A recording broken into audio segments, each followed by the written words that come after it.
Ladies and gentlemen, the story you are about to hear is true. The names have been changed to protect the innocent. Dragnet, the authentic story of your police force in action.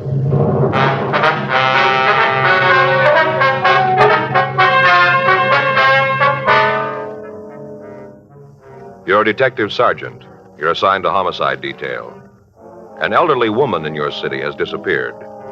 There's no lead to where she's gone or why she left. Your job? Find her. Dragnet is brought to you by Chesterfield, made by Liggett & Myers, whose research laboratory in Durham, North Carolina, is acknowledged the most modern and best equipped for tobacco research. Enjoy your choice of these 3 brands, tested and approved by 30 years of scientific tobacco research. L&M Filters, newest, best, and purest of filter-tip cigarettes. Fatima, with tips of perfect cork. And America's most popular 2-way cigarette, regular and king size Chesterfield.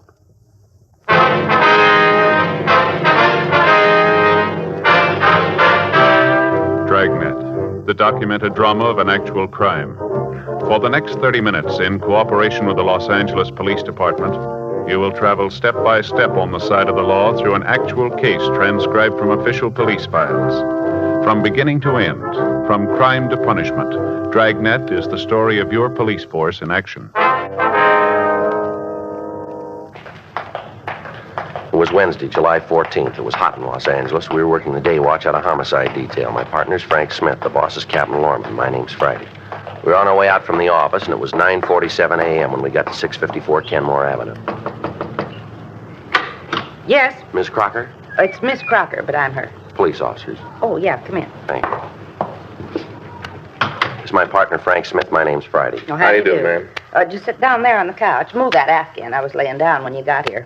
It's a terrible thing. I just know it. Yes, ma'am. If you tell us about it, please. You just bet I will. First off, can I get you something? Maybe a cup of coffee, a little piece of cinnamon toast? No, thank you, ma'am. Okay. If you change your mind, you just let me know. Yes, we will. Now, if you just tell us about Miss Gillespie, please. I hope if anything ever happens to me, I get this kind of service. Yes, ma'am. Are you a friend of Mrs. Gillespie? Her best. That's why I know something's happened to her. Uh-huh. She wouldn't just take off like this without telling me. Matter of fact, she didn't tell nobody. Just all of a sudden, she was gone. All right, if you'd start right at the beginning and just tell us the whole story, please. Well, Bertha Gillespie and me been friends for years. I see. Her and me been friends for years, ever since her husband died and she opened up the Tea Cozy. That's the little tea shop she has. Yeah. Nice place. She's done real good with it. All the ladies in the neighborhood go down there for afternoon tea. Serves those little tiny cake rolls with a pot of tea. Ladies' fingers, you know. Yes, ma'am. Well, a couple of days ago, I went down there to see Bertha. Do you know what day that was? Hmm? I said, do you know the exact date? Oh, now, let's see. This is Wednesday. I guess it must have been Saturday. Yes, that's it, Saturday. All right, would you like to go ahead, please? Well, I went down to the Tea Cozy, and there was a sign right on the door telling how Bertha was sick and she'd gone away for a couple of days. Was she in poor health? Bertha? Yes, ma'am. Bertha was as strong as a ox. Nothing wrong with her. Besides that, I saw her only Friday night. She didn't say nothing to me about being sick, not a word. I see. That's what made me figure that there was something wrong. For the past 10 years, if there was anything on Bertha's mind, she told me about it. You just bet she did. Well, isn't it possible that she just used the pretended illness as an excuse? That she just went away on a trip, maybe? Oh, Bertha wouldn't do that. Why do you say that? Oh, because she just wouldn't do it. Not with Saturday coming up. There isn't anything in the world that could make Bertha leave. Well, what's happening Saturday? Scrabble. Beg pardon? Scrabble. You know, the word game. Oh, yeah. Yeah, I know what you mean. Well, the ladies in the neighborhood have a sort of club. We meet down at the Cozy and play our tournaments. Bertha's the champion. Hasn't been anybody that can beat her real good. You know, not regular. Yes, ma'am. That's why she wouldn't leave. This Saturday was her first big match outside the club. A woman from West Los Angeles was coming out here to challenge her. Bertha's been in training all week. Well, she wouldn't just walk out on the match. I'm telling you, officers, there's something wrong. Well, has Mrs. Gillespie any relatives here in Los Angeles? No. No, she's got some people back east. Mississippi, I think. Possible she might have left to go see them? I told you. Not with the big match coming on. Ain't nothing in the world that could keep Bertha from playing in that. Nothing, and you believe it. Yes, ma'am. Does she have any men friends? Oh, you mean romantic? Yes. Well, there's Chester, but that's not what I'd call a real romance. Bertha'd go out to the movies with him once in a while. Maybe he'd come over to the tea cozy of an evening, and they'd sit there and watch the television. But there'd always be somebody else there, mostly me. No, you couldn't say that it was any kind of a romance with Chester. Do you have his address? You going to talk to him? Yes, we'll have It won't do you any good. I already did. He don't know where Bertha is. If you'll just give us the phone number of this Chester, we'll check on your friend. Yeah, you check. You'll find out what I said is true. Yes, ma'am. I think somebody done Bertha in. She wouldn't just take off like this without telling me. Well, now, ma'am, did she have any enemies in the neighborhood? Anybody that you think might want to do her harm? No, not a soul, not a single one. Isn't anyone who didn't like her. Well, maybe Mrs. Ruman didn't care much for her, but I think that was a kind of a jealous thing. What do you mean? Scrabble. What's that? Mrs. Ruman, Helen, she thought she could play the game. Then when she challenged Bertha to a match, it was pretty terrible. 457 to 214. Helen was pretty upset. She tried to make out like she was a good loser, kind of smiled and laughed. But I could tell. She didn't like being skunked. Yes, ma'am. Can you think of any reason why anyone would want to harm Miss Gillespie? Well, not right off unless it was for money. What? Last time I saw her, she was carrying a lot of cash money around with her. Yeah? $2,500. 10:33 a.m. We put in a call to missing persons detail and checked the name Bertha Gillespie through the files. There'd been no report filed on her, and her name did not appear in the Gaga file. We checked the name through R&I, but she had no criminal record in Los Angeles. 10:47 a.m. We drove by the Tea Cozy restaurant. On the front door, attached with cellophane tape, was a hand-lettered note reading, "Taking a short vacation. Watch for reopening." Through the glass pane, we could see the interior of the shop. Everything appeared to be in order. Frank and I checked the rear of the building, but from what we could see, there was nothing out of line. 11:28 a.m. We put in a call to the missing woman's boyfriend, Chester Avon. He told us that he'd talked to the Gillespie woman on the previous Friday night, and she'd appeared in good spirits and had said nothing about leaving. We checked at her bank. We found that she'd made a withdrawal from her savings account to the amount of $2,500. This left a balance of over $12,000 in the savings account, $6,000 in the checking account. The manager of the branch told us that he'd spoken with Mrs. Gillespie when she'd taken the money, and that she told him that she was thinking of taking a short vacation. We got in touch with Miss Crocker and told her what we'd found. We asked her if she wanted to file a missing persons report. She said that she'd wait until the end of the week, and if her friend hadn't returned by then, that she'd come into the office. A month passed before we heard from her again. On the morning of Friday, August 20th, she called to tell us that she still hadn't heard from Mrs. Gillespie and asked that we conduct a formal investigation. She came down to the office and filled out a Form 316. Frank and I drove out to the restaurant to check it again. It was exactly as it had been when we'd last seen it. We tried the doors and found that they were still locked. 1:43 p.m. We went back to the office. Yes, sir. Mm-hmm. Well, it's kind of high, isn't it? Yeah. Well, did your people check into it? I see. Mm-hmm. Well, thank you, Mr. Jones. If you find out anything, we'd appreciate it if you'd give us a call. Right. That's Michigan 5211, extension 2521. Yes, sir. Either Officer Frank Smith or Sergeant Joe Friday. That's right. Thanks for your help. Yes, indeed. Thank you. Goodbye. Well, that finishes up the utility calls. Well, what do you got? Telephone bill for the past 30 days is just the service charge, no toll calls. Same with the electric lights. Uh-huh. They received payment in the last month, did they? No. Telephone company says they haven't been paid in over 60 days. Says they've sent a couple of reminders. Uh-huh. Only reason they haven't cut off the service is the bills have always been paid promptly in the past. I see. I checked with our business office. Girl tells me the bill usually runs around $10. Possible, then, that the phone hasn't been used at all, huh? Well, it shapes up that way. Same with the lights. But one thing doesn't match. Yeah, what's that? The water bill. I checked with them. Normal bill's about $4 for the place. Yeah. The last 60 days, it's been $79. It's a lot of water, isn't it? Yeah. I talked to one of the engineers at the company, a fellow named Jones. Yeah, what'd he tell you? Well, he told me there was only one thing that could cause a water jump like that. Yeah. A water tap. Yeah. Running for about a month.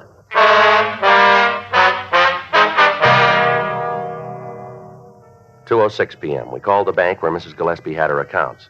The head cashier told us that since the date she'd withdrawn the $2,500, there'd been no deposits or withdrawals made.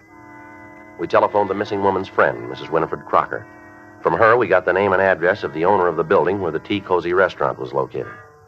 Frank and I signed out of the office and drove out to see him. The address we'd been given was a large house in the Silver Lake district. We rang the bell to the front door, but we got no answer. We walked around to the back of the property to a large garage. Joe, if we find this guy, we can find out if she gave him some indication she was going to leave. Yeah. Sounds like there's somebody there. Yeah. In here, I guess. Yeah? We'd like to see Virgil Medina.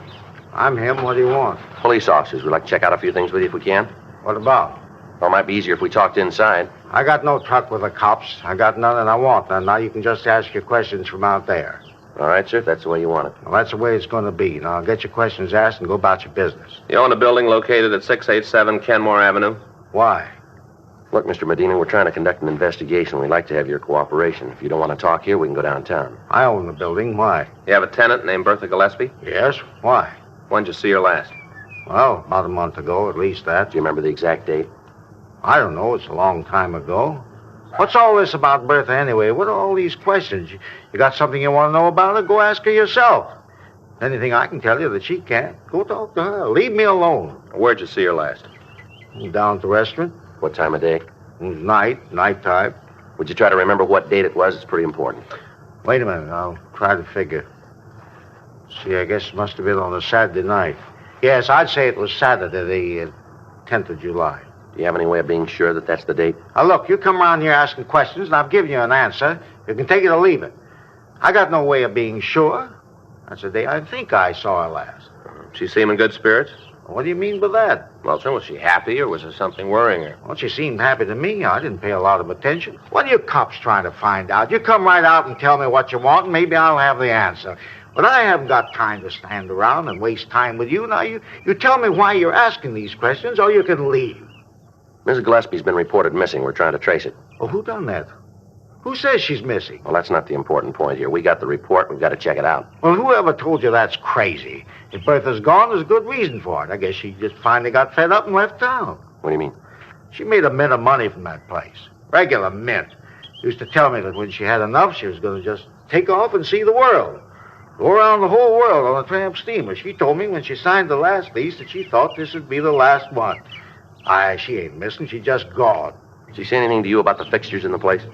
What do you mean? Well, you know, the furniture, all the fixtures. They belong to her, don't they? Yes, I guess so. Will she make any arrangements to dispose of them? Not to me, she didn't. What if you have a key to the place? The tea cozy? Yes, sir. No, I don't. You own the building and you don't have a key to the restaurant? Well, no, I had one, but I lost it. Never had another one made. Why?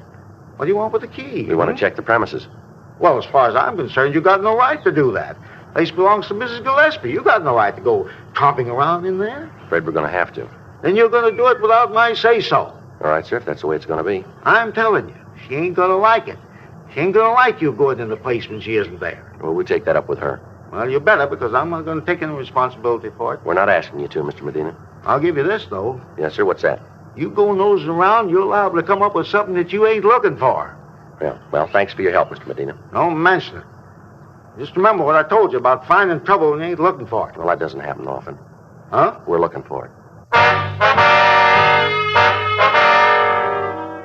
3:14 p.m. Frank and I drove back to the Tea Cozy restaurant on Kenmore Avenue. We checked the front door of the place. It was locked. While Frank covered one side of the building, I took the other side, looking for open windows. How about it? No luck. Me neither. What do we do now? Well, we'll have to try to force one of the windows in the back. All right. Come on. I think maybe we can get in here. You gonna break it? Well, we're going to have to. Wait a minute, Joe. Huh? You hear water running? Sounds like it's coming from inside. Yeah, might be. Well, let's get in there. All right. You want my gun? No, I'll use the handcuffs. See if I can knock a hole in the top half of the window here. Wait a minute. You better use your handkerchief. Let me borrow yours. Here. All right. All right, look at it. There, that does it. I'll go on in and open the door. Yeah, I'll meet you out in front. All right.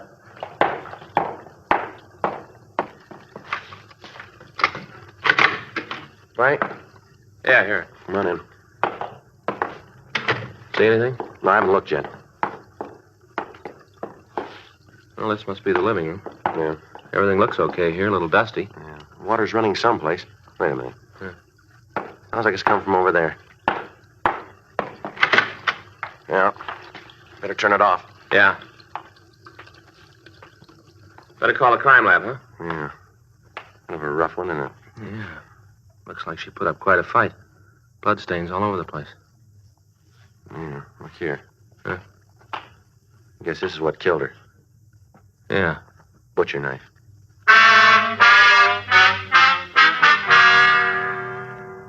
From a picture and the description that we'd gotten from Winifred Crocker, we identified the victim as the missing woman, Bertha Gillespie. We put in a call for the crime lab. Lee Jones and his crew came out and went over the place. The rest of the restaurant seemed to be in order. There was no sign of a struggle of any kind except in the bathroom where the body had been found. The murder weapon, the butcher knife, was dusted for prints, as was the rest of the restaurant, but the partials that the crime lab came up with were worthless for classification. They would be sufficient, however, for comparison if we caught the killer. A search of the personal effects of the dead woman revealed no further information to aid us in apprehending her killer. The $2,500 that she was known to have had when she was last seen was missing. 6:21, the men from the crime lab finished their investigation on the scene, and the coroner's office was called. They came out and removed the body.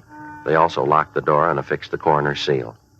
6:45 p.m., Frank and I got back to our car to go down to the office. All right, let's go, Frank. Yeah. Hey, wait a minute. Hold it, Frank. Huh? Oh, it's a little kid. You guys the cops? Yeah, son, what's the matter? A lot of excitement around here, huh? Yeah, that's right. Something we can do for you? No, I figured maybe there's something I can do for you. What do you mean? You know who did the murder yet? Well, why do you say it was a murder, son? I know who did it.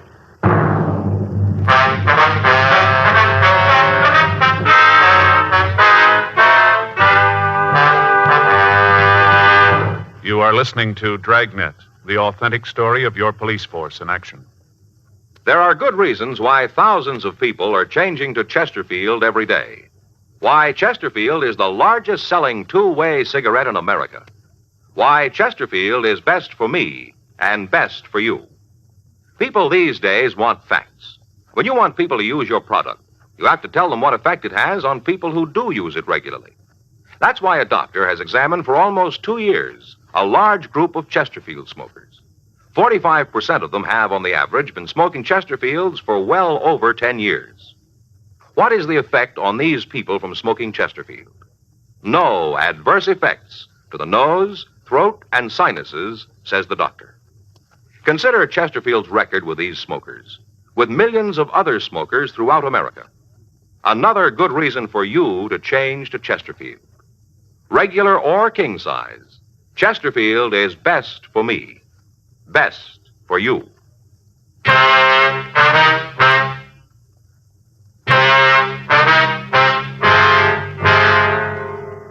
The working detective has learned by experience that approximately 60% of all homicides are solved within 20 minutes after the arrival of the authorities. 2 things are necessary in establishing the identity of a killer: motive and opportunity. In the present instance, we had the motive. $2,500 that the dead woman had withdrawn from her account was missing. However, a month had passed between the time the actual murder had taken place and it had been discovered. Ample time for the killer to cover his tracks. Now, before we could leave the scene, we had a witness who stated that he could name the killer for us. We asked the boy to get into the back seat of the police car while Frank and I questioned him. What's your name, son? Good, Eric. Kids always call me Gordy. Uh-huh. How old are you? 7. Now, what's all this about you being able to tell us who killed Mrs. Gillespie? I can. Well, who was it? Mr. Medina. You mean the man who owns the building? Yeah, that's who I mean.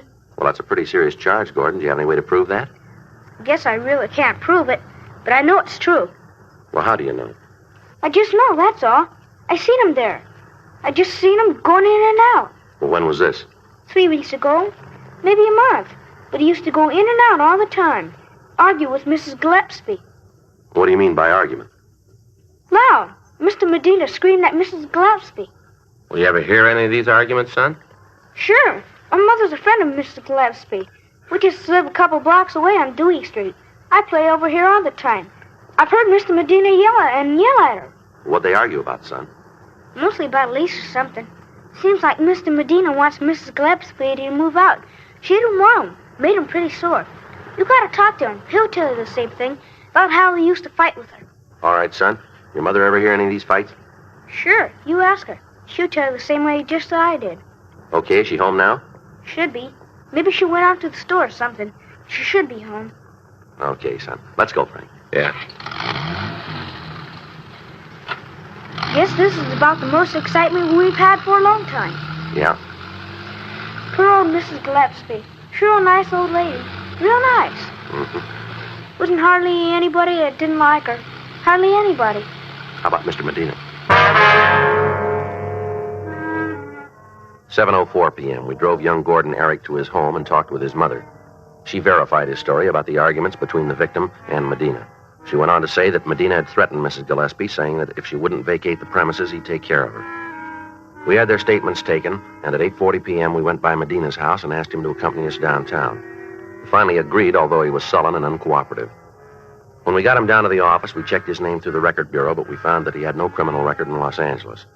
His prints were rolled and sent to Harlan Stahl for comparison with those found on the murder weapon.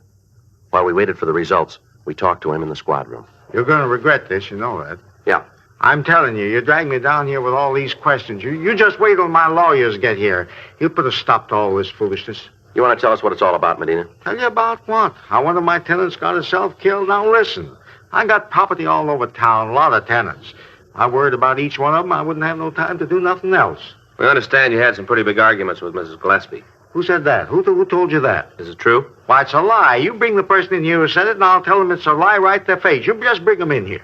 We can't do that, and you know it. Well, of course you can. You know why? You want me to tell you? Go ahead, you tell us. You can't show the person who said that because there ain't no such person. There's anybody in the world who says, I argue with Bertha. Uh-huh. You tried to get her to break her lease with you? That's none of your business. I told you before, I'm not about to answer a lot of questions that aren't none of your concern. A couple of things we better set you straight on, mister. You're a suspect in a murder. Now, if you're smart, you're going to realize that and give us some straight answers. You just wait till my lawyer gets here. He'll take care of all this, and he's going to fix you for taking my fingerprints. I still don't think you had any right to do that. No right at all. I get it. Homicide Friday. Yeah, Harlan. How many? All right. Thank you. You want to tell us why you killed her, Medina? What are you talking about? That was our fingerprint man. They checked your prints against the ones we found on the murder knife. They match perfectly. You sure, are they? They're sure. I didn't mean to do it.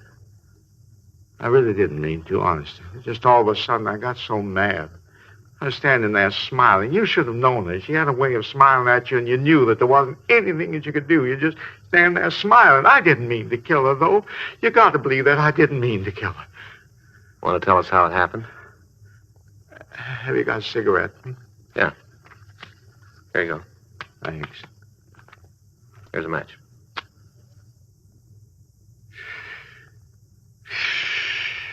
I had a chance to lease the place to some other people. More money. I tried to get her out. Go ahead. I tried to talk to her. I tried to get her to retire. She had enough money. She didn't ever have to worry. All I wanted to do was to get out. But she wouldn't. She said I'd signed the lease with her and she was going to keep it. How much difference was there between what she was paying and what the new people were going to give you? $50 a month. You killed her for that? Oh, yeah, you don't understand. You got to try. Now, really, this is important. If you knew Bertha, you'd know why I did it.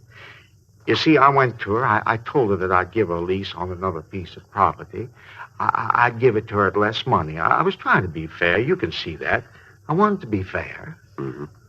Well, that Saturday night, I decided to have it out with her. I went over to talk, tried to convince her. But she wouldn't listen. She just wouldn't listen. I tried everything to make her listen, but she wouldn't. She just stood there and told me that she had the lease and that she was going to keep it. She just stood there with that superior smile of hers, like she knew it all. Makes you want to hit her as hard as you could.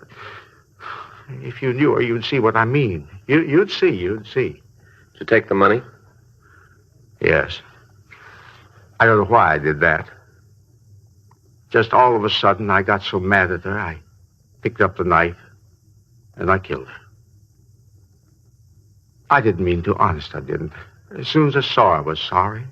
I was real sorry. Yeah. Did you turn that water on? Well, I guess so. You see, I don't remember too good. I washed my hands after I'd killed her. I remember that. I guess I did leave the water on. I guess I did, yes. All right. Do you want to get the stenographer, Frank? Sure. Thanks.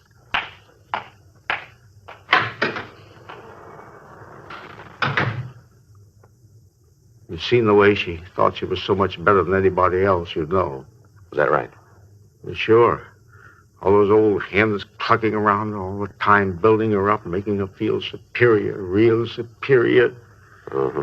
If she just moved out, if she just let me have the place, it all would have been all right. If she just done that. That's a lot of money, you know. $50 a month. That's what I stood to make on the deal. Yeah. It was worth it, don't you think? $50 a month without turning a hand? Everybody'd figured that way, wouldn't they? Well, everybody'd think so. Now, when you get where you're going, you can ask him.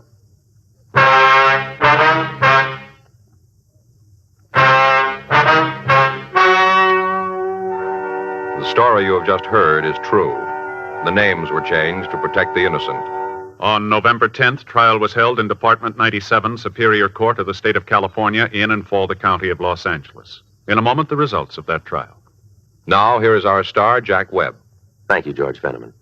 Friends, we've told you that Chesterfield is the best cigarette for you to smoke. Now, to me, Chesterfield's record with people who do smoke them regularly backs up that statement. Chesterfields are best because they're highest in quality, low in nicotine, because they smoke mild, and they're really satisfying. I wish you'd give them a try and see for yourself. America's most popular two-way cigarette. Regular or king-size Chesterfield. Best for me, best for you.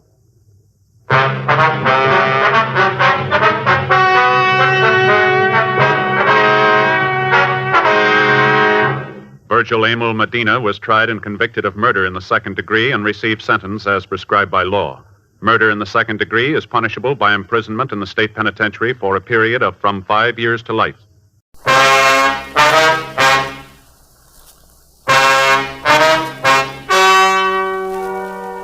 Ladies and gentlemen, the story you are about to hear is true. The names have been changed to protect the innocent. Dragnet is brought to you by Chesterfield, made by Liggett & Myers, first major tobacco company to give you a complete line of quality cigarettes.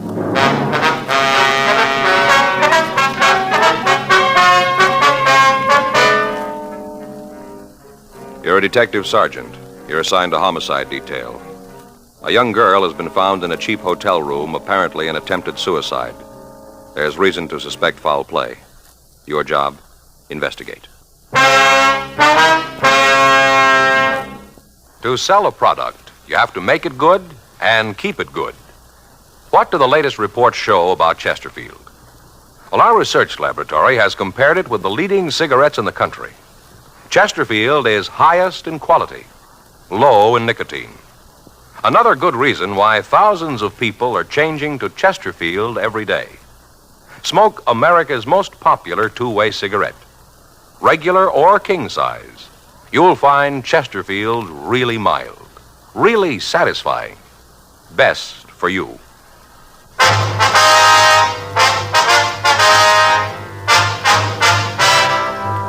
Dragnet, the documented drama of an actual crime. For the next 30 minutes, in cooperation with the Los Angeles Police Department, you will travel step by step on the side of the law through an actual case transcribed from official police files. From beginning to end, from crime to punishment, Dragnet is the story of your police force in action.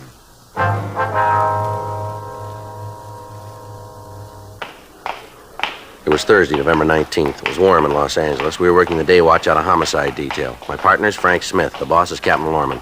My name's Friday. We'd just gotten a call from Georgia Street Receiving Hospital, and it was 9:46 a.m. when we got to the second floor. The treatment room. Yes? Would you like to see Dr. Hall, please? Come in, Joe.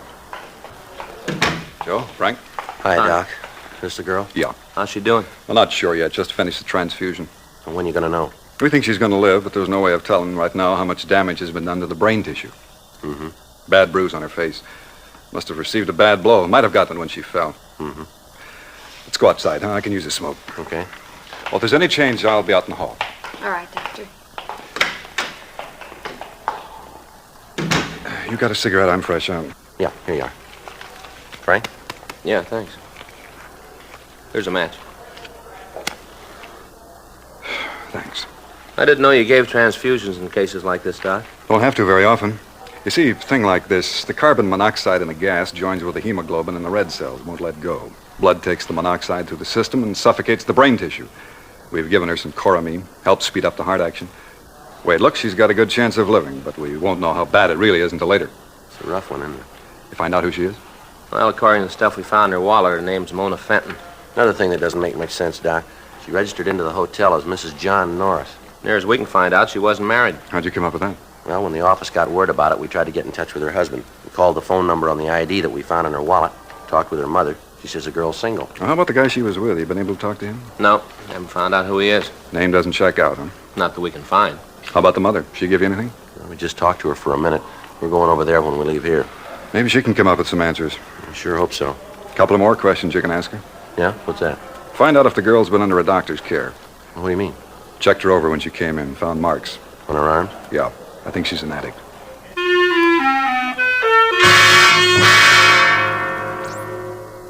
At 8:30 a.m. that morning, a guest in a small hotel on Grand Avenue had thought that he detected the odor of gas in the halls of the building.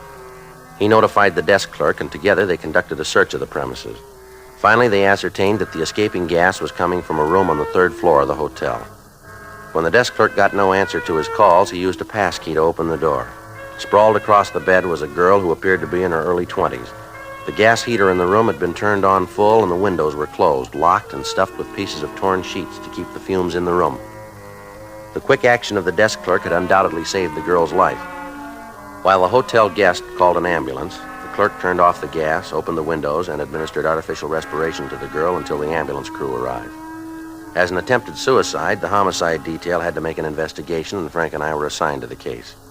After we talked to Doc Hall at Georgia Street Receiving Hospital, we drove down to the hotel where the girl had been found. Right in here. Anybody been in this room since the other officers left? No, sir. Told me to lock it until you could see it. All right, sir. Now, this is just the way you found it, is that right? Well, yes, of course, the gas is turned off, and I opened the windows, but everything else is the same. I see. From what you said on the phone, she came in last night, is that right? Yes, sir. At least that's what the registration book says. They checked in at 10:15. Did you take care of him? No, I was out to dinner when they got here. Who checked him in? Jeff Christensen. Is he around? No, not right now. He'll probably be back tonight. You know where we can find him? I don't know. See, Jeff got paid last night. Got his week's wages. Last I saw him, he's on his way out on the town with some of his friends. Jeff goes out on the town. Maybe we don't see him a couple of days. I see. But you figure he'll be back tonight, huh? Oh, yes. Jeff only worked a couple of days last week, so he ain't gonna go on much of the town. Mm-hmm. Did you see the man Miss Fenton came in with? No, I didn't. They were already in the room when I got back from dinner. I checked the book. I got the money from Jeff before I left. The man must have gone out sometime early this morning. I guess I was asleep. My room's just back of the desk. Fella must have got out while I was asleep. I see. Did you get any calls from the room at all? Not a one. Like I told those uniformed officers we here, I didn't see them at all. Not a people. Matter of fact, I was thinking how nice and quiet they were. But the way the room looks, they sure must have had some sort of argument. Yes, sir. Huh. Would you know if they brought any baggage with them? Matter of fact, I know they didn't. Sure looks like they did some heavy drinking, don't it? Mm-hmm. Yeah. Glasses. That bottle's almost empty. Yeah. I'd rather you wouldn't touch the bottle. Oh, yeah, well, I won't. Say, you talked to the girl's people yet? No, sir, we haven't. But you're planning to see them, aren't you? Yes, sir. Yeah, I wonder if you'd do me a favor. You know when you see her people? Yes, sir. What's that? Well, I don't much mind the dirty glasses and having to straighten the room up. That's all part of the hotel business. But I wish you'd say something about the torn sheets.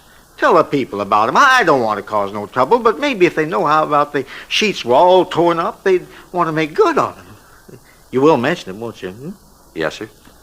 I'll call the office, Joe. Have them send out a crew, see what prints we can lift. All right, fine. Who else has a pass key to this room? Oh, you mean beside me? Yes, sir. Well, ain't nobody. Where's the key kept? That hangs on a nail next to the desk. That big nail there, it hangs right on it. Mm-hmm. Mm-hmm. When you came into the room, did you notice if there was anything around the door to keep the gas inside? I don't follow you. Well, you found pieces of torn sheets around the windows, you say. Now, was there anything like that by the door? Oh, yes, I'm with you now, yeah. Now, let me think. As I remember, no, there wasn't nothing there, just around the windows. Mm-hmm. Was the key in the lock when you came up here? You mean inside the room? Yes, sir, that's right. No. The reason I know that for sure is that I looked through the keyhole. Tried to see what was in the room. No, sir, key wasn't in. Of course, that don't mean nothing. Sir? Well, only a couple of the rooms have keys anyway. We don't use them anymore. You mean you don't lock the doors? Sure, we lock the doors. We got them all locked all the time. This is a respectable hotel. Of course we lock the doors. But not with those keys. We got those other locks on the doors. Oh, I see. You see? Yeah, see that? Sort of like Yale locks. That kind, you know. That's what locks the doors, not the other keys. Yes, I see. Of course we lock the doors. Yes, sir. The locks catch when the door is closed, though. Is that right? Yep, locks them tight. I got in touch with Lee Jones, Joe. He sent a crew right over. Good. I checked with Doc Hall. How's the girl? Oh, she's coming along. Doc says she's doing better. All these fellas that you're going to have roaming around here, what's this all about? Is something wrong? We're not sure yet, sir. Oh, dear, it always happens like this, don't it? What's that, sir? I try to run a respectable place. Goodness knows I do. I keep it right up to date. It's good service, and something like this happens. There was no reason for that girl to do a thing like this, not in my hotel. Now you cops come in here. Cops going to be all over the place. Tenants aren't going to like it. They ain't going to like it at all. Just because of that girl. Why'd she have to come in here and do a thing like this? Why'd she have to do it at all, sir?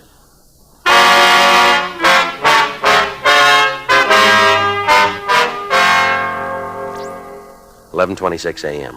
We questioned the people in the hotel. None of them could remember hearing any undue noise coming from the room where the girl had tried to kill herself. Normally, the investigation would have been routine, but with the possibility of foul play, we had to check every angle and then check it again. The crew from the crime lab arrived and went over the room. Under the bed, they found an empty capsule, the type commonly used to dispense heroin.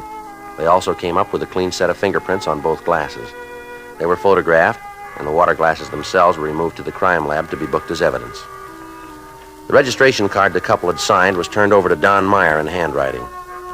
The name was checked through our record bureau, through the phone book, and through the city directory, but when the leads were checked out, we were no further in knowing who the man was who'd taken the room with Mona Fenton.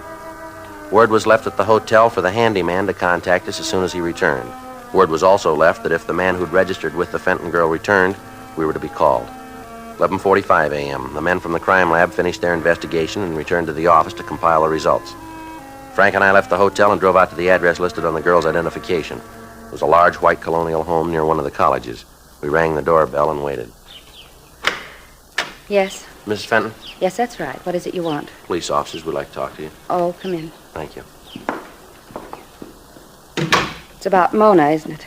Yes, ma'am. I knew something like this would happen. I knew it all along. Beg your pardon? When she first had this crazy idea, when she first told me about it, I knew. Kids, try to tell them. Just try, and they tell you that times have changed. They say that you're not keeping up with the time. They know it all. Nobody can tell them anything. Well, what idea is this, Mrs. Fenton? When she wanted to quit school and take the job in that drive-in restaurant, the most ridiculous thing I ever heard of. But nobody could talk her out of it. Lord knows I tried. I knew something like this would happen. I just knew it. Yes, ma'am. Do you know any reason why your daughter might want to take her own life? Are you a policeman, too? Yes, ma'am. I'm Frank Smith. This is my partner, Joe Friday. How do you do? How are you, ma'am? Do you know any reason why your daughter might want to kill herself? It's a little hard to say, Mr. Friday. What's that? Mona and I had quite an argument about her leaving school. It was one of those silly things that starts and gets all out of hand, you know. We both have pride, and neither one of us was going to back down. Mm-hmm. I haven't seen Mona to talk to for over a month. Does she live here, ma'am? Yes, she does, Mr. Smith. But there's an outside entrance to her room. She comes and goes as she pleases. Doesn't eat her meals here, so I hardly ever see her. Mm-hmm. Do you know if she's been under a doctor's care? No, I don't think so. Why do you ask that? Well, is your daughter a diabetic? No, she isn't, Mr. Friday. Why all these questions about Mona and a doctor? What are you trying to find out? Does your daughter have any special boyfriends, Mrs. Fenton? She did have. Who was that? Richard Burdick, nice boy. Mona and he were planning to get married when they got out of school. Then, along with everything else, that just blew up. Everything seemed to go all at the same time. Did your daughter have any trouble with this Burdick? No, nothing you could call real trouble. It's just that they agreed to disagree. It was Mona's idea. Richard didn't want anything to change. He was very much in love with her. Uh-huh. Does he know about this? I don't think so, Miss Fenton. We haven't told him. I don't know what he's going to do when he hears about it. It's going to hit him awfully hard. He's the sensitive type. Does your daughter have any close friends that she might confide in? I suppose she does. She's talked about some of the girls where she worked. Would you give us their names, please? Oh, yes, I will. I'll write them down for you, those I can remember. All right, fine. Has your daughter been in good spirits lately? As far as I know, yes. She's always seemed happy enough when I saw her. I told you we haven't said much more than hello the last month, but she seemed happy. Mm-hmm. You said that she broke up with this Burdick boy, is that right? Yes. When was that? 6 weeks, 2 months ago. You know what caused it? The job, all the other things. Mona kept making dates with him and then breaking them at the last minute. I guess Richard just got tired of being stood up. Well, did he and your daughter have any arguments that you know of? No. They just decided that it wouldn't work out for them. They just decided to stop seeing each other. Did your daughter have any other steady boyfriends? Anyone that she saw quite a bit of, maybe? Well, there was one boy. He was quite a bit older than Mona. She saw a lot of him the last couple of weeks. You know who he was? No, I never met him. I only saw him once. What if you could describe him for us? No, I'm afraid I can't. He drove by for Mona one night, going to pick her up for a date. Parked out in front and honked the horn. I see. I went to the front door to tell him to come in. Mona wasn't ready yet, but he wouldn't. Just sat out there and waited. I didn't get a good look at him. Could you describe the car for us? Not good. It was one of those foreign cars, a convertible. I think it might have been a Jaguar. I'm not sure about that, though. But you're sure it wasn't an American automobile? Yes, I'm sure about that. All right. How about the color of the car? Can you tell us that? It was awfully dark out there. I'm not sure. I'd rather not say, officer, if I can't be sure. You understand that. I wouldn't want to tell you something and then have it turn out to be wrong. You can understand that, can't you? Yes, ma'am, of course. Did you see Mona this morning? Yes, we did. Is she all right? They think so, yes. Aren't you sure? Well, when we talked to the doctor, they were doing everything they could. They seemed to think that she was going to be all right. Thank God. It's so hard, Mr. Friday, to know that your child is sick, that she tried to kill herself, to want to go to her and not be able to. It's so hard. Try to take it easy if you can, Miss Fenton. If you'll just give us the names of the girls that she might know, we'll be on our way. Yes, I'll write them for you. Thank you. Excuse me? Shirley? Hello? Yes, it is. What? Yes, they're here. Just a moment. It's for you. I'll get it, Joe. I'll get those names for you, Mr. Friday. All right, fine. Did your daughter ever refer to this man in the foreign car by name? No, I don't think she did. All I know is that whenever she went out with him, it was the big date of the bunch. How often did she see him? Maybe a couple of times a week. Might have been more. I had no way of knowing what she was doing. She kept pretty much to herself when she met him, but I could tell he was the big thing in her life. He was it. Joe? Yeah. See you a minute? Yes. Excuse me, Miss Fenton. I'll finish this list. Thank you. Call was from Jack Smyers at the office. Yeah. Just removed her to the General Hospital. Yeah. She had a relapse. They don't think she's going to live.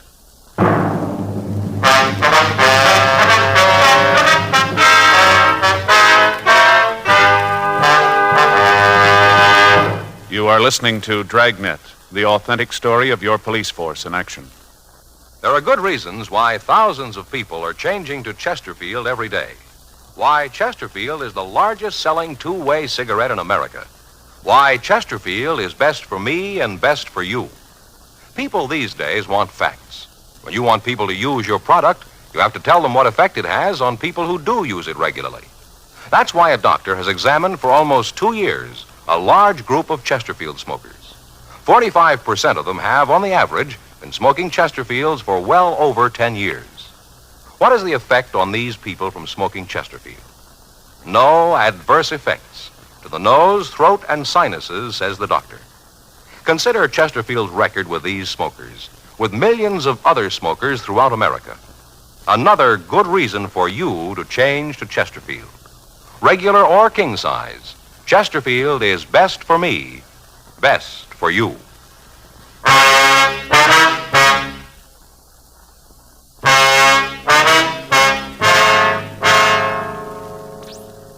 We obtained the name of the drive-in restaurant where the Fenton girl was employed. We also got the names of the girls that she worked with and the address of her boyfriend, Richard Burdick. Mrs. Fenton also gave us a list of names of persons who might be able to aid us in the investigation. Under further questioning, the mother was still unable to furnish us with a motive for her daughter's attempt to take her own life. The apparent lack of a motive, or any type of a suicide note, coupled with the bruise on the girl's chin, made the likelihood of foul play more than possible. 12:57 p.m. We left the Fenton home and drove over to the drive-in. We stopped on the way and put in a call to the office. There still hadn't been any report of the handyman at the hotel, the only person who could give us a description of the man who'd registered at the place with the Fenton girl. When we got to the drive-in, we asked about a Peggy Greigson, one of the girls on the list. After a few minutes, the girl came over to our car. You want to see me? You Peggy Greigson? Yeah, why? We'd like to ask you some questions about Mona Fenton. Who are you guys? Police officers. We'd just like to talk to you. I gotta get it okayed with the manager. I'm on duty now, lunchtime. Pretty busy. I gotta get it okayed. I'll take care of it. All right, fine. I'll check with the manager, Joe. Right. Hope this isn't gonna take long. I got a couple of customers waiting for orders. My partner will take care of it. Well, ain't the manager knowing that worries me. It's the tips they're gonna leave. Make what I do, and the tips are important. Yes, ma'am. What's all this about Mona, anyway? What are the cops after her for? Well, she tried to kill herself this morning. Mona? Yes. Why? Why'd you do a thing like that? Well, we thought maybe you could help us there. Why, me? I haven't got anything to do with it. Well, we understand you were pretty friendly with her. Well, sure, I was a friend of Mona's, but I don't know anything about no suicide. I don't know anything about it, and I don't want to. Do you know any reason she might try to take her own life? Not a reason in the world. Not Mona. Do you know if she was under a doctor's care for any reason? No. I mean, I don't know. She didn't say anything about it, never said a word. Was she? Well, that's what we're trying to find out. Can you think of any enemies she had? Anybody who might have wanted to hurt her? How far is this going to go? Well, how do you mean, miss? I mean, who's going to hear about this? Who's going to hear the answers I'm going to give you? Well, no one. Now, what do you got for us? Well, I'll give you this for free. If anything happened to Mona, you go talk to Dick Burdick. Talk to him. He'll be able to tell you. Why do you say that? Because it's true. No other reason. He's a real bum. You ask me, I think there's something wrong with him. You know, in the head. Would you have any reason to say that? All the reason in the world. Poor girl, this bum all the time coming around giving her trouble. All the time telling her how he's going to kill her and anybody that comes near her. Burdick said that to Miss Fenton, did he? Half a dozen times. Wasn't more than a week ago. Mona told me she told him off, told him to get lost. She didn't want any part of him, to leave her alone. He made a big scene. Mona told me all about it. One day this Terry drove in here. Got one of those flashy foreign cars. The Jaguar? I think so, yeah. All right, go ahead. Well, one day he drove into the place. Mona took care of him. I guess he liked Mona. He kept coming back, always parked in her station. Anyway, this Burdick kid found out about it. Wasn't anything for him to worry about, but he made a big thing about it. Told Mona she was supposed to stop seeing Terry. Said if she didn't, he was going to cause real trouble. Did he say what he was going to do? Well, I think he was kidding. I don't think he really meant it. He's just a kid. Well, what did he say? I really don't think he meant it. Well, all right. Now, what did he say to her? Said if he found them together again, he'd kill them both.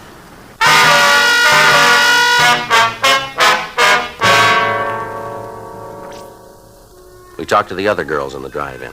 From them, we got the same story about the scenes that Richard Burdick had created. We got more information about the threats that he'd made against the Fenton girl and Terry Hamilton. From one of the girls, we got the address of Hamilton. 2:45 p.m. We left the drive-in and drove over to the address of the girl's boyfriend, Richard Burdick. We talked to the landlady. She told us that the Burdick boy had regular habits. He paid his rent on time. He never had any visitors. She told us that he wasn't in his room at that time, but she said that she'd let us in. In her company, we went upstairs. She unlocked the door, and Frank and I went in. Want to check the bedroom? I'll take the kitchen. Yeah.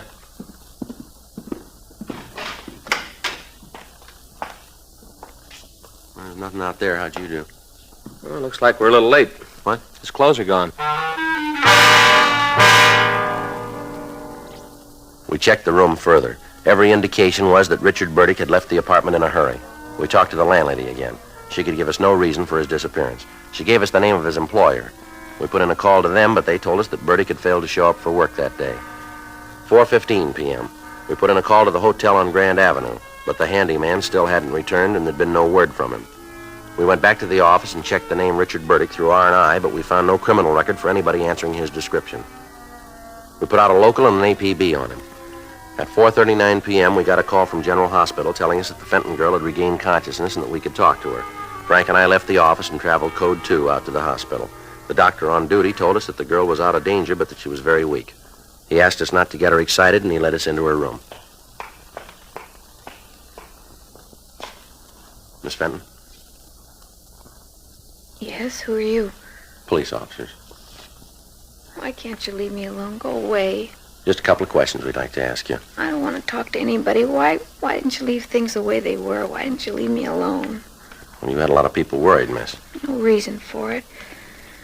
Be better all the way around if things had happened the way I planned them. And you did try to kill yourself. Yes. Who was with you in that hotel room? You mean Mr. Morris? Yeah. It was Terry. It was always Terry. He was going to marry me, then he didn't. He said he would, and he didn't. That why you did what you did? Yes. You use narcotics, Miss Fenton? Hmm? You use narcotics? Yes, that was Terry's idea, too. I think that's all he wanted with me, just to get me hooked so I'd have to do what he said. I think that was the reason. How about this Richard Burdick? What about him? Do you have anything to do with you deciding to take your own life? In a lot of ways. The biggest mistake I ever made was leaving Richard. I thought it was smart, real smart. I was going to show him. Terry said he'd marry me, said he was in love with me. Did he get you started on narcotics? Yeah. At first it wasn't so bad. I loved him, really I did. Then when I had to have the fixes, he changed. Told me he couldn't give it to me anymore, that I was going to have to pay for it. I tried to tell him that I loved him, but I wanted to be with him. That's why I went to the hotel to talk it over. Try to come to an understanding, some kind of an understanding. Mm-hmm. He said that he didn't want to have anything to do with me, that he wanted no part of me anymore. Said that I was going to have to pay for the H from now on. I didn't have any way to pay for it. He said it wasn't any of his business. Is he a user? Yes. It's all so stupid, all so stupid. Ma'am? The whole thing, I had it real good all the way around. And then I went ahead and ruined everything, tore it all down. Even if I'd have killed myself, it would have been no answer. Not the right answer, anyway. I know that. I know it real well. All right. Can you tell us where we can find this Terry? You bet I can. I want to see him feel like I do. I want him to know what it's like. Will you be willing to meet with him? Make a buy of narcotics for us? You name the time, I'll be there. I'll be there if I have to crawl. All right. You better get some rest now. I guess so. I'm pretty tired. Did you see my mother? Yes, ma'am. Is she real mad at me? No, I don't think she is. Would you call her? Ask her to come and see me. Tell her I'm sorry. Tell her I want to see her. No, she'll be glad to hear that. I hope so. I got so much to tell her and Richard. So much to tell them both.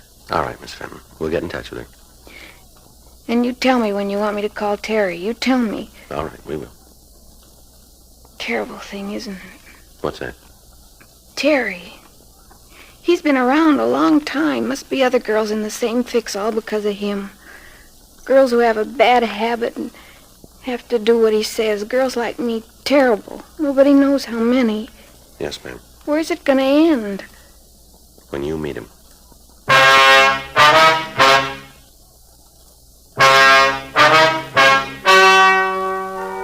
The story you have just heard is true.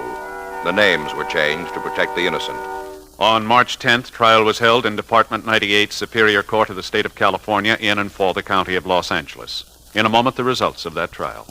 Now, here is our star, Jack Webb. Thank you, George Veneman. Obviously, it would be impossible for you to question all the Chesterfield smokers that you'd run into, yet we're convinced that you want to know what effect a product has on people who do use it regularly. Well, Chesterfield tells you.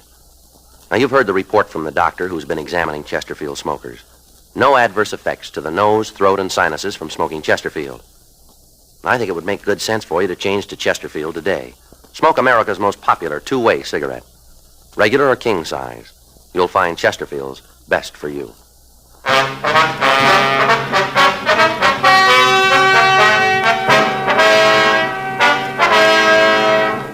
Terry Norris Hamilton was tried and convicted of violation of the State Narcotics Act, a felony, 1 count. He received sentence as prescribed by law.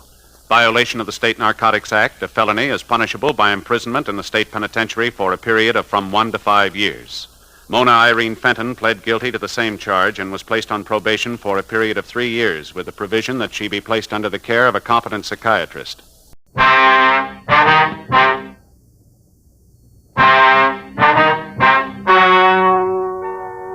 Ladies and gentlemen, the story you are about to hear is true.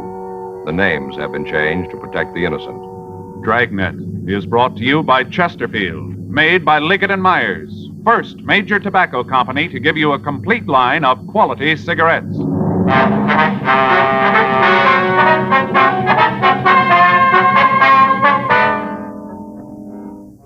You're a detective sergeant. You're assigned to robbery detail. You get a call from an informant telling you that 3 known gangsters have moved into your city. You don't know who they are or why they're in Los Angeles. Your job, check them out.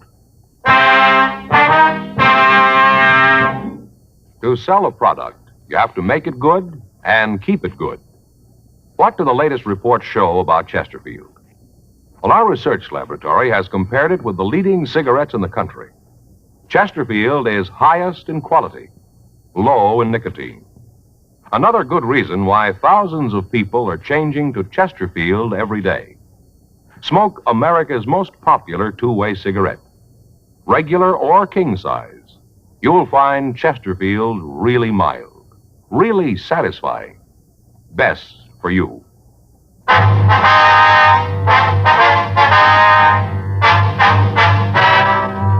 Dragnet, the documented drama of an actual crime. For the next 30 minutes, in cooperation with the Los Angeles Police Department, you will travel step by step on the side of the law through an actual case transcribed from official police files. From beginning to end, from crime to punishment, Dragnet is the story of your police force in action.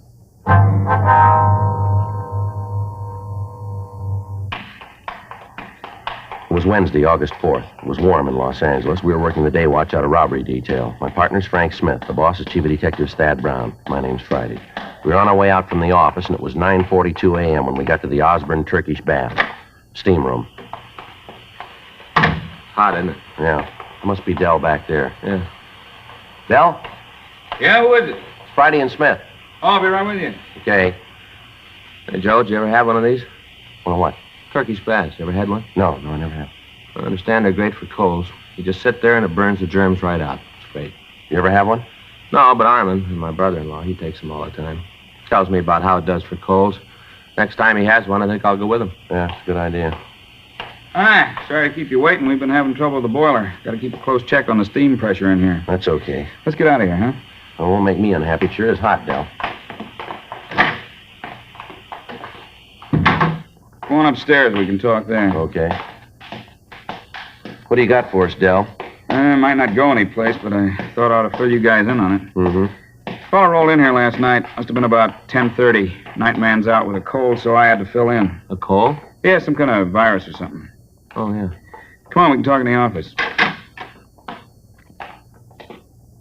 Sit down. You mind if I go over some of these bills while we talk? No, go ahead. Well, this bimbo pulls in here last night, really carrying a load. I registered him and had Jimmy take him upstairs. Guy's kind of loud, rolling all over the place. I wanted to get him upstairs to a room, figuring he'd sack out and we wouldn't hear no more from him. Yeah. Well, he had a different idea. A couple minutes later, he comes downstairs, wants to know what's going on. What do you mean? Wants to know where the steam room is. Says he's not going to sit in the little room all night. He paid for a steam bath. That's what he wants. Yeah. When he starts to talk about his high-powered friends and this deal they're out to pull, I kind of figure there's something wrong. He tell you who the friends were? No, not right now. Just mentioned a guy named Bud. Kept talking how Bud was going to be sore at him because he got drunk. Must have said it 100 times. How Bud was going to be real sore. Sounded to me like this Bud is the big man in the deal. I see. No idea what the deal is, though, huh? No, most he said was that when they left town, they were all going to have a lot of money. More money than I'd ever seen. You got the name on this guy? Oh, here's the register here. Let's see. Yeah, you can see right here. Vernon Carmichael, Los Angeles. Didn't give an address, huh? Once he mentioned he had to meet Bud at a hotel down on South Flower. Didn't say which one, though. Well, Flower's a long street, Dell. That doesn't help much. Didn't give you any ideas at all of what the deal was going to be, huh? No, must be a good one, though. Why do you say that? Well, when I took him up to his room last night, I could see his clothes hanging on a chair. Yeah. On top of his coat, he had a shoulder holster. Looked like a .45 automatic in it. The way I look at it, a guy that's carrying that kind of muscle is figuring on scoring heavy. You make any phone calls while he was here? No. Anybody had the room since he left? No, I told the cleanup man to leave it alone. Figure you'd want to go over it. It's a good idea. What time did he leave this morning? Jimmy says it was about 7:30. I figured sure he'd sleep most of the morning. If I'd have known he was going to leave that early, I'd have called you last night. Mm-hmm. Well, we better take a look at that room, Dell. Might be able to come up with something that'll tell us who he is. I got something else for you. Yeah, what's that? I mentioned this Carmichael to Jimmy last night. Told him that I thought there was something wrong. Yeah.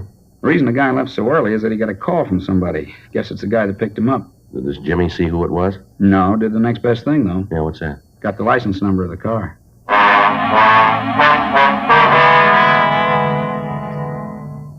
10:15 a.m. We got in touch with Leighton Prince, and Harlan Stahl sent a crew out to go over the room. Frank put in a call to the record bureau, and he had the name Vernon Carmichael checked. There was no record on anyone answering the description that we'd gotten from the manager of the Turkish baths. In addition, a radiogram was sent to the Department of Motor Vehicles in Pennsylvania asking for all available information on the owner of the car bearing the license number that we'd been given. 11:30 a.m. Harlan Stahl's crew finished checking the room, and they told us that they'd been able to lift a complete set of clean fingerprints from a water glass.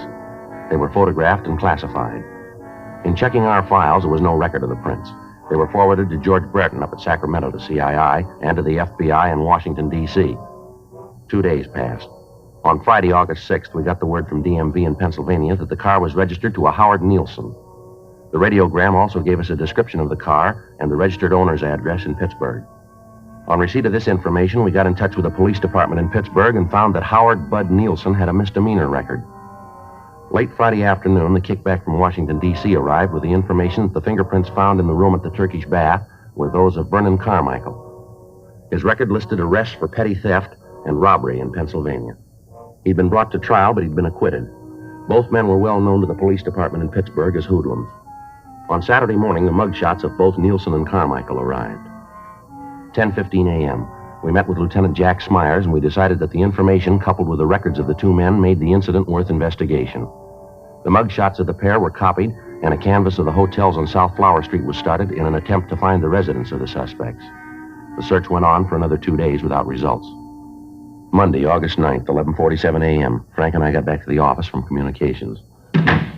You know, we're going to feel pretty silly if Carmichael and Nielsen are already back there. Yeah, I know. It's beginning to look like the tip from Dell about the hotel on Flower was off, huh? Yeah. Still a lot of places to check, though. Friday? Yeah. We got it for you. What? Carmichael and Nielsen. We found the hotel.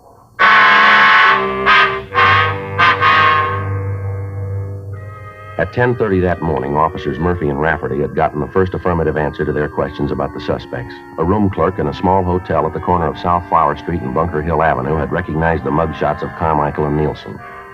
Further questioning brought out the name of the third man in the trio. He was identified as Ernest Hunter. A check of the name through our records netted us no new information on him, and the name and the description was forwarded again to Brereton up at CII in Sacramento and again to Pittsburgh for possible identification. In talks with Lieutenant Smyers and Chief of Detectives Thad Brown, it was decided to keep the man under 24-hour surveillance. 3 additional teams of men from robbery detail were assigned to the duty. For the next 7 days, the 3 men were under constant watch. Their habits were regular, their movements during the day followed the same general pattern. The kickback on Ernest Hunter disclosed no criminal record. At the end of the first week of watching the men, it was decided that the next step in the operation was to place a microphone in their room so that we might be able to monitor their conversations. Frank and I got in touch with the sound crew at the crime lab, and we made arrangements with them. The necessary permits were obtained from the Federal Communications Commission, and the listening equipment itself was ready. We made arrangements with radio car officers to pick up the suspects for investigation. The sound crew, Frank and I, along with Murphy and Rafferty, stood by for word that the trio was in custody. Tuesday night, 9:40 p.m. Should be getting word pretty quick. Yeah. Red 2 to Red 1. Red 2 to Red 1. Come in, Red 1. That's Murph. Yeah. Red 1 to Red 2. Come in, Red 2. Any word yet? Over. No, not yet. We're all set in the manager's apartment. Monitor to Outpost 1. Monitor to Outpost 1. Come in, Outpost 1. Sounds like they got him. Yeah, you want to take it? Yeah. Stand by, Red 3. Outpost 1 to monitor. Outpost 1 to monitor. Go ahead.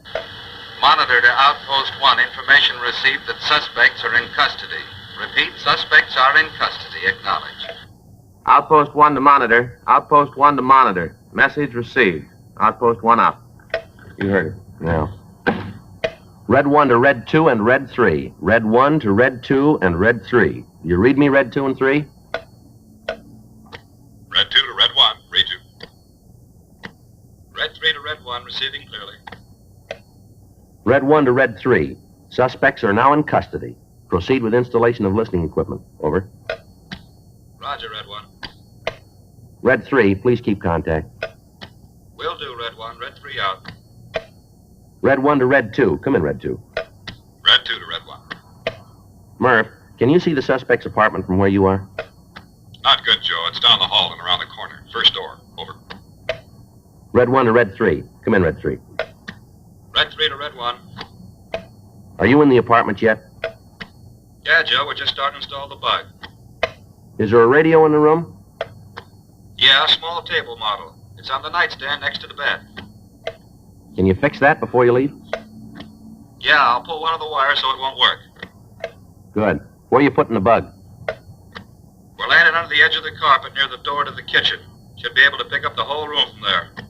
Well, there's nothing to do now until we get it finished, huh? Yeah. We got the recorder all set up? Yeah, it's in the room. Sound crew came in this afternoon and made the installation on it. Mm-hmm. You know how to work it? Yeah, I think so. Jack checked me out on it. It's pretty simple. Just like playing a piano. Press a key and away it goes. Well, I hope you got it. I've always had trouble with them. Last time out, I wanted to rewind one of the spools and listen to something. Ended up erasing everything we had. Yes, I remember that very well. I was afraid you would. Mm-hmm. Red 3 to Red 1. Red 3 to Red 1. Come in, Red 1. It's the sound crew. Yeah. Red 1 to Red 3. Have completed installation. We're leaving the apartment. Have you seen anybody in the halls? No, all clear. We've had more than our share of luck on this one, Joe. Yeah, let's hope it holds out.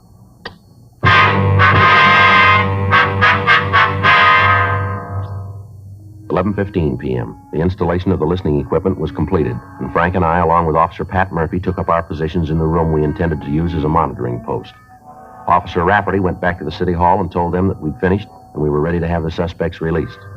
In the meantime, Carmichael, Nielsen, and Hunter had been fingerprinted and mugged. A search of their persons had failed to reveal any incriminating evidence, and the time that they'd been held had allowed us to make the necessary installation. After the trio had been released, we received information that they were proceeding toward the hotel. Frank, Murphy, and I waited for them at the monitor post to come into their room. 12:35 a.m. That's them. Get the recorder, huh? Right. You want to take care of the log, Frank? Yeah. See, it's 12:36 a.m. That's it. Lousy deal, boy. Just wanted to ask you some questions, that's all. That's what you think. They had a reason. You're so smart, you tell me why. Ah, shut up. Will you, Carmichael? You weren't such a big man when he started asking you the questions. You all the time saying how he was going to tell them all. Why don't you shut your Probably mouth? when you got tanked up with that Turkish bath, that's probably what tipped him. What tip? A couple of uniformed cops stop us on a routine investigation. They got nothing. Anything on us, you think you'd let us go? Well, do you? You think you'd let us go? Oh, why don't you dry up? Hunter? Yeah? Turn on the radio, will you? Get some music? Yeah. And next time you get tanked, come back here, huh? Don't go roaming all over town. That's why they picked us up. You said something. What'd I say? You know what I said, huh? Tell you? You being a big man, you tell me what I said to him. They picked me up. Go ahead, tell me. You said something. I don't know what it was, but you shut up your mouth. Hey, Hunter, what's the matter with the radio? I thought you was going to turn it up. I'm fine, see? Keep broken. Don't worry. That doesn't make any difference. I'm going to hit the sack. Nice to have you shut for a while. You open your mouth anymore, you got more trouble you can handle. That's the way it looks to you. Yeah, it does. You guys don't shut up, I'm going to throw one of you out of here. Now shut up and get some sleep. Good night. Good night. Stupid we got the radio fixed. And that's the way it went for the next 5 days. When the men were in the room, they argued continually. They talked about the deal they were working on, but from their conversation, there was no way of learning what they planned. When they left the room, they were constantly under surveillance, but their movements were routine. They took their meals in the same restaurant. They went to movies. They sat in bars, always together. During the time they were out of the apartment, they made no local contacts. They received no telephone calls. They made none. We knew that they were planning something, but there was no way of knowing what it was. All conversation in the room was recorded and listened to over and over again in the hope that we could come up with some kind of a lead. But the time spent in replaying the recordings netted us nothing. From what they'd said, we figured that whatever they were planning would take place on either Tuesday, August 17th, or on Wednesday, August 18th. On Tuesday, three-way cars were assigned to the streets in front of the hotel, but the suspects acted as usual. On Wednesday, they didn't leave their room. Frank, Murphy, and I continued to wait. On the streets outside, 3 other teams of men were standing by in undercover cars. 9:30 p.m. That's their telephone. Get the recorder, Murph. Yep. 9:31 p.m. Yeah. I'll get it. Hello? Yeah. When? Right, okay, we'll leave right now. Yep. What? Yeah, that's the word we got. Right, we'll see you in about 30 minutes. Right. Hey, how are we going to know you? Yeah. Mm-hmm. Yeah, I got it, right. Hey, who was that? The contact? Yeah. The stuff just got in. We're supposed to pick it up right away. Oh, looks like maybe we got to work now. It's too soon for me. Let's go. That's it. I'll get it out. Outpost 1 to units 1K89, 1K88, 1K87. Suspects are leaving room. Suspects are leaving room. Outpost 1 out. All right, let's go. I wish we knew what it was. Sounds like it might be narcotics. Well, it could be. Doesn't make a lot of difference, does it? Yeah? At least we know it's something.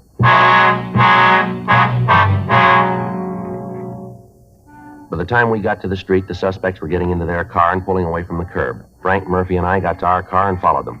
They drove down South Flower to the corner of Palm Drive and turned left. 3 blocks further, they pulled into a gas station and apparently asked directions. They turned south on Broadway and drove about a mile.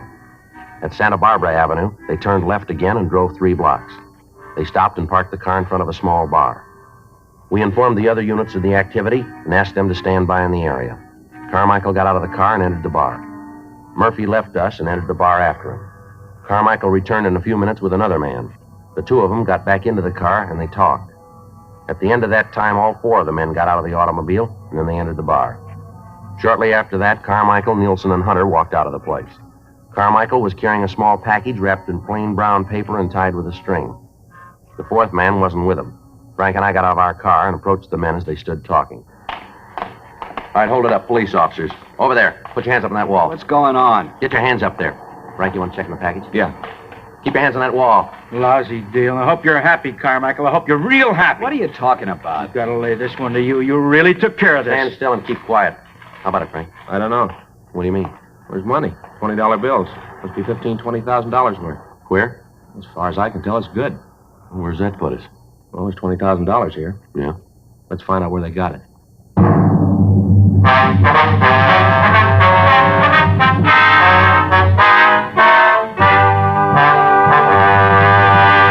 You are listening to Dragnet, the authentic story of your police force in action. There are good reasons why thousands of people are changing to Chesterfield every day. Why Chesterfield is the largest selling two-way cigarette in America. Why Chesterfield is best for me and best for you. People these days want facts. When you want people to use your product, you have to tell them what effect it has on people who do use it regularly. That's why a doctor has examined for almost 2 years a large group of Chesterfield smokers. 45% of them have, on the average, been smoking Chesterfields for well over 10 years. What is the effect on these people from smoking Chesterfield? No adverse effects to the nose, throat, and sinuses, says the doctor. Consider Chesterfield's record with these smokers, with millions of other smokers throughout America. Another good reason for you to change to Chesterfield. Regular or king size, Chesterfield is best for me, best for you.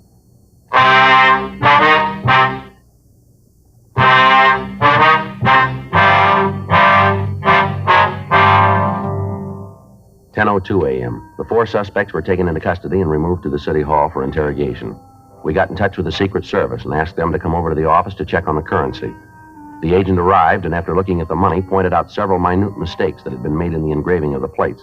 He went on to explain, however, that this particular printing was one of the best that he'd ever seen. He told us that the paper used in the bills would be analyzed and that we'd receive copies of the reports as soon as they were finished. 12:14 a.m. While Murphy, Rafferty, and the Secret Service man questioned Nielsen in the interrogation room, Frank and I talked to Carmichael in the squad room. We questioned him for about an hour, but he refused to say anything that would help us get a lead to the source of the counterfeit. 1:30 a.m. How long you figure you can keep this up, Carmichael? I don't know what you're talking about. Oh, now, come off it. We're getting tired of playing kid games here. We want to know where the queer came from now. Who says it's queer? Guy that printed it was pretty sloppy. He made a lot of mistakes. Joe? Yeah, Murph. See you a minute? Yeah. Be right back. Yeah.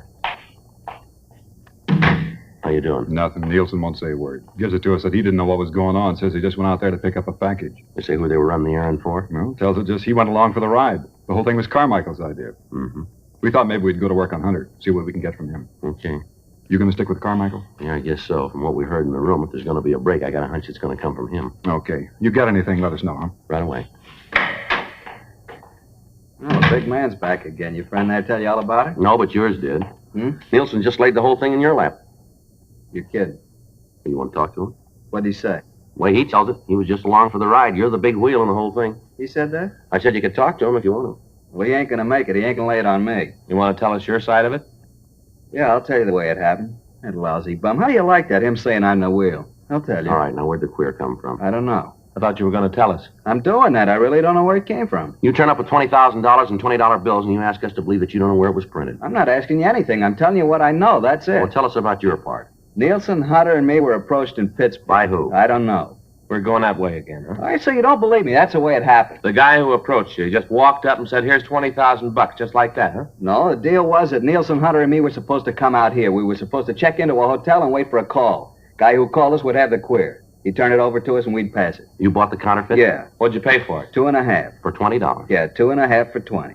You paid the other man we picked up? Yeah, we gave him $2,500. You ever see the man before? What? The man you bought the queer from. Do you know him? No, never saw him before. He's not the man who made the original contact in Pittsburgh. No, a guy back east was an old man. How old?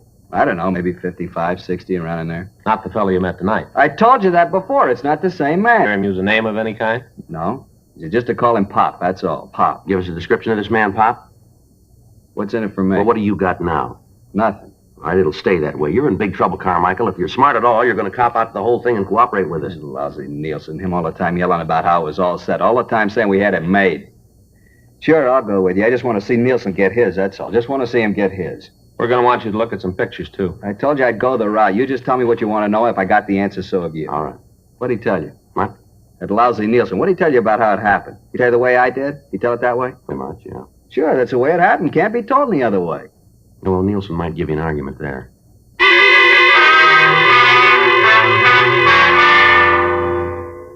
Further interrogation of the other three men in the operation served to corroborate the story that we'd been given by Carmichael. $2,500 in cash was found on the fourth suspect. Once the other men were confronted with the fact that Carmichael had told us everything he knew concerning the operation, they all followed suit. But other than telling us that they knew the head man in the counterfeiting act as Pop, they couldn't come up with any further information. From the man who'd been in the bar, we learned that he'd met Pop in Pittsburgh. He also told us that as far as he knew, the counterfeiter had been in prison at one time or another. However, the suspect was unable to tell us in what state or on what charges Pop had served time. He went on to tell us that he'd gotten the money in Pittsburgh and that Pop had told him that he'd be contacted later. The Secret Service had completed their analysis of the counterfeit bills, and they told us that they were some of the most perfect printing jobs that they'd run across. The counterfeiter had made one major mistake, however. In the printing of the currency, he'd impregnated the paper with small silken hairs so that it would stand close inspection. The currency now in use is made with nylon hairs. The agent from the Secret Service told us that they had agents working on tracing the manufacturer of the paper in the hopes that they could come up with a lead as to the identity of Pop. The four suspects were booked into the city jail. Thursday, August 19th, we ran the name Pop through our moniker file. Of the 47 cards turned over to us by the Record Bureau, 19 of the suspects listed matched the descriptions that we'd been given. The pictures of the men were pulled and shown to Carmichael and the other three suspects. They were unable to give us an identification. The name and description was sent to George Brereton in Sacramento, and he sent us another 150 possible. These were checked out without result. The nickname and physical description of the man was sent to Washington, and we got back over 1,000 names and pictures. It took us 6 weeks, working with the Secret Service, to check out these possibles. The results, nothing. Tuesday, October 5th, Frank and I got back to the office. I get it. Robbery Friday. Yeah. Mm-hmm. All right, wait a minute. Wait till I get that down. All right, go ahead. Uh-huh. Yeah. Yeah, well, it should check out. Mm-hmm. Right. Okay, we'll meet you. What you got? Report of the paper and the queer bills just came through. Yeah? Looks like we found Pop.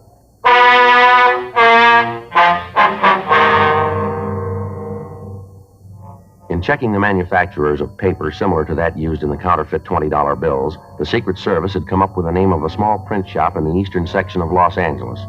The paper used was of an unusual type, and there were not many orders for it. This particular shop had ordered large quantities of it in the past and was continuing to use it.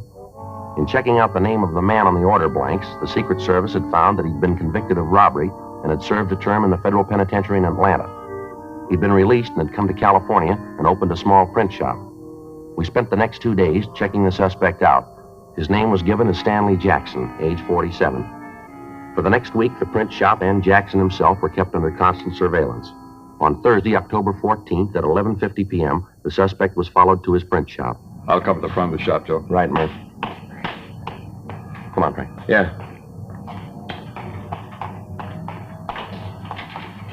Joe? Yeah. Sounds like a press, doesn't it? Yeah. Come on. Back door's around here. You see what's going on in there? No. Got the windows all painted over. What do you figure? Well, it doesn't leave us with a lot of choice. If we go in and he's not printing counterfeit, we're going to make him so hinky that we might never nail him. Yeah. If we don't go in, he might get rid of the plates, and we're in trouble there, too. Yeah, like I said, we haven't got much choice, have we? All right, let's go. What's going on? What are you doing in Police here? officers, you're under arrest. You want to take the press, Frank? You got no right to come in here like this. I know my rights. You haven't got a warrant. You've got no right to act like this. You want to kill it, Frank? I got it. The plates are in the press, Joe. Doing the green overlay. Take a look. You haven't got any right touching those. They're mine. They belong to me, mister. Where'd you get the plates, Jackson? They're good, aren't they, mister? The very best. Where'd you get them? Made them? Made them myself. Where'd you learn engraving? In prison. When they sent me to prison, I learned all about engraving. Real engraving. Not photo process, but the real thing. Finest plates I've ever seen. The best. Beautiful money, isn't it? Best I've ever seen. Fool anybody. Did it all myself. Pass it anywhere. Fool anybody, anywhere. Yeah. Just look at it, mister. That's a genuine article, isn't it? Real money. It's perfect. Absolutely perfect, mister. No, you're wrong there. The government didn't print it.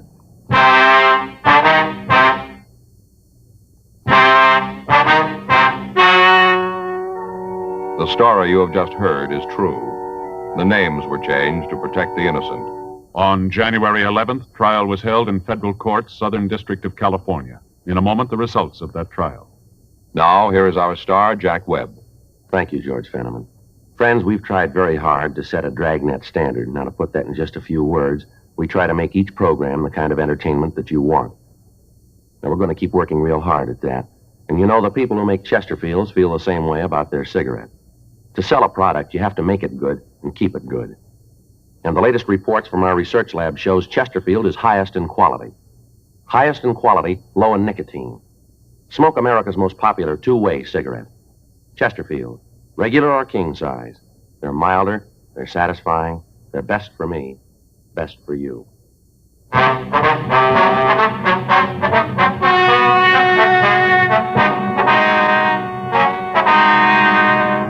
Vernon Alex Carmichael, Howard Raymond Nielsen, Ernest Richard Hunter, Philip Roger Harger, and Stanley Norman Jackson were tried and convicted of violation of Title 18 U.S. Code, Section 474, printing and issuing counterfeit money.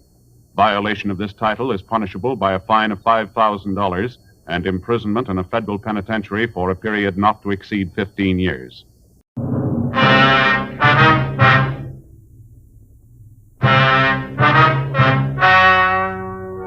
Ladies and gentlemen, the story you are about to hear is true. The names have been changed to protect the innocent.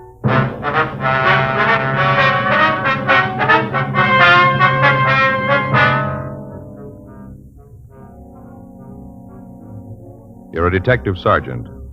You're assigned to homicide detail. A young girl has been shot with a .22 caliber rifle. It was reported as suicide. Your job, investigate. Here is Chesterfield's record with smokers, and important to you. No adverse effects to the nose, throat, and sinuses from smoking Chesterfield. That's the report of a doctor who has been examining a group of Chesterfield smokers for a full year and 2 months as a part of a program supervised by a responsible independent research laboratory. Don't you want to try a cigarette with a record like this? Chesterfield.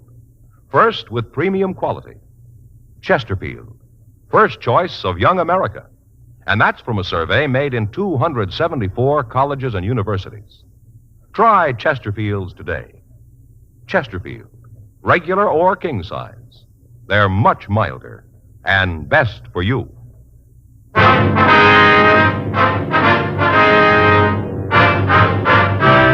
Dragnet, the documented drama of an actual crime.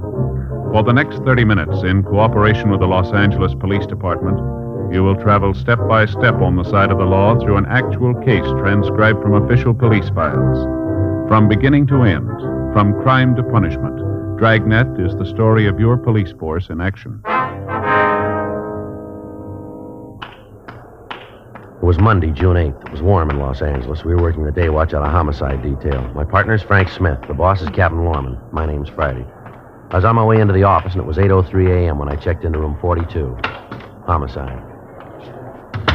Joe? Yeah. Back here in the skipper's office. Ray Geesey wants to talk to All you. right. Morning, Joe. Hi, Ray. What do you got? Suicide. Anything on it? Here's the report. Team from the business office went out last night. Get on it right away, will you? Right, Ray. Let's go. Huh? Yeah. Want to check this stuff before we get started? Might as well give us an idea what we got to do. What's the report say there you got? Let's see. According to this, business office got a call at 2:30 this morning. Landlady out in the Westlake Park district called in and said that this young girl had committed suicide. They get an ID on her? No, they got her listed as Jane Doe, number 17. There's a description here. Better check it with missing persons, huh? Uh-huh. How'd the landlady happen to find the body? Well, according to the report, she heard the water running in the apartment, finally went up to see what it was. She knocked on the door, nobody answered. She opened it and went in, found the body. Well, the girl didn't live in the apartment then? No, place is rented to a Ross Mitchell. Anything on him? No, because he wasn't home. He was checked through R&I, no make on him. How about prints on the victim? No go. Checked him out. Nothing on her here. We can send him on to Washington. Yeah. And they found a suicide note. There's a copy of it here. What's it say? Ross, I've tried to make you understand. Nothing seems to do any good. I've told you that I won't stand in the way of your career, but you don't want to try to make a go of it. I know this doesn't solve anything. It's the only way I can think of. Any signature? No. The report says that the original copy's over at the crime lab for processing. Well, I guess we better start with the landlady, huh? It's the best lead we got. Galindo and Bates are out there now. Place was staked right away. Friday, you want to talk too? Right, thanks, Ray. It's Friday talking. Yeah. Uh-huh. No, we just got it.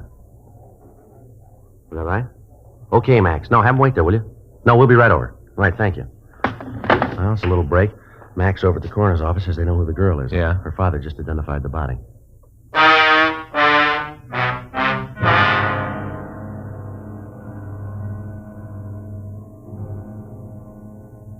"8:14 a.m. We left the city hall and we went over to the Hall of Justice. We met the victim's father, a Mr. Robert Andrews Paul. He told us that there could be no mistake. The body was that of his daughter, Gloria Z. Paul. The attendant had given him some smelling salts, and after introducing us, he'd left to close off the viewing room. I don't understand why she'd do it. None of it makes sense. When did you see your daughter last, Mr. Paul? Saturday afternoon. That was the last time. I never saw her again. She was gone Saturday night and all day yesterday, is that it? Yeah. You hear from her at all? No. Weren't you worried about her at all? No, sometimes she doesn't come home, stays with a girlfriend, but when I didn't hear from her last night, I got worried, started calling around. Did she say where she was going when she left? Told me she was going over to see Peggy. Said the two of them were going to a show and that she'd be home for dinner, sure. Well, who is this Peggy? Peggy Rockwell, a friend of Gloria's. Uh-huh. Have you talked to her? What? I say, have you talked to this Peggy since your daughter disappeared? Yes, I called her last night. I talked to her then. I was most out of my mind. I didn't know what to do. I talked to her last night. She didn't know. Did your daughter know anybody named Ross Mitchell? Ross Mitchell? No, I don't think I've ever heard the name. Why do you ask that? Well, just wondered. You know something about this you're not telling me, is that it? No, sir, we don't. Well, it must be something like that. You don't just come up with a name like that out of thin air. You got to have a reason. Now, look, I'm her father. I got a right to know. All night sitting there waiting for the phone to ring, calling her friends, thinking she's been in an accident, imagining all kinds of things. If you know something, you should tell me. I've got to know. How am I going to tell her mother? Poor woman's almost dead with worry.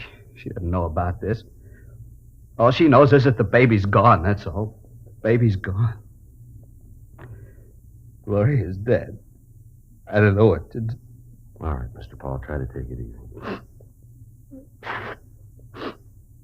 I'm sorry if you got a cigarette. Yes, sir. Here. Here, I'll give you a light.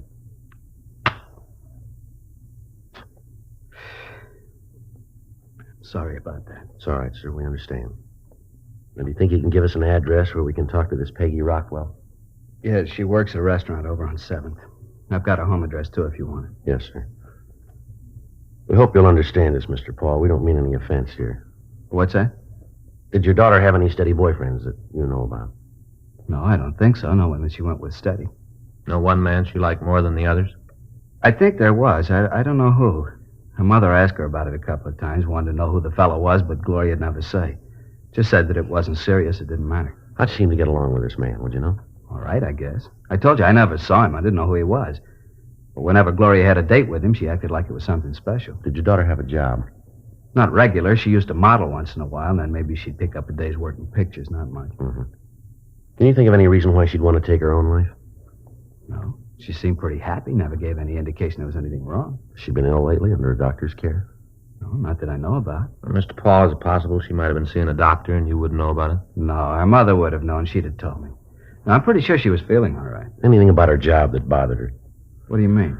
Well, was she happy with what she was doing, the kind of work she was doing? Oh, yeah. Gloria didn't want a career. She was looking for a husband, one to settle down and raise a family. Mm-hmm. Well, can you think of anything at all that might make her want to take her own life, as I asked you before? I can't understand it. None of it makes any sense to me. Where she was found, she didn't know anybody in that part of town. I don't know what she'd be doing over there. Did she drink? I don't think I understand. Well, did she drink much, sir? Bars, cocktail lounges? No, she didn't. Now, Gloria was a good girl. She didn't drink or smoke. She was a good girl, and I don't understand all this. First this thing with Ross, and now you want to know if she drinks. I don't know what you're trying to get at, but I don't like it. You're trying to make Gloria something that she isn't. She's a good girl, always has been. Just a home and family, that's all she wanted, nothing more. I don't know why you're asking me all these questions. I'm her father. You're the police. It's up to you to find the reason. That's your job. Not to come around and say things about my girl. I'm sorry. We're not saying anything, Mr. Paul. You are, too. You're trying to make me believe that Gloria wasn't a nice girl. Now, I know different. I raised her since she was a baby, gave her all the care I could. I don't know why she'd do a thing like this. You don't? No. Why ask me these questions? Well, sir, you said it yourself. Huh? You're her father.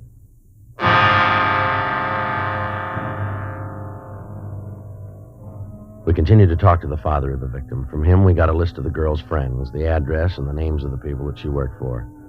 While we were talking to him, he was unable to give us any idea as to why his daughter, Gloria Paul, might want to take her own life. He insisted that he didn't know anybody or any one of his daughter's acquaintances named Ross Mitchell. A telephone call was put through to his wife, but she was unable to tell us who the man was. 8:20 a.m. Mr. Paul recovered from the initial shock, and he went home. 8:39 a.m. We drove over to the rooming house where Gloria Paul had been found. On the way, we stopped to call the crime lab to see if they'd been able to come up with anything in the dead girl's effects to help us. Lieutenant Lee Jones at the lab told us that they hadn't finished their investigation yet. 8:50 a.m. We arrived at the house and talked with the landlady, Thelma Keene. It's terrible. Poor little thing. You haven't seen Ross Mitchell yet, have you? No, he hasn't come in. I told the officers last night that I didn't expect him until noon today. Have you seen the girl before? Once in a while, she'd come in with Ross, wait for him, and then they'd go right out. Did you see her last night, sir? I told the officers that were here last night that I didn't. Didn't you talk to them at all? Well, yes, ma'am. We have the report they filed, Mrs. Keene, but we'd like to get some additional facts from you. It seems like a waste of time, but I suppose you have to. Yes, ma'am. Do you have any idea when she might have come in? No, not the slightest. When was the last time you saw Mitchell? Saturday around noon, he came in and told me that he'd be out of town over the weekend. Said to me to keep an eye on the place. Yes, ma'am. Did he tell you where he was going? He said he was going to visit an assistant director friend of his over in La Cañada. Did he say what the friend's name was? No, they're working on a picture together. Ross just met him the other day. Asked him out for the weekend. Ross is very good at making friends. Mm-hmm. Do you know where he's working? No, Ross just said it was a sea adventure. Doing it in full color. 3D, too. I guess it's going to be quite a spectacle. We didn't have all the gimmicks in my day. Ma'am? Didn't have 3D or the other things. In my day, we acted. We knew how to act. From the heart. These youngsters are good flack. Can make a star out of anybody. Oh, things have changed. And here, this one. That's me with the pith helmet. This was made over on Catalina Island. We were shooting a jungle picture. We acted. No doubles for us. Real actors. When was this, ma'am? A few years ago. Now, why are you asking all these questions about Ross? Well, the note the girl left was addressed to him. That doesn't mean anything. Just some lovesick girl. Doesn't mean Ross had anything to do with it. How'd you happen to find the body? I went to bed about 10:30. They were running one of my old movies on TV, and I stayed up to see it. You happened to catch it? The thing called The Floods Will Come. I made it over at Catalina. It starred Nick Benton, real movie idol.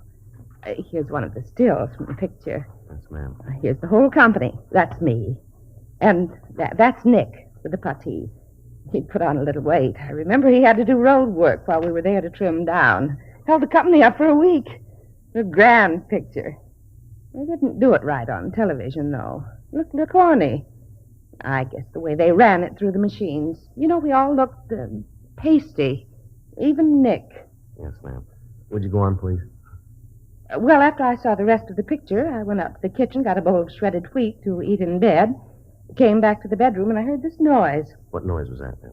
Like somebody was running water in one of the taps. Went on and on. Pretty soon it started to bother me. I couldn't understand it. Uh-huh. Finally, I went up to see who it was. Noise came from Ross's apartment. Mm-hmm. I knocked, but there wasn't any answer, so I unlocked the door and went in. I thought something was wrong. And that's when I saw her. I see. She was lying on bed.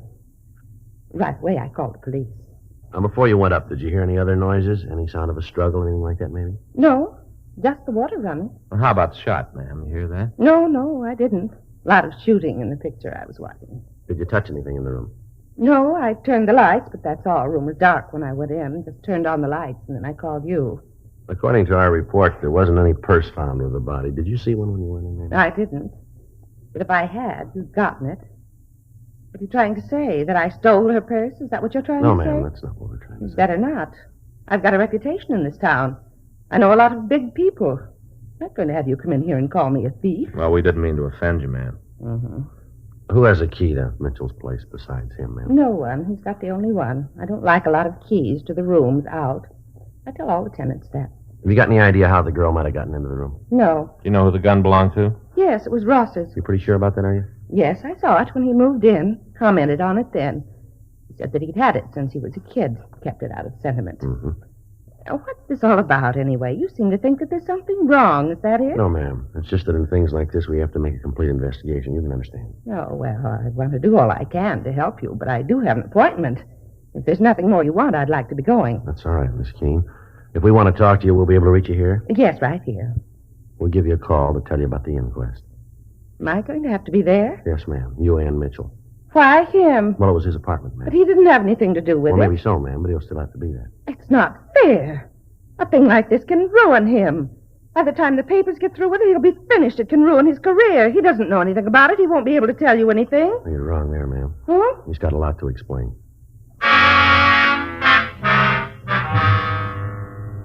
We went upstairs and met the officer staked out in the room and looked at the apartment where the girl had been found.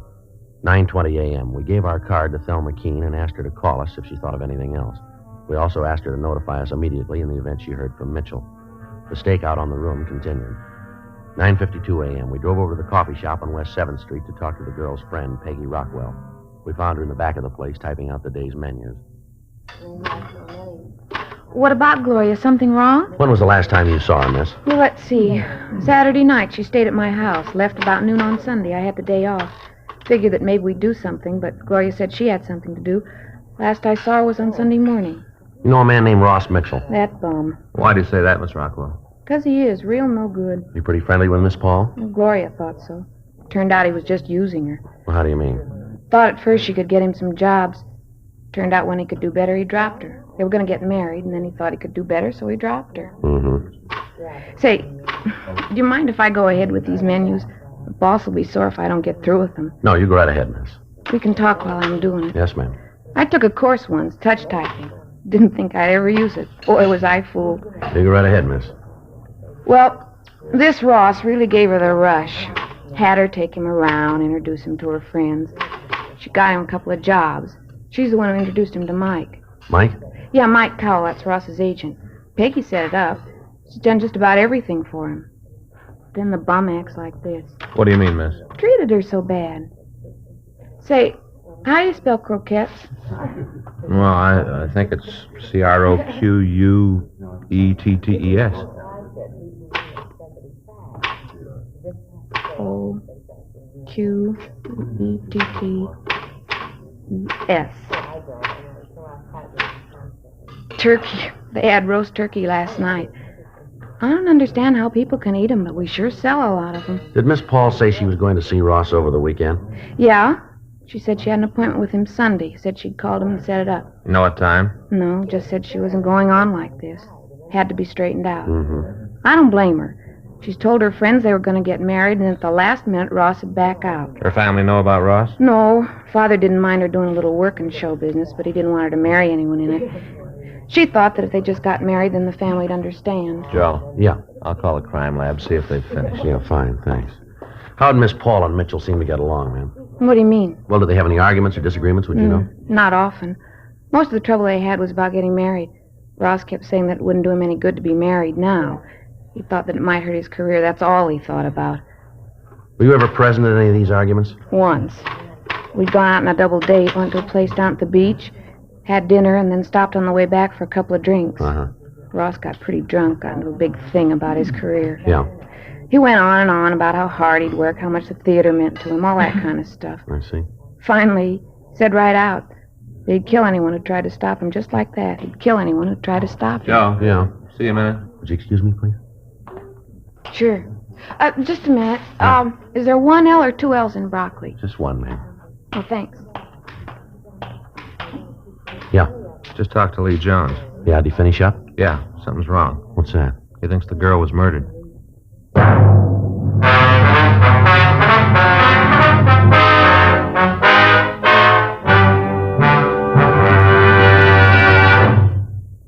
You are listening to Dragnet, the authentic story of your police force in action. Years ahead of them all. Chesterfield is years ahead of all cigarettes. Chesterfield quality is highest. Here's the proof. Recent chemical analyses give an index of good quality for the country's 6 leading cigarette brands. The index of good quality table, which is a ratio of high sugar to low nicotine, shows Chesterfield quality highest. Chesterfield quality highest. 15% higher than its nearest competitor. Chesterfield quality highest. 31% higher than the average of the 5 other leading brands. Don't you want to try a cigarette with a record like this? Chesterfield.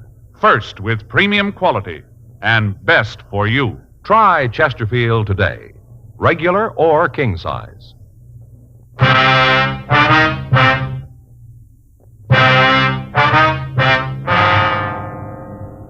10:37 a.m. We drove to the crime lab and talked with Sergeant J. Allen. He told us that when they checked for powder burns on the body, they hadn't found any. They measured the reach of the dead girl and found that it would have been almost impossible for her to have pulled the trigger on the rifle, leaving the fingerprints they found on the gun. Blotter test failed to show any traces of nitrate powder on her hands. They checked the handwriting on the suicide note found in the room against samples of Gloria Paul's writing and found that they didn't match. From their findings, they said that it was their opinion that the girl had not killed herself, that she'd been murdered. We went back to the city hall and got out a local and an APB on Ross Mitchell. We called the landlady of his rooming house. She hadn't heard from him. 12:30 p.m., we went back to the rooming house and relieved the stakeout. We asked the landlady not to say anything to Mitchell about our being there. 12:45 p.m., still no sign of the suspect. 1 o'clock. 1:30.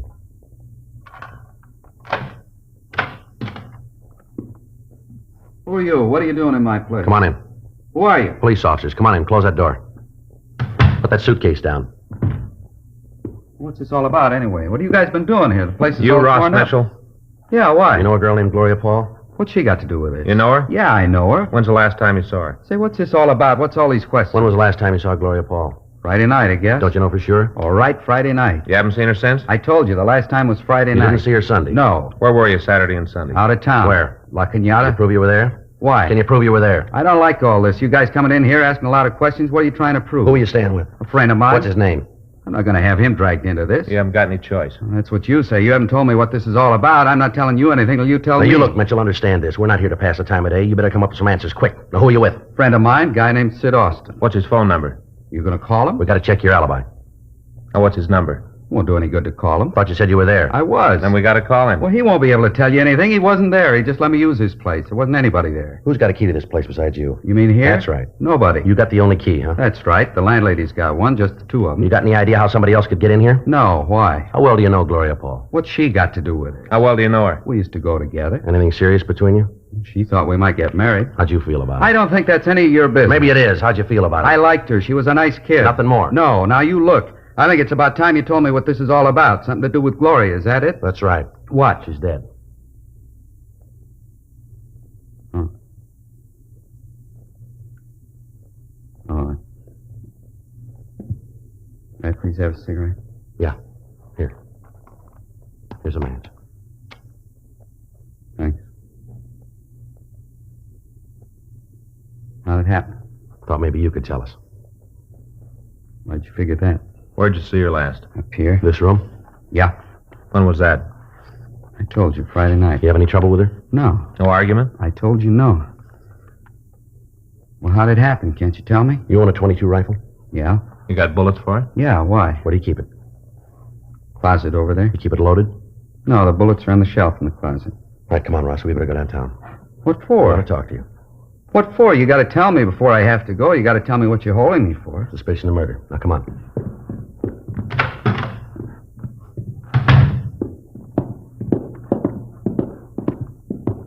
Where are you taking him? Downtown. Why? Want to talk to him. You didn't have anything to do with it, did you, Ross? I don't even know what this is all about. All I know is that Gloria's dead. She killed herself in your room. What? In your room, Ross. It was suicide. Well, they're arresting me for murder. Oh, you can't do that. Ross didn't have anything to do with it. It was suicide. That's what you said. All right, come on, Mitchell. Well, you can't do that. It was suicide. You want to take him out the car, Frank? Yeah, come on. You can see that you're making a mistake. He didn't have anything to do with it. He's going to have enough trouble with that girl killing herself in his apartment. You can't arrest him for murder. It was suicide. What are you trying to tell us, lady? What? Something you want to say here? No, you're making things up. All right, let's go. Yes. Let's go ahead. Take him. Go ahead. He wants to be a star. Let him. Go ahead and take him and serve him right. The way he treats people. I tried to help him. God knows I tried. Got him to meet a lot of important people, a lot of contacts. You think he was interested? You bet he was. How does he show it? I'll tell you how. He thanks me for all I've done for him by running around, chasing after that young nobody, that Gloria. I tried to reason with her, tried to talk some sense into her. Told her that she couldn't do anything for him. Told her that I could make him a star, bigger than anybody. She said she loved him. She doesn't know how to love. You want to go ahead? Came over here all the time, begging Ross to marry her. I told her to get out of his life and stay out, to leave him alone. He didn't need her. When was all this? Sunday evening, she came here all dressed up. Oh, when they're young, they know everything. I'm one of the biggest stars this town ever had. She's a nobody. I know what's good for that boy. Didn't you tell us you didn't see the girl Sunday, isn't that right? That's what I said. Did you see her Sunday? Yes, I did. She wanted me to let her into Ross's apartment. Told her he wasn't there. She said it didn't make any difference. She'd wait for him. Yeah? I told her to leave him alone. She didn't understand him. Didn't know how to take care of him. I know the right people. He could have written his own ticket in this town. He could have been big. You don't want him. I killed her. All right. Do you want to get a coat, ma'am? Yes. Doesn't make any difference. I did it to help him. I thought you'd think it was suicide. I didn't think you'd figure anything else. You wrote the note, did you? I did. That's what you've got to understand. For him, that was all that counted. He'd married her and he'd been through. I had to stop it. I didn't want to kill her. But you can see I couldn't let him marry her. Ross is a fine actor. Real talent. Doesn't come along often. All right, lady. Let's go. He'll understand, won't he? He'll know why I did it. He'll understand. I wouldn't know, ma'am. Oh? We'll let you ask him.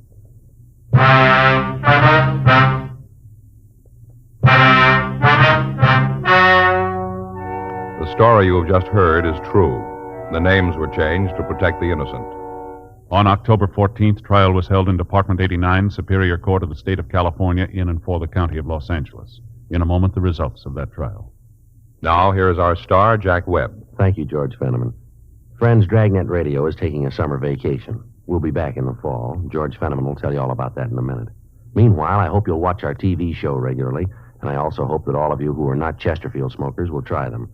I like to feel that when we resume broadcasting in the fall, every one of you will have switched to Chesterfield. You'll find their best for you. And, of course, when you go on that vacation this summer, be sure to take along a couple of cartons, will you?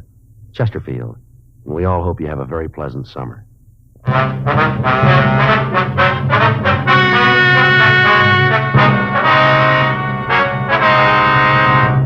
Thelma Alice Keene was tried and convicted of murder in the first degree. She was sentenced to life imprisonment in the California Institute for Women, Corona, California.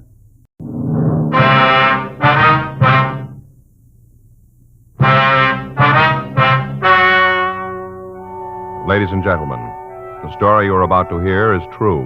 The names have been changed to protect the innocent.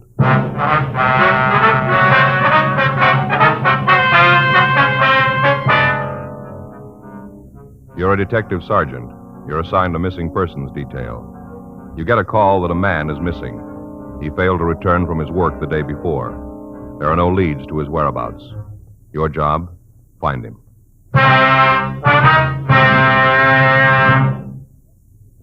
Here is Chesterfield's record with smokers, and important to you. No adverse effects to the nose, throat, and sinuses from smoking Chesterfield. That's the report of a doctor who has been examining a group of Chesterfield smokers for a full year and 2 months as a part of a program supervised by a responsible independent research laboratory. Don't you want to try a cigarette with a record like this? Chesterfield. First with premium quality. Chesterfield. First choice of young America. And that's from a survey made in 274 colleges and universities. Try Chesterfields today. Chesterfield. Regular or king size. They're much milder and best for you.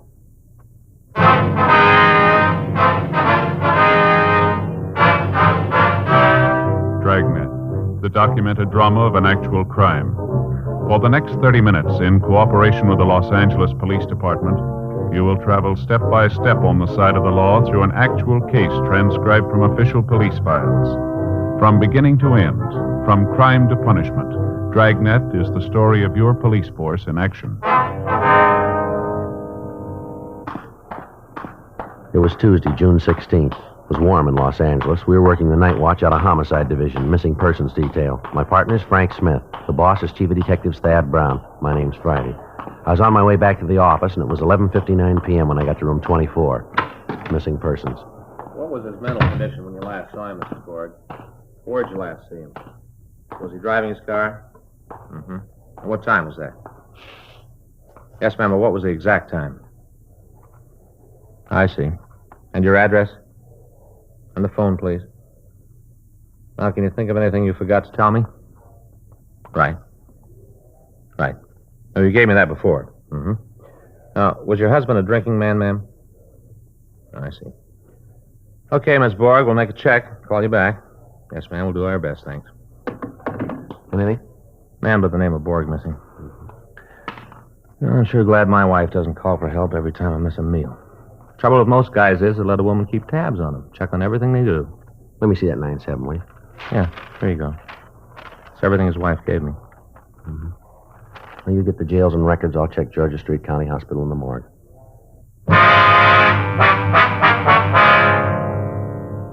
Looked like a routine investigation. Lots of things can keep a man from getting home. A few drinks, sick friend, unexpected business conference, a flat tire on an isolated road, maybe just boredom. But there are other things that can keep a man from getting home. It had to be checked out. Henry Borg, 51, male, white American, address 1571 East Berendo Street, had failed to return home at the usual time on Monday. His wife called one of the men he worked with and found that he hadn't been at work all day that day. He still hadn't come home the next afternoon. She called us. I checked the Gaga file to see if he was one of our regular customers, mental case or alcoholic. He wasn't. Frank and I checked the jails, the hospitals, and the morgue. They had no record of him there. No John Does fitting his description. And Borg had no criminal record. We could assume that he was at least alive. Frank called Mrs. Borg back, told her not to worry, and asked her to call us immediately if she heard from her husband. Wednesday, 3:10 p.m., still no word of Henry Borg. The day watch had made another check of the jails, the hospitals, and the morgue. Mrs. Borg called 3 times. The day watch officer's notes described her as very upset. I called her back and asked her to come in the next day to file a missing persons report. I asked her also to bring in the best picture she had of her husband. Thursday, 2:40 p.m. Mrs. Borg was waiting with Frank when I got to work. She'd already filled out the Form 316. She was holding an aging Pekingese dog in her arms. Joe, this is Mrs. Borg. How are you, ma'am? My partner, Joe Friday, ma'am. Hello, Officer Friday. I talked to Mr. Smith and filled out the paper. Here's that picture you wanted. Oh, yes. Thank you very much, ma'am. It's a good likeness. Mm-hmm. Now, Miss Borg, I see here that you haven't put anything down under personal habits for your husband. Well, I don't understand. Well, does your husband drink at all, ma'am? Henry? No. He takes a glass of beer with his supper when he comes home, but he's not what a person would call a drinking person. Gamble? Gamble? Yes, ma'am. Cards, dice, horses? Oh, I should say not. He never does nothing like that. You've never known him to gamble at all, then? Henry? I should say not. Now, Miss Borg, you say here that your husband has no relative. Oh, only brother Ed, older brother, but I didn't put him down. We don't know where he lives. Haven't heard a word about him 9-10 years. Mm-hmm. What about your family? Your husband friendly with your family? My family hasn't spoke to me since the day I married Henry Borg. Mrs. Borg, I see you only have one friend listed, a Hal Bishop. That's the man your husband rode to work with, isn't it? Yes. Do you know Mr. Bishop's address? No, I don't. Did your husband ride to work with Bishop every day? You say he left his car at home Monday. Did he ever drive it to work? Well, he usually drove our car, but then he'd ride with Mr. Bishop pretty often, too. I didn't think anything about it. It didn't seem like anything. Well, did your husband spend much time with this Bishop? No, just worked. Henry used to like to spend his free time with me. All right, now, ma'am, please don't get upset here. Did your husband have any financial problems, debts that were worrying him? Financial difficulties, like bills and things? No, Henry always took care of it. Do you think there might have been anything you didn't know about that was worrying him? Officer, if Henry was worried about anything, I'd have known it. He'd have told me for sure. Mm-hmm. And what about your home? Do you own it? What do you mean? Was there a mortgage on it, I mean? Yes. Do you have the pink slip on your car? No. Well, is it possible that your husband was behind in the payments? No, he would have told me. Or did he owe money down where he worked? No, not that I know of. Or his job, maybe. Was he worried about that? Mr. Snyder, that's his boss. Well, he always said Henry would have a job as long as he was in the contracting business. Henry makes good wages. Mm-hmm. And you say here his mental condition was good. Has that ever been poor? You ever know your husband to black out?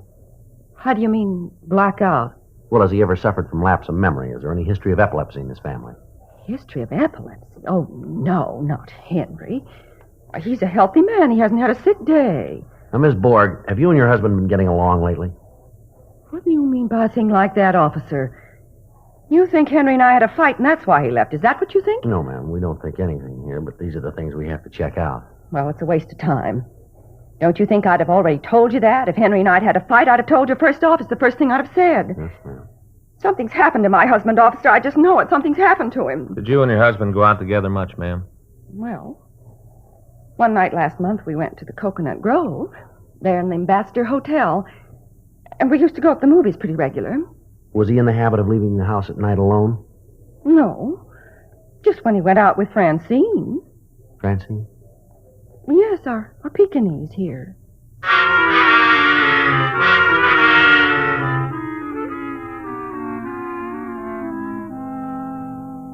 3:55 p.m., Thursday, June 18th. Began to look as if Henry Borg was in trouble. From what we'd been told, he wasn't a man who had just suddenly decided to leave home. We had to find out if the facts we'd been given were accurate. Thursday, 4:10 p.m. We contacted Borg's friend, Hal Bishop, just as he was leaving the construction job where they both worked. He said he hadn't gone by Borg's house to pick him up Monday because Borg hadn't asked him to. The way they worked it, Borg always told him the day before if he wanted to ride. At first, Bishop said he hadn't noticed anything strange about Borg recently. Then he decided Borg had been a little irritable the last few days. Said it wasn't like him to be irritable. That he'd never known Borg to miss work before, and that he'd never heard of any trouble between Borg and his wife. He said that Borg didn't talk much about his wife. We called on the neighbors of the Borgs. They said nothing to indicate any flaws in Mrs. Borg's story. Henry and Martha Borg were average people in an average neighborhood. He went to work every morning at 7 a.m. Came home at 5:15. His neighbors didn't know much about him. He was a quiet man. They lived in the same house for 13 years. Martha Borg was 47, maybe 48. They never had visitors. After 13 years in the same neighborhood, she apparently had no close friends. Two of her neighbors had noticed that in the past year, Martha Borg would leave her house 3 or 4 times a week at 11 a.m. Always at 11 a.m. She invariably got back before her husband did. The neighbors said she usually brought some shopping home with her. They did go out frequently in the evenings. However, there were no reports of family trouble between Martha and Henry Borg. Thursday, 6:20 p.m. We talked to Adolph Wernicke, whose grocery store was on the corner a half a block from the Borg home. They'd been trading with him ever since they moved to the neighborhood. I don't know what to tell you about Mr. Borg, officer. He always seemed like a nice fellow to me. Didn't say much, but nice. Sure is funny, him disappearing like that. You got any idea if he had any trouble with his wife? No, that wife, she's a funny one. Different from Mr. Borg as day and night. Well, how's that, sir? I don't know. High hat, sort of. She's all right, I guess. Kind of show-off, though. Kind of person who dresses up when she goes shopping around the corner. Likes to buy fancy groceries, stuff I never get calls for. Like those anchovies up there on the shelf. Now, I'll bet you I won't sell 2 cans of them in a year, but Mrs. Borg comes in and she'll buy them. Now, Mr. Borg, he don't like that kind of stuff at all. Told me so himself. Yes, sir, but how'd they get along? Do you ever say anything about his wife? I'll tell you the truth, officer, I don't know. As far as a man and his wife arguing, I don't pry. Hurts business. Come to think of it, he did say one thing. That was a long time ago, about 2 or 3 months ago, maybe more. What was that? What'd he say? Well, he came in here, just about like this time it was. Didn't buy anything, just kind of hung around. Remember, he seemed out of sorts. I asked him if he was feeling all right. Said he was. Just felt like he had to get away from the house. Now, that'll happen to a man. Just feel like you gotta get away for a while. You know what I mean, officer. No, sir, I'm not married.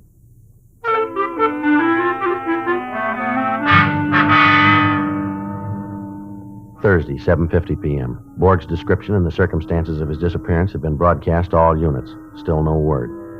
4:10 p.m., Friday, June 19th. We checked Borg's union. He hadn't reported for a new job. We filed an all-points bulletin.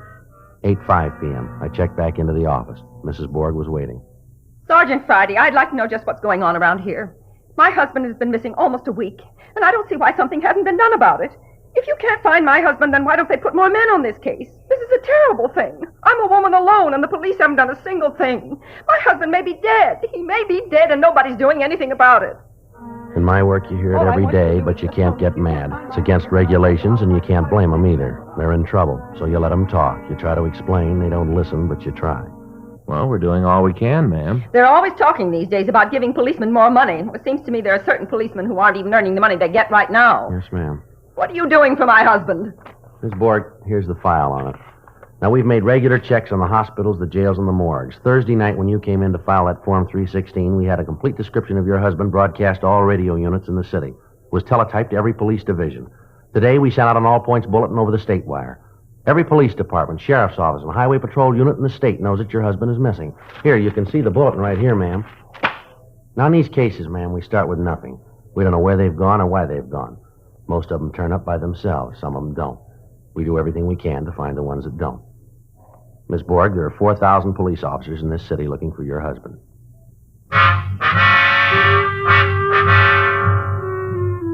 8:57 p.m. When we thought Mrs. Borg was feeling better, we sent her home. We reminded her again to notify us immediately if she heard from her husband. 9:10 p.m. The desk at Central called and told us that they'd picked up a John Doe. From what they said, he apparently was suffering from amnesia. While I went down to Homicide to check out some reports, Frank went over to Central to see the man they picked up. 9:16 p.m. Frank came back to the office. Joe? Yeah? Just checked out that John Doe at Central. Anything on him? Yeah, it's Henry Borg.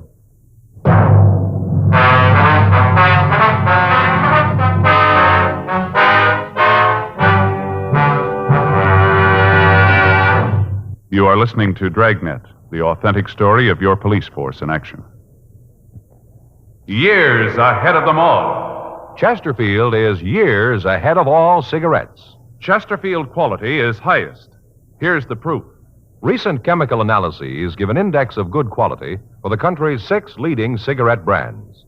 The index of good quality table, which is a ratio of high sugar to low nicotine, shows Chesterfield quality highest. Chesterfield quality highest. 15% higher than its nearest competitor. Chesterfield quality highest. 31% higher than the average of the 5 other leading brands. Don't you want to try a cigarette with a record like this? Chesterfield. First with premium quality and best for you. Try Chesterfield today. Regular or king size.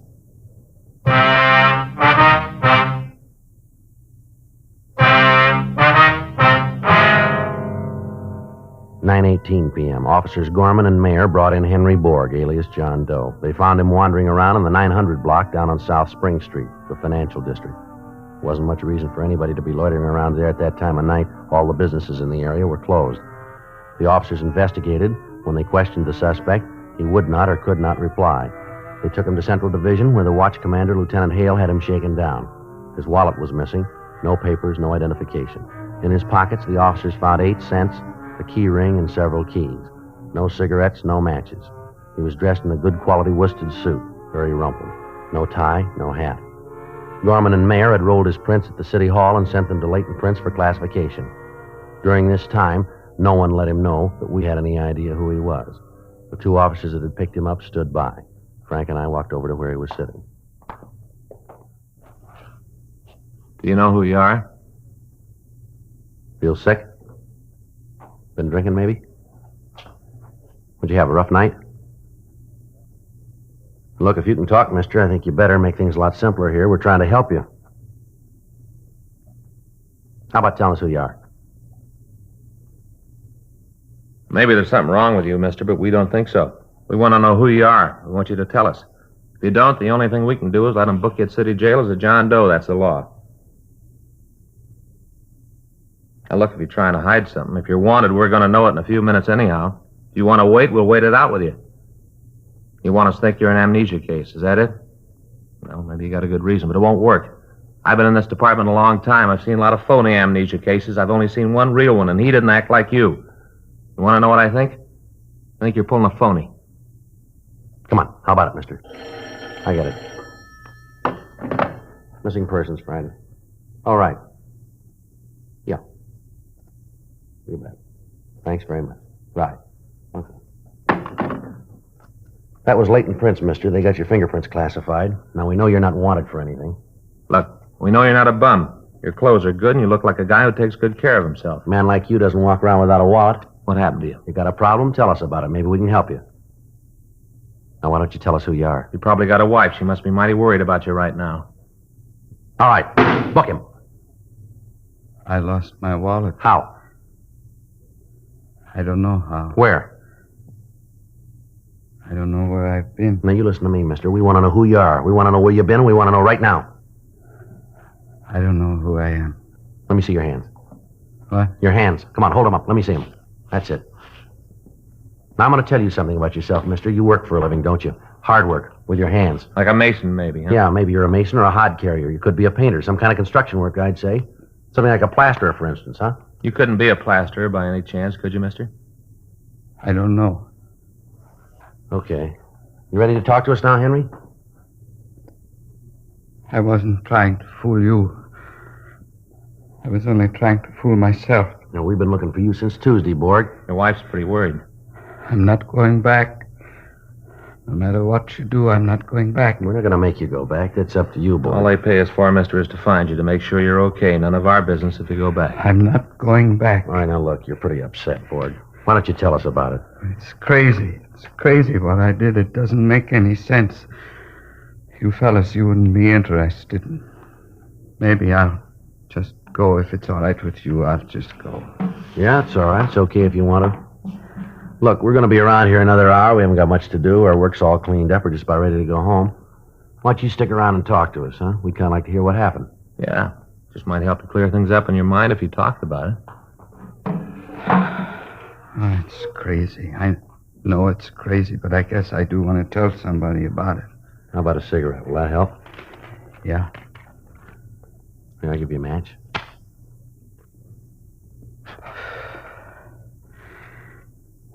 I am a man 50 years old. I work hard. I learned my trade as a boy of 16. I've been at it ever since. My wife and me, we got a new car. We got our own home, almost paid for. A man my age, when he gets home nights, he wants to take it easy. Read the paper, watch the television. Bought a $400 TV, 21-inch screen. Yeah. You want to know what happens when I get home? She wants to go out. It don't make any difference how tired I am. It don't make any difference if I've been working hard all day. She wants to go out. Do you know what that's like? Well, it doesn't sound like the reason a man would leave home, boy. I don't mind it once in a while, if it was just once in a while, but she's after me every minute I'm home. Here for the last few years, it's been every night. I don't know what's come over her. She didn't used to be like that. Martha used to be a sensible woman. Now she acts silly like a young girl. She's different. Goes in for fancy clothes, all kinds of fancy food, even anchovies, and I don't like anchovies. Last month, I swear, she even made me take her down to the Ambassador Hotel. Imagine me at the Ambassador Hotel. All I ever hear from her is we've just got a few years left to have our fling. I don't want any fling. I'm a plasterer. That's hard work. I get home, I want to rest. It isn't like I cared if she goes out. She goes to the movies almost every day. Goes before noon, she tells me, before the prices go up. I don't care about the money. I want her to have a good time, the clothes, the things like that. I don't care. I love my wife. I guess you think I'm crazy after what I did, but I love my wife. I see, sir. And that dog. Francine. What kind of a name is that for a dog? You ought to hear it talk to it like it was a person. How long you had the dog, Borg? I don't know. 2-3 years. Well, the reason I ask, it seems funny that you just decided to leave home last Monday. Dog's been around 2 or 3 years. The ambassador thing was last month, you said. Well, what did it? It was the lessons. Lessons? The dancing lessons. What? But there's this social club up around Pico and Figueroa. People go there to dance. People our age, she says. Only I can't dance. That's when she gets this idea I gotta take dancing lessons. Did you ever hear of anything like that? A man my age has got to take dancing lessons? That's when you left. It was Sunday afternoon when she got this idea. She kept picking at me all afternoon. It really got me. I thought about it all night. I couldn't sleep. Monday morning, I just didn't go to work. I got drunk instead. Got sick, too. Just couldn't think of anything else to do. Guess you know the rest. I lost my tie, my wallet, lost my hat, too. And they picked me up. I was just kind of wandering around when they picked me up. Seems like a shame when a man can't even go home. Mm-hmm. You sure you don't want to go home now, Borg? Maybe if you talk things over with your wife. No, it wouldn't do any good. Nothing I could say to her would do any good. I can't go home. Well, it sure has been interesting hearing you talk, Mr. Borg. It's almost like hearing somebody tell about me, remember, Joe? Yeah. You had something like this? Had it. With me, it was canasta, though. I hate cards, a waste of time. Yeah, I sure thought it was the end for me and Fay. Remember, Joe? But it wasn't? No, for a while there, it sure looked like I was going to lose my happy home. Guess I would have, too, but I talked turkey to her. You know what I mean, Borg? No. What do you mean? Talk turkey to him. Make him understand. You let a woman push you around, Borg, you're dead. Well, with Martha... Look, they're all the same. I sat her right down on the sofa, and I said, now look, Fay. And I told her what the score was. She took it, too. It's the only way to do. You try what I say, Borg. You'll see I'm right. I can just see Martha if I ever tried to put my foot down. That's what I thought. I was all set to give it up. Move in with Joe here, right, Joe? Yeah. Then I figured I might as well at least get a load off my chest. Once I got started, I lost my temper. You know, it's a funny thing. Fay's always thought more of me since then. You ask her. She'll tell you so herself. Says she respects a man who'll stand up for his own rights. Right, Joe? Yeah. I don't know. With me, I don't think it would work. Sure it can. Now, Borg, you listen to me. You tell her you're a working man. Tell her when you get through work, you want to take it easy, and nobody's going to run you. Set her straight, Borg. Get tough if you have to. She won't give you any trouble after that. I just don't know. Martha... Won't do any harm to try it. I'd like to see Martha's face just once if I even told her to shut up. I wouldn't want her to have anything handy to throw. Borg, look, it's 12:10. We gotta be getting home now. You take my advice. You go home, too. Have a talk with her. See if you can't work it out. No, Sergeant. Thanks a lot, but I can't go home. Well, like I told you, it's none of our business, but I think you ought to try it. Well... Here. Well, look, you're gonna need car fare. Here's $1. You take this and go on home. That'll get you there. Well, okay. You'll get this back, Sergeant. I'll pay it back to you. I guess maybe you're right. Can't hurt anything to try it. That's the stuff. Thank you a lot. I didn't mean to put you fellas out this way. Good luck to you, Borg. You'll see it'll work. Maybe it'll work. Well... But I don't know. Martha... I'll get out of cancellation, Joe. That should wrap it up, huh? Yeah. What time did you say it was? It's 12:10. Yeah. Well, Joe, I better make a phone call first. This time of night? Why? What's the matter? I just remembered I told Fay I'd call her.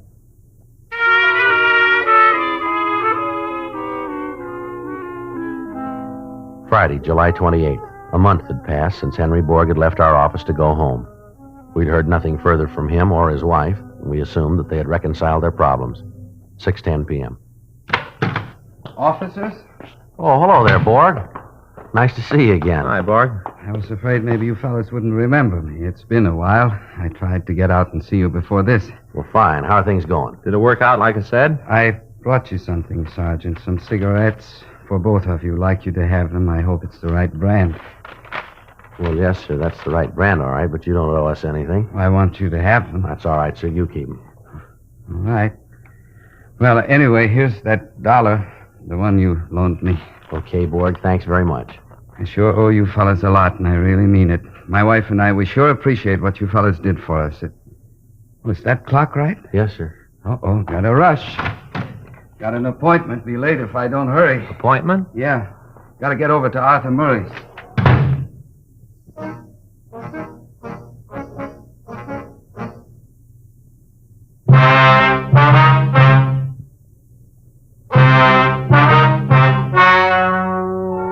The story you have just heard is true. The names were changed to protect the innocent. On July 31st, a meeting was held in the office of the captain of homicide. In a moment, the results of that meeting. Now, here is our star, Jack Webb. Thank you, George Fenneman. Friends, we hope you've been listening to Dragnet regularly, and we hope you've tried our Chesterfields. If you haven't tried them yet, then tomorrow's your day. Get a carton, regular or king size. It only takes one carton at Chesterfield's to show you why Chesterfield is best for you. Believe me, they're much milder with a wonderful taste. America's best cigarette buy, Chesterfield.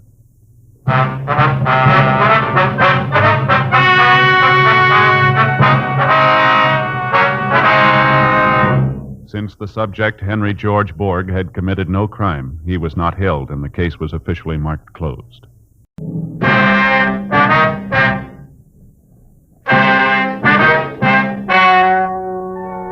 Ladies and gentlemen, the story you are about to hear is true.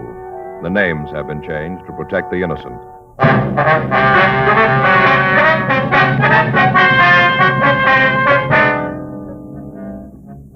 You're a detective sergeant. You're assigned to homicide detail. You get a call from a man telling you that a woman has been badly beaten. Before you can get the name of the victim or any other information, the caller hangs up. Your job? Investigate. Here is Chesterfield's record with smokers, and important to you. No adverse effects to the nose, throat, and sinuses from smoking Chesterfield. That's the report of a doctor who has been examining a group of Chesterfield smokers for a full year and 2 months as a part of a program supervised by a responsible independent research laboratory. Don't you want to try a cigarette with a record like this? Chesterfield. First with premium quality. Chesterfield. First choice of young America. And that's from a survey made in 274 colleges and universities. Try Chesterfields today. Chesterfield, regular or king size. They're much milder and best for you.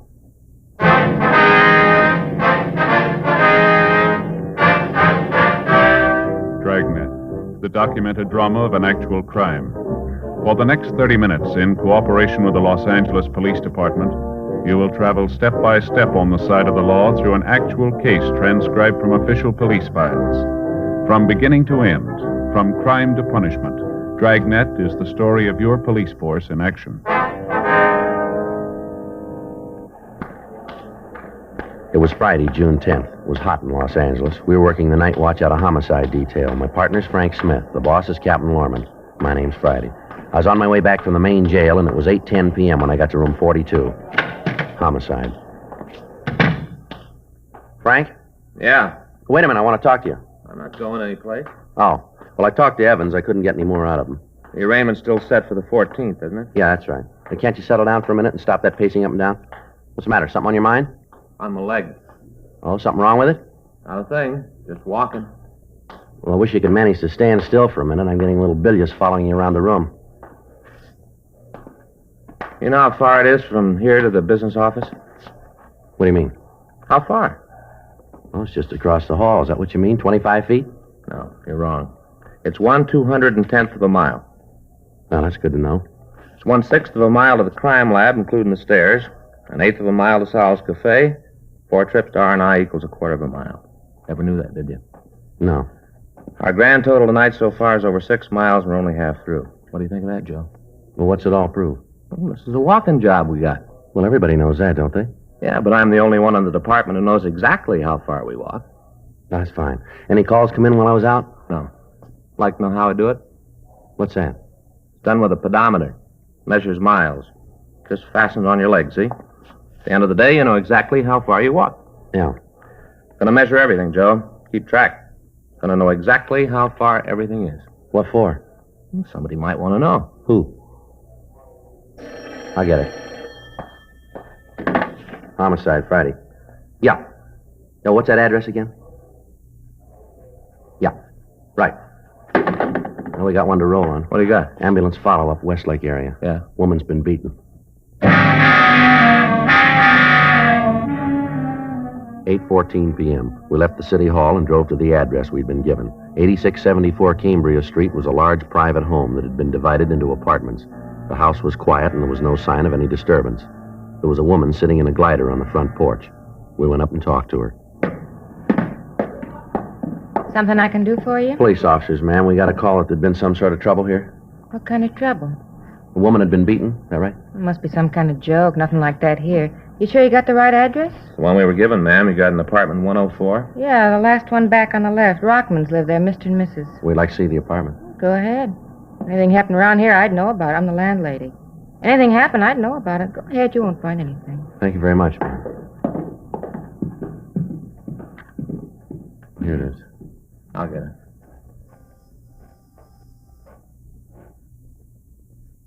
Better try the door, huh? Yeah.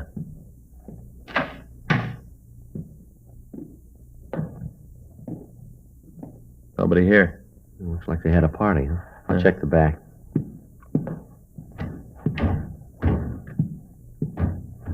No?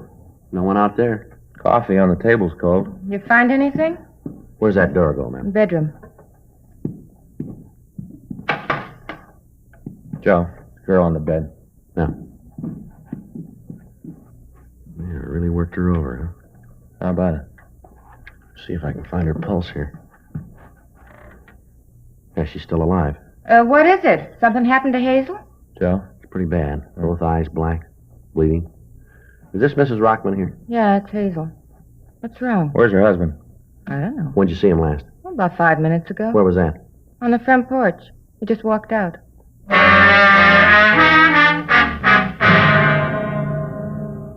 The ambulance crew arrived and immediately removed the victim to Georgia Street Receiving Hospital for emergency treatment.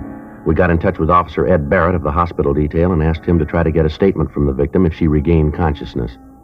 We locked the door to the Rockman apartment to preserve any physical evidence we might need, and then we went down and talked to the landlady, Mrs. Ruth Baker. We found her on the front porch. We asked her what she knew about what had happened. I sure wish I could tell you more. How about Hazel? Is she going to be all right? We don't know yet, Miss Baker. She's pretty badly beaten. Mm-hmm. Well, what do you want from me? Some questions we'd like to ask, ma'am. About what? I've told you what I know. Do you know where Mrs. Rockman's husband was going? No, I don't. I don't much care either. Did you see anything at all when he went out? Not a word. Just walked out in a sort of daze, like a trance, sort of. He didn't say anything at all to you? I just got through telling you that he didn't. Yes, ma'am. Mr. and Ms. Rockman fight often, would you know? No, not any more than any married couple. Miss Baker. Yeah? Wonder if you can give us a description of Mr. Rockman? Description? Yes, ma'am. Tell us what he looks like. You figure he did that to Hazel, huh? That's what we want to talk to him about. What kind of description do you want? About how tall is he? About as tall as he is? That'd be 5'10", huh? If that's what you are. How much would you say he weighed? Wouldn't even make a guess. I don't notice things like that. Yes, ma'am, but would you say he was medium build or heavy? I'd say medium. Not too heavy, not too skinny. Medium. What color's his hair? Black. How about his eyes? Brown. Real dark brown. You wear glasses? No. Was he clean shaven? What do you mean? Well, do you have a mustache? No, he had one a while ago. He tried to grow one, but Hazel made him take it off. It never grew real well. Little scraggly thing. What was he wearing when you saw him last? Shirt and pants. Could you tell us what color the shirt was? No, and I can't tell you what color the pants were either. It's dark out here. I didn't pay much attention when he left. Just thought he didn't feel well. Sick from the party. All right, Miss Baker. May I use your phone? Sure, help yourself. It's in the living room, right inside the door to your left. You can't miss it. All right, ma'am. Thanks. I'll call this in, Joe. Right. Now, Miss Baker. Yeah? Does Mr. Rockman drink much? Why do you ask that? Well, I wonder if there might be some bar in the neighborhood that he might have gone to, maybe? No, he doesn't drink much at all. Once in a while, he and Hazel have a glass of wine before dinner. You know, sharpen the appetite. Just a glass of wine before dinner. Mm-hmm. And you haven't any idea where he might have gone? Not the slightest. Does he have any relatives in the city? I can't answer that. You mean you don't know? Must have some people someplace. Most of us do, but I'm not the kind of person who pries into the private lives of my tenants. They pay their rent, no loud parties, and I don't bother them. Now, about this party tonight.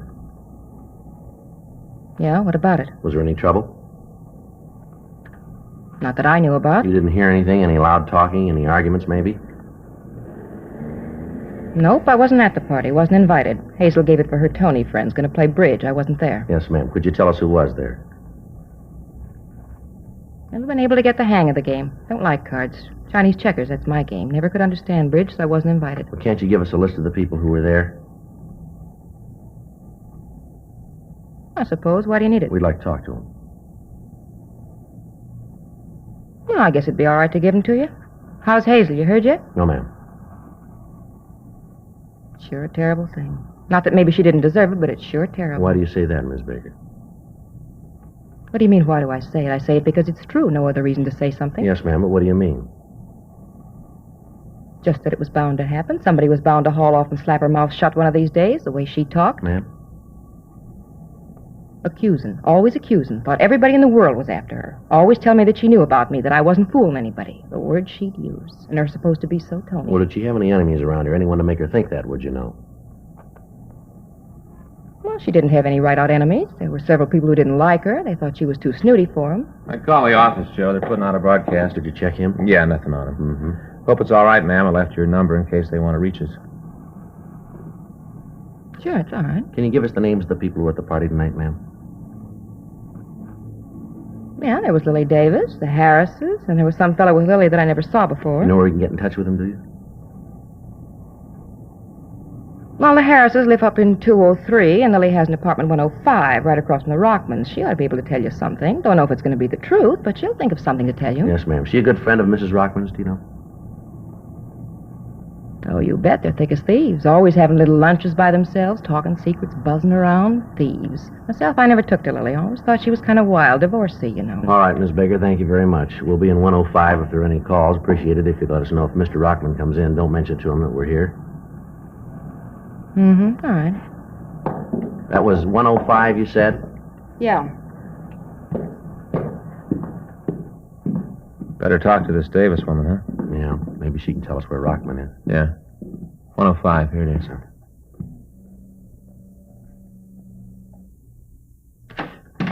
Yes? Miss Davis? Yes. Is there something I can do for you? Yes, ma'am. We're police officers. What is it you want with me? We'd like to talk to you, ma'am. Oh, well, come in. Thank you. I wonder if it'd be all right if we left the door open. I suppose so. Any special reason? Well, we like to keep an eye on the apartment across the hall. Well, what's it about? We understand that you know the Rockmans pretty well. I suppose so. Why? You have any idea where Mr. Rockman might be? No, I don't. Isn't he across the hall? No, ma'am, he isn't. Well, then I don't know where he is. Have you talked to Hazel? No, ma'am. Well, why don't you ask her? She should know. We were wondering if you could help us out. No, last I saw of him was when he left their place. Uh-huh. Say, I wonder if you'd mind if I went ahead with what I was doing. Ma'am? Probably seems silly to you, but it's a hobby of mine. Wire sculpture. Silly, but it gives me a chance to relax. Yes, ma'am. Well, you go right ahead. I don't think I got your names. Well, my name's Friday. This is my partner, Frank Smith. How do you do, Mr. How do you do, Smith, ma'am? Mr. Friday? Well, what's all this about? Herman done something wrong? No, it's just a routine investigation, Miss Davis. Oh, mm-hmm. We understand that you were at their place tonight, a party, huh? Well, yes.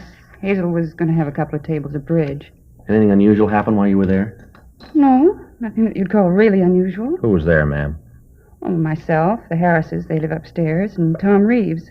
Another couple were coming over after dinner, but they called and said they couldn't make it. It was just as well. None of us felt much like playing. Why was that? Well, Hazel wasn't feeling very well. She and Herman had a little argument. You know how it is, kind of uncomfortable. Excuse me. Hello? Yes. Oh, yes, Tom. No. Well, you've got to understand she wasn't feeling too well. Mm-hmm. Just one of those things. Yeah. What? No, I've got a meeting that I want to go to tomorrow night. Modern art, yes. At a place down on Melrose. Well, sure, if you want to. Mm-hmm. All right. You want to pick me up about 7? Right. Okay. See you then. Bye. Excuse me, that was Tom. He's a nice boy. I just met him tonight. The Rockmans set it up. Mm-hmm. What was this argument that the Rockmans had? Do you know what that was about? Well, it was nothing, just a little thing. Hazel hadn't been feeling well lately. It's awfully easy to set her off. I guess sometimes Herman doesn't realize it. Yes, ma'am, but what caused it tonight? Well, you see, Hazel's been thinking that there was somebody been following her, spying on her. She told Herman about it tonight. That made him a little angry. And, well, then at dinner we just sat down. Mrs. Harris said that she'd seen a picture of the dress that Hazel had on in the morning paper. Well, Hazel didn't understand. I guess she thought that Mrs. Harris was being nasty about it. And she got up and left the table, went into the bedroom. Yes, ma'am. Herman got up and went in after her. Came out and said that she wasn't feeling well. It kind of threw a damper on the evening, so when the other couple called and said that they wouldn't be able to make it, we all decided to call it quits. Mm-hmm. Was there any reason for Mrs. Rockman to feel that there was somebody spying on her? Would you know? No, Mr. Friday, it was just one of those things. She'd go along fine, feel good, and then she'd wake up in the morning and start to think about things, and she'd get depressed. Well, when she's like that, there isn't anything that can lift her out of it. We used to talk about it. I'd try to help her. Same thing happened to me, I know. It's just one of those things. Yes, ma'am. Maybe if they'd had children, it'd be different, but lately she hasn't been feeling well, and she and Herman haven't been getting along. He just didn't seem to understand. She'd get angry, and he'd work late, and the more he worked late and stayed away from home, the more she'd fret and get angry. It was just a vicious circle. Nothing anyone can do about it. It'll pass with time. Mm-hmm. When Rockman went in to see his wife, did they argue? Well, they had a few words, a little loud, nothing serious. Then he came out and said that everything was all right. Ma'am, did Rockman ever get violent toward his wife, do you know? What do you mean, violent? He ever hit her? No, I don't think so. A couple of times when I was over there, he looked like he might be thinking of it, but I never saw it. I think if he ever did hit her, Hazel would have told me. We were very close, as I said. I tried to help her. Mm-hmm. Just a few loud words, that's all I ever knew about. Anyway, after Herman came out of the bedroom, we all decided to leave. This fella, Tom, he wanted to go on, out someplace, but I was a little tired, and I'd just met him tonight, so I begged off and came home. Yes, ma'am. Can't you tell me what this is all about?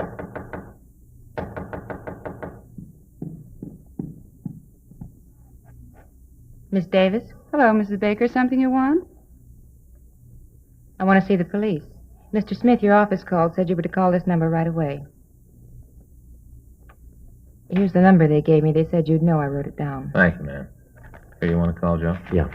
What if I could use your phone, Miss Davis? Sure, help yourself. Thank you.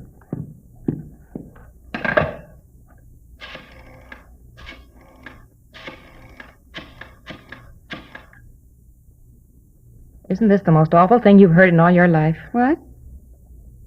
Well, about Herman, what he did. Terrible. They ought to send him away for a long time, a good long time. Dr. Hall, please. What are you talking about?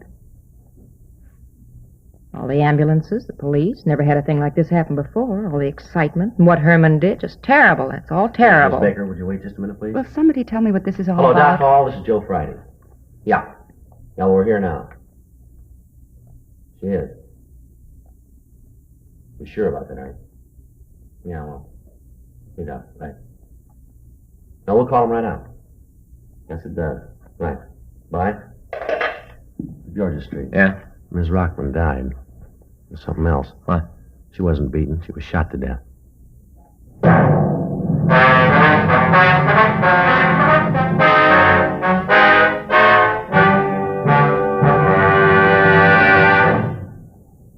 You are listening to Dragnet, the authentic story of your police force in action. Years ahead of them all. Chesterfield is years ahead of all cigarettes. Chesterfield quality is highest. Here's the proof. Recent chemical analyses give an index of good quality for the country's 6 leading cigarette brands.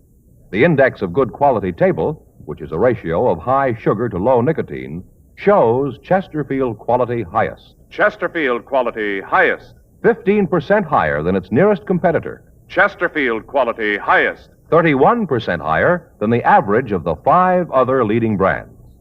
Don't you want to try a cigarette with a record like this? Chesterfield. First with premium quality and best for you. Try Chesterfield today. Regular or king size.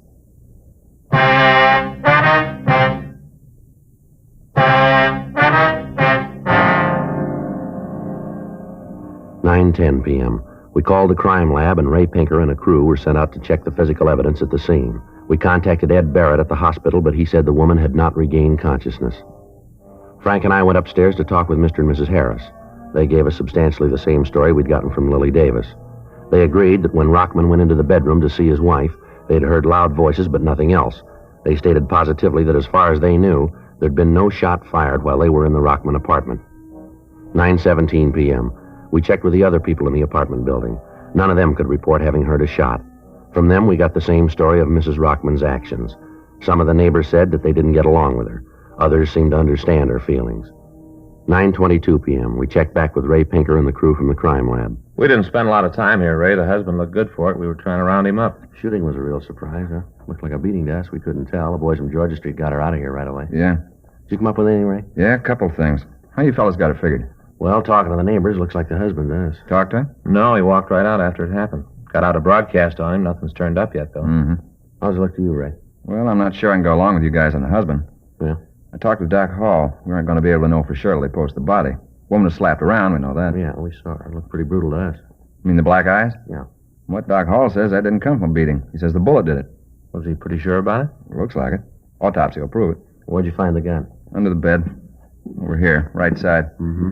Indentation on the floor here. Evidently fell from her hand, bounced back under the bed. Any prints on it? Lifted 3 clean ones. You been able to make them? Lifted some from the dressing table over there. Perfume bottles, mirror. Looks like they might belong to the dead woman. Check them for sure later. And you figure maybe she did it herself then, huh? Way it's beginning to shape up. Well, how about the shot, Ray? Nobody we've talked to heard it. Here's the explanation for that. This pillow here. See the bullet hole here? Burn? Yeah. Doc Hall says she was shot in the back of the right ear. She must have held the gun in the pillow. That muffled the sound. What noise there was wouldn't be heard very far. Well, how can you be sure it was suicide, Ray? Just an idea now. We'll roll the dead woman's prints, run a blotter test on her, see if she fired the gun. Check for nitrate, we'll know for sure. Well, how long will that take? I'll be finished in an hour or so. I'll let you know then. From where I sit, though, it looks like she did it herself. Yeah. I still don't understand about the black eyes, though. The way I get it, the bullet entered just behind the right ear. Passed behind the eyes.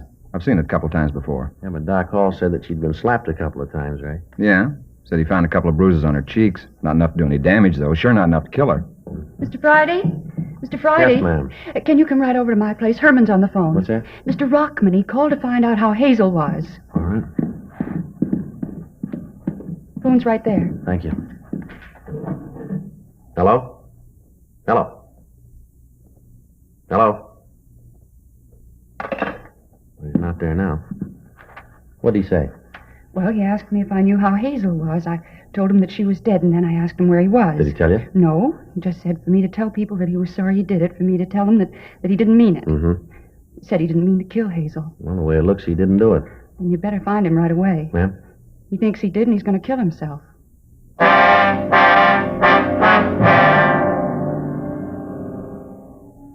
We talked to the landlady, Ruth Baker, but she was unable to tell us where Herman Rockman was employed. Lily Davis told us that he was a car salesman employed at a lot in the south end of town. We asked Miss Davis to stay by our phone in the event that Rockman called back and to let us know immediately if he did. We found an address book in the desk in the living room of the apartment, and we began to call Rockman's friends and relatives. None of them had seen him or could tell us where he worked. 9:45 p.m. It had been 20 minutes since the husband of the dead woman had called and said that he was going to kill himself. At 9:46 p.m., we contacted a brother-in-law of the dead woman, and he told us that as far as he knew, Rockman had been employed by the Bateman Auto Agency in Gardena. We got the number from information, and I put in the call. Hello, is this the Bateman Auto Agency? Well, this is Sergeant Joe Friday, Los Angeles Police Department. Yes, sir. Do you have a Herman Rockman working for you? Yes, sir, that's right. R-O-C-K-M... Uh-huh. I see. When was that? Yeah. You any idea where he's working now? Uh-huh. Yes, sir, I understand. Yeah, well, have you got the number?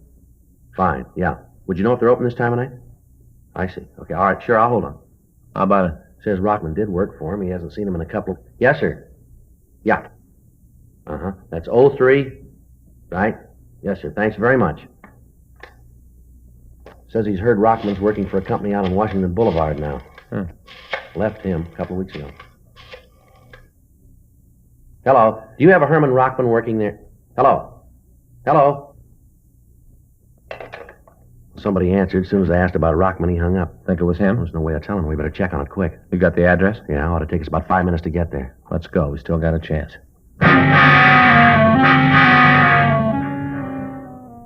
9:50 p.m. We left the apartment and we drove out Westlake Avenue and turned down to Washington Boulevard. We traveled Code 3, but because of the possibility of alarming Rockman, we turned off the sirens 6 blocks from the address of the used car lot. 9:54 p.m. We got to the place. The lot was dark. At the rear, in back of a line of cars, we could see a small shack. I hope he's here. Yeah. There's no lights on. The door's locked. Let's try the side. There's a window around there. Right. Can you see anything? No, the window's dirty. Got your flashlight? Yeah, here you go. Give me it. How about it? He's in there. Looks like he's out. Come on. Let's hit it. Right. Full of gas. Kill your flashlight. Right. I'll get him out of here. You want to get that heater? Right. The window's stuck. Break it. How about it? He's still alive. Fresh air should bring him around. Yeah. Rockman. Come on, Rockman. You're all right. Come on. Sit up. Why'd you do it? Why'd you stop me? No reason for you to kill yourself. I got a reason. I killed Hazel. I didn't mean to. I loved her more than anything. I didn't mean it. I didn't know I hit her that hard. All right, settle down. Settle down. You didn't kill her, Rockman.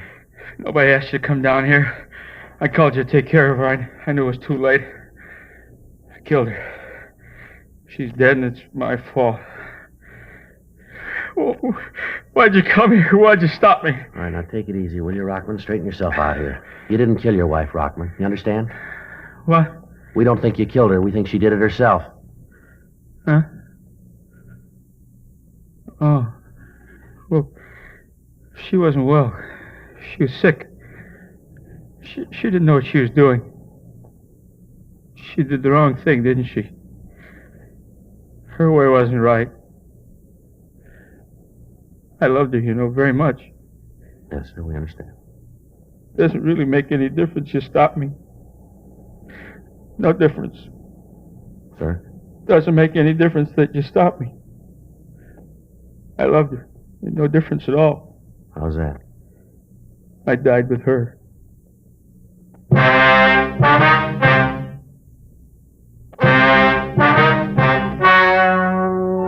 The story you have just heard is true. The names were changed to protect the innocent. On June 15th, an inquest was held in the coroner's office in and for the county of Los Angeles. In a moment, the results of that inquest. Now, here is our star, Jack Webb. Thank you, George Fenneman. Friends, next Sunday, June 21st, is Father's Day. Your neighborhood dealer has the special Chesterfield Father's Day carton on sale right now. So remember the guy who never forgets you. Don't give him just any cigarette. Give him premium quality Chesterfields, regular or king size. They're best for him.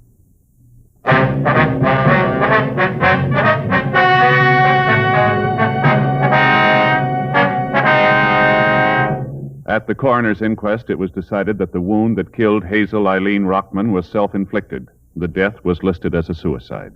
Her husband, Herman George Rockman, was not held.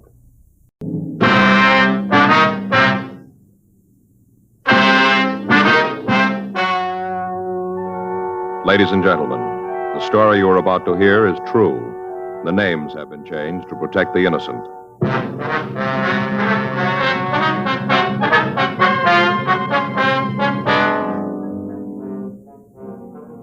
You're a detective sergeant. You're assigned to homicide detail. A man has been shot and critically wounded. There's no trace of the suspect. Your job, find him. Here is Chesterfield's record with smokers, and important to you. No adverse effects to the nose, throat, and sinuses from smoking Chesterfield. That's the report of a doctor who has been examining a group of Chesterfield smokers for a full year and 2 months as a part of a program supervised by a responsible independent research laboratory. Don't you want to try a cigarette with a record like this? Chesterfield. First with premium quality. Chesterfield. First choice of young America. And that's from a survey made in 274 colleges and universities. Try Chesterfields today. Chesterfield, regular or king size. They're much milder and best for you.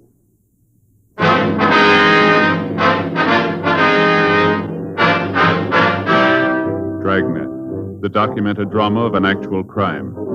For the next 30 minutes, in cooperation with the Los Angeles Police Department, you will travel step by step on the side of the law through an actual case transcribed from official police files. From beginning to end, from crime to punishment, Dragnet is the story of your police force in action.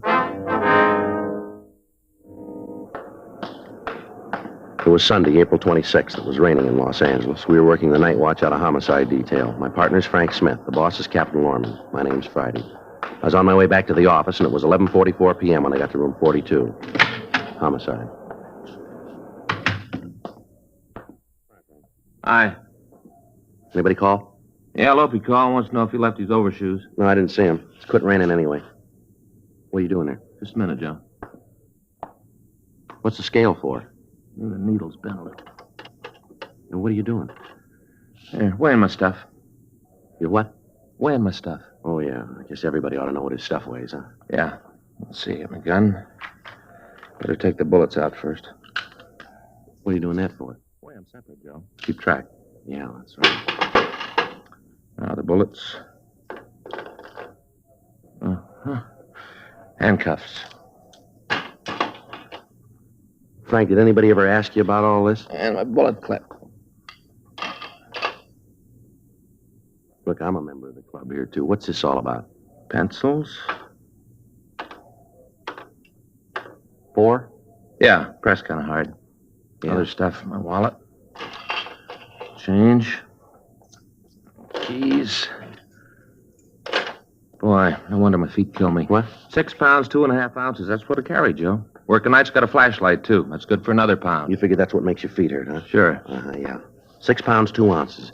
How much do you weigh, Frank? Any calls? Come on, how much? Joe, I get that all day from Faye. Never thought I'd get it from you. Yeah, it's a hot shot. I'll get it.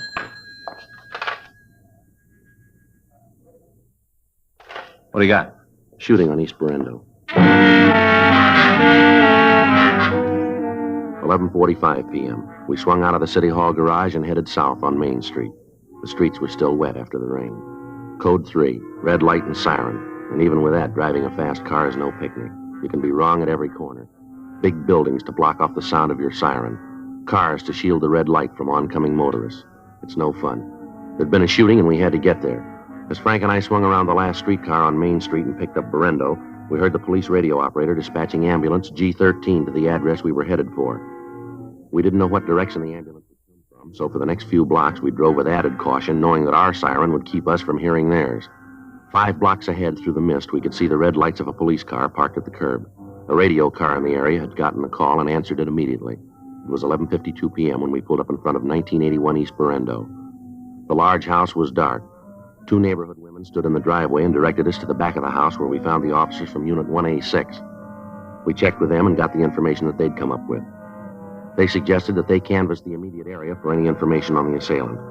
Frank and I went in through the back door of the house. The victim lay on the floor. He was unconscious and bleeding profusely. His head was held in the lap of another man. Are you the doctor? No, sir, we're police officers. The ambulance is on the way here. If I could just stop the bleeding. It's his chest. Do you know who did this? No. Has he been conscious at all since you've been here? Just for a second. Did he say anything? Well, I heard the shot and came right over. He was laying here on the floor, right here. Poor guy. Yes, sir. Did he say anything? Help me. That's all they said. Help me. I didn't know what to do. I got this towel from the sink and tried to stop the bleeding. Just my handkerchief. That's all I had. Can't do much, but I had to try. I had to keep pressing. That's all I could think of. Keep pressing. Try to stop it. Yes, sir. Do you feel all right, sir? Oh, yes, I'm all right. Got to help him. Here, let me get in there and take care of that. All right, come on, sir. Get under.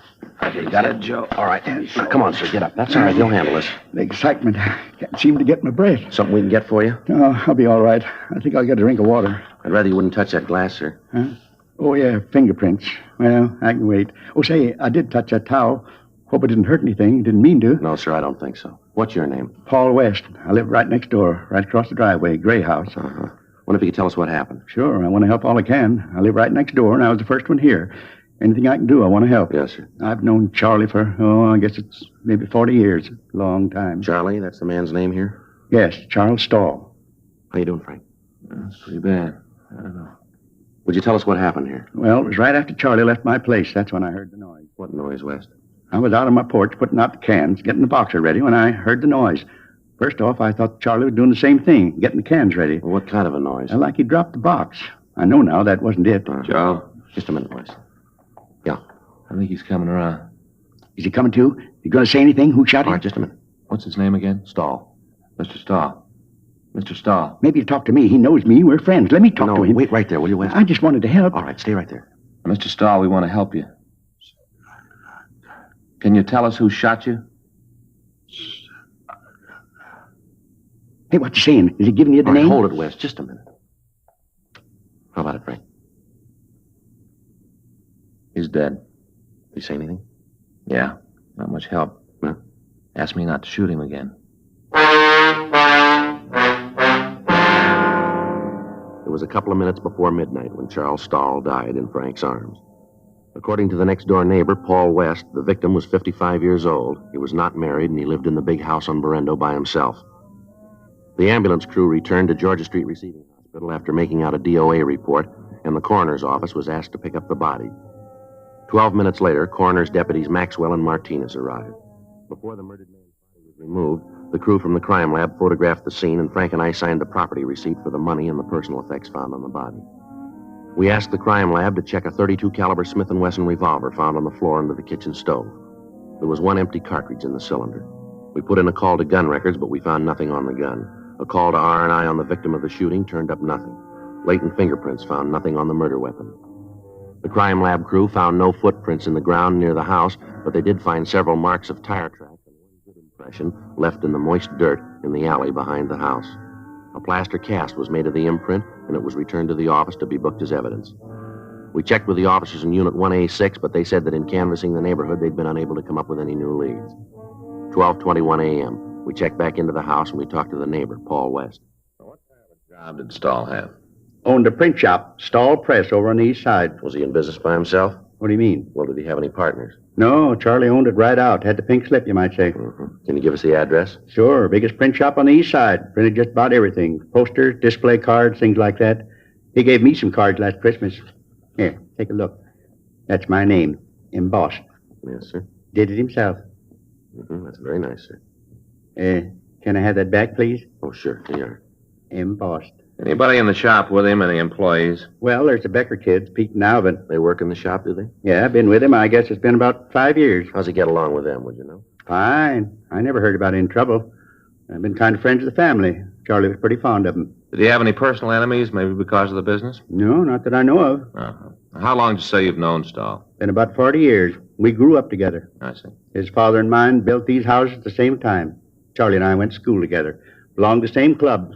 We were soldiers together. Served in the 146th Field Artillery in the war. Was that the last war, sir? Oh, no, the big one. First World War. Oh, I see. Came back and we lived right here, side by side, all this time. We've been friends, Charlie and me. Good friends.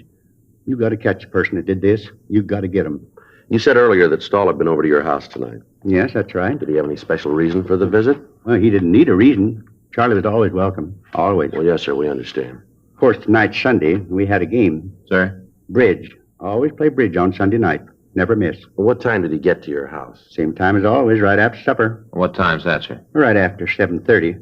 We were just finishing supper when he came in. Charlie sat down, had dessert and coffee with us. Uh-huh. Rice pudding with raisins. Charlie had 2 dishes. Then we started to play bridge. Oh, I see. Now, who else was there? You mean the game? Yeah. Oh, just Rose and Paula. Rose, my wife, and Paula's my daughter. Anything unusual happened tonight? Just once.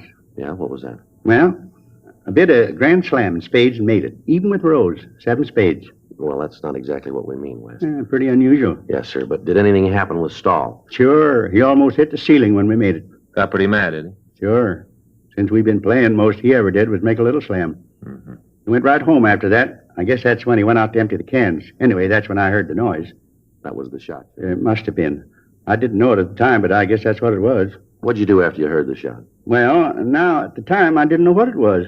I thought maybe Charlie had fallen and hurt himself. Mm-hmm. I looked over at his place, but there wasn't any lights on. I went out the curb with a box of cans. Came back, I didn't see Charlie, so I walked over. I see. I called to him, asked if he was all right. Didn't get no answer, so I came in. Found him right on the floor, where he was when you came in. You're the one who put in the call, is that right? Yeah, I called the operator and told her to get an ambulance right over that Charlie had been shot. Told her to send a policeman. Now, what time was it when Stahl left your house? Oh, it must have been about 11:15 or so. Earlier than usual. We always play almost to midnight. I guess Charlie got miffed about the grand slam I made, and then Paula kidded him about the woman. What woman is that? Oh, it wasn't anything. I went out and looked. Nobody there. Sir? A couple of times Charlie thought he heard a woman coughing outside the window by his house. I went over at the window, looked out there, but there wasn't anybody there.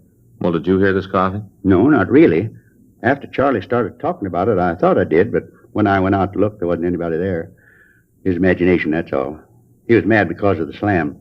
Well, did you hear anything at all when you were out and back? Huh? Well, when you went into Stahl's house, did you hear anybody around? A car, maybe? Something like that? No, not a soul. Wes, could somebody have gone out the front of the house when you came in the back? Wouldn't seem it could be. I'd have heard him if they did. Well, then you'd say that whoever shot Stahl wasn't in the house when you went in, is that it? Pretty sure about that. Of course, they might have left before I went in. Sir? Well, I'd already took about the front after I heard the noise. If there's anybody in the house, they could have gotten out then. But you didn't see anybody, did you? No, nobody at all. Do you know if Stahl has any relatives in Los Angeles? No. He hasn't, huh? Hasn't got any place, none at all. Always kind of worried him. Why is that? Well, he used to say he didn't have any folks to leave his things to. The house, print shop. Mm-hmm. He made a will, though. All legal with a seal and all. Official. He used to talk to me about it. I see. You know who the beneficiary was, would you? Not now. What? Well, I knew who it was, but he said he was going to change it. Said he was going to put a new name on. What did he say, whose? Nope. Just said I'd be surprised. We looked through the victim's desk for the will. In one of the bottom drawers, we found a locked tin box. In a box of paper clips, we found a key that fit. In the top liner of the box, there was a Purple Heart ribbon and an American Victory Medal from the First World War. In the bottom of the box, there were several government bonds and the will. In it, he left the house and the rest of his possessions to a Mrs. Margaret Becker. The print shop and the business he left to Mrs. Becker's sons, Peter and Alvin. The will was dated 3 years previously. On a separate piece of paper, we found an address for a Mrs. Margaret Becker, the Lone Star Motel on Sepulveda Boulevard. 12:40 a.m. We affixed the public administrator's seal, which the coroner's deputy had left with us, to the door of the victim's house. We talked with the wife and daughter of the neighbor, Paul West. They confirmed the story he'd given us. On the way to talk to the Becker woman, we stopped and called the office. They checked the name through R&I, but they came up with no identification. We called Sergeant J. Allen at the crime lab, and he told us that the tire marks found in the rear of the victim's house were made by 3 B.F. Goodrich tires and 1 truck tire. He said that the cast they'd made was of the truck tire, as it was the only one they could lift, and that it was made by the left front wheel. There was a car parked in front of the manager's cottage. The registration listed Margaret Becker as the owner. Legal the same. We checked it. Motor's cold. Yeah, tires don't match. Well, nice try. Yeah, let's go. I get it.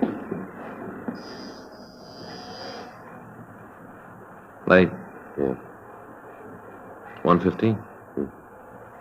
Probably asleep. What's the matter? Can't you read? Sign says no vacancy. That means full up. N-O, that means no. Waken somebody at this hour? Yes, ma'am. And don't ask me if I know someplace where you can stay because I don't. Good night. Just a minute, Miss Becker. How do you know my name? Police officers. Well, what do you want around here? I run a clean place, no trouble, license all paid up, nothing wrong. What about? You know a man named Charles Stahl? What are you asking that for? We'd like to know. And I want to know why you're asking. What's this all about? Anything wrong with Charlie? That why you're out here? Yes, ma'am. What's wrong? It was pretty serious. Well, go ahead, you can tell me. Well, he's dead, Miss Becker. Come in. Thank you. What's the matter, Margaret? Who are these fellows? Who are you? What are you doing here? They're policemen. Well, we don't need you. We got the whole thing cleaned up. We took care of it ourselves. Nobody sent for you. We took care of him. No, Daddy, they're here about Charles. Charlie Stoll? Yes, sir, that's right. Charlie here? Well, where is he? He's not here, Daddy. Something's happened to him. What? He's dead. Dead? Charlie? Yes. Well, how did it happen? An accident? No, sir. Oh, poor Charlie Stoll. He's a nice boy. Too bad. I thought you was here about the fellow number 8, the loud one. What's that, sir? Man from Texas came in tonight pretty drunk. We had to take him in. Daddy put him to bed. He was pretty drunk. Heavy, too. That's what he thought you were out here for. Couldn't even get out of his car. Margaret had the pocket for him. Loud, real drunk. Wore his pants inside his boots. What was it you wanted to see me about? There's a few questions we'd like to ask you. About Charles? Yes, ma'am. When was the last time you saw him? Must have been a couple of weeks ago. I saw him last week, April 22nd. Went fishing down on the pier. Miss Becker, what was your relationship with Stahl? Good friends, that's all. We knew each other almost all our lives. I used to live next door to him. Went through school together. I always thought they were going to get married. Charlie was a good boy. You see much of him lately? No, not too much. I've been busy here with Daddy, and Charlie's had other things to do. Moved next door to him on December 14th. Exactly 42 years ago come winter. You know if he had any enemies, ma'am? No, can't think of anyone who didn't like Charlie. Didn't catch anything at the pier. Bad bait. You been home all evening, have you? Yeah. Why'd you ask that? What's just routine? You think I had something to do with it, that it? No, ma'am, we don't. Pinheads, that's what you need. I beg your pardon, sir? Pinhead anchovies, that's what you need for pier fishing. You say it's routine, but I don't like you coming in here, waking us up with all these questions. We've had a bad night, that drunk coming in here. We've been on the go ever since then. A few years ago, we used to be able to get a lot of pinheads. Not anymore. You want to make any accusations, you talk to Paul West. You just talk to him. Try your routine questions there. Paul West? Yeah, Charlie's neighbor. He's never liked Charlie, never. Anyone hurt Charlie, it was Paul. Why do you say that, Mrs. Becker? Years ago, Charlie was sweet on Paul's sister. On the way back from the beach one night, there was an accident, and Paul's sister was killed. Never forgave Charlie. Always held him to blame. Well, why was that, Miss Becker? Charlie was driving. Paul hated Charles for it. Now the thing with the daughter. Paul didn't like that either. Somebody did something to Charlie. You routine the man next door. You talk to Paul West.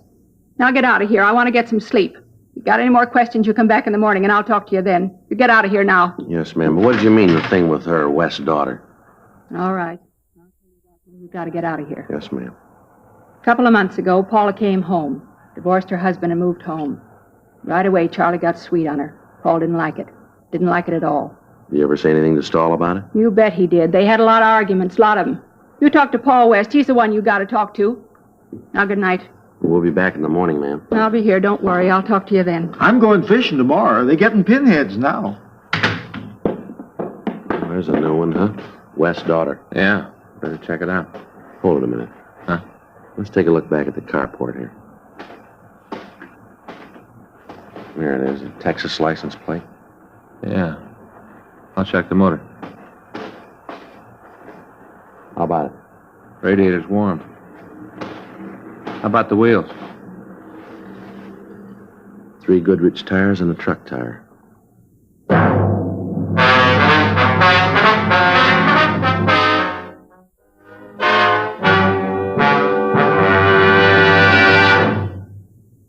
You are listening to Dragnet, the authentic story of your police force in action.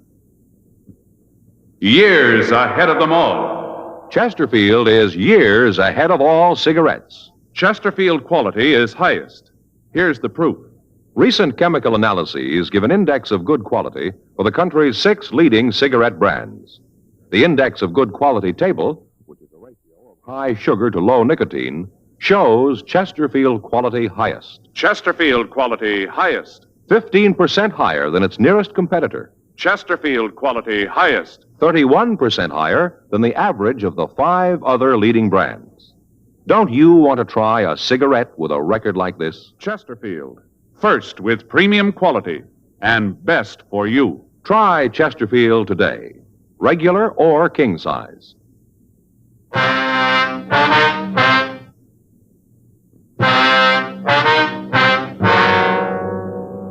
The information we'd gotten from the crime lab gave us the make of the tires that had left the imprints in back of the victim's house. 3 of the tires had been identified as being of Goodrich make. The 4th was a truck tire. The car we'd found in the carport of cabin number 8 had tires that matched the description. 1:26 a.m. We went back to talk to Margaret Becker. I'd like to know just what this is all about. Why you're snooping around asking questions. Now, why don't you come right on out with it? Come on, you think I had something to do with Charlie being dead, isn't that it? No, ma'am, we told you before. This is just a routine investigation. We're trying to get the facts here. You still haven't told us about Charlie. Was he killed? Yes, ma'am. You think I did it? We didn't say that. Not in so many words you didn't, but that's what you meant. You found the will. That's what made you think it was me, isn't that it? You knew about the will, did you? Certainly I knew about it. Charles told me when he had it drawn up. Said he didn't have anybody else, wanted to see that me and the boys were taken care of. Too bad about Charlie Stahl. He's a good boy. He's going to take care of Margaret. You ever say anything to you about changing the will? Yes. Told me about it the last time I saw him. Had lunch together, and he told me then. Tell you what changes he was going to make? No, not right out. Didn't have to. I knew. I could tell. The way he's been acting lately, I could tell. So could I. Well, what do you mean, the way he's been acting? Was there anything wrong? Well, this thing with Paula. Told you about that. Charlie's been acting like a fool, falling all over her, gushing sweet talk. Silly. Mm-hmm. Well, she had him in a trance. Her just 25 and him 55. Talk about spring and winter. Well, that was them. How'd Paula feel about this? How'd you expect her to feel? She thought that Charlie'd leave her the money, house, everything. She went right along with it, real brazen. Sir? Yeah? You said earlier that you thought your daughter and Mr. Stahl might get married. Is that right? You better did. They always been in love. Daddy, that's not true. Well, it is, too. I'm your father now. You show a little respect. After that no-good Becca walked out on Maggie, she and Charlie started to see each other again. Went real nice. Then Paula come into town, and Charlie Stahl took up with her. Mm-hmm. Charlie Stahl made out his will so that everything went to Margaret and the kids. Then he decided he'd change it. You knew about the will, too, huh? Sure, I was a friend of Charlie's. We used to go fishing all the time, talk about things. I told him that he was wrong to even think of changing his will. I told him that he was wrong. What time did you say that car from Texas got in, ma'am? I told you, about 10:15. Well, ma'am, is it possible that somebody could have taken the car out without you knowing about it? Hey, wait a minute, Margaret. That ain't right. What? It wasn't that late. It was only about 8 when he come in. I remember, because I was in bed at 8:30. I put him to bed and then come back and went to bed myself. I wanted to get some sleep, kind of going fishing in the morning. You pretty sure about the time, are you? Well, you bet. I remember, because I got in bed and turned on the radio. Listened to that radio program about the detective. Fell asleep before the end. Never did find out who stole the jewels and did the murder. What was your daughter doing when you came back? Just sitting there. She went out to put the car away, and I went to bed. Mm-hmm. How long was she outside? I don't know, a few minutes, I guess. Can you tell us a little closer than that? Not very well. I told you I went to sleep. I didn't hear her come in. Miss Becker, I wonder if you'd get dressed, please. We'd like to talk to you downtown. What for? Well, we have a report from our crime lab. They found some tire tracks in back of Stahl's house tonight. Tracks they'd been made since it stopped raining. Those tracks match the car you got parked back there. And you think I drove the car over to Charlie's? Well, we'd like to talk about it. Why? Why'd I do a thing like that? Why'd I want to kill Charlie? Maybe because he was going to cut you out of his will. Looks like a pretty good motive. You two are out of your minds. All right, ma'am. We'll lay it out for you. You better do that. Making accusations you can't back up. The way the evidence looks, we got a pretty good case here. The way it looks, you took the car and you drove it over to Stahl's. He was next door playing cards, so you waited in the kitchen for him to come back. A couple of times you coughed while you were waiting. He heard you. He came over to the window to see who it was. Because it was dark, he couldn't see you. I haven't heard a story like that since I stopped reading fairy tales. He came home and you killed him. Then you heard Mr. West next door. He came over to see what it was. You went out the back way to the car that you'd parked in the alley, and you drove it back here. That's the way it looks to you, is it? Yes, ma'am, that's the way it looks. You figure she killed Charlie Stahl? Yes, sir. You're going to arrest Margaret? We want to talk to her about it. Oh, going to take her down to jail, huh? Yes, sir. Mm-hmm, well, I'll go and put my clothes on. No, that isn't necessary for you to go with her, sir. Well, she's not going. What? I killed Charlie Stahl. Daddy. You killed him? Yep. Got tired of how he was treating Margaret. Got good and tired. Him talking about how he was going to change the will. I couldn't let him do that. I just killed him and drove the car over and did it. What time was all this? Huh? What time did you go over to Stahl's?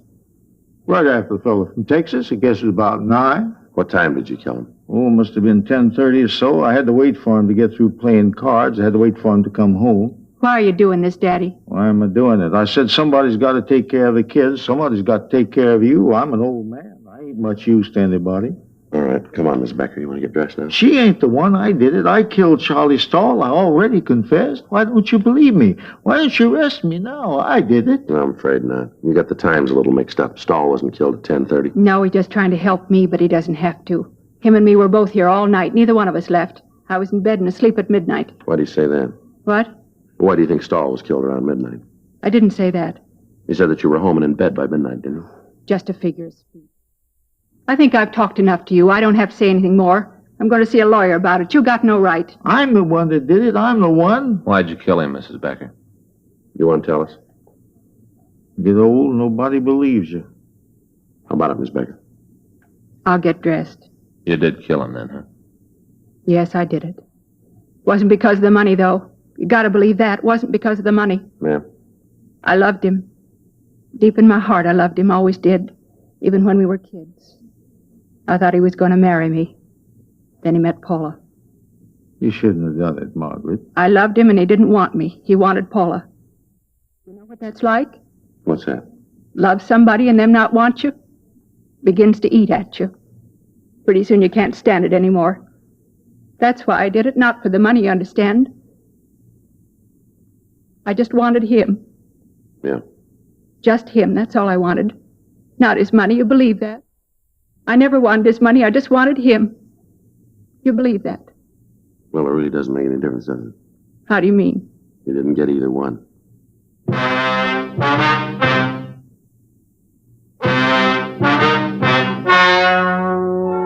The story you have just heard is true. The names were changed to protect the innocent. On August 6th, trial was held in Department 89, Superior Court of the State of California, in and for the County of Los Angeles. In a moment, the results of that trial. Now, here is our star, Jack Webb. Thank you, George Fenneman. Friends, all of us on Dragnet are proud to be associated with Chesterfield because, believe me, Chesterfield is years ahead of all cigarettes. You just can't beat a cigarette that was good to begin with and keeps getting better all the time. But, of course, you can't find out how much you'll like them till you try them. So that's what we'd like you to do. Get a carton of Chesterfields, regular or king size. That's all it takes. I know you'll agree that Chesterfield is best for you.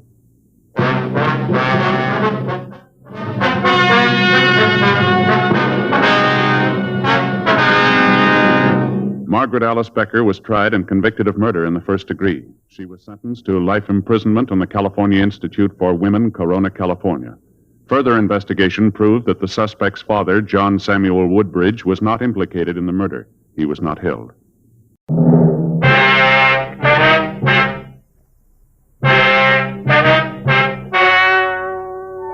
Ladies and gentlemen, the story you are about to hear is true. The names have been changed to protect the innocent.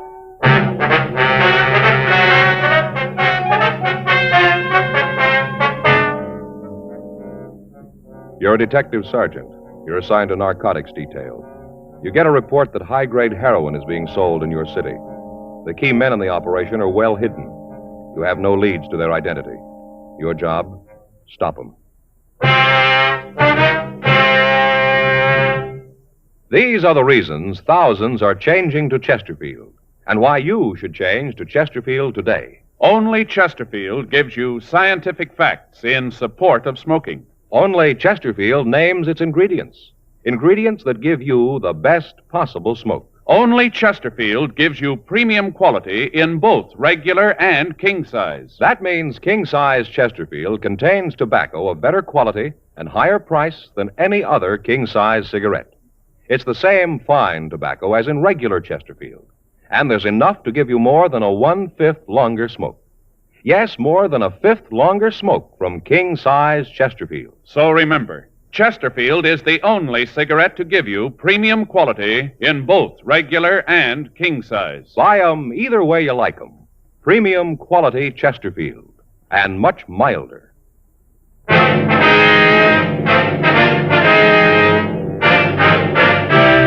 Dragnet, the documented drama of an actual crime. For the next 30 minutes, in cooperation with the Los Angeles Police Department, you will travel step by step on the side of the law through an actual case transcribed from official police files. From beginning to end, from crime to punishment, Dragnet is the story of your police force in action. It was Tuesday, August 3rd. It was warm in Los Angeles. We were working the day watch out of narcotics detail. My partner's Frank Smith. The boss is Captain Kearney. My name's Friday. It was 9:37 a.m. when we got to the main jail. Felony section. Hi, John. Friday, Smith. What do you want? Anderson, 302. Anderson, 302, interview. How's he feeling this morning, John? I don't know. I just checked in a while ago. I heard he gave the fellow some trouble early this morning. Guess he's pretty rocky.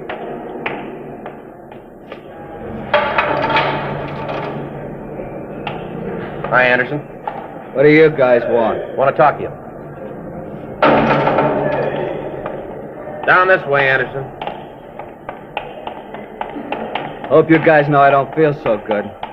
Terrible night. I hope I never have to go through any more of them. Yeah. You gonna do something about it? What do you mean? You're gonna get me out of here. Let me shove off. You know better than that, Anderson. Yeah. Should have known. You guys don't care. You just don't know. I didn't hear. Sit down. You guys got to do something for me, though. I can't take much more of it. Can't you talk to the doctor, have him give me something? He's got it. Just a little bit. I tell you, I'm sick. We'll have the doctor give you some medicine, Anderson. A couple things we want to check with you. You know what I need. It ain't medicine. Can't we do this later? I tell you, I don't feel good. Can't you talk to the doctor? You're booked as Fred J. Anderson. That's your true name? Yeah. Fred J. Anderson. What's the J stand for? You have to know? We do. Jeremiah, my father's name. You have any other names? What do you mean? You use any aliases? No, none. Any nicknames? No. You drive a car? Yeah. 49 Ford Convert. Who holds the pink slip on it? I do. You own it outright? Yeah, look, do we have to go through that whole thing? Can't you ask me later? You guys don't believe me, but you're going to find out when I keel over. You'll know that. What color's the car? Maroon. You know the license number? No. Where have you lived before? Before what? You gave the address of 10624 Ivorine Avenue. That's what we have here. Hollywood, is that right? Yeah, that's where I live. You belong to any lodges, anything like that? No. You ever in the armed services? No. No serial number, no branch. Now, look, how about knocking this off? I'm getting tired of you guys leaning on me. You drag me in here, ask a lot of questions. I tell you I don't feel good. You don't believe me. Leave me alone. Let me go back to my cell, huh? As soon as I feel better, I'll answer all your questions. We got a job to do, Anderson. We didn't build this thing. You knew what had happened when you started. Now, what's your draft number? I don't know. Did you register? Sure. Draft card in your wallet? Yeah. And we can get it. You married? No, not now. You were, though, huh? Yeah, a couple of years ago. It didn't work.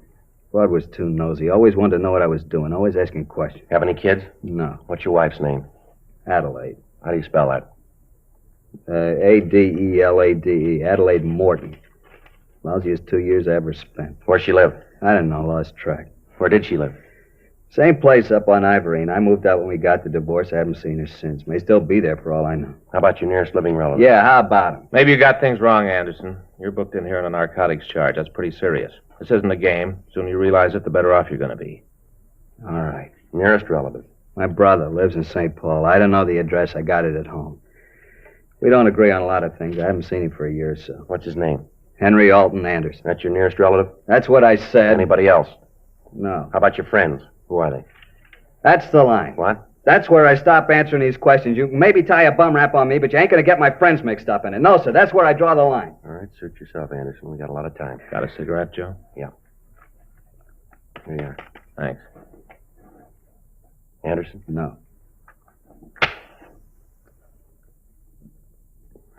Thanks. Yeah.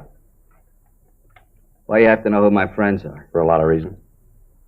I don't want to embarrass them, that's all. I don't want them to have to answer a lot of silly questions. You can see that, can't you? Can't you? Yeah, Anderson, we don't need to embarrass anybody. We just thought it would help here. Well, I won't tell you. I don't feel well.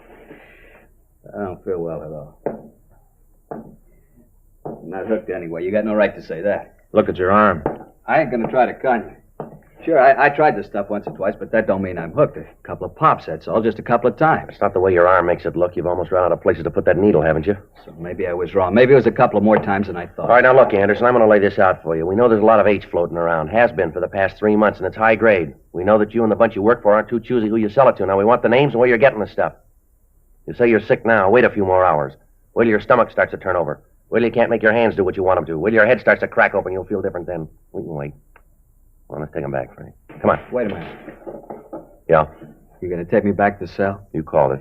I don't want to go back in. Well, that's where you're going. You're gonna call the doctor, tell him to take care of me? He knows already. He'll do what he can. I can't go that route. You know that. Iron cure, I couldn't take it. It'd kill me. You should have thought of that a long time ago. Yeah, you can say that. You ain't got the habit. It's easy for you to say that. You don't know. All right, let's go. No, I want you gotta do something. I told you we'd do what we could. That ain't enough. It'll have to do. I told you, help me out. Give me a hand, then I'll get over on your side. You know, you scratch my back, I'll scratch yours. All right, tell us where you're getting the stuff. Can't you help me out first? The doctor will see you.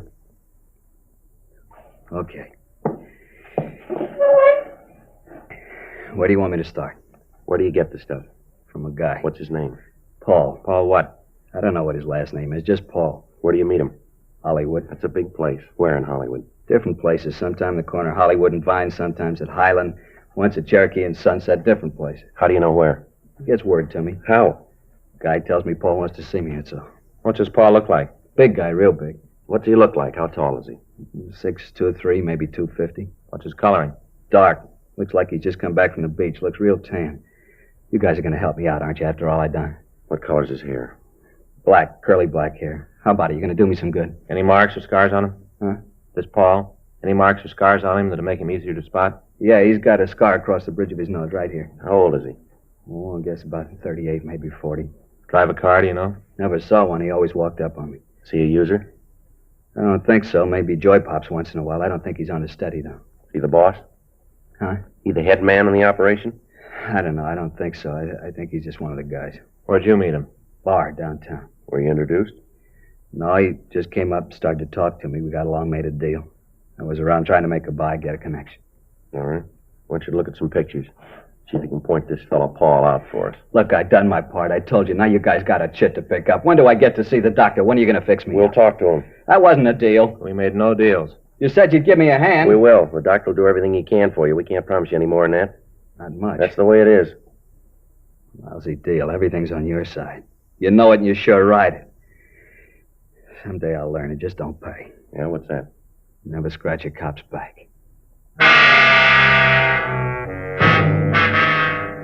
10:46 a.m. We returned Fred Anderson to his cell and called a doctor for him. For the past 4.5 months, an organized gang had been selling high-grade heroin. From our informants, we learned that the drug was being made available to anyone who could pay the price. When we tried to stop the activities of the gang, we found ourselves up one blind alley after another. None of the buys we arranged took place. Meets with the higher-ups failed to materialize. When Fred Anderson was picked up, the narcotics found on his person was of the same quality and type that was being pushed around town. 2:34 p.m. We picked up Anderson and took him to the city hall to look at the mug books. He failed to identify any of the pictures. We checked the description of Paul against the people known to have dealt in narcotics, but failed to come up with an identification. Anderson was returned to his cell and held pending trial for violation of the State Narcotics Act, a felony. 4:17 p.m. We checked back into Captain Kearney's office. That's it, Skipper. We're right back where we were 4 months ago. Nothing at all on this Paul, huh? Well, if there is, we haven't been able to find it. You think Anderson's telling everything he knows about it? No, I doubt it. No, that description would fit 100 guys. You got any ideas of where we go from here? Well, yeah, maybe. It might not work, but it's someplace to start. Well, let's hear it. All right, can we take a look at the map over here? From the information we got, the main operation must be taking place someplace down around here, around the harbor area. Yeah?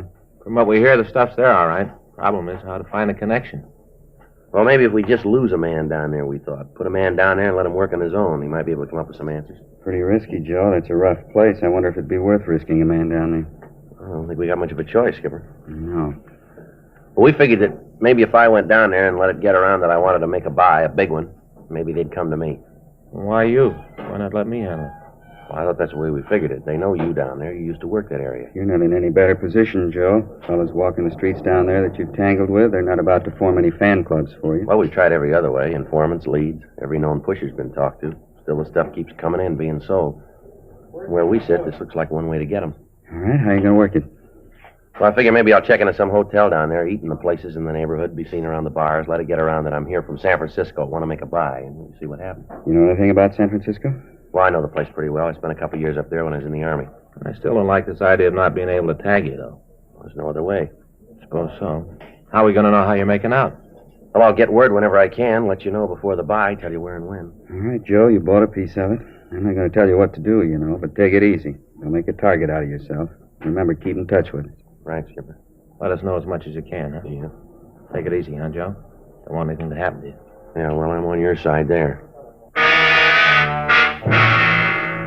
August 4th, 8:35 a.m. Frank and I had identification made up bearing the name Joe Arnold.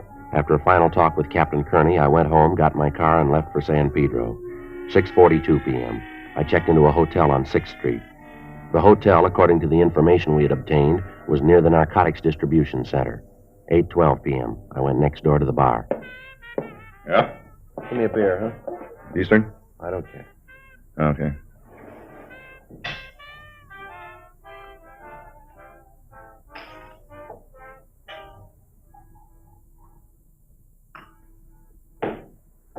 That'll be 30 cents. All right. There you go.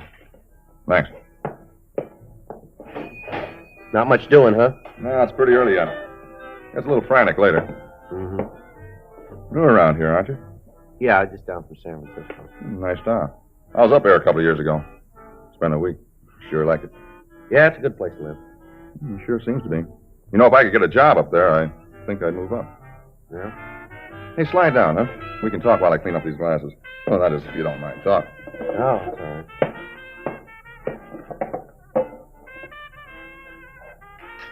Glasses. Seems like you never get them done. Yeah. You down here on business?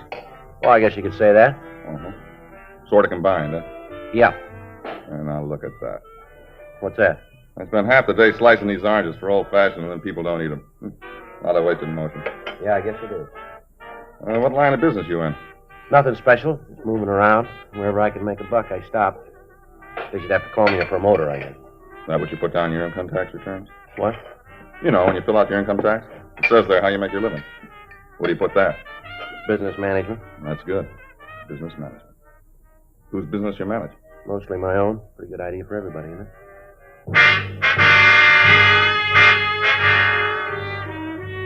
3 weeks passed. I spent some time in most of the local bars and eating places. On occasion, I'd see other officers from the narcotics detail up in L.A. On each of these meetings, I'd have to pass them by and hope that they wouldn't show any evidence that they knew me. During the 3 weeks, I became friendly with the bartender, and in the course of many conversations, I let it be known that I was in town hoping to make a substantial narcotics buy. At first, he appeared only mildly interested, but then he began to ask more and more questions about my background and about the people I knew in San Francisco. Friday, August 27, 9:31 p.m. All right, Joe. How goes the battle? Well, moving around. That's about all I can say. Hey, want a beer? Yeah, fine.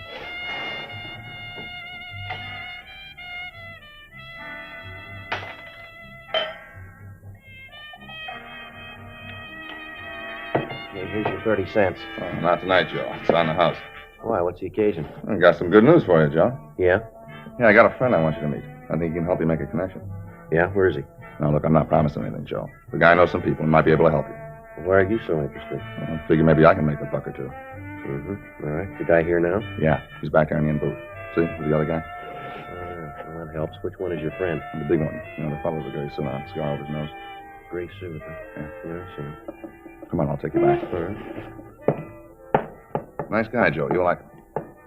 Well, what'd you tell him? Just that you were here from Frisco. Said you were interested in the connection if the deal was good. Uh-huh. You make your own deal. Now, look, I got nothing to do with that. You'll really like him. Paul? Yeah? This is the guy I was telling you about, Joe Arnold. This is Paul Ginner. Oh, hi, Joe. Sit down. Bring us another round, will you? Yeah, right away, Paul. You know what you want? Make it snappy, huh? Yeah, right away. Beer, scotch, and soda, and old-fashioned Irish whiskey. Yeah, that's right. Leave the garbage out of the old-fashioned. Yeah. Here, sit down, Joe. Yeah, thank you. This Jack Potter, you two ought to know each other. All right? Yeah, he's from Frisco, too.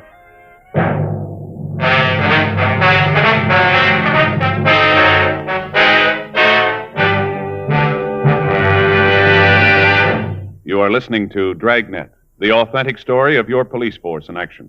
Now, a report every smoker should hear. Only Chesterfield gives you scientific facts in support of smoking. First such report ever published about any cigarette. A responsible consulting organization reports a study by a competent medical specialist and staff on the effects of smoking Chesterfields. For 6 months, a group of men and women smoked only Chesterfield, 10 to 40 a day, their normal amount. 45% of the group have smoked Chesterfields from 1 to 30 years, for an average of 10 years each. At the beginning and end of the 6 months, each smoker was given a thorough examination, including x-rays, and covering the sinuses, nose, ears, and throat. After a thorough examination of every member of this group, the medical specialist stated, "It is my opinion that the ears, nose, throat, and accessory organs of all participating subjects examined by me were not adversely affected in the 6 months period by smoking the cigarettes provided." Of course, these cigarettes were Chesterfields. Remember this report and buy Chesterfields. Either way you like them, regular or king size. Premium quality Chesterfield, and much milder.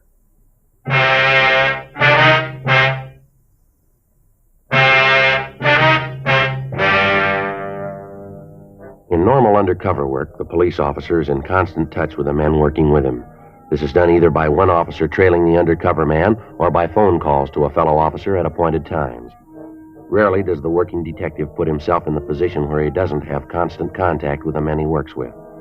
However, in this instance, it appeared to be the only way information and evidence could be obtained. Friday, August 27th, 10:46 p.m. The bartender brought the drinks. Paul Ginter and Jack Potter started asking the questions. From Frisco, huh? Yeah, I'm from San Francisco. Jack and I do some business together, real estate. That's so? Here you're in the management business, huh? Bartender talks a lot, don't he? He knows who to talk to. Tells me you're down here on business. Yeah. Where do you live up north? Hyde, near Taylor. I used to live around there. Is that right? Yeah. Hey, they ever finished that work they were doing at the corner of 3rd and Market? What's that? And the construction they were doing at 3rd and Market. You know, that new dime store, they get it finished? Yeah, they got it finished. It's not at 3rd and Market. Now, what's this all about, Ginter? What are you trying to prove? What? You got any questions to ask about me? Ask me. Don't ask your boy to do it here. You want to check up on me? Talk to somebody who's in San Francisco now. Have him check around. It's all there. I got no worries. When you two get tired of playing games, let me know. I got no time for them now. I'll see you around. Sit down, Arnold. Yeah? Now, read it any way you want. You say you want to do business, I'm your boy. We gotta be sure. Can't take any chances. Cops are dying to find out. Can't let that happen, you know. Yeah, well, if you're ready to talk a deal, let's get to it, huh? You figure to do this business in Frisco? San Francisco? Yeah, that's where I figure to work. You're out of your mind. That town's tied in a drum. Nobody can get under the lid. Now, you look, I don't ask you where you get your real estate. Don't tell me how to manage my business. I want to make an investment for a client. I got 10 grand. That'll buy a whole tract of your lots. Now, are they for sale or not? It's that simple. Well, now, you're in kind of a hurry, ain't you? I've been here for 3 weeks. I don't want to spend any more time than I have to. When can I make the buy? Tell you what, let's take a tour of the town, meet some friends of mine, then we can talk about it. No need to be in a hurry. I got to see it first. I want to make sure it's the same stuff I heard about. Where'd you hear? A few rumbles around. High-grade stuff. That's what I want. Let's go. Can't you call this friend? I don't want to go traipsing all over town. He moves around. Sometimes he's kind of hard to find. Besides, serves 2 purposes. What's that? Give you a chance to meet some people. Once you get to know the town, you won't be in such a hurry to get away. There's just one thing. Maybe I won't like your friends. More important. Yeah? Maybe they won't like you. For the next 3 hours, Ginter, Potter, and I visited almost every bar, nightclub, and coffee stand in the area. At each of the places, Ginter would ask for a man named Ainley. When he was told that Ainley wasn't in, we'd sit and have a drink. Ginter would call as many people as he knew over to the table, introduce them to me, and then before we left, he'd hold a conference with them at their tables. At several of the places, I saw men who I knew were involved in the narcotics trade, but none of them happened to be close to Ginter. It was obvious what Ginter was trying to do. He was checking me with the people in the business to see if any of them could recognize me or could give them any information about me. Saturday morning, August 28th, 3:14 a.m. We stopped for breakfast. Here, you want some sugar? No, I take it by. Okay, how about you, Jack? Yeah, thanks. Looks like it might have been a wild goose chase, huh? I don't know where Ainley could be. Why don't you come off of this, Ginter? Yeah, what do you mean? I'm not a new boy. You're about as subtle as a bulldozer. What's the scoop here? Your friends tell you anything about me? I don't know what you're talking about.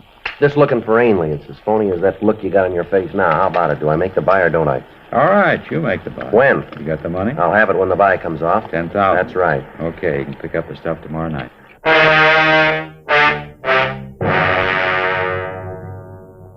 4:30 a.m. Ginter outlined the plan for the buy. At 7:30 that night, I was to meet him on the corner of Lebanon and Spring Streets. He'd take me to Ainley, who had the plan. 5:29 a.m. I drove back to Los Angeles. I put in a call to Frank Smith at his home and filled him in on the developments.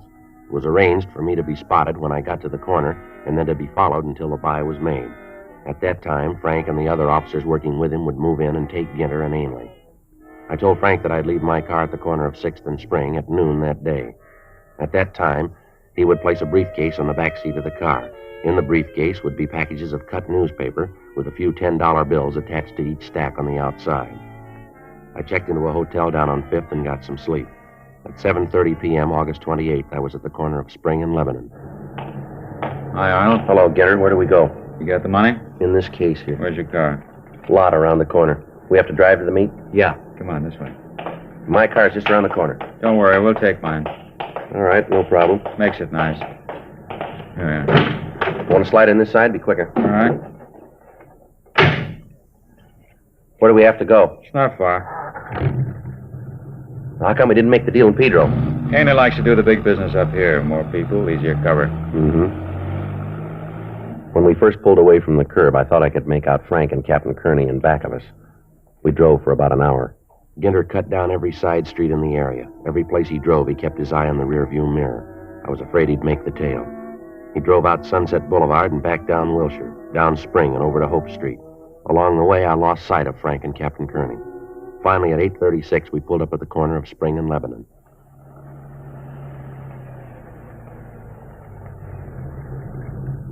What's the deal, Ginter? This is where we started. Yeah, I just wanted to make sure we didn't have a tail. You satisfied now? Yeah. Come on in here. This hotel here? Mm-hmm. Ainley do business in the rat trap like this? He works where he has to. Come on, it's on the 2nd floor. We can walk. You sure this is the same stuff that I heard about? You'll see. Understand, I'm not buying any junk. Don't worry. What we got's good. It's down here.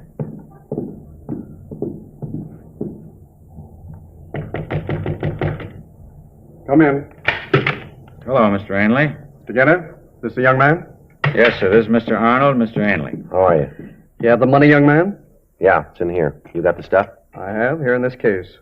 Looks like a doctor's bag. It's a good place to carry it. Doctor's bag. Here, open a bundle yourself. High grade, best we can get. Yeah, it looks all right. Fine. Now, if we could have the money. Here you are. Now, if it's all right with you, I'll get out of here now. We'd like you to wait until we count the money. It's all there. I don't doubt it, young man, but just to make sure so there'll be no repercussions later, you understand? Everything looks in order. What are you trying to pull? What do you mean? What is this, Ginter? What's the matter? There's nothing but paper, plain newspaper. All right, Arnold. Make a move or kill you. Let me see. What are you trying to pull? All right, you're under arrest, both of you. Cop. Lousy cop. That's right. You got the shoe on the wrong foot, cop. I'm telling you what to do. There's men all through this building. You won't make the front door. How about it, Mr. Ainley? Let's take him down to Pedro. We can get rid of him there. It'll be better. How about the rest of them? He's bluffing. You made sure you weren't followed, didn't you? Yeah, I think so. Did you or didn't you? Yeah. Then there's nothing to worry about. Let's go. Well, you heard him, Arnold. Whatever your name is. Yeah.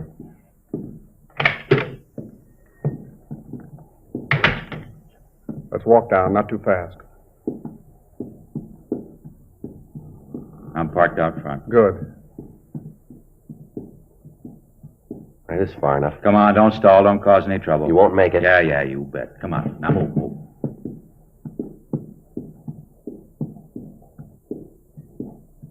All right, down these stairs.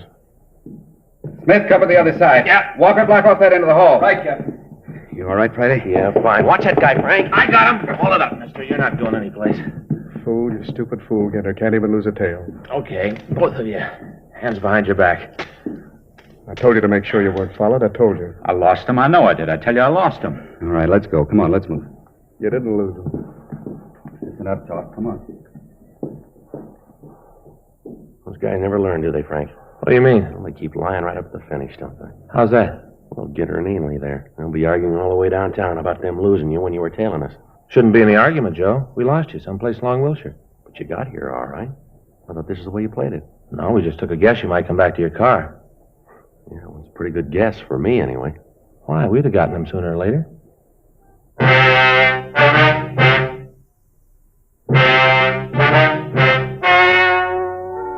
The story you have just heard was true. The names were changed to protect the innocent. On December 9th, trial was held in Department 92, Superior Court of the State of California, in and for the County of Los Angeles. In a moment, the results of that trial. Now, here is our star, Jack Webb. Thank you, George Veneman. Friends, I have just enough time to remind you that Chesterfield is the first cigarette to name all its ingredients. First to give you premium quality in both regular and king size. And first to give you scientific facts in support of smoking.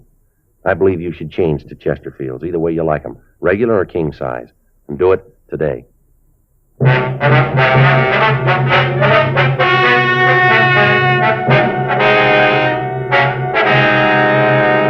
Paul Robert Ginter and James Arthur Ainley were tried and convicted of violation of the State Narcotic Act, a felony.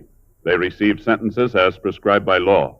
Violation of the State Narcotic Act, a felony, is punishable by imprisonment in the state penitentiary for a period of not more than 6 years.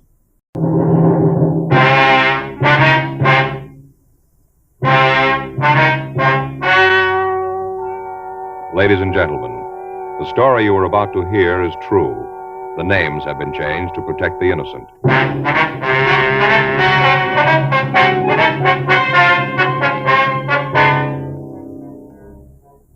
You're a detective sergeant. You're assigned to homicide detail. You get a call that the body of a dead woman has been found in a closet. There are no leads to her identification. The identity of the killer is unknown. Your job? Investigate. Here's what a leading tobacco publication and the nation's press have had to say about king-size Chesterfields. Tobacco Leaf.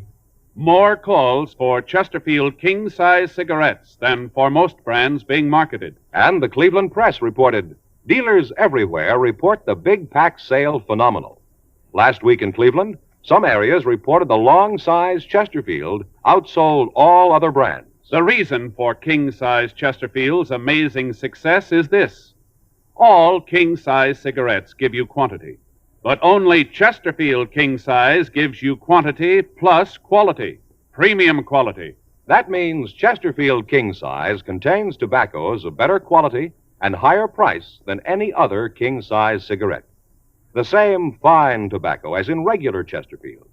Enough more of this tobacco to give you more than a 1/5 longer smoke. So remember, Chesterfield is the only cigarette to give you premium quality in both regular and king size. Buy 'em either way you like 'em.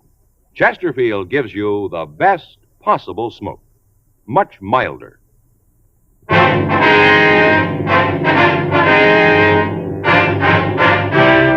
Dragnet, the documented drama of an actual crime. For the next 30 minutes, in cooperation with the Los Angeles Police Department, you will travel step by step on the side of the law through an actual case transcribed from official police files. From beginning to end, from crime to punishment, Dragnet is the story of your police force in action.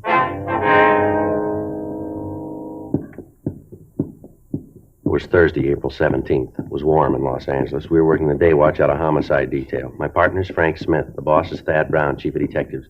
My name's Friday. It was 11:36 a.m. when we got to the Greenleaf Apartment Hotel. Apartment 406. Yes? Police officers, ma'am. Oh, yes, come in. Thank you. This is my partner, Frank Smith. My name's Friday. How'd you do? How do you do, ma'am? I'm Lorraine Holden. I'm the one who called you. Terrible thing, just terrible. Yes, Miss Holden. If you just tell us what happened, if you could. Well, Georgia, she's a maid. Well, Georgia was cleaning up in here. She'd finished the apartment, and then she thought she'd check the coat closet right here. Mm-hmm. She opened the door, and there she was on the floor. Ma'am? Dead woman. You can see for yourself. She's right there on the floor. Just terrible. Where's this Georgia now, Mrs. Holden? She's downstairs in my place. She's pretty broken up. Must have been a terrible shock to her. She let out a scream that must have had half the neighborhood on edge. I live down on the second floor in the rear. I thought at first it's something that happened to Georgia. Oh, that girl's got a powerful set of lungs. Yes, ma'am. Who rented this apartment from you? I knew you'd ask that. I've got the receipt book right here on my apron. Just a minute. All right. I put a pencil on the page. Let's see. Yes, here it is. Raymond Bartley. That's what he said. Bartley. You know where this Bartley is now? No, I don't. And that's another weird one. You know what I mean. Ma'am? Well, look in the closets. Look around the places. None of his clothes. Nothing that even tell you he was still here. He's got another week to go on his rent. How's that, ma'am? Well, he moved in a week ago. You can see here on the receipt, Wednesday, April 9th. Mm-hmm. Paid me 2 weeks in advance. And you look around this place, and it don't look like he's going to be around here anymore. Mm-hmm. Do you have any idea where he might be? Oh, not the slightest. Did he give you any indication that he was planning to move out? Not the slightest, no, sir. I don't even have an inkling. I'll call the coroner, Joe. Okay. Better get in touch with the crime lab, too. Have them come out. Okay. You mind if I use the phone, Mrs. Holden? Well, not at all. It's right there back in the hall. Little shelf on the wall. Thank you, ma'am. You think Mr. Bartley did it? Do you think he killed the woman? Well, we don't know, ma'am. Did Mr. Bartley rent this room by himself? What? I don't understand. Well, did he register as Mr. and Mrs.? Oh, no, sir. Just plain Raymond Bartley.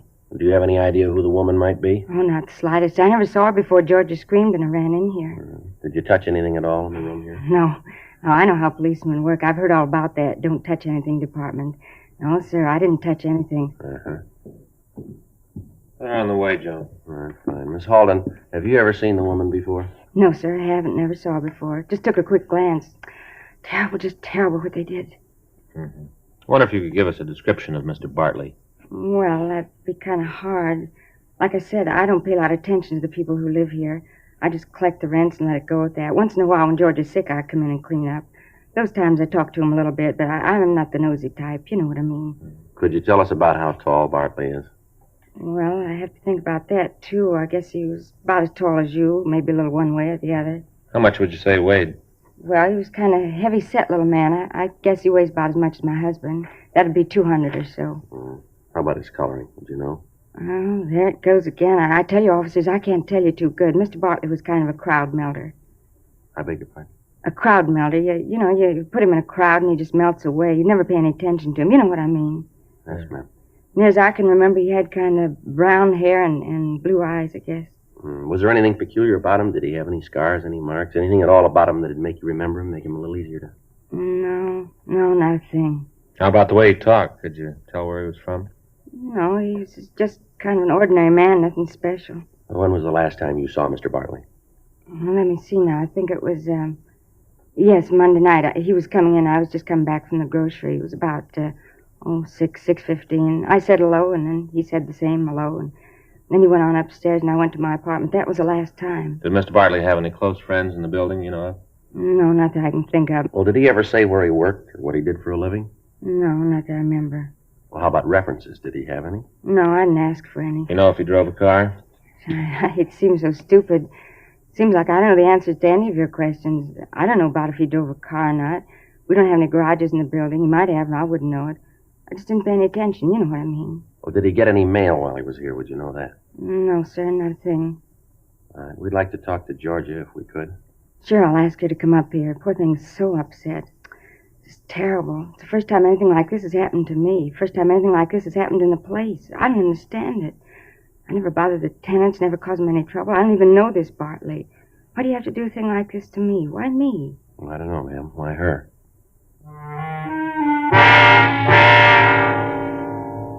The crime lab crew got there and went over the apartment. Photographs were taken of the room and of the position of the body. In going over the room, the crime lab came up with a probable murder weapon, a cast-iron poker standing in the fireplace rack.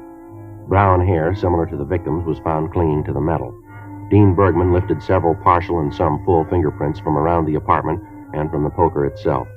He compared them with fingerprints of the maid and eliminated her as a suspect. He rolled the prints of the dead woman. Hers were eliminated from those found in the apartment. We talked to the maid and got the same story that we'd been given by Mrs. Halden. She was unable to add any information to what we already had. We talked to the neighbors in the building. None of them had had any dealings with the missing Ray Bartley. The woman in the apartment next to his told us that on the previous night at about 10:45, she had heard a woman's voice and a loud argument coming from the murder apartment, but she said she hadn't paid any attention to it. 2:42 p.m. Frank and I checked back into the office. I'll call Bergman, see if he was able to identify the woman or make the other prints. Yeah, right. I hope he's done some good. Yeah.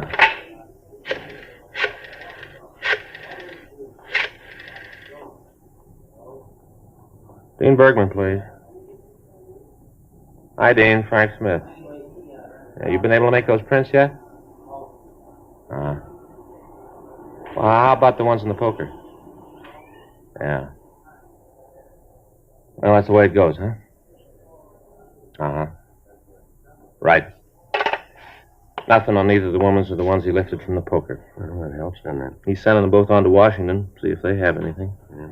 Anything on him in R&I? Well, I called down there. They're checking him now. I can't understand it. What's that? Well, how you can rent an apartment to somebody and not know what he looks like. Well, like she said, the manager's probably minds her own business. Yeah, well, I get it. Homicide Friday. Oh, yeah, Lee. Mm-hmm. How about laundry marks? Yeah, how about the poker? Yeah. Mm-hmm. Yeah, well, that figures, doesn't it? Yeah. Okay, Lee, thanks a lot. Anything? Well, he's pretty sure the poker was the murder weapon. Anything to identify the woman? No, not a thing. Whoever did this sure knew what he was doing. Removed everything that could possibly tell us who she was. That puts us in a good position. Yeah. An unidentified body and an unknown killer.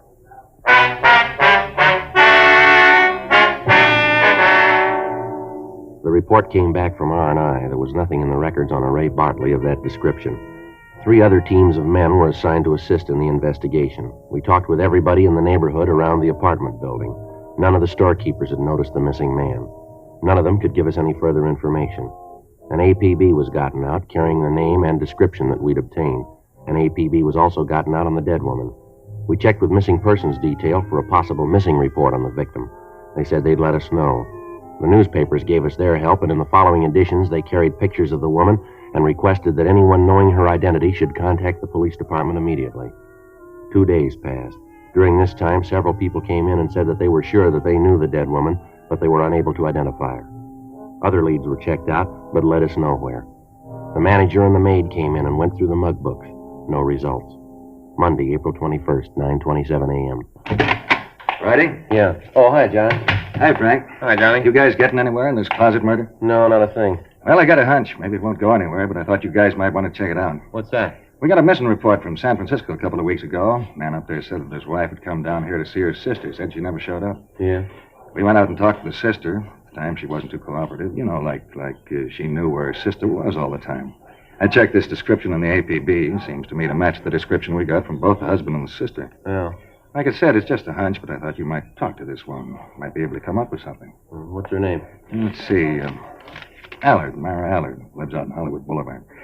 You talk to her. See if you don't come up with the same thing we did. Yeah, what's that? If he doesn't care if her sister's dead or alive. Frank and I drove out to see Mrs. Myra Allard.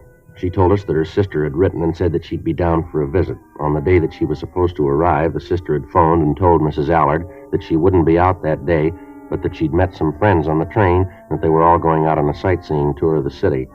In talking to her, we got the same impression that she'd given John St. John of missing persons detail. We asked her if she'd go with us to see if the dead woman might be her sister. At first, she appeared reluctant, but when we gave her a full description of the body, she agreed to accompany us. She looked at the dead woman and burst into tears. Half an hour later, after she recovered from the shock, we talked to her in the interrogation room at the city hall. It's Alice. There's no doubt about it. It's just terrible. My own sister dead. Now, if you try to take it easy. Would you like another glass of water, Miss Allard? No, thank you. It's not just finding her dead. I guess I always knew that Alice would end up like this. I never wanted it this way, but I always knew it in my heart. How's that, man? Well, to understand that, you'd have to know Alice. She was a beautiful girl, a wonderful person. Mm-hmm. Now, you said that you heard from Alice when she got here in L.A., is that right? That's right. She called right after she got off the train. Mm-hmm. What'd she say to you then? Well, as I told you, she said that she'd met some friends on the train and they were going out to see the town. Did she say who these friends were? No, just said that they were going to pick up Ray and then go out in the town. Ray? Yes, Ray Fletcher. I tried to call him when Alice didn't show up, but there wasn't any answer at his apartment. Where does he live, ma'am? Out in Hollywood. I think it's on Selma someplace. I have the address. Mm-hmm. Who is this Fletcher? Well, that's something I'm not very proud of. Well, why is that, ma'am? Well, he's a friend of my husband. Well, not really a friend in the real sense of the word. Sort of an acquaintance. Mm-hmm. Well, why do you say that you're not very proud of it, ma'am? I don't understand. Well, I sort of feel that it's all my fault. Well, I still don't think I understand, ma'am. The divorce. Alice and Tom were on the verge of separating. Mm-hmm. Tom said that he'd come to just about the end of the line. Alice told me that they used to have terrible fights.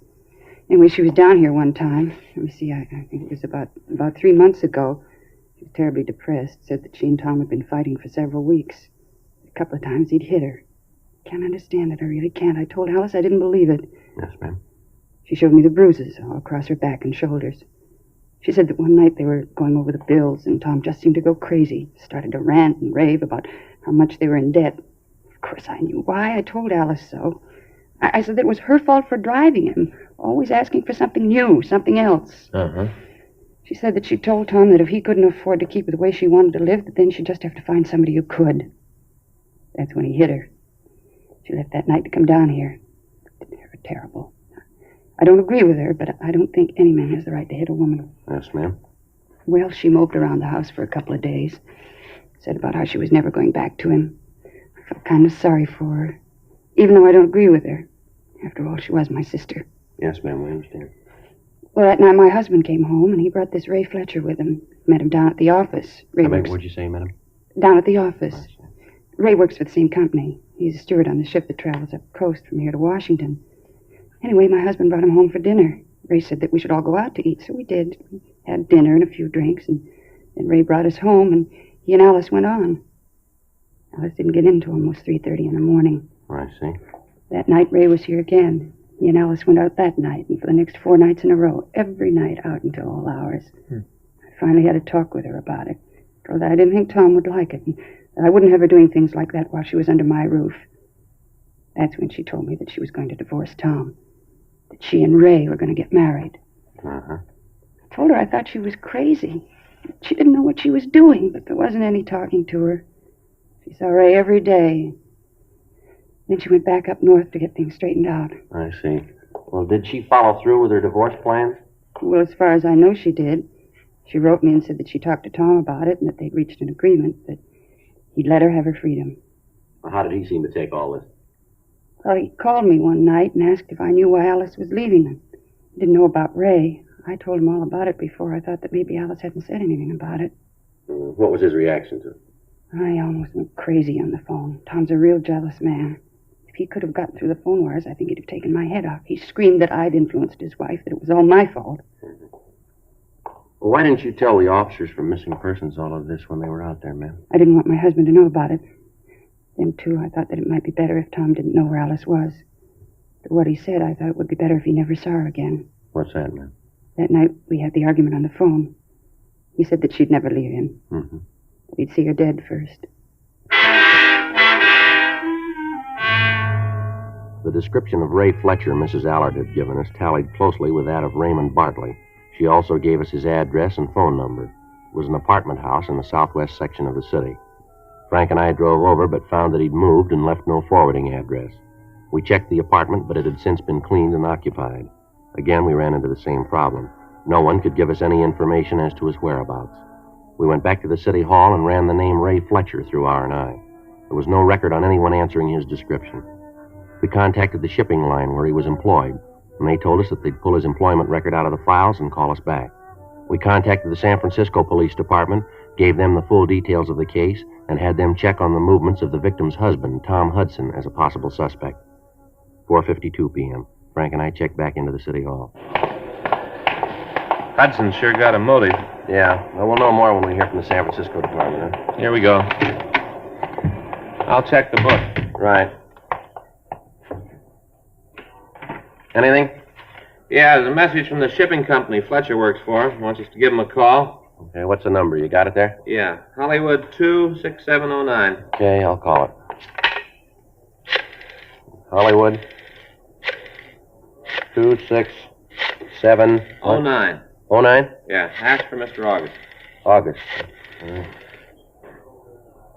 Mr. August, please. Oh, my name's Friday, Los Angeles Police Department. Oh, Police Department, yes, ma'am.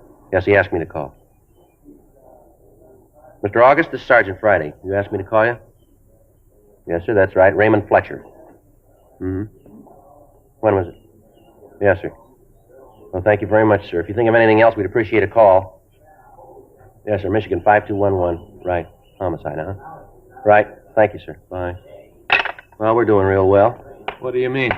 Fletcher sailed for Canada this morning.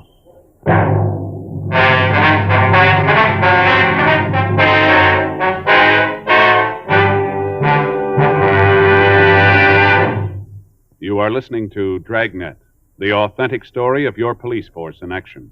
These are the reasons thousands are changing to Chesterfield, and why you should change to Chesterfield. Only Chesterfield gives you premium quality in both regular and king size. Only Chesterfield names all its ingredients. And only Chesterfield gives you scientific facts in support of smoking. First such report ever published about any cigarette.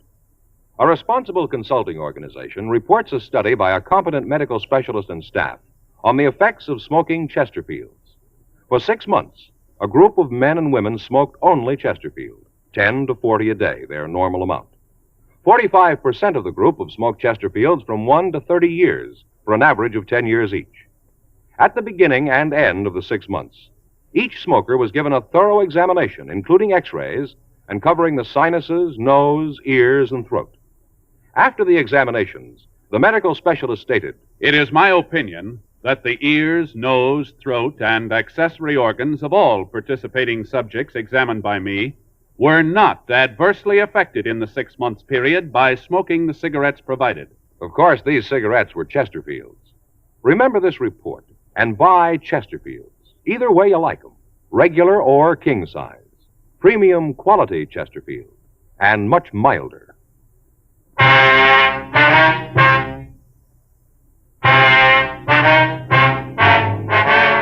We contacted the San Pedro office of the shipping company and made sure that Fletcher was on board the ship when it had sailed. The management of the shipping line told us that it'd take about 24 hours before the tanker would make its first stop at San Francisco.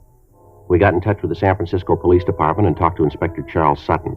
He told us that they'd place a stakeout where the ship was due to dock and that they would await our arrival. At the same time, Sutton told us that they had conducted an investigation of the dead woman's husband, Tom Hudson, and that as far as they could find out, he didn't have the opportunity to kill his wife. They said that the records at the steel mill where he worked showed that he'd been on the job every day for the past month and a half. Questioning of his neighbors showed that he'd spent his time off working around the house and was seen each evening. Inspector Sutton stated that when Tom Hudson was told of his wife's death, he broke down and said that although there had been some talk of divorce, none of it had really been serious, and that this trip that his wife had taken to Los Angeles was to straighten things out with Fletcher. Hudson flew down to Los Angeles and gave a positive identification of the body. We got in touch with the captain of the ship that Fletcher was on and filled him in on what had happened. He told us that he'd place the man under arrest and hold him in the ship's brig for us when they docked at San Francisco. Tuesday morning, 7:30 a.m., Frank and I checked out and flew up to San Francisco. We met with Inspector Sutton and Inspector Jules Zimmerman. They told us that the ship was expected to dock the following morning at 10:36 a.m. We were waiting when the gangplank was lowered.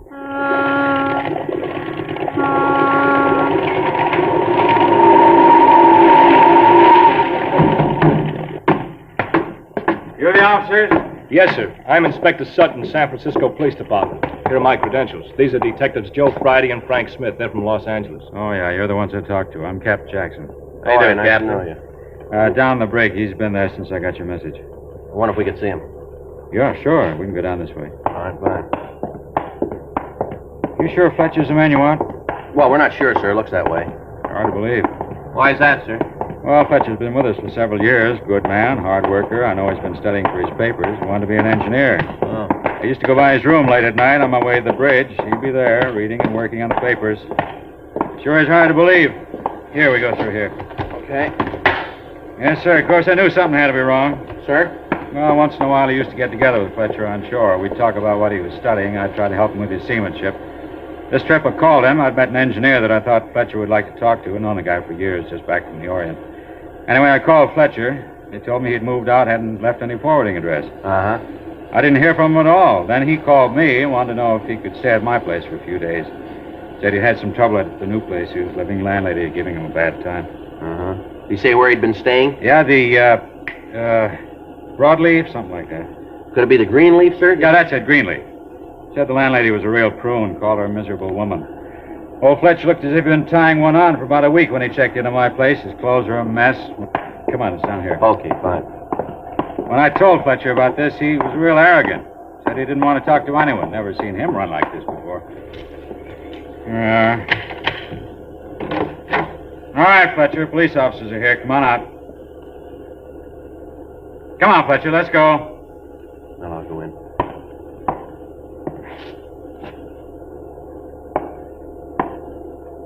How about it, Joe? Room's empty.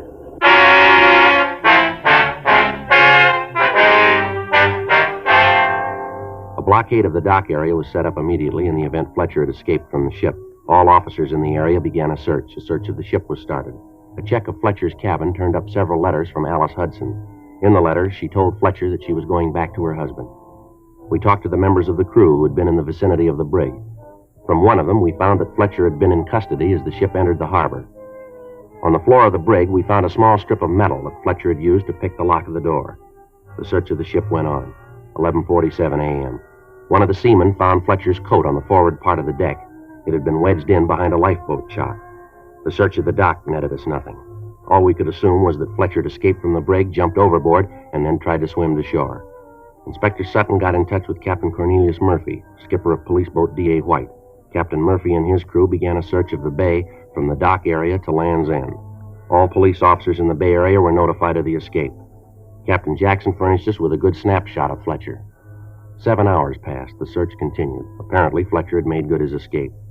Wednesday morning, April 23rd, we got a report from an officer in the search party that the body of a man answering Fletcher's description had been found out near Seal Rocks near the Golden Gate. Sutton, Zimmerman, Frank, and I drove out to Land's End. We got out of the car and walked the rest of the way. Watch your step, Frank. Yeah. Every time one of those waves breaks, it makes this ledge like glass. Sutton? Yeah, Joe. You see anything yet? No. Wait a minute. I'll see if I can yell to Zimmerman. He can see it from there. Maybe he can tell us if we're getting close. Yeah. Zimmerman! How we doing? You hear what he's saying? Wind's carrying his voice away. He's waving his arms, pointing down below us. Now, wait a minute. Watch it, Joe. It's a long way down. Yeah, you don't have to tell me. See anything? Wait till after this next wave breaks. Yeah. There he is. You see? Wedged in down here? Yeah. It looks like him. Hard to be sure with all this water, though. Yeah, I'll go down a little further. Take it easy, Joe. Yeah. It'll take a minute. Watch it. I'm all right. How about it? Yeah. It's Fletcher. I'd better get the crew up here and pull him out. Yeah. Must have been carried this far by the current, huh? Yeah, that's right, Joe. They get mean this time of the year. Well, that does it, huh? Yeah, it looks that way. What's the matter, Joe? I was just thinking. Yeah? It's a rough way to die, isn't it? Sure is. You'd think he'd have known, wouldn't you, Joe? About those currents out there, from Alcatraz to Angel Island. Some of the meanest currents in the world out there. Yeah, I know. You'd think a guy like Fletcher would have known better. Working on a ship, he should have known about that water. Well, maybe he did.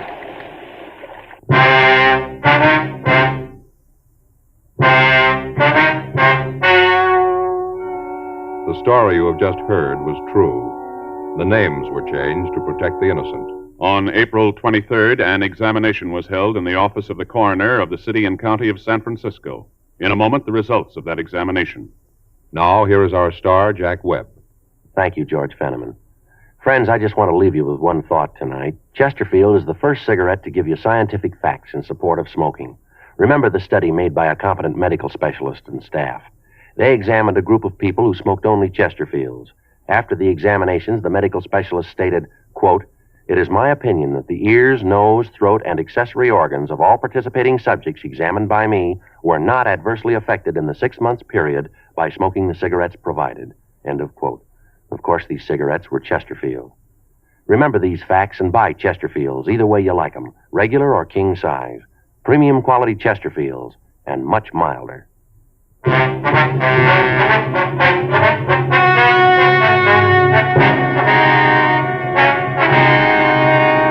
Upon completion of the autopsy, the body was identified as Raymond S. Fletcher. The identification was made by his personal effects, fingerprints, and the personal identification of Captain James R. Jackson. Further investigation showed that the suspect had rented the apartment where the body was found and that he was guilty of the murder of Alice Hudson. His fingerprints were checked and found to be the same as those on the murder weapon.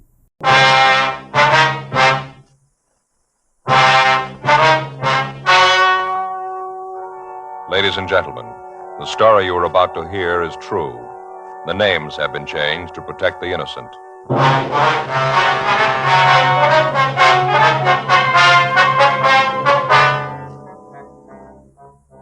You're a detective sergeant. You're assigned to homicide detail. You receive a call that a fatal accident has occurred at a Hollywood motion picture studio. Your job? Investigate. Here's what a leading tobacco publication and the nation's press have had to say about king-size Chesterfields. U.S. Tobacco Journal, Atlanta, Georgia. Chesterfield King Size is going strong. One jobber reordered twice this week, in addition to his regular order. And the Herald Tribune reported, king size is a sellout. Extra supplies of Chesterfields rush to dealers here. The reason for king-size Chesterfield's amazing success is this. All king-size cigarettes give you quantity, but only Chesterfield King Size gives you quantity plus quality, premium quality. That means Chesterfield King Size contains tobaccos of better quality and higher price than any other king-size cigarette. The same fine tobacco as in regular Chesterfield. Enough more of this tobacco to give you more than a 1/5 longer smoke. So remember, Chesterfield is the only cigarette to give you premium quality in both regular and king size. Buy 'em either way you like 'em. Chesterfield gives you the best possible smoke. Much milder.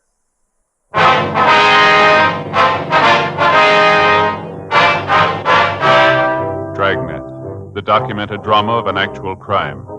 For the next 30 minutes, in cooperation with the Los Angeles Police Department, you will travel step by step on the side of the law through an actual case transcribed from official police files. From beginning to end, from crime to punishment, Dragnet is the story of your police force in action. It was Friday, August 5th. It was warm in Los Angeles. We were working the day watch out of homicide detail. My partner's Frank Smith. The boss is Captain Lorman. My name's Friday. It was 2:25 p.m. when we got to the Winton Picture Studios. Stage 2. Better check the guard over there. Yeah. Yes, sir. Can I help you? Police officers, about the accident, where do we find Mr. Adams? Oh, yeah, he said look for you. Let me see. I saw him around here a minute ago. Oh, there he is, over there by that office set. See him, the one in the blue suit? One with the gray hair? Yeah, that's him. Thank you very much. I know. You can check with the office. If they can come up with an idea, I'll go for it. All I know is that we got to have this turkey finished. Yeah, something you want? Yes, you Gerald Adams? That's right. Police officers. ID card. Oh, yeah. Friday, huh? Yes, sir. It's my partner, Frank Smith. Yeah, how you doing? Hi. How much you know about this? Well, doctor down at Georgia Street told us that Henry Wilson had an accident. Is that right? Yeah, he was the director. At least he thought he was.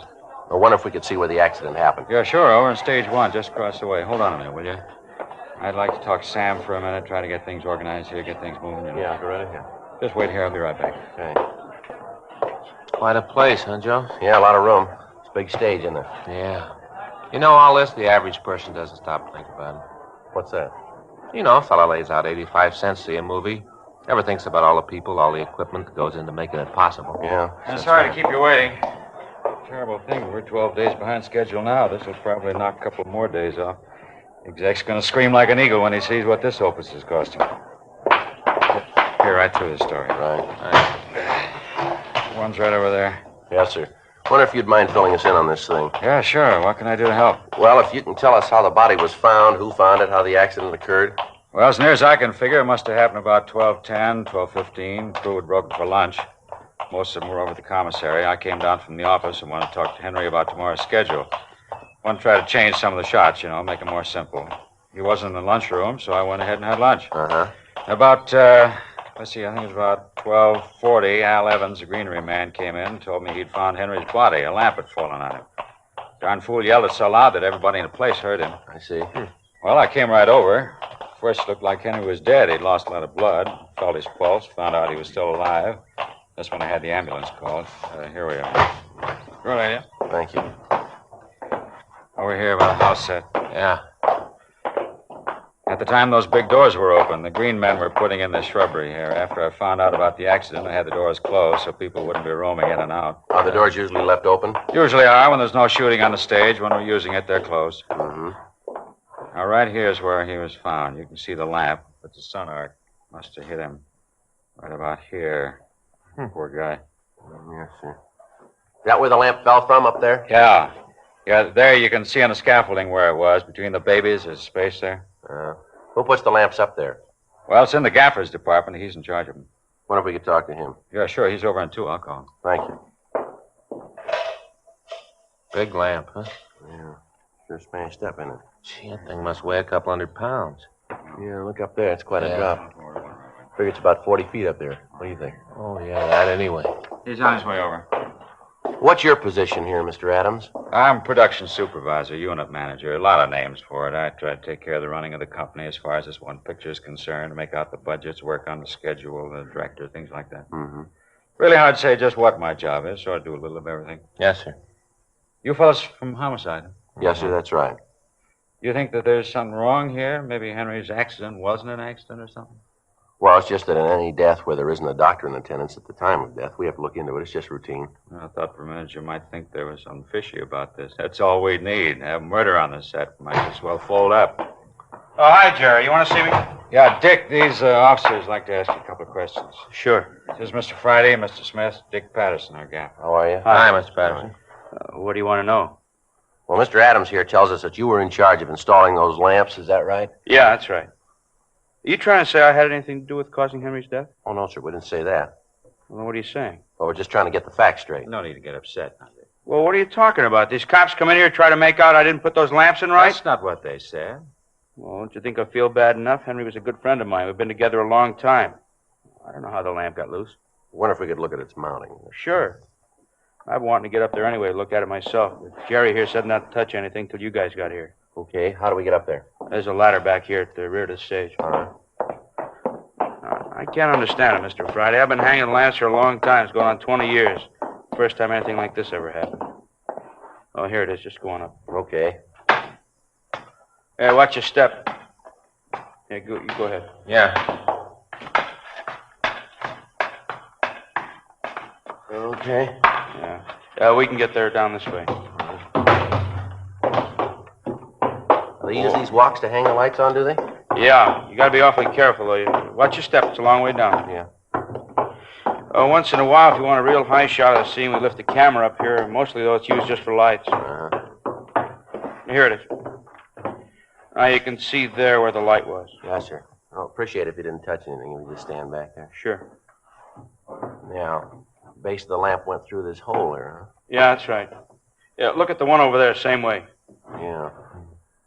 You have anything else securing the lights once they're tied down? No, sir. Once they're in place, the weight of the thing itself will hold it. Mm-hmm.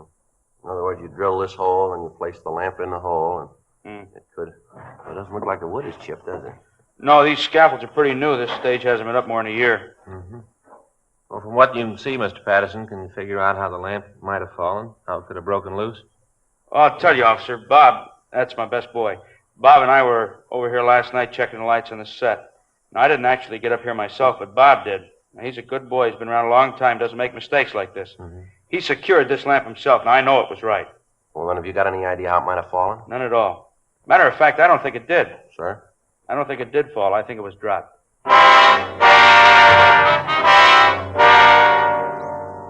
3:15 p.m. Frank and I went back to stage 2. We talked to Bob Murphy, the best boy, and got the same story from him. He said that he'd secured the lamp in position himself and that as far as he was concerned, it could not have fallen. He agreed with Dick Patterson that the lamp must have been removed from its place and either dropped or was thrown at Wilson. At this point, there was the possibility that the death was not an accident. We asked the unit manager to assign one of the studio police to guard the scene of the accident, and then we called the crime lab. Dean Bergman lifted several clean prints from the broken lens of the lamp. Bob Murphy's fingerprints were taken, and they matched those found on the lamp. There were no other prints on the glass. The men from the crime lab found a small piece of blue cloth on the mounting of the lamp. Lee Jones put it in an envelope and gave it to me. At 4:20 p.m., we talked to Gerald Adams in one of the portable dressing rooms. I just can't believe it. There were a lot of people in town that didn't like Henry, but I don't think there was anyone that'd kill him. Was there anyone in the company that he had any disagreements with, would you know? Well, what do you mean? Well, anyone he had quarrels with, arguments, would you know? Well, I guess Sam would be the most likely. They argued all the time. Sam? Yeah, Sam Phillips. He's the first assistant director. Real talented guy. Been at it a long time. He and Henry worked together for a long time. They're always arguing. I guess if you didn't know them, you might think they were serious, but here in the company, we all knew. We understood. Understood what? Well, Sam's been in Hollywood almost since it was. He began as a prop man, worked his way up to be a cutter. Then I guess about 15 years ago, he went into directing. Mm-hmm. He's going to get a picture of his own pretty soon. He'll do well, too. Real talent. Well, about these arguments, Mr. Adams, between Wilson and Phillips. Well, to understand him, you'd have to know Henry. He was one of the first directors in pictures. Came out here from New York even before Sam did. Really old school. He drove special cars, most of them pure white. Had all his clothes designed and made. He wore a cape while he was on the set, you know. Referred to himself as Wilson. You know, Wilson thinks this, Wilson thinks that. If you didn't know him, you'd take him seriously. Once you did that, you were in trouble. Mm-hmm. Were you ever present when one of these arguments took place? Yeah, matter of fact, they had one yesterday. That's so? Yeah, over in the commissary. I thought for a minute it was going to be pretty serious, and then I realized it was all a gag. Everyone else did, too. What was it about? Well, like I told you, the picture's 12 days over now. A lot of tension on the stage. Everyone's pretty edgy. Yeah. Well, Sam's a great practical joker, you know, always trying to cook up something. Mm-hmm. Most of the time, the jokes do the job. They give everybody a laugh. They all feel a little better. Well, day before yesterday, Sam got one of the set dressers and took a cement deer. You know, the kind people used to have on their front lawns? Yeah, I think I know the kind you mean. Well, the two of them carted this deer down the parking lot and put it in the back seat of Henry's car. He planted it so the deer was looking right at Henry when he got in the driver's seat. The thing weighed about 250 pounds. Once they got it in, Henry couldn't get it out. He tried that night. He couldn't make it.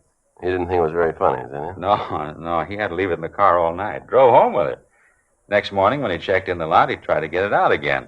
While he was trying, the horns on the thing tore up the upholstery in his car, really ripped it up to pieces. I'll be darned. Well, finally, Henry got a hammer and broke the thing up. Smashed it in little pieces and threw them all out of the car. Left them right in front of the scene dock. Yeah. Was that when he and Phillips had the argument? No. Yesterday morning when Wilson got on the set, he wasn't saying anything to anybody. All the crew knew about the deer, and they were all waiting for him to say something about it, but he didn't. He just drove the crew through the morning setups. The argument took place at lunchtime. Yeah. Henry waited until the whole crew was having lunch, and then he stormed into the cafe. He walked over to Sam, really read him off, called him a child. He said that if he'd spend a little more time doing his work and less time playing around, the picture wouldn't be so far over scheduled. Really made him look like a fool. Argument went on for about 15 minutes. Well, what was Sam doing all this time? Well, he just sat there, and then finally he got up and grabbed Henry, kind of shook him, said he'd never been talked to like that before, and it wasn't going to happen again. Said he'd kill Henry next time he did it. Mm-hmm. Well, Henry looked pretty scared. Sam's a big man, you know. I think if he made up his mind to do it, he could have broken Henry in two. Mm-hmm. Sam looked at Henry for a minute, and then he laughed. Then Henry started to laugh, too, and then the whole place. I guess it's like laughing in a horror picture. Anything to break the tension. Looked real tight. Even I wasn't sure it was a joke, you know. You said that Sam lifted this deer into the car by himself? Well, I don't know if he did it by himself, but I know he could lift it without help. How much did you say that deer weighed? Oh, about 250 pounds. Why? Well, I was just thinking. That's about what that big lamp weighed, isn't it?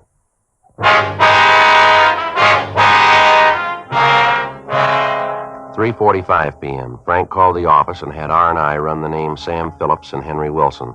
Sam Phillips had been arrested once for disturbing the peace. He'd gotten drunk in a nightclub out on Sunset Boulevard and gotten into a fight. The report said that it had taken both of the arresting officers to subdue him and take him into custody. There was no record on Henry Wilson. We continued to talk to the crew. Each one of them told us about the arguments between Phillips and Wilson, but most of the people we talked to didn't share Adams' idea that the arguments were just a joke. The script girl told us that on at least 3 occasions, members of the crew had to keep the men apart, and that Sam Phillips had said he'd kill Wilson. We asked each of them if they'd seen anyone enter or leave the stage at approximately the time of the accident. None of them had. They explained that Wilson had been trying to pick up time, and that as soon as they'd finished one shot, he was yelling at them to get ready for the next one. 4:22 p.m. We talked to Sam Phillips. Sure, we had some beefs. None of them were serious, though. Well, how about this fight you had in the commissary yesterday? You mean the thing about the deer? Yeah. Well, that didn't mean anything. Oh, I admit I was pretty sore for a minute, but right away I knew Henry wasn't serious. Even if he was, I guess I can understand it. Must have made him pretty sore to see his car ripped up. Did you lift that deer into Wilson's car by yourself? Yeah, I had one of the set dressers with me. He kind of steered the thing in. Sure looked kind of funny. Mm-hmm. You sure you weren't over on stage 1 today? Positive. You got any idea of how that light got loose and fell? No, I've been in the business a long time. That's the first time I've ever known a lamp to fall. They've been tipped over when on a floor stand, and I've seen them broken when a set is moved. I've never seen one drop like that. Do you have any idea how this could have happened then? Not the slightest. You're a first assistant, is that right? Yeah. How long you been in this job? Oh, I guess about 15 years now. I was a cutter for a while. Took a big cut in salary to go into directing. Figured it'd be a way to get a picture of my own. A lot of directors come from the cutting department. That's so? Yeah, they do. I didn't care much for it, though. I like to be on the set. See things happen. I like the activity. Mm-hmm. Did Wilson know that you wanted to be a director? Yeah, he said that if I stayed with him, he'd try to get the producers to give me a picture.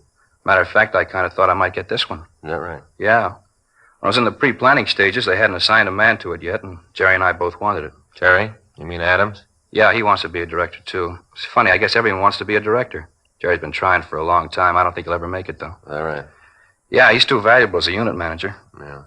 Was Adams very upset when he didn't get this picture? No, I was pretty sore. I told Jerry about it. He just sat back and said that's the way things are and that it doesn't pay to fight the front office. Mm-hmm. Did you say anything to Wilson about how you felt? Yeah, I told him. Said I thought it was real unfair. Said I thought he could have done something about it. Well, what did he say? Told me to be patient. My time would come. Do you know if there was anybody on the lot who might have wanted to kill Wilson? No. Oh, there might have been some people who didn't like him very much, but you run into that in almost every picture. You know, little jealousies. That right? Yeah. You really think he was killed, huh? Well, it could have been, yeah. Sure hard to believe. We've been making pictures about this for a long time. You know, murders. But now that it's right here, really on the set, it makes you feel you can just check ahead in the script and find out who the killer is. Read about the ending. Kind of seems just like another picture. Yeah, I suppose so. Yeah, come in. Oh, I'm sorry. I didn't know you had somebody here with you, officer. That's all right, Mr. Patterson. What is it? I wonder if I could talk to you? Sure. Well, it's kind of private. Well, if you're through with me, I'll get back to work. No, you just wait. I'll be right back. Here, we can step out here. Okay. Now, what is it, Mr. Patterson? Well, I feel like a real idiot. I should have remembered it when you talked to me before. What's that, sir? Well, I remembered just before the company broke for lunch, Sam gave me a note. Said I should give it to Wilson. Mm-hmm. Did you see what it was? No, it was folded up. Had Wilson's name on it. I didn't pay much attention to it. What, did you give it to him? Yeah, he read it, and then he said he had to leave the set for a few minutes. Said he'd be right back. He left the stage then? Yeah. Where was Sam at this time? Well, I don't know. You see, he gave me the note just outside the door to the stage. I was bringing in some more lights, and right after he handed it to me, he left. Uh-huh. Headed for stage 1.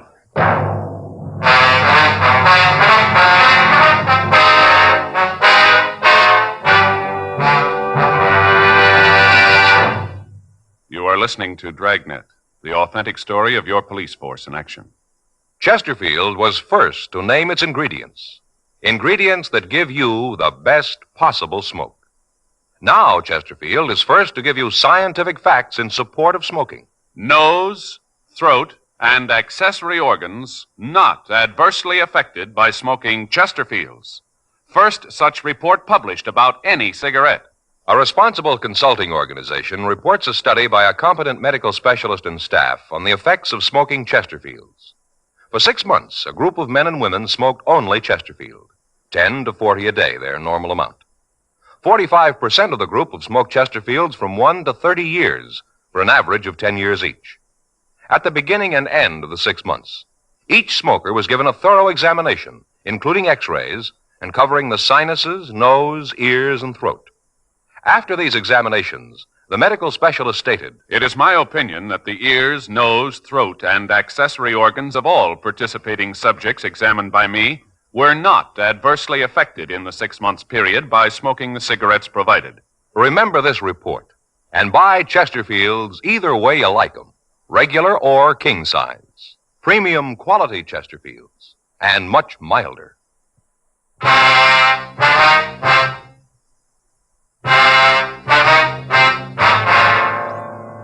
We talked to Gerald Adams and had 2 of the studio police start a search for the note.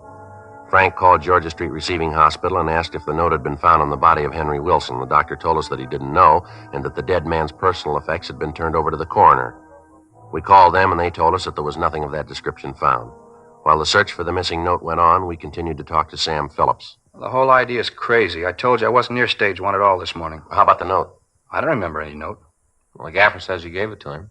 Told him to give it to Wilson. He's crazy. If I had a note for Wilson, I'd have given it to him myself. I'm with him all day. I've got no reason to have someone else deliver messages for me. Well, then you deny giving him the note, is that right? Well, certainly. All right, mister, we'll let you know just how you stand. We got a witness who says you were seen going to stage 1. A couple of minutes later, a man is killed on the same stage. You admit that you've had arguments with Wilson. Seems like you might have had a motive for killing him. I told you I didn't go near the place. Hey, wait a minute. Yeah? I know what's happened. What's that? Well, when Dick told you he saw me heading for stage 1, he probably saw me heading for the office. I have to pass near the stage to get there. Matter of fact, I even cut through it once in a while. Did you happen to cut through it today? No, at least I don't think so.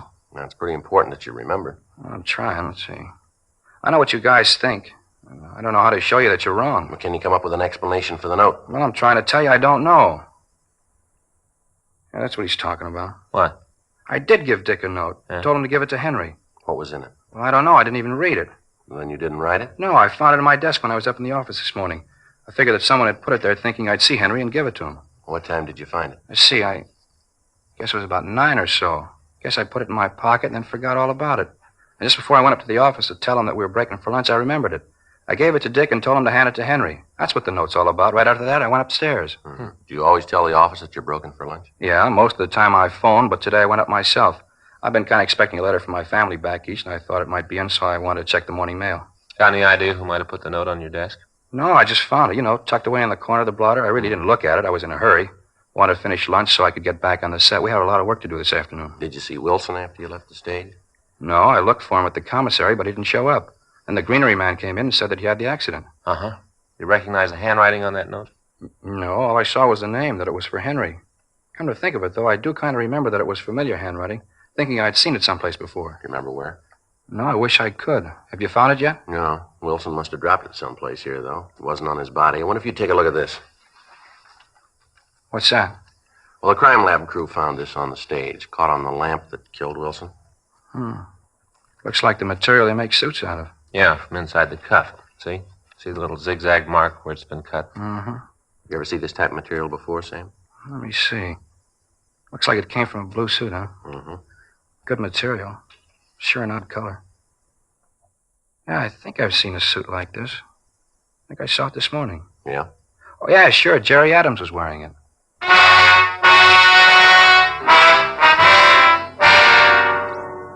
6:30 p.m. We called Gerald Adams into the dressing room. Were you on stage 1 at all before the body was found? No, sir. Why do you think I had something to do with this? Well, we're just trying to get the facts here. Well, I want to help, but it seems to me that you'd spend your time a little better if you talked to Sam, the note and all. Still deny giving it to Henry? No, he says that he gave it to him. Well, then there you are. I guess that argument was a lot more serious than we thought, huh? That's a nice-looking suit you got on, Mr. Adams. New? Yeah, this is the first day I've worn it. Present from my wife. Pretty blue. I don't usually care for blue, like brown gray mostly. Wife's been trying to get me to wear blue, so she got this suit for me. Yeah, looks like it's made pretty well there. Yeah, it is. She had my tailors put it together. I didn't even go down for a fitting. Needs a few things done to it, like the shoulders pulled in a little. I don't much care for padding in the shoulders, Mm-hmm. You mind if I look at the cuffs? I've always had trouble with the cuffs on my suits. You can see here how they've worn. It must be in the way they're made. No, I don't think so. That looks like it came from your shoes rubbing against it. You mind if I look? No, here. Yeah, it sure is beautiful material. Yeah, she sure got good taste. Of course it should be. She paid $180 for it. Wow. You got a little tear here on the cuff. Inside, have you noticed that? No. Let's see. Right there. Oh, yeah. How about that? I gotta get that fixed. A little piece torn right out. Uh-huh. What did you do when you found Wilson's body? What do you mean? What were your movements? Well, it'll be kind of hard to explain. If you want to walk over there, I can show you. All right. Let's go. Company's broken. I told him wait up in the office. Figured you might want to talk to him some more. Fine. Here, I'll get the door. Sure a beautiful night, huh? Yeah, it is. Best time of the day in the valley. After the sun starts to go down, everybody's always kidding about the cool breeze that comes up, you know. Really does out here. I know the wife and I practically live out of doors during the summer months. Is that right? Yeah, we both love the valley. Right, here we are. Just the work lights on. You want me to get the others? No, there's enough light. Okay. Now, if you'd show us just what happened when you found the body. Well, I came in that door, the big one there. It was open. Was there anybody on the stage then? No, not right away. The greenery man came in right after me, and then Jack the guard from the other stage. Uh-huh. And like I said, the body was lying about here. And the lamp was there. You saw that when you were here. Yes, sir, we did. Did you go near the lamp, touch it in any way? No, I didn't. The only concern was Henry. That's all I thought about. I knelt down to feel Henry's pulse, and then I told Jack to go and phone the ambulance. Yeah? And then I had the doors closed. I waited until a lot of policemen got here, and then I went back to the other stage. Mm-hmm. Our crime lab found a piece of cloth caught on that lamp. Matches the tear in the cuff of your suit. I can't understand how it could have gotten there. What if we could look through your pockets? Why? What's that going to prove? We just want to take a look. It won't hurt anything. Well, maybe it won't, but I don't see why you're asking me all these questions. Seems to me that Sam's your killer. Why don't you talk to him? Make him tell you why he did it. All right, come on. Let's see what you got in your pockets. Take everything out, put it on the table. All right. Here's my wallet. Well, you better take the money out of it. Okay. Now, let me see the wallet. All right, here. Just a second, Mr. Adams. What'd you drop over there? Right there. Hmm? Looks like the note we've been looking for, Joe. What's it say? Wilson, I have to see you. Something's come up. Meet me on 1 when you break for lunch. It's private. Signed, Jerry. How about this, Adams? Oh, I don't know anything about it. Well, maybe we better talk downtown. What's going on in place with you? Watch him, Joe. He's going up that ladder. All right, give it up, Adams. There's no place to go up there. Stay away from me. Come on, Adams, give it up. It's not coming down. Only can't stay up there long. Why don't you shoot me? I'm not going to do what you say. Go ahead and shoot me. What for? You're not going anyplace. How about it, Adams? Why'd you do it? He had it coming. All his life stepping on people. This picture was mine. They told me it was. And he took it away from me just because he wanted to be a big man. This was my picture. He took it. All right, come on down. I'm going to stay up here. You suit yourself. We got lots of time, Adams. Can't you just go away and leave me alone? You know better than that. You killed a man. Now, come on. You either come down or we'll come up.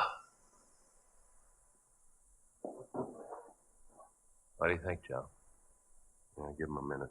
He wants to be a director. Yeah. Let him figure out the ending.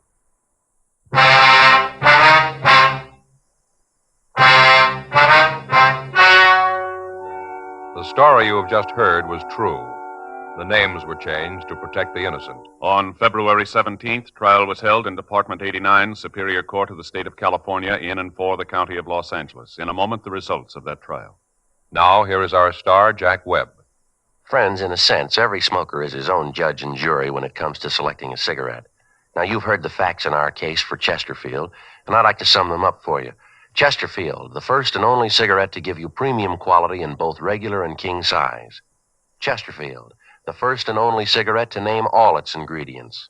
And now, Chesterfield gives you scientific facts in support of smoking. You heard the report read earlier. Nose, throat, and accessory organs not adversely affected by smoking Chesterfields. First such report ever published about any cigarette. Consider these facts carefully. I'm sure you'll want to change to Chesterfields. Regular or king size, Chesterfield gives you the best possible smoke. And much milder.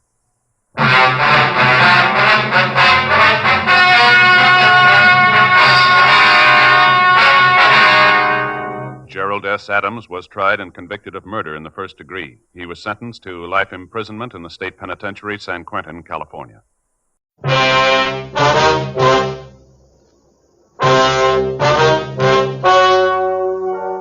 Ladies and gentlemen, the story you are about to hear is true. The names have been changed to protect the innocent. Fatima Cigarettes, king size, extra mild and soothing, brings you Dragnet on both radio and television.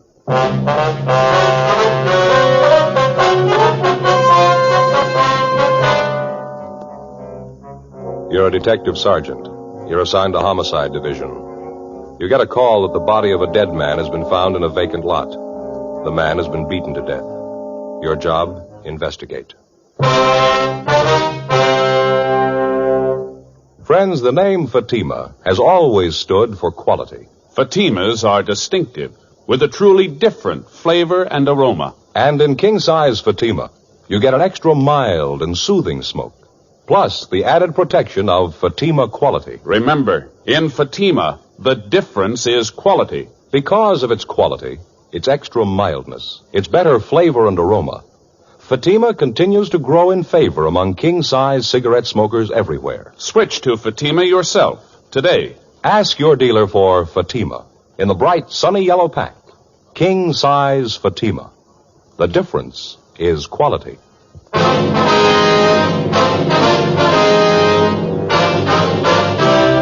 Dragnet, the documented drama of an actual crime. For the next 30 minutes, in cooperation with the Los Angeles Police Department, you will travel step by step on the side of the law through an actual case transcribed from official police files. From beginning to end, from crime to punishment, Dragnet is the story of your police force in action. It was Wednesday, February 6th. It was cold in Los Angeles. We were working the day watch out of Homicide Division. My partner's Frank Smith. The boss is Captain Lorman. My name's Friday. It was 10:14 a.m. when I got to room 42. Homicide. Frank? In here, Joe. Right. Hi. Morning, Skipper. Joe, Smith says you ran into a bad one out there in Fountain. Yeah, we did. Must have been quite a fight out there. The victim's clothes were pretty well torn up. The ground around the body was all trampled. So wonder we could tell that much. How do you mean? Well, the body was found by a couple of schoolgirls. The vacant lot out there near Fountain and Selma.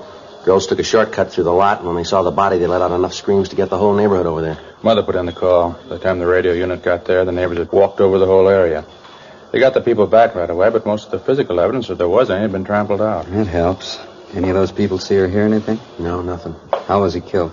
We found a big piece of concrete near the body, bloodstains on it. The crime lab's checking it now. They find anything else? No, they're still checking the scene. Lee's going to call. The crowd made such a mess out of the place. A lot of houses around there. Somebody must have heard something.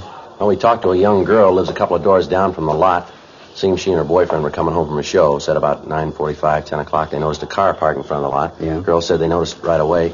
Afraid it might be some guys out to cause trouble.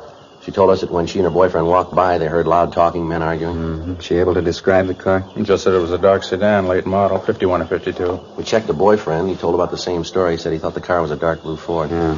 Well, anyway, the girl said she got scared and went right into the house. A few minutes later, they heard a car tear by. They looked up the street, and the parked car was gone. This was around 10 o'clock. Yeah, that's right.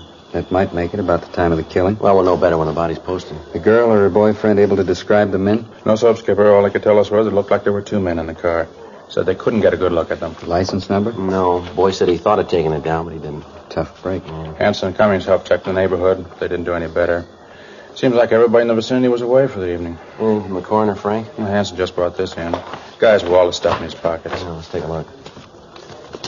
Driver's license. Name's John Allen Iverson. Address been scratched. No, here it is, on the back. Had it changed. 6295 North Serrano Avenue. Height 5'9", born October 2nd, 23. Make it 28, huh? Yeah, that's right. Weight 136, eyes hazel, brown hair. What else is in here?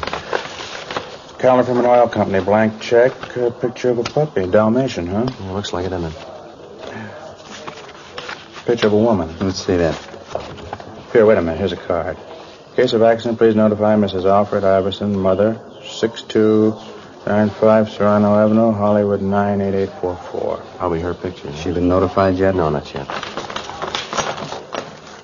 keys, comb, nail file, cigarettes, couple of slugs. Good for one play. Match folder. Let me see that, huh? George's Pool and Snooker, Burbank Boulevard. Yeah. Found $13.42 in his pocket. He was wearing a wristwatch, too. Yeah, the watch looked new. It was expensive. Money in the watch still there. Doesn't look like robbery. No, not much. Seems a thief would have taken them anyway. Any ideas on a motive? Well, it's hard to say, Skipper. Could be almost anything. Not much to go on. Lousy thing. Yeah, and it's not getting any better. Yeah? We got to tell his mother now.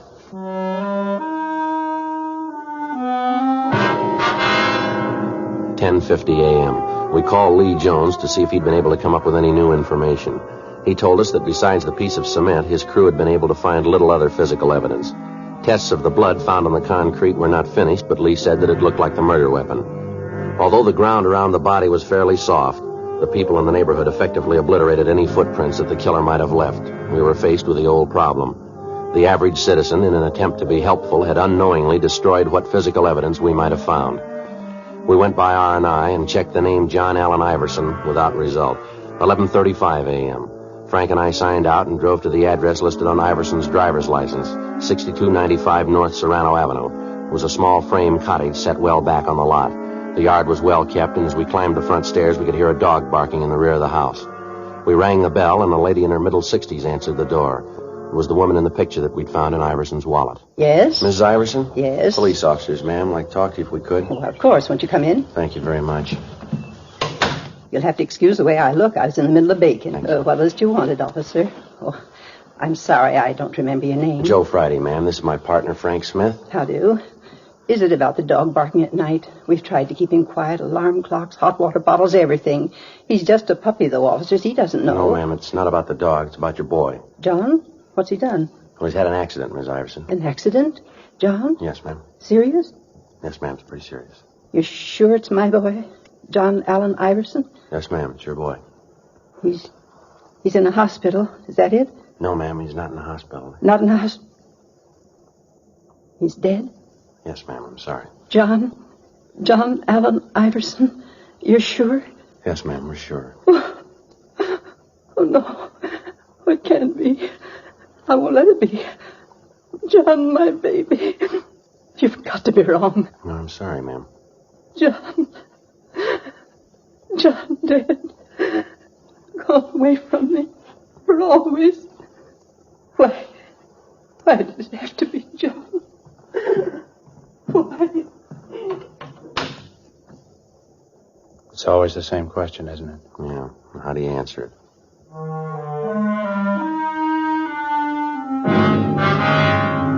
Frank put in a call to Mrs. Iverson's doctor. 5 minutes later, he arrived and gave her a sedative. We asked if we could talk to her, and he told us that it'd be all right if we kept the questioning brief.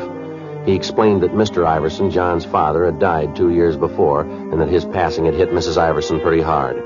He said that it'd be a few minutes before the sedative took full effect and that we might talk to the woman until then. Frank and I walked into the bedroom. I hope you'll forgive me for crying. Yes, ma'am, we understand, Miss Iverson. There are a few questions we'd like to ask you. How did it happen? Auto accident? No, ma'am, he was murdered. Murdered? Why? Who did it? Have you caught him yet? No, not yet, ma'am. That's why we need your help. Anything I can do? Anything at all? John murdered. Doesn't seem possible. It's so hard to believe. Yes, ma'am. Was there anyone you might know of who didn't like your son? Someone who might have hated him enough to do this? No one. No one at all. John had a lot of friends. Wasn't anybody who didn't like him. Bright and cheery, always smiling. I'm sorry. Please, I want to help. Get this over with. Go ahead with the questions. Perfectly all right, ma'am. You like my handkerchief? Oh, thank you. Now, what was it you were asking? Could you tell us where your son worked? Airplane factory out in the valley. He was an inspector. Just got a promotion and a raise. He was so proud. First rung of the ladder, he said, on his way up. Mm-hmm. What factory did he work at, ma'am? Webster's. They make parts. John worked the morning shift, midnight to 7 in the morning. Said there was a better chance for advancement on the morning shift. How about girls, ma'am? Anyone special your son saw quite a bit of? Oh, just Alice. Alice Johnson. Saw her quite a bit. He was going to see her last night. Had a date for 6:30. When did he leave the house, do you recall? Oh, 6:15 or so. Alice just lives a few doors down the street. John was going to take her to a championship match over in Burbank. Ma'am? Billiards. Oh, John loved to play billiards. Alice liked it, too. John always said that when he got married, he's going to have a table right in the house. You happen to remember where in Burbank this billiard match was going to be held? I'm not sure, but I think John said at George's place, right on Burbank Boulevard. Do you know if your son had a large amount of money with him when he left? Oh, he had his week's pay with him. He just cashed his check this afternoon, and then he gave me the $30 for the house. He had the rest of it. About how much would that be? Oh, maybe $40, $45. How about jewelry, ma'am? You carry any rings, anything like that? No, John didn't believe in wearing a ring. Said he'd do that when he got married. There was his watch. He had that. Wristwatch, ma'am? Yes, he always carried. He kept perfect time. Mm-hmm. Did your son have a car, Miss Iverson? Yes, a Ford, 1951 Ford. What color, do you know? Dark blue. Pretty car. He was so proud of it. I wonder if you'd have the license number of the car, ma'am. Yes, I think you'll find it with the phone book in the bureau. He kept all his papers there. Wonder if it'd be all right if we got it, ma'am. Yes, all right. Thank you. This it, ma'am? Yes, that's it. I still can't believe it. Yes, ma'am. It's going to be a hard thing to get used to, isn't it? Ma'am? Life without a son.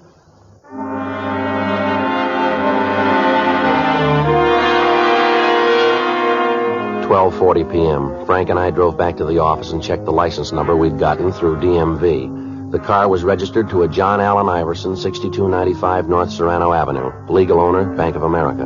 A local and an all-points bulletin were gotten out on the car, all occupants to be held for investigation. In the event the car was found abandoned, a stakeout was to be placed on it and homicide was to be notified. We checked the name Alice Johnstone through R&I, but there was no record on her. 1:50 p.m. Frank and I drove out to her place of employment, an unpainted furniture factory on Ventura Boulevard. We questioned the girl for a good hour, and she explained that John Iverson was usually on time for his dates with her, but the previous night he'd called to say that he'd be a little late. He called several more times and finally said that he was afraid they'd better cancel the date and that he'd call for her in the morning. She told us that she could think of no reason for anyone to be jealous of her spending so much time with Iverson, that he was the only date that she'd had for over a year. She gave us names and addresses of mutual friends to add to the list we already had to check out. 3:05 p.m. Frank and I went for something to eat. Is that all you're going to eat, Frank? Just that little salad? Yeah, Elizabeth's got the idea I ought to cut down on my lunches. Says I'm getting too heavy around the middle. Oh, that's too bad. Chili was good. Yeah, it looks good. Pretty spicy, was it? No, it was just right. A lot of beef. Uh-huh.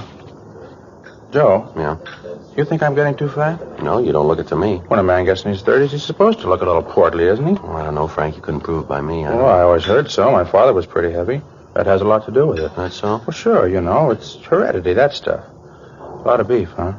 Yeah, now look, Frank, why don't you have a bowl of the chili? It doesn't look like it's got too many calories in it. No, it doesn't, does it?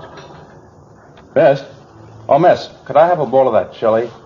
Some of that coconut cream pie, too. Thanks. Yeah, right away. What do you figure, Joe, about the Iverson? No, I can't figure it. If we could just come up with a motive, it might be easier. Give us some place to start. Yeah. Young kid. Seemed everybody liked him. It looks that way. I've been thinking about that robbery angle. His mother said he left the house with about $45, didn't she? We find him, and he's only got 13 of it left. Where'd the rest go? And that watch. If anybody was going to hold him up, they'd take the watch. They could have gotten something for it. Figure revenge? Jealousy? I don't know. The girl said there wasn't any reason for that. Look, as soon as you finish your lunch, let's check the place he worked. The guys he worked with, maybe they can give us the answer. It's been done before. Yeah? Iverson. Just got a raise and a promotion. Maybe somebody thought they should have got it. Before we left the lunchroom, we called the list of names into R&I.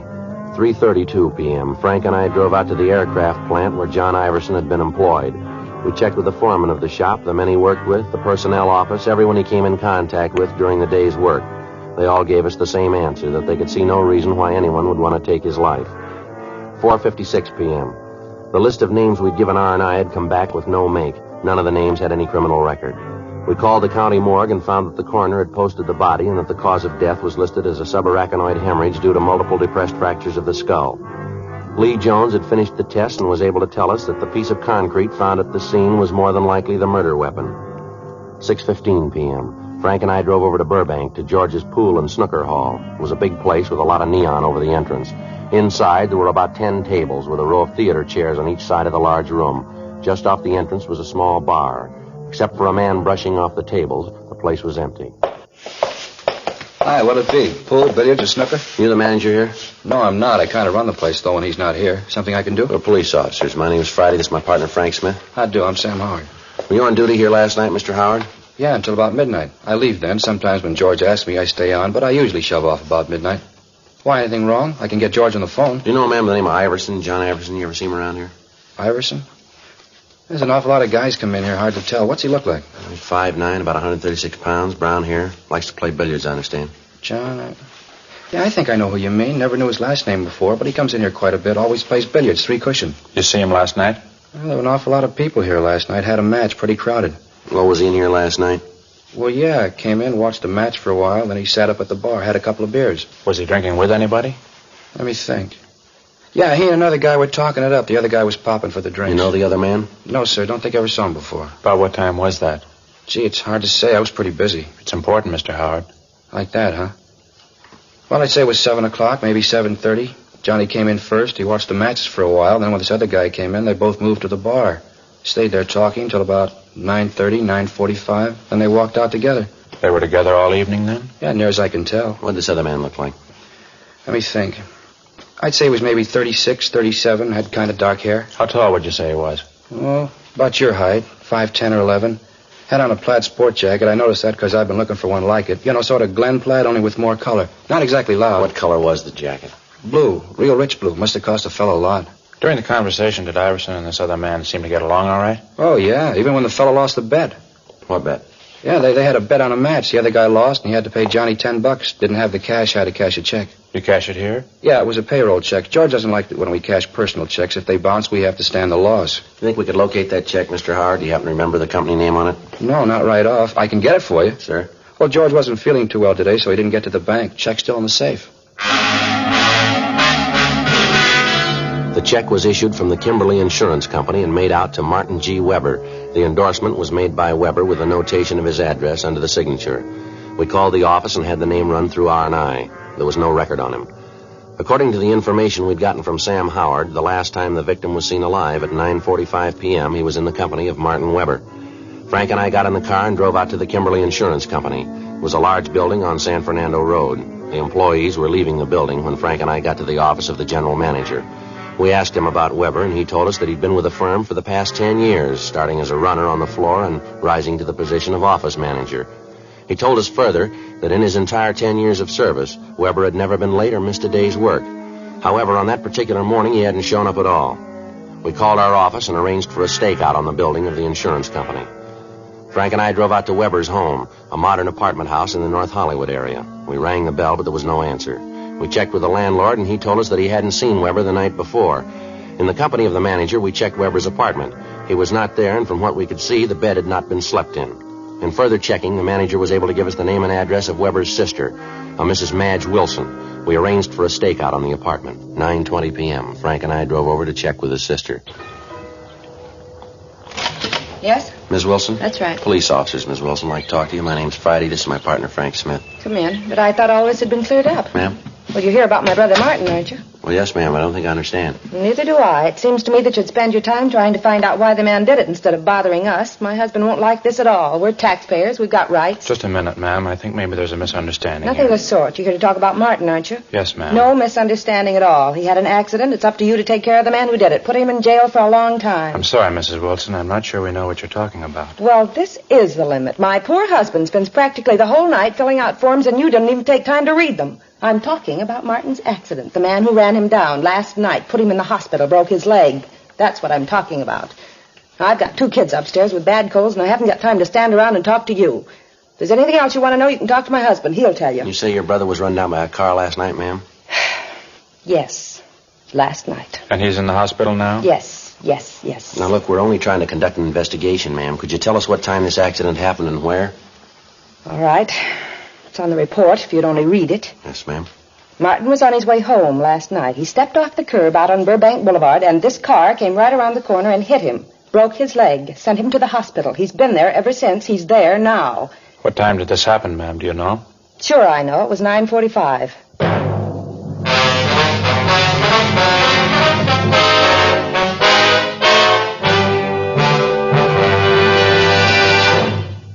You are listening to Dragnet, authentic stories of your police force in action. Friends, the name Fatima has always stood for quality. Fatimas are distinctive, with a truly different flavor and aroma. And in king-size Fatima, you get an extra mild and soothing smoke, plus the added protection of Fatima quality. Yes, there's a good reason why Fatima continues to grow in favor among king-size cigarette smokers everywhere. In Fatima, the difference is quality. Quality of tobaccos. The finest Turkish and domestic varieties, extra mild and superbly blended to give you a much different, much better flavor and aroma. Quality of manufacture. Smooth, round, perfect cigarettes. Rolled in the finest paper money can buy. Quality, even to the appearance of the bright, sunny yellow pack. So next time, insist on Fatima quality. Look for the bright, sunny yellow pack. Smoke Fatima, the extra mild and soothing king-size cigarette, with the added protection of Fatima quality.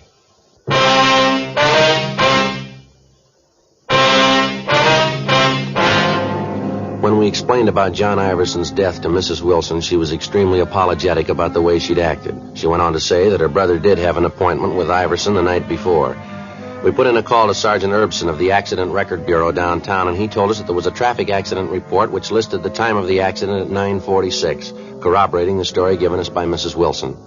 Weber had been given emergency treatment at Georgia Street and then transferred to General Hospital. From what Sam Howard had told us, we knew that Iverson had been alive at approximately 9:45 p.m. The deputy coroners fixed the time of death at approximately 10 or 10:30 p.m. The fact that Martin Weber had been run down by a car at 9:46 p.m. seemed to absolve him of any part in the crime. The stakeouts at his place of business and his home were removed. Frank and I drove over to General Hospital to interview Martin Weber. His leg was in traction, but he seemed to be in good spirits. I was on my way home, just stepped off the curb to catch a bus. Next thing I know, I looked up right into a pair of headlights. Almost scared me to death. And then whammo, I was on the street, my leg broken. Oh, well, I'm covered. The whole thing won't cost me a cent. Yes, sir. We were talking to Sam Howard over at George's billiard hall. He said you were there with John Iverson last night. That right? Yeah, that's right. Had a talk with old John. Had a big business deal, trying to sell him some insurance. Oh, I didn't know you were a salesman, Mr. Weber. Well, I'm not really. Office manager. I don't like the job. Figured if I could bring in a good sale, the boss might let me have a crack at selling. Well, did Iverson give you any indication that he wanted any insurance? Well, not right off. He's always been worried about his mother, though. You know, if anything should happen to him. Yeah. Anyway, a couple of days ago, one of the pressmen out at the plant where John works was killed. Accident. I thought this might be a good chance to try to sell John some coverage. You know, life. Leave his mother a little something. Yes, sir. Well, old John wasn't an easy one, let me tell you. Told me he wasn't completely sold on insurance yet, and then he said he'd leave it up to the billiard match. Sir? If the championship changed hands, then John would buy some insurance. If it didn't, I had to pay him $10. I lost. Had to cash my paycheck to do it, too. Yeah, those are the breaks, though, aren't they? Lose a sale and then get hit by a car. Say, what's this all about, anyway? Why all the questions about old John? Well, he was killed last night, Mr. Weber. Killed? What do you mean? He was murdered. Well, how'd it happen? That's what we're trying to find out, sir. While you were at the bar with Iverson, did you see him talk to anybody, anyone besides you?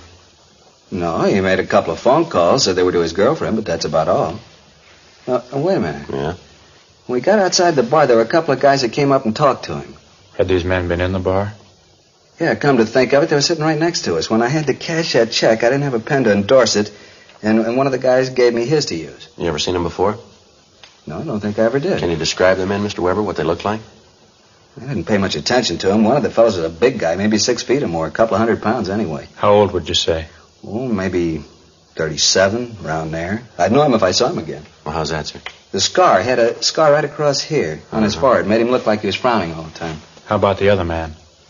I'm afraid I can't be much help there. He was short, 5'5" or 6", heavy, 180 more or less. I think he was wearing a flannel suit. I can't be sure about that. You saw these men out on the sidewalk with Iverson right after you left the bar, is that right? Yeah. After I told John goodnight, I walked over to the corner. I saw these two fellas come up to John, and from what I could hear, they were asking him for a lift someplace. He gave him a ride, did he? I don't know. I saw my bus come and made a run for it. Was there anything else you can tell us about these men that might help? Anything at all? Any little thing you might remember? Gee, not that I can remember. I didn't really pay a lot of attention to them. Just a couple of guys sitting next to us. One of them lent me his pen. Well, how about the pen? With any initials on it? No. It was the tall guy, the one with the scar. He loaned it to me. It was one of those plastic things, you know, with a figure that disappears when you turn upside down. I know the kind you mean. I noticed it because I thought it was kind of cute. Anyway, it was put out by a Venetian blind company. It had the name right on it. Can you remember the name? Let me see. Rogers. Rogers Blind Company. All right, fine. Here's our card. If you remember anything else, we'd appreciate a call. Sure thing. Say, you fellas going out to Rogers? Yes, sir. I kind of hate to ask. Yes, sir. You pick up one of those pens for me?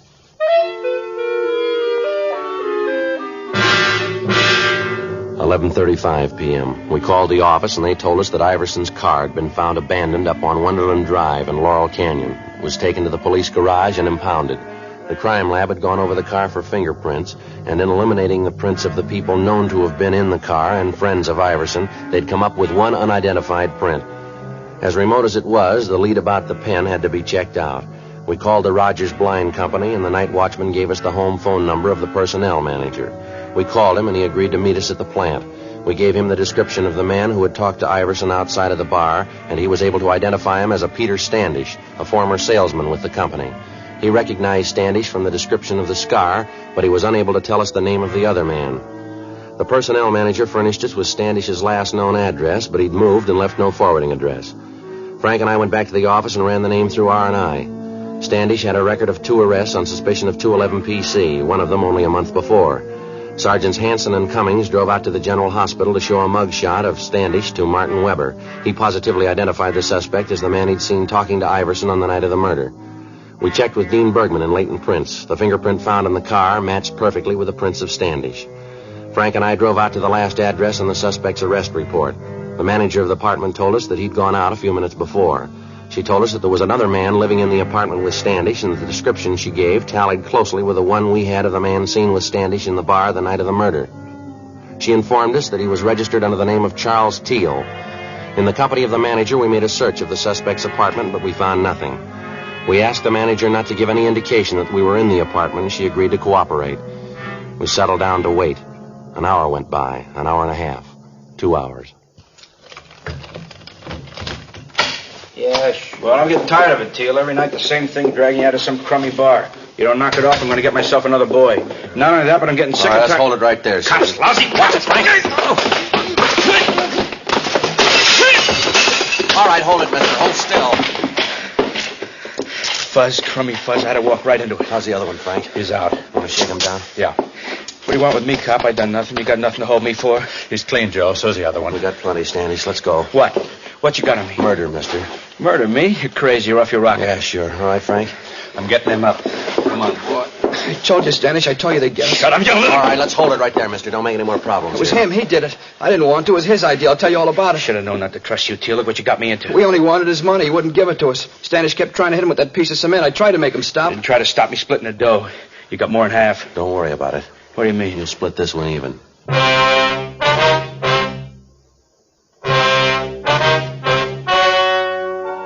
The story you have just heard was true.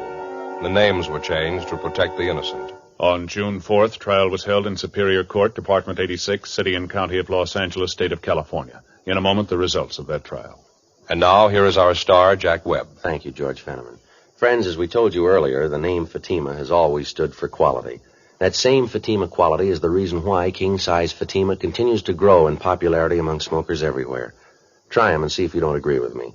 That Fatima gives you an extra mild and soothing smoke, plus the added protection of Fatima quality. Next time you buy cigarettes, look for the bright sunny yellow pack and ask for king-size Fatima.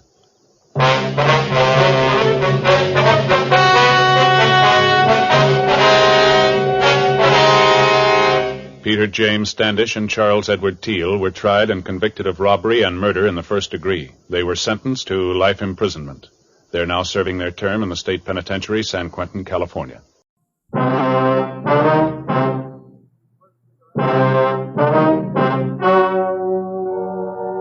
Ladies and gentlemen, the story you are about to hear is true. The names have been changed to protect the innocent. Fatima Cigarettes, king size, extra mild and soothing, brings you Dragnet on both radio and television.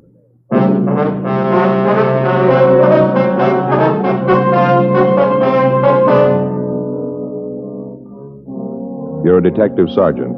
You're assigned to robbery detail. An elderly man has been beaten and robbed of a fortune in unset diamonds. The thief has made good his escape. Your job, find him. Friends, the name Fatima has always stood for quality.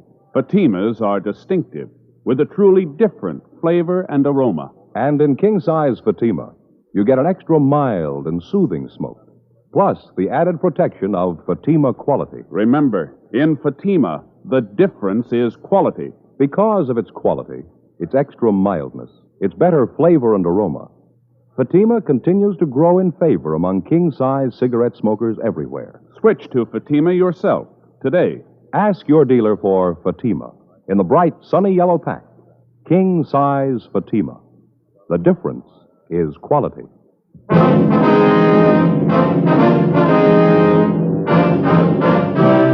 Dragnet, the documented drama of an actual crime. For the next 30 minutes, in cooperation with the Los Angeles Police Department, you will travel step by step on the side of the law through an actual case transcribed from official police files. From beginning to end, from crime to punishment, Dragnet is the story of your police force in action. It was Tuesday, July 12th. It was hot in Los Angeles. We were working the day watch out of robbery detail. My partner's Frank Smith. The boss is Captain Didion. My name's Friday. It was 10:46 a.m. when we got to the Morgan Hotel. Room 922. Yes? Police officer, sir. My name's Friday. This is my partner, Frank Smith. Oh, yes, sir. I'm the manager, Arnold Jackson. Yes, sir. We're here regarding the robbery, sir. Oh, Mr. Ruman's in their bedroom. He's lying down. Has there been a radio unit here, Mr. Jackson? Yes, they just went down the hall. I see. The victim in here, sir? Yes, that's right. Thank you very much, Mr. Jackson. Sure. Mr. Ruman? Yes? My name's Friday, sir. This is my partner, Frank Smith, Central Robbery. Oh, yes, Captain Friday. No, sir, it's Sergeant, Mr. Ruman. Sergeant? I thought sure they'd send a captain. Well, now, if you can just tell us what happened here. Well, I brought the stones up here to show him and his father. We made an appointment. He hit me, took everything. How much was it, sir? Can you tell us? Everything there was, finest collection, best stones, took my sample case and everything. What'd the case look like, sir? Just a plain sample case, this high, about this wide. So that'd make it about 14 by 18, is that right? Black leather, plain sample case. Any identifying marks, initials, anything like that? No, just a plain black leather case. I don't care about the bag, it's the diamonds. I couldn't come close to their value, maybe 100,000, maybe more. Now, you say you made an appointment with him. Who is the man, sir? Fred Roberts. I met him about 3 weeks ago at my club, having lunch with a friend and another jeweler, and he introduced us. We hit it off right away. He seemed to be a real nice fella. I can't understand it. Fred Roberts. Will you describe him for us, sir? I'd say he's about 20 to 30. Could say he's a nice-looking fella. Sure wore nice clothes. Looked like a real businessman. Always carried a briefcase and all. Mm-hmm. About how tall would you say he was? Tall? Mm-hmm. Well, I'm 5'6". He's about 3 inches taller. I'd say he's about 5'9". Not too heavy. Medium build. About your size. How about his hair, sir? What color was that? Do you remember? Brown. Straight brown hair. Might have had a part. I never noticed. He had brown eyes, too. Shouldn't be any problem. People in the hotel must know him. These are his rooms. I'll call the office and have them get out a broadcast on the description. All right, fine. You want to check with the other fellows, see if they've come up with anything? I'll stay here with Mr. Ruman. Okay. Fine. Thanks, Frank. Now, you'll have no trouble identifying the man, will you, Mr. Ruman? No, sir. I'd know him. Those eyes, never forget them. I should have known from the start. Sir?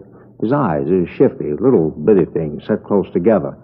I should have known not to trust him with eyes like that. Now, you say you met this man about 3 weeks ago, is that right? Well, this Roberts fellow told me that he was down here from San Francisco. Said he was going into the diamond business. Said he was down here, rather, to buy stock. That he'd heard that I could lay my hands on some fine stones, and he wanted to see what I had to offer. I see.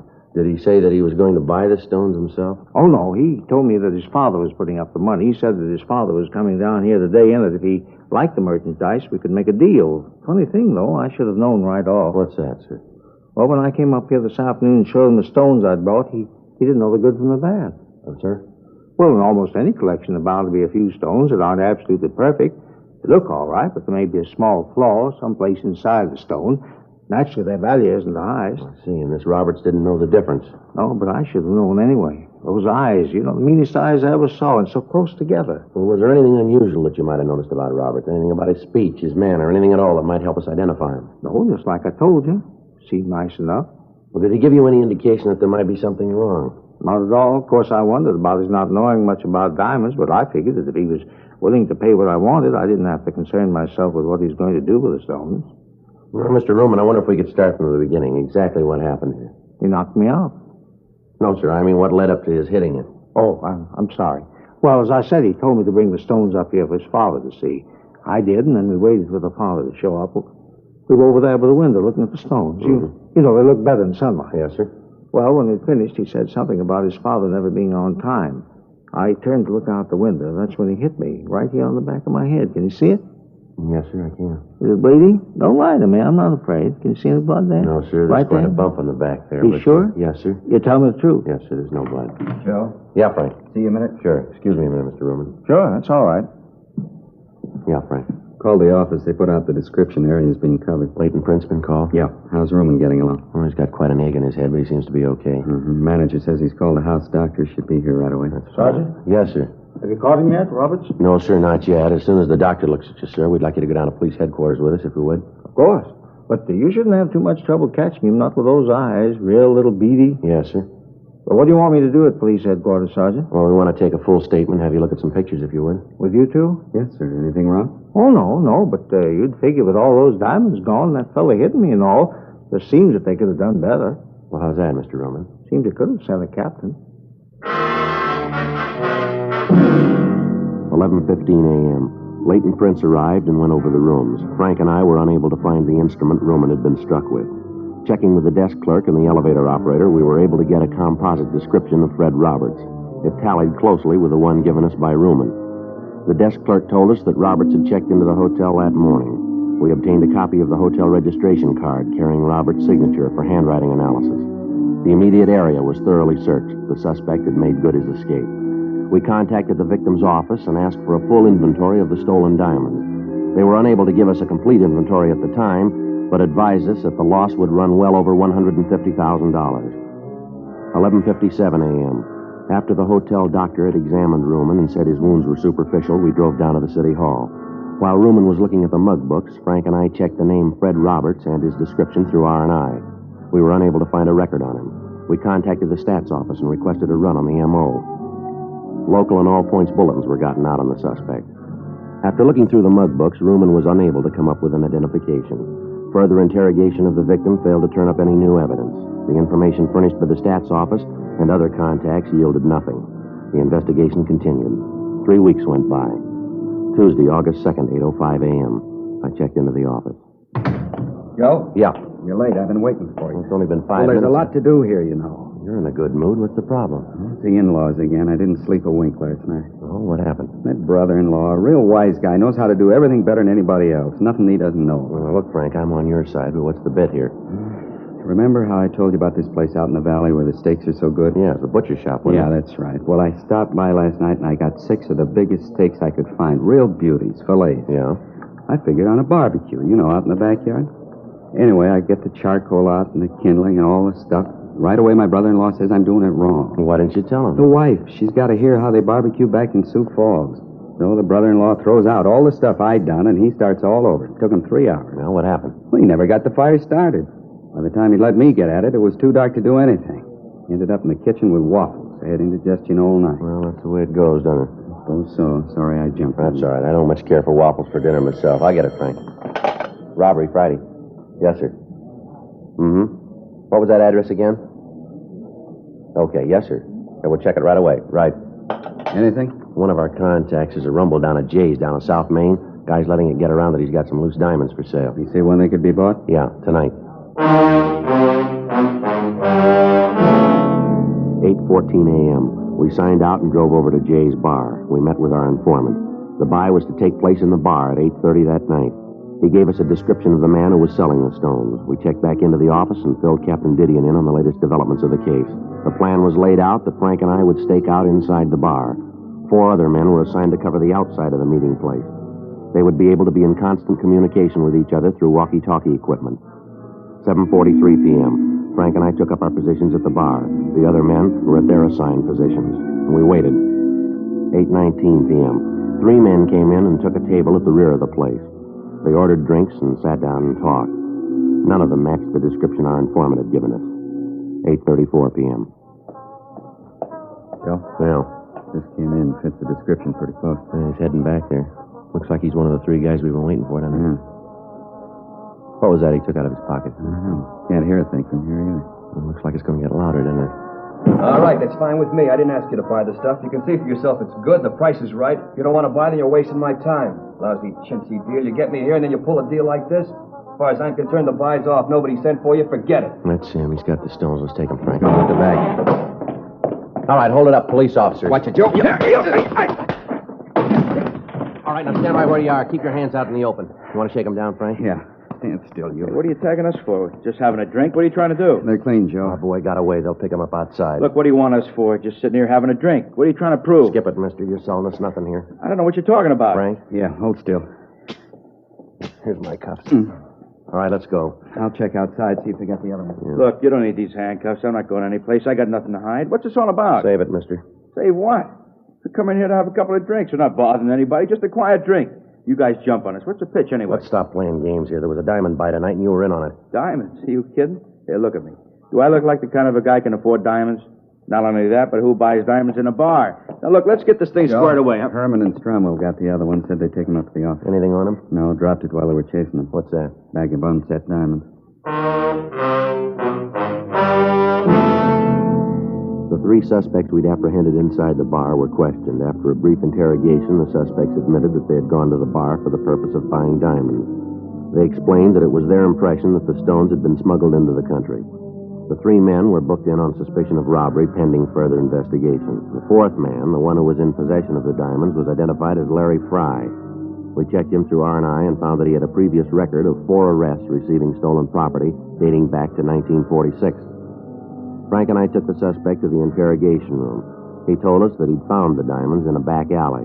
The interrogation continued, but we were unable to change the suspect's story. A special show-up was arranged for Mr. Ruman, the victim in the jewel robbery.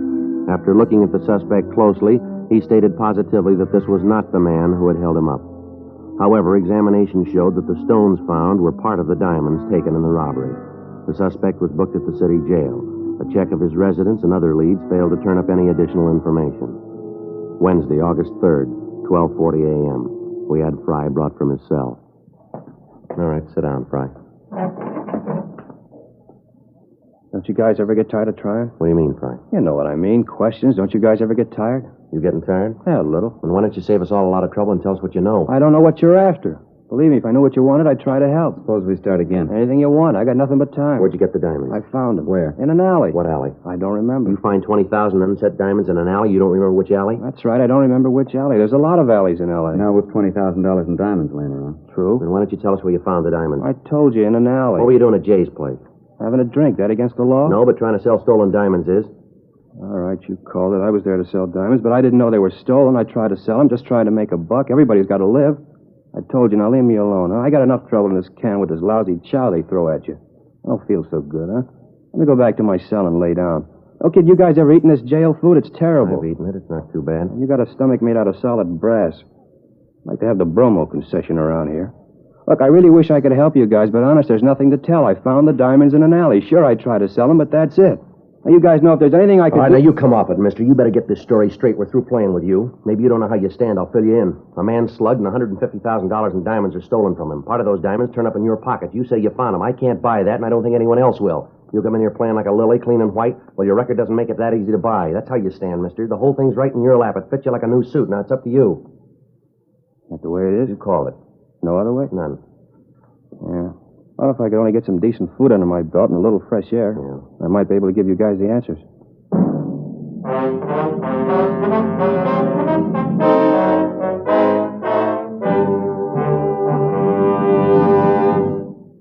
You are listening to Dragnet, authentic stories of your police force in action.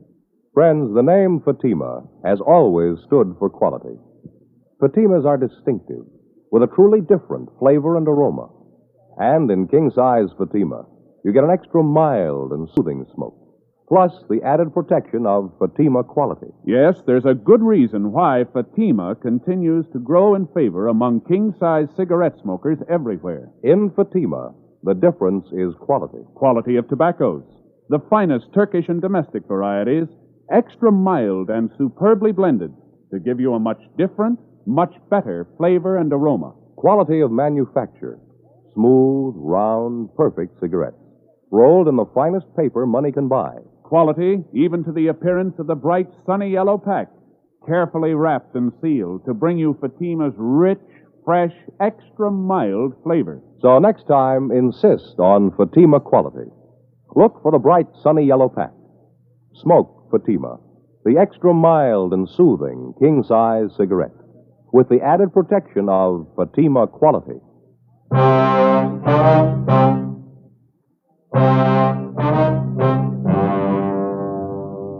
continued to interrogate Fry. From the evasive answers he gave us, it looked as if he was lying about his part in the robbery. When an interrogation seems to bog down, the working detective usually tries to find some subject with which to draw the suspect out, some weak point in his makeup. Maybe it's his parents, his wife, or his children. It might be the fear of having loved ones find out about the crime he's accused of committing. In Fry's case, questions about his family failed to produce any result. We tried other subjects, religion, baseball, golf, fishing.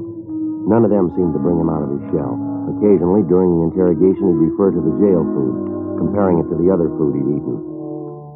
As the questioning went on, we found that Fry considered himself a gourmet, talking about the dishes that he'd eaten at various restaurants. We tried to lead the questioning around to the diamond theft, but he constantly brought the conversation back to food. Fry had presented us with a possible wedge, and we decided to use it. We signed him out of the city jail and drove him down to Phillips' restaurant for dinner. When the waiter brought the menu, Fry didn't read it. He ordered soup, salad, and 2 French dip sandwiches. As he ate, we tried to get him to talk, but he refused, saying that he wanted to finish his dinner first. Frank and I each had a sandwich and some coffee. Fry continued to eat. He ordered 2 more sandwiches. Finally, he pushed his chair back and said that he'd had enough. Now for some dessert, huh? Dessert? Yeah, a meal's not complete without dessert. Figure I'll have some apple pie a la mode and some coffee. How is the coffee here? It's good. Now, how about the information? You know, Friday, that's why you can eat that jail food. You don't take care of your stomach. You gotta learn to relax after a meal. Relax, you'll live longer. Well, what was that song and dance you gave us about telling us all about it? Just a gimmick to get a free meal? I told you, take it easy. I'll give you the story after dessert. All right, Frank. Yeah. Get the pie and coffee. Now, the waiter seems to be busy here. You wanted that a la mode, Fry? That's right, a la mode. No cream in the coffee. Nice place here. They do a good business. They've been here a long time. Best French dip sandwiches I've ever eaten. Nice and lean, aren't they? Yeah, they put out a good meal. Here's your pie and coffee. Thanks. 3 spoons of sugar? That's right. Coffee sure smells good. Hey, it tastes good, too. All right, let's get on to business, Fry. Now, what about the diamonds? Where'd you get them? From a guy named Joe. What's his last name? Never heard it. He gave you the diamonds to sell. You don't know his last name? Yeah, that's right. Where'd you pick up the diamonds? Didn't. Joe came by my house and left them. What's this Joe like? Oh, medium height, about 32, medium weight. How about his coloring? Medium. He's a real ordinary-looking fellow. Where'd he say he got the diamonds? And he brought them out from the east with him. Didn't tell me where he got them back there. I think he's done time someplace. Why'd you say that? I just figured it. The way he talks, the way he handles himself. Got the marks. You'd know him if you saw him again? Oh, sure. Think you could point him out to us? Have you got him? No, but if he's done time, there's a mug of him. Figures we got it. Want to look through the mug books? Sure. How did this Joe get in touch with you? Called the house, told me what time he'd be there. When do you usually call? Most any time. I know what you're figuring, but it won't work. This whole thing's been in the papers. He won't call me now. Too smart for that. He won't show. How about the diamonds? Don't you think he'll be sore about you being picked up? So he's sore. He's got no beef. He's still got 130 grand in stones. He's got no worries. Hey, how about some more No, coffee? you've had it for tonight, Fry. Let's go. Oh, thanks for the meal. Sure appreciate it. Yeah. That jail food was killing me. You know, a good meal always makes me sleepy. Sure getting late. Hey, let's knock it off for tonight, huh, fellas? I'm bushed. Now, let's look through the mug books, then we can call it a night. Honest, fellas, I'm so tired I can hardly see straight. Feeling like this, I couldn't be sure. All right, Fry, we'll take you back, and we'll see you the first thing in the morning so we can get started. Okay. Say, I was just wondering. Yeah. You think you could work out something for breakfast? 2:30 a.m. After returning the suspect to the city jail, Frank and I went back to the office. We were certain that Fry was in some way implicated in the diamond theft, but we didn't know just how he fit in. Frank and I signed out and went home to get some sleep. 4:45 a.m. I got a call from the business office that a man who identified himself as Joe Ashton had been picked up on a drunk charge. When arrested, he was carrying a black leather case, similar to the one taken in the robbery, containing a large quantity of unset diamonds. The man was belligerent, and other than his name, he refused to tell the arresting officers anything. I called Frank and picked him up on the way into the office. When we arrived at the city hall, the suspect had sobered up considerably, and with a little questioning, he identified himself as a jewelry salesman from Oakland, California. We contacted his employer in Oakland and received an identification on him. Further investigation showed that Ashton was in legal possession of the diamonds. During investigations, false leads are constantly turned up, and although circumstances may tend to discount them, each one has to be thoroughly checked out. 7:45 a.m. Frank and I had breakfast at Johnny Cokin's, and at 8:32 we signed Fry out of the city jail for interrogation. You had breakfast yet, Friday? Yeah, I just finished. Not too bad. How about you, Smith? Yeah. What'd you have? Waffles. Yeah, I'd sure like some hot waffles. I didn't eat here. Figure you guys might take me out again? What are you trying to prove, Fry? Now, let's go over and look at those mug books, huh? Okay. Hands behind you. Oh, now, look. Behind you. All right, let's go. All right, in the elevator. I'll get it, Frank. Yeah.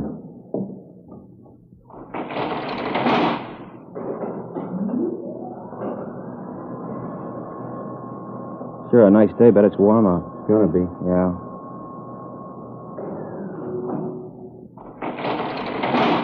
Go ahead.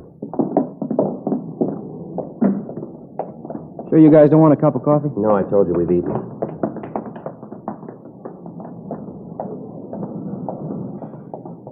Right in the back, Fry. Sure. Say, sure appreciated that meal last night. That's good. We going to City Hall? Yeah, that's right. That way you keep the mug books? Yeah. Hey, no kidding, Friday. I gotta have some coffee. My stomach's growling. All right, Fry. We'll get you some coffee. You know that whole bit about Joe doesn't ring. I'm afraid we can't buy it. Okay, so it's a phony story, but I'll give you the right one. Where'd you get the diamonds? From a guy out in the valley. Where in the valley? Out at the Astor Studios. At a picture lot? Yeah. Frank, let's head out the freeway. We're going out the valley. Hey, wait a minute. I don't want to see him. He'll blow his top if he finds out I told you. This guy's crazy, a real nut. You better drop me back at the jail. I'll wait. How do we know this isn't another stall? It isn't. You'll see. What's this guy's name, this friend of yours? He's no friend, just a guy I met, had a business deal. What's his name? Calls himself Fred Roberts. We took Fry to breakfast, and then we returned him to the city jail. We went back to the city hall and rechecked the name Fred Roberts through R&I. There was no record. Those with similar names were checked.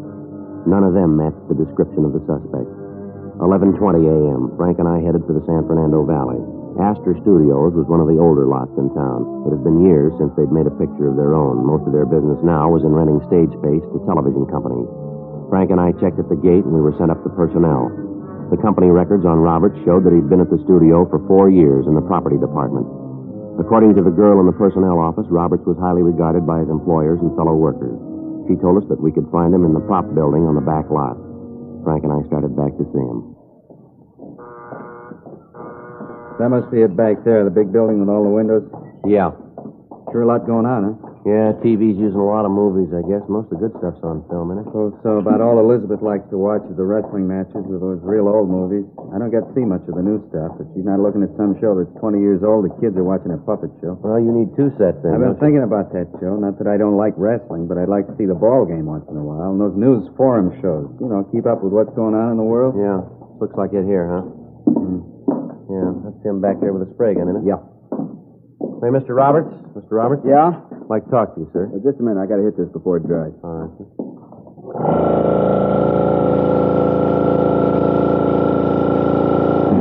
All right, now what can I do for you? Police officers, Mr. Roberts. What? Joe? Wait a minute. Hold still. Who'd you say you were? Police officers.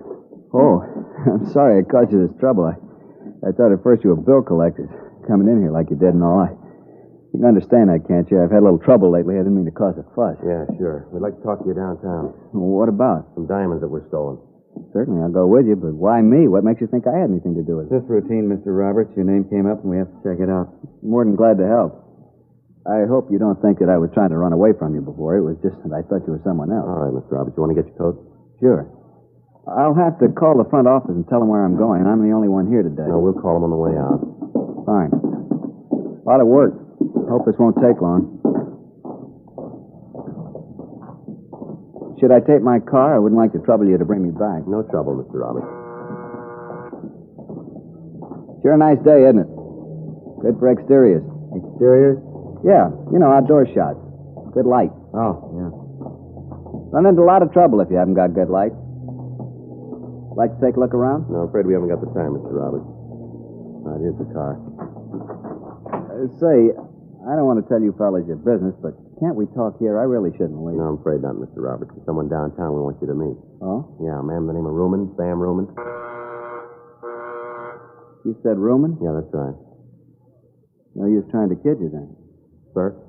About the diamond. No, I'm afraid not. How'd you find them? That's not important. Do you have the rest of the stones? Most of them. Some of them are up in San Francisco. I can give you the name of the man who has them. He picked up some of them. I read about it in the paper. How about the rest of them? Buried him on a golf course south of here. I can show you the place. You want to get him now? Yeah, we'd like to, yeah. We'll go over the pass and into La Brea. Straight out La Brea. I'll tell you where to turn. All right. Fry, he the one that told you? You planned the robbery yourself, did you? Yeah, I had to raise money. Funny. What's that? You work in pictures in any job and people think you make a lot of money. It's not true. It's like any other job. Good living, but you don't make as much as people think you do. That's why I did it. Yeah. Planned the thing for a long time. Figured every angle. Be able to pay off my car, all my bills. That was no gag about me thinking you were bill collectors. I've been trying to find my car for the past month. And take it away. You know how it is. Yeah, sure. All my life I've been working to make something out of myself. Everybody in this town seems to do okay. Money, big home, a car. 12 years I've been working as a prop man. 12 years. I got tired of waiting. I wanted all those things. I figured I waited long enough, you know? Yeah. What's wrong with trying to build some kind of a future for yourself? I just wanted a future, that's all. Yeah, well, you got one.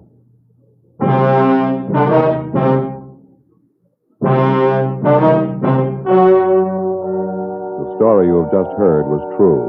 The names were changed to protect the innocent. On November 15th, trial was held in Superior Court, Department 89, City and County of Los Angeles, State of California. In a moment, the results of that trial. Now, here is our star, Jack Webb. Thank you, George Fenneman. Friends, in your hometown as well as mine, more and more king-size cigarette smokers are switching to Fatima because of Fatima quality. Fatimas are distinctive, with a really different flavor and aroma. They give you an extra mild and soothing smoke, plus the added protection of Fatima quality. Get a pack of Fatimas tomorrow. See if you don't agree that in Fatima, the difference is quality. That's king-size Fatima in the bright, sunny yellow pack.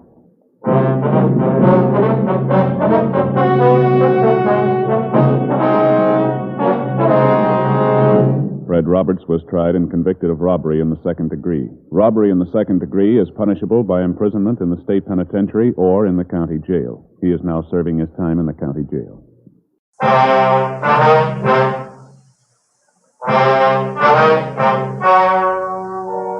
The story you were about to hear is true. The names have been changed to protect the innocent. Fatima Cigarettes. Best of all king-size cigarettes brings you Dragnet on both radio and television.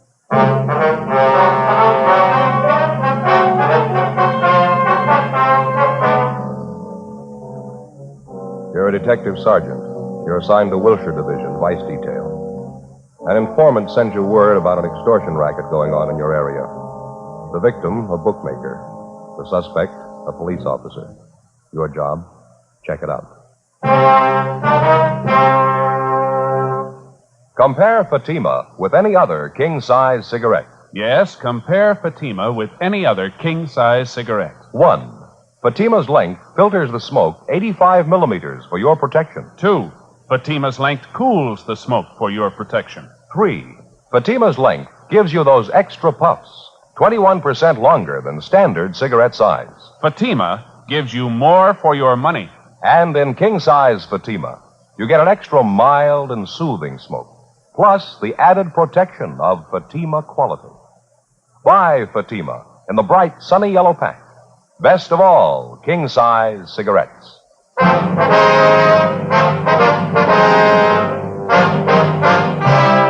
Dragnet, the documented drama of an actual crime. For the next 30 minutes, in cooperation with the Los Angeles Police Department, you will travel step by step on the side of the law through an actual case transcribed from official police files. From beginning to end, from crime to punishment, Dragnet is the story of your police force in action.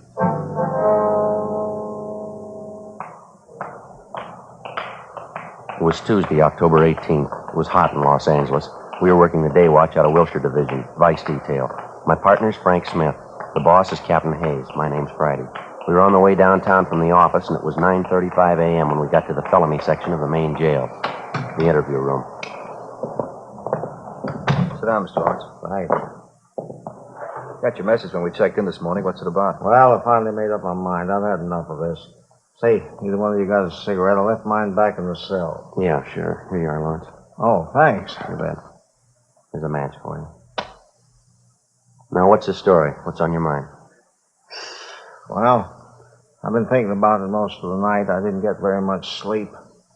So you remember yesterday. I mean, I mean, when you arrested me? Yeah. Well, it's just like I told you then. I'm not trying to kid anybody. I admit it. I've been taking a few bets. It wasn't any big operation, though. You know that. They're just laying off a few bets for my friends, people in the neighborhood. We know all that, Lawrence. We went through that yesterday, didn't we? Yeah, I know. I just wanted to make sure we got it straight. We aren't any big operators. We just ran the bookmaking as a sideline. Mm-hmm. Business hasn't been too good lately. Had to make it up somehow. I'm sorry, Lawrence. We can't feel bad about it. You were tagged for making book before. You should have learned your lesson. Oh, I know. I'm not singing the blues. I'm not trying to alibi. I didn't call you down here for that. Well, then, what's this all about? Well, like I told you, I've been thinking about it a lot. I didn't sleep hard at all last night. I finally made up my mind, though. I'm going to get it off my chest if it kills me. All right, what's that? I'm no stoolie. I don't want to get anybody in trouble, but there's one thing I believe in, and that's playing it square, no matter what you do. Just like now, Sergeant, I ain't beating about the arrest. You know that. Well, what are you getting at? What do you want to tell us? Oh, all right. Here it is. You know what the record is. I stood a pinch for bookmaking a year and a half ago. I got the thing all squared away, and it came back to my business. I learned my lesson. I didn't want any more trouble, so I laid off the books. All right, fill us in. What about this policeman? I'm getting to it. Just a minute. Hey, I'm sorry. You got another cigarette, please. I'm a little jumpy this morning. Yeah, Lawrence, sure you. Thanks. Oh, thanks a lot. Well, like I was saying, when I cleared up the last beef, I forgot all about the horses. I was off them for good. The wife made me promise. I wouldn't have anything more to do with them. We'd just run the business, live on what they made, and we'd get along fine. All right, go ahead. Everything was going fine, too. Business wasn't too good, but we made out. Then the trouble started. Yeah. My oldest boy, that's Harry Jr. Mm-hmm. He had an accident on the job, and he broke his hip. I had to help his family out while he was in the hospital. Like I say, the business wasn't making too much money, but we made out, though. Yeah. Then, Go ahead.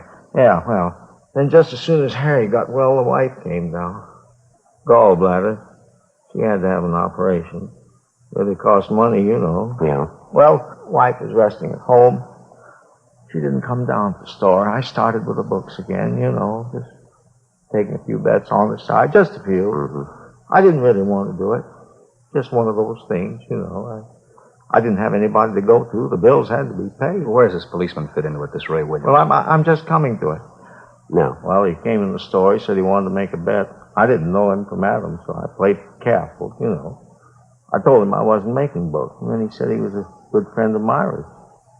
Myra, that's a gal who runs a beauty parlor on Crenshaw. She used to make books, but she isn't now. Yeah, we know the spot. Well, when he said that he knew Myra, I figured it was all right, so I took the bet. That's when it started. As soon as he makes the bet, he comes out and says he's a cop working for Vice. I thought he was just kidding, and he flashes this identification. What kind of identification? Bag? What kind of a bag? Well, I don't know. Just a bag. Looked all right. All right, have a look. This one here, was it like this one? I don't know. I didn't get too good a look at it. It might have been something like that. I don't know. You ask for any other identification? You volunteer to show you any? No, I didn't ask for any. I was scared. I just figured I was arrested again, that's all. He seemed to know all about the first pinch. I stood for making book. He told me that I'd been operating for about a month and a half. He said he had his eye on me. Mm-hmm. What did he do after he told you he was a policeman? Well, I started explaining to him how the thing shaped up, why I was making books again, how I had to pay up those doctor's bills. I tried to beg off. I told him that I'd quit right now. Then he turns around and tells me I don't have to. What do you mean? Well, that's just what he said. He didn't make sense to me either. And he went on, he told me I was operating in his destiny. Said it'd be okay if I went right along the way I was. He'd see to it that I didn't stand any pinches. Yes, sir. What else did he say? Well, he said he wasn't the only one who'd have to be taken care of. He said there was his partner. And a couple of guys over him, they'd have to be taken care of, too. He said the juice would cost me $100 a week. I tried to explain to him that, well, I told him that I wasn't operating big. I was just on the side. I said I wasn't making that much a week. All I was doing is about 50. That's all, just 50. Then he said, well, he says, all right, if that's the way you feel about it, I'll just take you down, book you now. Mm-hmm. Well, I told him I didn't want to stand the pinch again, and I'd do the best that I could. So he finally said, I'll give you 2 weeks to go ahead and open this thing up. He said, I'd have to do more business because the juice was just going to cost me $100 a week. He didn't care how I got it. This policeman told you to go ahead and open up, huh? For $100 a week, you could go ahead and make book and nobody bother you. Yeah. Did your wife ever see this policeman, this fellow Williams? Yeah, she saw him. She saw him a couple of times. She saw me give him the money. Mm-hmm. Well, when did all this start? About the 1st of July. Paid him $100 every week since then. Yeah, I'm almost glad you fellas picked me up, honest, Sam. He was running into the ground. He had me in a bind. You say the man's name was Ray Williams, is that right? Yeah, that's right. That's right. You said he had a partner. Did you ever see him? No, I never did. Did Williams ever come in with anybody? Did you ever see him with anybody? Well, no. No matter of fact, I never did. One time I asked him who his partner was. He says, none of my business. What kind of a car does he drive? I don't know. Never came to my place in a car. He always walked. He came on foot. Do you know anything else about him? Where does he live? I don't know. He never told me. He never told me anything, you see? Nothing. Once I asked him what station he was working out of, who his boss was. He got a little hard with me. He told me not to get nosy, not to ask so many questions. Is there anything else you can tell us about Williams? Maybe where he hangs out, people he knows? Anything you figure will help us? Well, he works out Wilshire. You ought to know him. Ray Williams. Yeah, Ray Williams. The policeman. Not in my book. Frank and I continued questioning the prisoner, Harold Lawrence, and he gave us a complete description of the extortionist, the man he knew as Officer Ray Williams. Frank got on the phone, notified the commander of Internal Affairs Division of the latest development, and he advised us to bring the prisoner to his office immediately. We signed Lawrence out of the main jail for investigation and took him to the City Hall, room 37. With the help of Sergeants Lloyd Reiner and Floyd Phillips, we started checking through the personnel files for the suspect. Neither Frank nor myself recognized the name or the description of Williams as given us by Lawrence. The first step was to show the prisoner photographs of every police officer in the department, regardless of rank or detail. He was unable to make an identification. We then showed him photographs of all police officers, retired or otherwise. He failed to identify any of them as Williams. We showed him photographs of all civilian employees of the department. Again, no identification. He was unable to find anyone who even closely resembled the extortionist. Not satisfied with this, the prisoner was shown photographs of all law enforcement agencies' personnel in the area. The same results. No identification. 4:18 p.m. While Reiner and Phillips continued checking on their end, we returned the prisoner to the main jail, and then Frank and I drove out to see his wife, Mrs. Mildred Lawrence. We located her at Lawrence's place of business, a small pet shop just off Wilshire Boulevard. What is it this time? Haven't we got enough trouble? What do you want now? We just got through talking to your husband, ma'am. A few things we'd like to clear up. Like to talk to you a few minutes if we could. You talked to Harry? How is he? He's all right, ma'am. We've been with him all day. We're still looking into the case. Why can't you let him alone? He admitted what he was doing. He wasn't lying. He told you everything. Yes, ma'am. We appreciate that. And why don't you let him alone? Let me alone. Trouble. That's all we've had. Sickness and trouble. No end of it. Well, we realize that, Ms. Lawrence. We don't like to bother you, but there's something we have to straighten out here. I haven't anything to tell you. I'm busy. Left alone here to run the store. No help. I'm sick. Shouldn't even be down here. Let us alone. Let me alone. Harry was wrong. He'll pay for it. We're not asking you for anything. We're asking you for something, ma'am. We'd like you to help us. Help you? Why? Policeman all our life. As far as I'm concerned, you're nothing but trouble. Reason for all our trouble. Well, that's what we'd like to talk to you about, ma'am. I haven't anything to say, I told you. I'm a sick woman. Got a lot of work to do. You mind stepping aside there? Got this whole bin of dog food to package up. Can't just stand around and talk. Poor little pups have to be fed. Haven't even cleaned their litter yet. We appreciate how you feel, Ms. Lawrence. We won't take up too much of your time. Can't you give us just a few minutes, now, please? You listen to me. I've tried to be nice to you. I've got no reason to either. I could tell you a lot of things about policemen, things you wouldn't want to listen to. You think you're so smart. Maybe Harry was doing wrong, but he's not the only one. I could tell you plenty if I wanted. Well, that's what we're here for, ma'am. We told you we were with your husband all day. Then why don't you let me alone?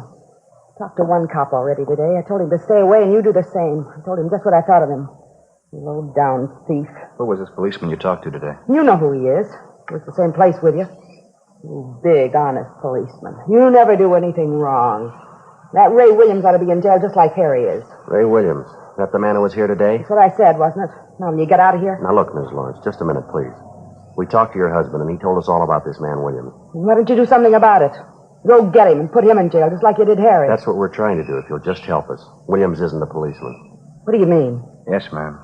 That's what we've been trying to tell you. We talked to your husband. He told us the whole story. How can you tell? How do you know he's not a policeman? He's not, ma'am. We're sure of that. Harry said he was. Showed Harry his badge. Well, that doesn't make him a policeman, ma'am. We had your husband look at pictures of every officer in this area. He convinced himself that Williams isn't a policeman. Well, if he isn't a policeman, who is he? That's what we want to find out. Will you help us? Mrs. Lawrence? You'll have to excuse me. I didn't mean to be nasty. Just that I've been sick. All this trouble, Harry in jail. Yes, ma'am, we understand that. Now, you say Williams was here today. About what time was that?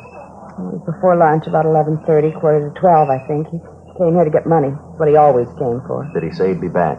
No, I told him never to come back. Told him Harry was in jail. All the money we gave him, what good did it do? Said I'd go to the city hall if he ever came back. What'd he say to that? He said Harry had to expect an arrest now and then. I told him Harry wasn't going to get arrested anymore. He was through with all that junk. People like him, too. Uh-huh. And then he swore at me. Called me some real nasty names. Told me I'd better keep my mouth shut or I'd get worse than Harry did. Then he went out and slammed the door. Was he driving a car? Did you notice? No, I never saw him in one. Is there anything you know about Williams at all? I mean, anything that would help us locate him, maybe? No, I don't think so. All I know is he said he was a policeman. His name was Ray Williams. Couldn't Harry tell you anything? Maybe he knows. No, ma'am, he couldn't tell us, ma'am. Oh, excuse me, please. Yes, ma'am. Lawrence's pet shop. Yes? What's that? Oh, what? Hello? He hung up. Ma'am? It was Ray Williams. Said he just drove by here. He saw us. What do you want? Said he saw me talking to you. He knows you're a policeman. Told me to keep my mouth shut. Said if I don't, he's coming back. Yeah? He said he'd kill me. Before we left, we called in and arranged for a 24-hour stakeout on Lawrence's pet shop and also on the Lawrence home. Until the suspect was apprehended, she would be given a 24-hour protection. The next day, we picked up Mrs. Lawrence and brought her downtown to the City Hall, room 23. We went through the same procedure with her as we had with her husband. Like her husband, she was unable to identify any of the photographs of police officers in the area. In addition to the personnel photographs, Mrs. Lawrence also went through a group of pictures which Sergeants Reiner and Phillips came up with. They'd had a run made through the staff's office on all known extortionists using the same M.O. Williams used, posing as a police officer. From this group, both Mr. and Mrs. Lawrence gave us 2 partial identifications. Both men were picked up, questioned, and eliminated. Meantime, we'd gotten out a local broadcast and a teletype was sent to George Brereton, CII Sacramento, asking for assistance in identifying the extortion suspect. The investigation went on. 2 days passed. No leads on the suspect. In checking on other possible victims of the extortionist, Ray Williams, we drove to interview Myra Thomas, operator of a beauty shop out on Crenshaw. She was a tall, good-looking brunette in her early 30s. This man we're looking for, Miss Thomas, Ray Williams, we understand he's a friend of yours. Please, Sergeant, you've described the man to me. You told me his name. It doesn't mean a thing to me. I don't know him. Well, then how'd he get your name, miss? I'm sure I don't know. I'm sorry, I can't help you. Well, now, apparently the man knows you, or he knows about you. I don't think I understand you. What makes you think this man Williams knows me? We've already told you, ma'am. Mr. Lawrence says that when Ray Williams first approached him, he used your name as a means of introduction. Now, it's not a coincidence. I think you'll admit that. Well, I just don't understand what it has to do with me. I know how you feel. I have an idea what you're thinking. I was in trouble once, that bookmaking thing. I learned my lesson, though. I'm through with that business. We're not here about that old arrest, ma'am. We don't want to bother you. Just thought you might be able to help us locate Williams. I'm sorry. I don't think I can. Possibly might have been using another name, ma'am. I still wouldn't know him. Description doesn't sound like anybody I ever knew. You know the Lawrences pretty well, do you? Yes, I wouldn't say pretty well, but I do know them.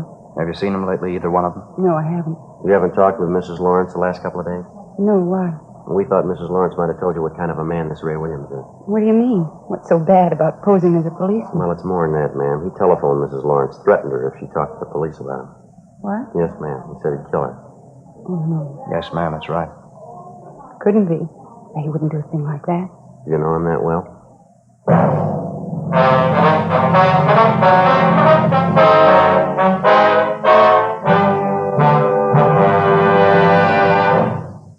You are listening to Dragnet, authentic stories of your police force in action.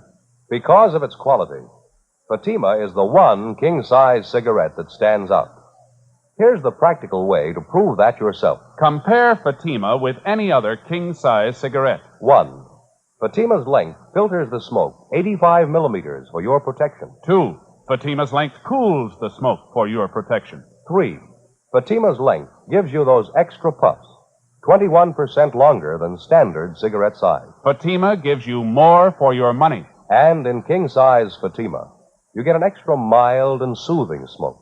plus the added protection of Fatima quality. Because of its quality, its extra mildness, and superbly blended tobaccos, more and more smokers coast to coast are switching to Fatima every day. Buy Fatima. Your money back plus postage if you're not convinced Fatima is better than the king-size cigarette you're now smoking. Just return the pack and the unsmoked Fatimas by August 1st, 1952. Fatima, Box 37, New York 1. Add to your smoking enjoyment. Smoke king-size Fatima, extra mild and soothing, plus the added protection of Fatima quality. Get Fatima in the bright sunny yellow pack. Best of all, king-size cigarettes.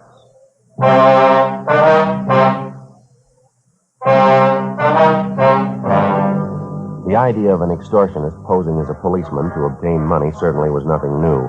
The idea is as old as crime itself. It's one of the most vicious types of extortion in the eyes of law enforcement agencies because so many such cases go unreported to proper authorities by the victims. Usually the victim is a person of circumstances with something to hide. The extortionist discovers the person's secret by one means or another, and he begins the never-ending process of draining the victim of his last dollar, all under the guise of being a police officer. If the victim's intelligent enough, at the first approach by the extortionist, he takes the matter to the proper authorities. If he isn't, and he's lucky enough eventually to escape the extortion trap, he goes on for the rest of his life believing that a man who was hired to protect him was the source of all his trouble. And for the rest of his life he hangs on to his idea, and he passes it on to others, a complete disrespect for law and law enforcement officers. Saturday, October 22nd, 2:15 p.m. Frank Smith and I continued questioning the beauty shop operator, Myra Thomas. The more we talked with her, the more we were convinced that she was acquainted with the suspect, Ray Williams. In order to convince her of the suspect's viciousness, we drove her over to see Mrs. Lawrence at the pet shop. After their talk, we drove Myra Thomas back to the beauty shop, and she told us the story. Guess I have to admit it. He certainly had me fooled. I thought he was a policeman. You say he showed you his identification, ma'am. I mean, when he first approached you. Yes, he showed me a badge. It looked authentic to me. And the way he talked, the things he said, I thought he was a policeman. I really did. Now, you've heard our end of the story, Miss Thomas. You've talked to Mrs. Lawrence. Are you willing to help us now? It won't get around, will it? Won't be in the newspapers? They won't get it from us, no. You won't tell my husband, will you? He doesn't have to know all about this. No, ma'am. Not unless you want him to. Well, I don't. We're not getting along too well as it is. Williams is the trouble, too. Guess I should have told you when you first asked me. What's that, miss? Just like the Lawrences, I was paying him off, too. A lot longer than the Lawrences. Every week I paid him, and I couldn't tell anyone. Couldn't even tell my husband. What's that, ma'am? Guess I thought I was smart. The bookmaking thing, I mean. Started taking a few bets from the girls in the shop. Just small ones. I didn't mean anything by it. And Miss Williams came in one day. Said his girlfriend made a bet with me, and he wanted to place one, too. Mm-hmm. Did you take it? Yes, like I told you, I thought I was smart. As soon as I took the bet, he showed me the badge, told me he was a police officer. That's when it started. Same thing, just like the Lawrences. How about after you were arrested, Miss Thomas? What happened with Williams then? Oh, after I got it settled, Williams came back to the shop again. I told him then I was through with the horses. Wouldn't have anything to do with it again. After that, I didn't see him for a while. Sure was glad. You've seen him since? You know where we can locate him now? Oh, no, I don't. I have seen him since, though. You promised me my husband won't know about this. You give me your word. Miss Thomas, if you don't want your husband to know about this, it's your business. He'll never hear it from us. It's got to be that way, believe me. I love my husband. Ray Williams has caused us nothing but trouble. Can't tell you the worry he's caused me. I mean, besides all the money I paid him, too. You mean you're still paying him? Yes, that's right. Every week. You don't know how low that man is. I can't begin to tell you. I thought he was a policeman. Well, why are you still paying him off, ma'am? You mind telling us that? No, I guess I don't mind. I've gone this far. All right. It was while my husband and I were separated. We had a fight. We were separated. Started going out on dates. Nothing serious. One night I was out with a fella from out of town. Nice fella. This Ray Williams saw me and the fella sitting in the car. Parking lot right in back of the bar. We were necking. Williams come by and he knew that I saw him. I see. Wasn't anything wrong, really. I love my husband. He wouldn't understand about the fella that night, though. I mean, if Williams ever told him. That's what he's been holding over your head, Henry? Yes, it's more than a year now. I've paid him every week. I'll tell you the truth, Sergeant. I can't go on much longer. I can't. Well, you don't have to worry about it anymore. Just help us locate the man. That's all you have to do now. Well, I don't know where he lives, but I know he's going to contact me. He always does. And that's what we'd like to know. How does he contact you? He phones usually once a week, maybe every other week. Calls me and tells me to meet him someplace and bring the money, $50 every week. And you have a regular time that he calls you? No, almost any time. It's never the same day, never the same place I meet him. I haven't heard from him in over a week now. He should be calling pretty soon, I guess. Mm-hmm. Usually call here, or does he phone you at home? Both places. He seems to know where to reach me. I don't know what I'm going to do this time. I just don't know. Ma'am? I haven't got the money for him. I'm broke. $4 or $5. That's all I have. Well, don't worry about it. But he's going to want his payoff. You know that. What am I going to do? This time it's on us.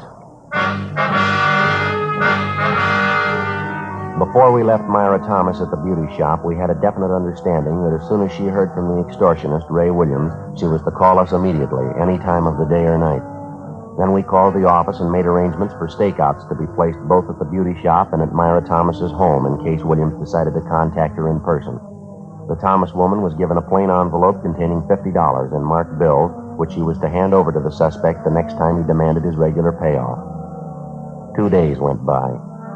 Tuesday, October 25th. No word on the suspect. Thursday, the 27th. Still no word. Saturday morning, October 29th. I got it. Right. Vice detail, Smith. How's that? Oh, yeah. I see. Hold on, huh? Pencil, Joe? Yeah, here you go. Over that place again? Okay. The time? Yeah, surely. About half an hour. Yes, ma'am. We'll be there. Goodbye. What do you got, Frank? Anything? Yeah, Myra Thomas. Yeah? He wants to see us. I told her we'd be over in about half an hour. What's the deal? Williams called her. He wants his money. 11:15 a.m. Frank and I got in the car and drove out to see Myra Thomas at her apartment.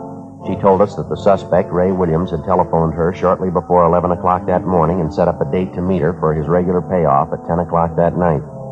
The designated meeting place was a small nightclub out on Santa Monica Boulevard. The Thomas woman was to meet Williams at the bar. We told her to get there a few minutes ahead of time, and if she happened to spot Frank and I in the nightclub, she was to give no sign of recognition. As far as the actual payoff was concerned, we instructed her to hand over the envelope containing the money to the suspect when he demanded it, without any argument. Shortly after 9 o'clock that night, Frank and I entered the nightclub and got a table directly adjoining the bar.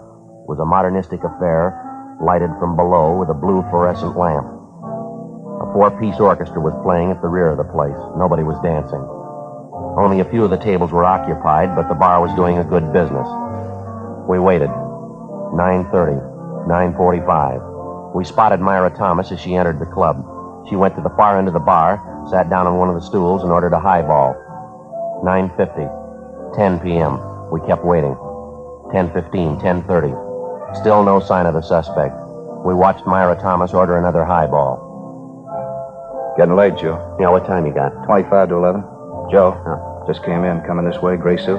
Yeah, What do you think? Well, the description fits, doesn't it? Yeah, must be. Going up to Miss Thomas, talking to her. All right.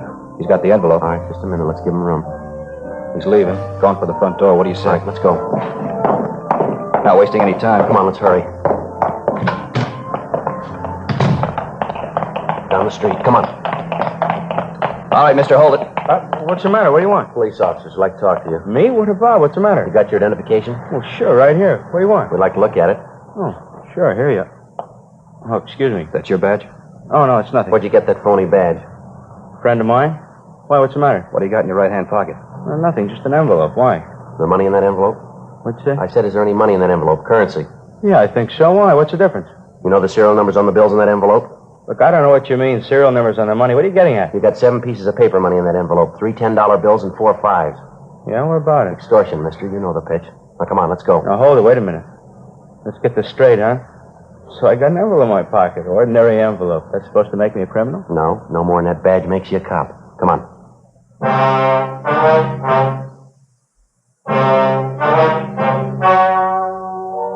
The story you have just heard was true.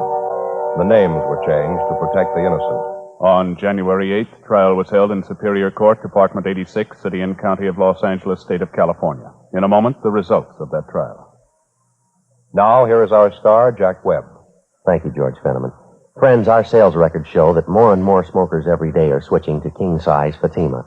Now, this makes us feel especially good because it backs up what we've been telling you, that Fatima gives you more for your money. No other king-size cigarette can match Fatima quality. When you buy your first pack and compare them with the cigarette you've been smoking, you'll notice Fatimas do have a better flavor and aroma, and you'll like their extra mild and soothing smoke. Next time, buy Fatima. Best of all, king-size cigarettes.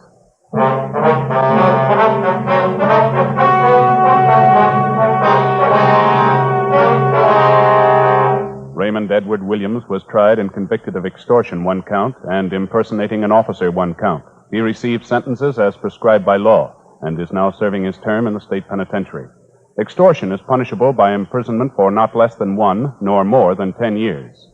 Impersonation of an officer is punishable by a fine of not more than $1,000 or by imprisonment for not more than 1 year or by both such fine and imprisonment.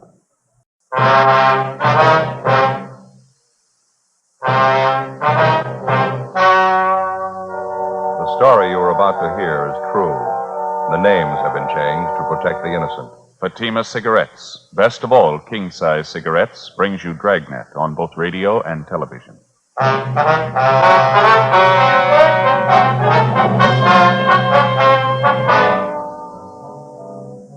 You're a detective sergeant. You're assigned to robbery detail. A United States mail truck is held up and robbed. 22 sacks of registered mail are taken. The holdup men escape. There's no lead to their identity. Your job? Get them. Compare Fatima with any other king-size cigarette. Yes, compare Fatima with any other king-size cigarette. 1. Fatima's length filters the smoke 85 millimeters for your protection. 2. Fatima's length cools the smoke for your protection. 3. Fatima's length gives you those extra puffs, 21% longer than standard cigarette size. Fatima gives you more for your money. And in king-size Fatima, you get an extra mild and soothing smoke, plus the added protection of Fatima quality. Buy Fatima in the bright, sunny yellow pack. Best of all, king-size cigarettes.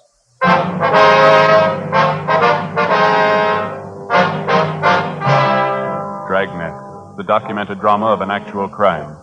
For the next 30 minutes, in cooperation with the Los Angeles Police Department, you will travel step by step on the side of the law through an actual case transcribed from official police files. From beginning to end, from crime to punishment, Dragnet is the story of your police force in action.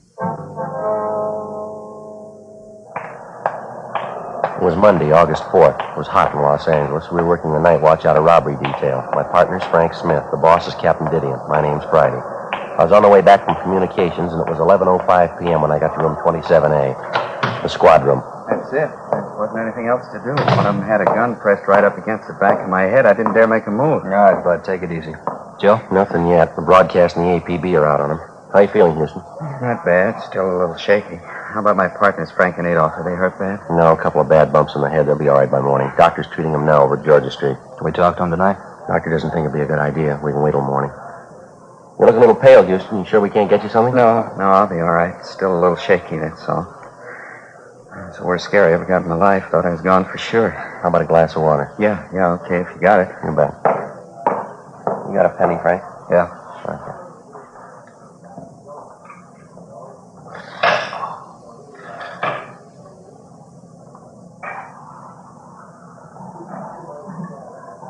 Just talking about the getaway car when you came in, Joe. Yeah. But Houston here is pretty sure he was right the first time. It was a dark blue sedan, late model. Mm-hmm. Any idea at all what make it was, Bud? I wouldn't like to say definitely. I don't want to mix you up. I got half an idea it was a GM car, maybe a Buick or an Olds. I can't say for sure, though. All right, here's your water. Oh. You didn't get a look at the license, huh? You sure of that, are you? No, I didn't see it at all. The whole thing went too fast for me. I appreciate this. I got it. Robbery, Smith. Yes, sir. Oh, yeah, Inspector. Mm-hmm. Yeah, I see. Yeah, we'll be here for a while. Yeah, 27A. Right, thank you. Goodbye. You got it. Post Inspector Joe. He's on his way over now. That's fine. Hey, Bud, when you started your run with that mail truck tonight, you have any inkling at all that there was something wrong? I don't think I get you, Sergeant. What do you mean? Well, I mean, did you happen to notice anyone suspicious hanging around the post office out by the loading platform, maybe? No, buddy. How about on your way to the Union Station? You notice any cars following your mail truck there? No, if they were, I think I'd have noticed it. I usually keep an eye out when we're making a run. It's a habit I got into, I guess. How long you been driving a mail truck, Bud? About 5 years. I've only been handling the registered mail the last couple of months, so. Did your truck leave the post office on schedule tonight? Yeah, right on the dot. We followed the other trucks out. You see, the trucks that pick up the ordinary mail, they leave first, and then our truck leaves right after them. We only handle registered stuff. I see. The same routine tonight, no different. You were the driver of the truck, that right, Bud? Yeah, that's all I do is drive. Frank's the clerk, Adolph's the guard. That's regulations. On trucks that handle just the straight mail, the driver's the only one aboard. Registered mail truck's got to have 3 men, the driver, the clerk, and the guard. Yeah, we know.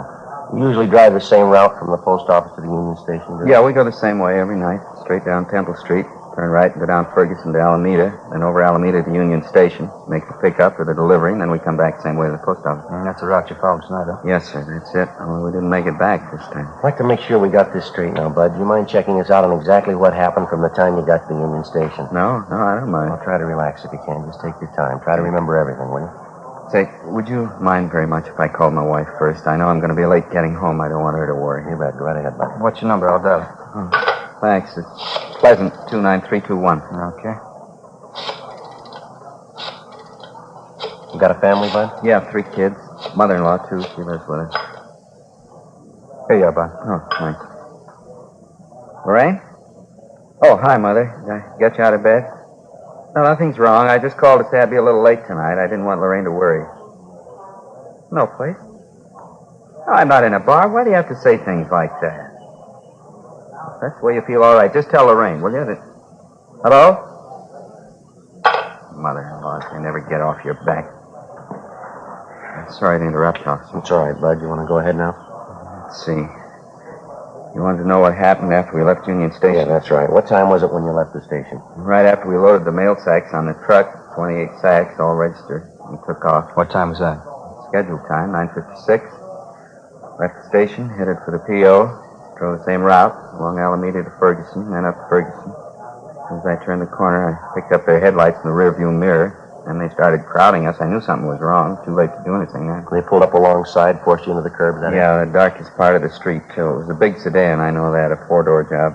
Dark blue, and it was a late model, I'm sure. You notice anything special about the car, Bud? I mean, maybe a dented fender, some special accessories on it, anything like that? No, nothing I'd be sure about. I was too busy trying to keep going, get out of their way. I didn't have much of a chance. They forced us up on the sidewalk. I saw a telephone pole coming at me. I had to stop. What happened then? I threw a bright spotlight on us. Blinded me for a minute. And these 3 men got out of the car and came at us, guns in their hands. It all happened in a couple of seconds. I was never so scared in my life. Did you get a good look at any of the men? No, I didn't. It was pretty dark. The place they stopped us at. I couldn't be sure I'd recognize any of them if I saw them again. Well, what'd the men do when they came up to the truck? Put their guns in our face, made us get out of the truck and climb into their car, the blue sedan. And one of them got in the mail truck behind the wheel.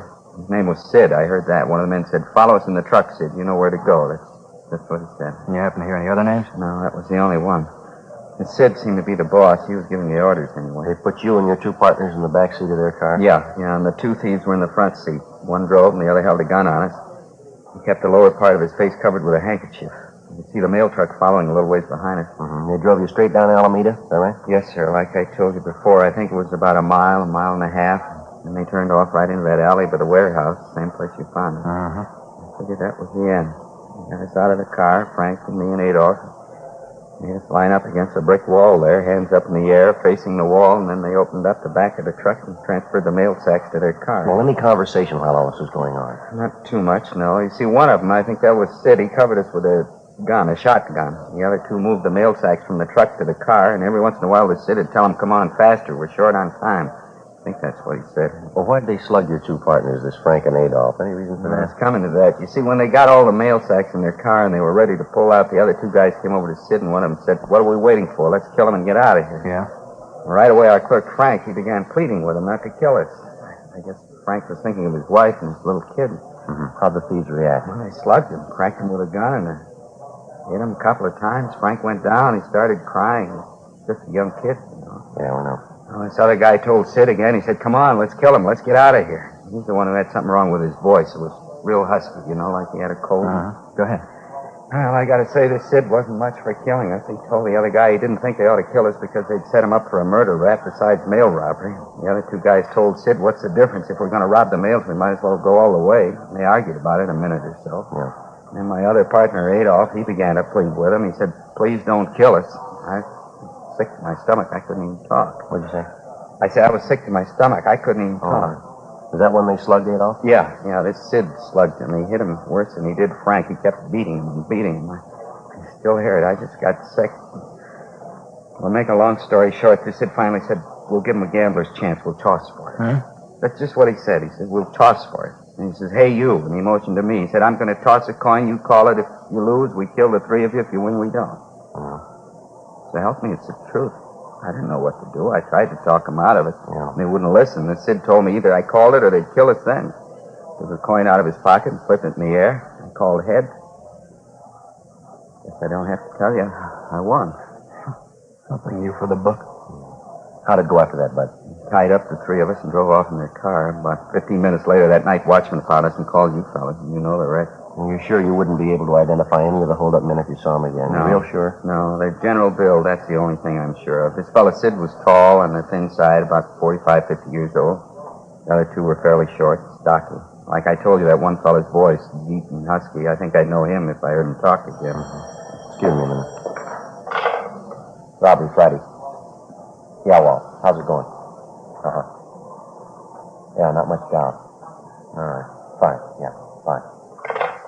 The getaway car, they just found it. Where, Joe? Up in Elysian Park, just off Riverside. What about the mail sacks? They find them, too? Yeah, every one of them. Empty.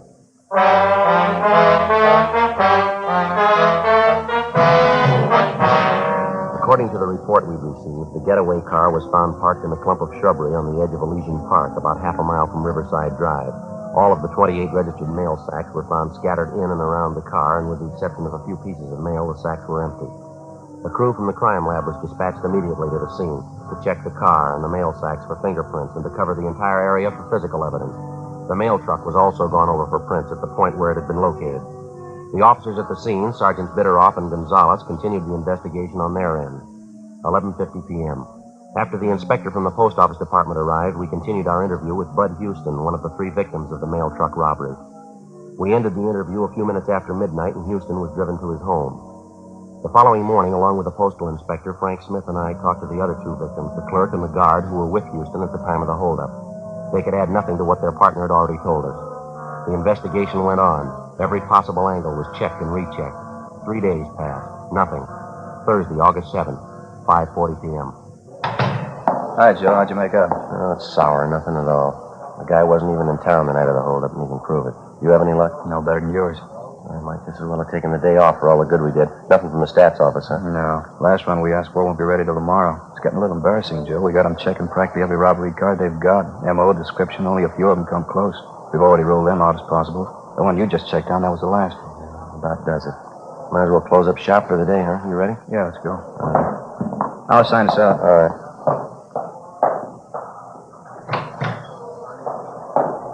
Okay, Joe. Now, that mail truck driver, Houston, he and his partners were in checking through our mug books again this afternoon. Oh, yeah, I forgot about that. They come up with anything? Well, I spotted one mug shot, Paroli from Quentin, only a partial ident. Three of them couldn't even agree on that. I checked on the man. He's back in Quentin for a month. I can't say the three of them aren't cooperative. They've sure been working for us, haven't they? Hey, Joe, you in a hurry? How about washing up? Yeah, all right. Been a long time since we've had one start as slow as this one. We'll run into worse, Frank. Oh, I mean right from the start, Joe. We find the getaway car, plenty of prints on it. Can't get a make on any of them. Find out the car was stolen. We check the owner. Location leads nowhere. Prints on the steering wheel of the mail truck, parts of the mail sacks, still no make. How tough can it get? Well, they might have something when their kickback comes through from Washington. The hold-up men weren't amateurs. We know that. Joe, you checked with Gonzalez and Bitteroff today. I didn't see him. Yeah, they're not doing much better than the rest of us. They got an informant hot on the thing. He's supposed to have some word for him tomorrow and a couple of possibles. Say, how about the money taken from the mail they got? List of the serial numbers on the bills going out to everybody? Yeah, revised list went out late last night. Copies sent all over the country. Right? Yeah, Mac, we're here. Call for your department. Okay, thanks. Be right there. Okay? Let's go. All right. Hope this call means something, Joe. Wouldn't mind going late tonight. What do you mean? My sister-in-law, Florence, she's having me and the wife over for dinner, some kind of fancy pork dish. What's the matter with that? She never cooks anything until it's done. She likes things raw. Oh, that's so? Imagine what that roast pork's going to be like. We'll all end up with trichinosis. Yeah. Go ahead. Mac? Which one, Mac? 1-2, Joe. Thank you. Friday talking. Yeah. Oh, yeah, John. Mm-hmm. You sure checked? Okay, fine. About 20 minutes. 20 minutes, yeah. Right, thank you. Anything, Joe? Wilshire detectives. They got a petty theft suspect out there now named Cecil Grant. Picked him up this morning. What about him? Well, he had a $20 bill on him stuffed down in the corner of his pocket. Yeah? They checked out the serial number. It's on the list. 6:05 p.m. Frank and I got in the car and drove out to Wilshire Station, where we double-checked the serial numbers on the $20 bill taken from the petty theft suspect, Cecil Grant. It checked out. The officers at Wilshire Division had already made a run on Grant through R&I, but outside of one other arrest for petty theft, he had no further criminal record. His fingerprints had been checked, but they failed to tie in. The suspect was taken from his cell to the interrogation room, where Bill and I questioned him. He talked a lot, but he didn't say much. Well, now, look, there ain't any reason to get mad. We can settle this thing without a big rhubarb. No reason to get mad. 28 sacks of U.S. mail, mister. A couple of men slugged till they couldn't stand up. We figure that's a good reason. All right. I know. Why bring your troubles to me? That wasn't, You got a piece of the loot, a $20 bill. You had it in your pocket. You admit it's yours. All right, so what? The holdup's still fresh. It ties you in close, Cecil. You're warm enough for us. What do you mean? What are you getting at? You don't need me to explain it. You got a piece of the loot. You say the bill must have been in your pocket for at least a day. That's right. Then it's a good chance you were in contact with the thieves. Either that or you're one of them. I'm not. You know that. Couldn't have been there. I got an alibi. Now, face it, Grant. You're not going to alibi that $20 bill. Now, how about it? I don't know. I told you I don't know. If it's not your job, you better check us out, Cecil. Robbing the U.S. mail. I think you know what that gets you. I don't know. Money was in my pocket. I just don't know. 25 years, 30, maybe 35. If you're not in, why fool with it? How about it, Cecil? I'm not in. You know that. Then what about the 20? What about it? Well, this is the way it happened. Guy owed me a 20. Owed it to me for 6 months, maybe more. Tuesday he came around, paid off. Gave me that bill you got. This last Tuesday? That's right. Thought it was funny, but he's a nice guy. I didn't want to make trouble. How do you mean? Well, when he paid me the 20 back, he said, well, look, here, the bill isn't phony, but don't let it out for a couple of days.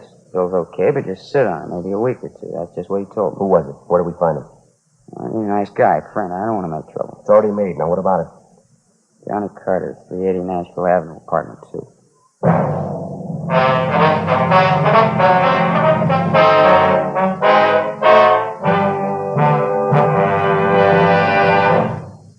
You are listening to Dragnet, authentic stories of your police force in action. Because of its quality, Fatima is the one king-size cigarette that stands out. Here's the practical way to prove that yourself. Compare Fatima with any other king-size cigarette. 1. Fatima's length filters the smoke 85 millimeters for your protection. 2. Fatima's length cools the smoke for your protection. 3. Fatima's length gives you those extra puffs, 21% longer than standard cigarette size. Fatima gives you more for your money. And in king-size Fatima, you get an extra mild and soothing smoke, plus the added protection of Fatima quality. Because of its quality, its extra mildness, and superbly blended tobaccos, more and more smokers coast to coast are switching to Fatima every day. Buy Fatima. Your money back plus postage if you're not convinced Fatima is better than the king-size cigarette you're now smoking. Just return the pack and the unsmoked Fatimas by August 1st, 1952. Fatima, Box 37, New York 1. Add to your smoking enjoyment. Smoke king-size Fatima, extra mild and soothing, plus the added protection of Fatima quality. Get Fatima in the bright, sunny yellow pack. Best of all, king-size cigarettes.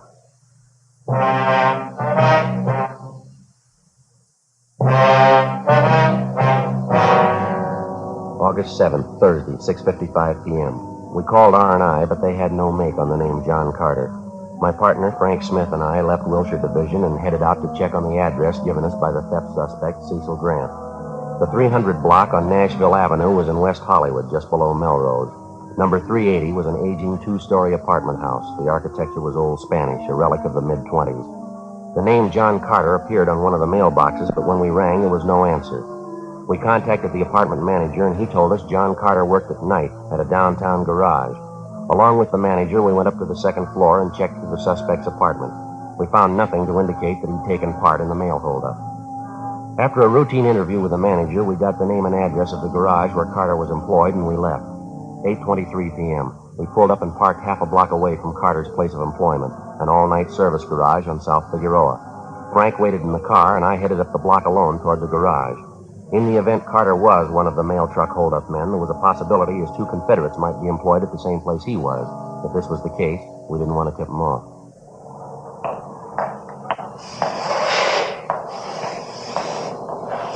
Hi. Yeah. You want something? Yeah, I do. I need a little help if you got the time. I don't know. I'm busy right now. What's the matter? I got my car stalled down the street there. I can't figure out what's wrong. The lousy thing just stopped on me. All right. Check the gas tank? Yeah, nothing as simple as that. I got almost a full tank. Well, I hate to bother you. You think you could come down and take a look at it? It's not far, just a half a block down the street. I'm pretty busy. You can see that. I don't know. Sure appreciate it if you give it a look. I'm not much of a mechanic myself. Probably something real small. My car's almost new. I don't know. Just a minute. All right, that's going to have to do. It's 2.5 service charge. I have to leave the garage. I guess you know that. Okay, that's all right with me. I got to get that car started. You pay in advance. We've had too many hassles on this before. Okay. There you go. Okay. Just down the street, you said? Yeah, down this way. Okay. I don't know what happened to the lousy thing. It just quit on me. Nice night. What'd you do, pound on the gas pedal, flood the carburetor? No, I don't think so. I kept trying the starter when the thing quit on me. There's an automatic choke on the car, though. Maybe that had flooded. I don't know. A half a block now. Which one's your car? Straight ahead there, the gray sedan. Oh, yeah. This one right here. Okay, get the hood open. Well, never mind that, mister. Just get in the car. All right, Frank. Oh, what's this? Police officer, it's his identification. Get in the car. What's the matter? What is it? Come on, in the car. Hey, what's the pitch? What's it all about? Your name, John Carter, address 380 Nashville Avenue? I don't know what you're talking about. Is that your name and address? All right, it is. What about it? Get him behind you. Help him, Frank. Yeah. All right, that's good. What are you trying to pull? What's this about? U.S. mail robbery, Carter. I want to talk to you downtown. I don't know anything about any mail robbery. What are you talking about? Nothing to worry over. If you're cleared, you'll be back on the job in an hour. Well, why pick me? I work at garage. It's my bread and butter. Why don't you go ahead and arrest the newsboy down corner? Same thing. No, there's a big difference. Yeah, you name it. A $20 bill. 9:05 p.m. After checking with the garage manager to make sure none of his employees were possible accomplices of Carter's, we drove the suspect back to the city hall, took him to the interrogation room, and started to question him. In the space of an hour and a half, he gave us 3 alibis, supposedly accounting for his whereabouts the night of the mail truck robbery. In the same period of time, we checked out each of the 3 alibis by phone call. Every one of them was alive. The questioning went on. 11:30, midnight, 12:30 a.m. We sent out for coffee. 1 a.m., 1:30. We stayed on it. 2 o'clock, 2:30, 3 a.m. It was like any other interrogation. It's a lot tougher to keep asking the questions than to answer them. We were as tired as the suspect, but he had one big advantage. We had to keep pressing, and we couldn't afford to show our fatigue. All he had to do was to say no and refuse to answer the questions. At a few minutes before 5 a.m., we called a halt to the interrogation, but not before we gained a point. Apparently, by a slip of the tongue, Carter gave us the name of the girl he was keeping company with and also her place of employment. After we booked Carter on suspicion of 211 PC, and after we picked up 2 hours' sleep, we located the girlfriend, a Grace Nelson, at her place of employment, a telegraph office at Alpine and South Flower. All I know is I met John about 3 months ago. His family's from Cedar Rapids, same as mine. There's nothing wrong with John I know of. You know any of his friends, Miss Nelson, any of the people he has dealings with? Not personally, I don't. Heard him talk about some, though. Why, what's the matter? Do you remember any of the names, Miss Nelson? Let's see. He's always talking about Sid. I don't know his last name, though. Don't know where you'd find him. And then there's Sammy. Don't remember his last name either. Met Sammy once, but I don't know where he stays. You notice anything unusual about Mr. Carter the last week or so, ma'am? I mean, anything peculiar, anything out of the ordinary? Anything peculiar? No, I don't think so.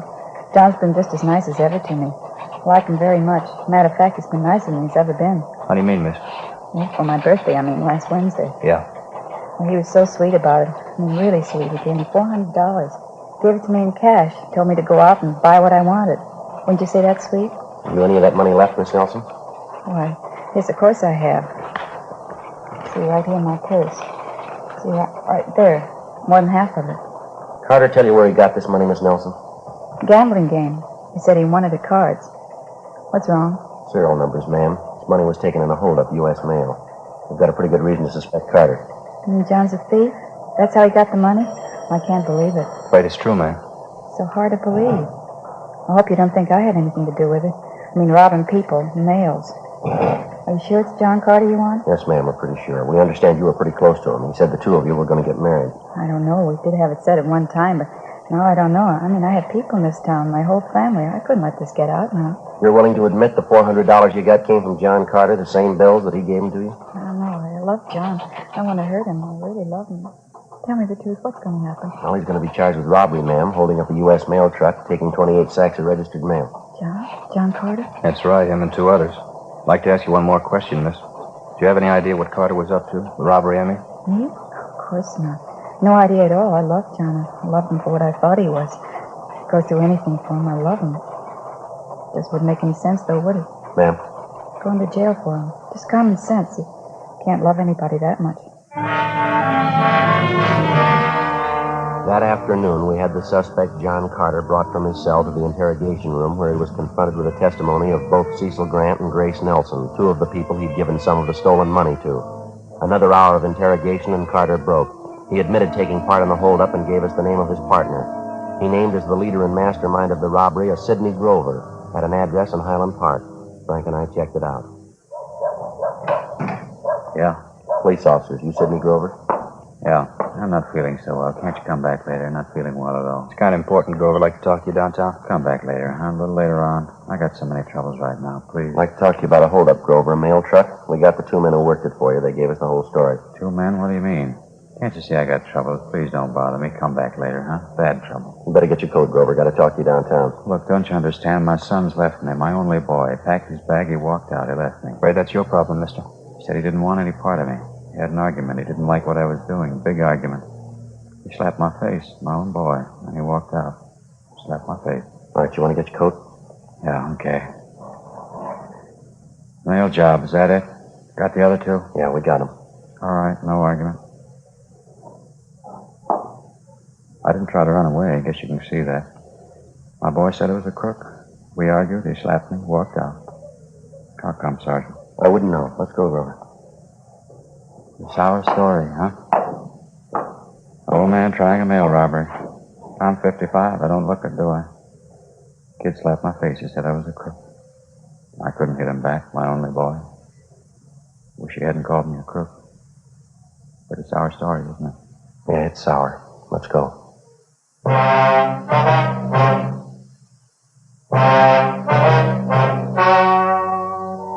story you have just heard was true. The names were changed to protect the innocent. On November 29th, trial was held in Superior Court, City and County of Los Angeles, State of California. In a moment, the results of that trial. Now, here is our star, Jack Webb. Thank you, George Fenneman. Friends, there's one thing I'd like you to remember the next time you buy cigarettes. Fatimas give you more for your money. That's because no other king-size cigarette can match Fatima quality, and because Fatima is 21% longer than standard cigarette size.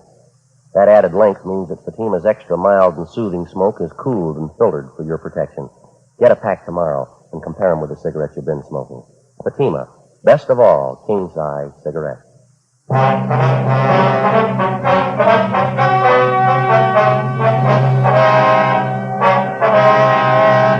Sidney Allen Grover, along with his two accomplices, John Harold Carter and Samuel Maxwell Johnson, were tried and convicted of robbery in the first degree, 1 count, and assault with a deadly weapon, 1 count. All three are serving their terms in the state penitentiary. First-degree robbery is punishable by imprisonment from 5 years to life. Assault with a deadly weapon is punishable by imprisonment for not less than 1, nor more than 10 years.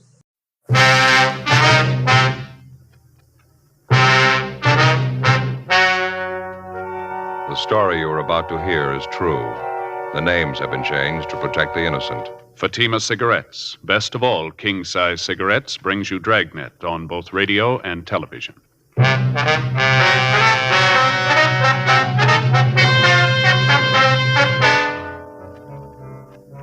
You're a detective sergeant. You're assigned a homicide detail. You get a call from the receiving hospital in your city. A dead body has been left in the hospital elevator. There's no lead to the identity of the corpse. There's no apparent cause of death. Your job, investigate. Compare Fatima with any other king-size cigarette. Yes, compare Fatima with any other king-size cigarette. 1. Fatima's length filters the smoke 85 millimeters for your protection. 2. Fatima's length cools the smoke for your protection. 3. Fatima's length gives you those extra puffs, 21% longer than standard cigarette size. Fatima gives you more for your money. And in king-size Fatima, you get an extra mild and soothing smoke, plus the added protection of Fatima quality. Buy Fatima in the bright, sunny yellow pack. Best of all, king-size cigarettes.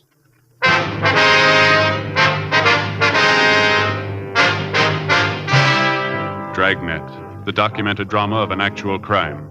For the next 30 minutes, in cooperation with the Los Angeles Police Department, you will travel step by step on the side of the law through an actual case transcribed from official police files. From beginning to end, from crime to punishment, Dragnet is the story of your police force in action. It was Wednesday, November 9th. It was foggy in Los Angeles. We were working the night watch out of homicide detail. My partner's Bill Lockwood. The boss is Captain Lorman. My name's Friday. It was 11:28 p.m. when we got to the third floor at Georgia Street Receiving Hospital, Dr. Terrell's office. Friday, glad to see you. Been waiting for you. We made it as soon as we could, Doctor. I'd like to have you meet my new partner, Bill Lockwood. Dr. Terrell, Bill. How are you? I think I've seen you around, Lockwood. Yes, sir. How are you? I understand you got a problem, Doc. What's the story? Odd one. Happened a few minutes after 11. You want to sit down a minute? I'll fill you in before we go back and take a look at the body. Thank you very much. I understand it's a woman, that right? Yeah, Grace Morgan. She's a night nurse on duty. She told me she was sitting at the desk checking over some patients' cards. It was about 5-10 minutes after 11 when she heard the elevator come up. Mm-hmm. She heard the elevator stop and the doors open. Kept on checking the cards there, didn't pay any attention to it, and then she realized nobody got out of the elevator.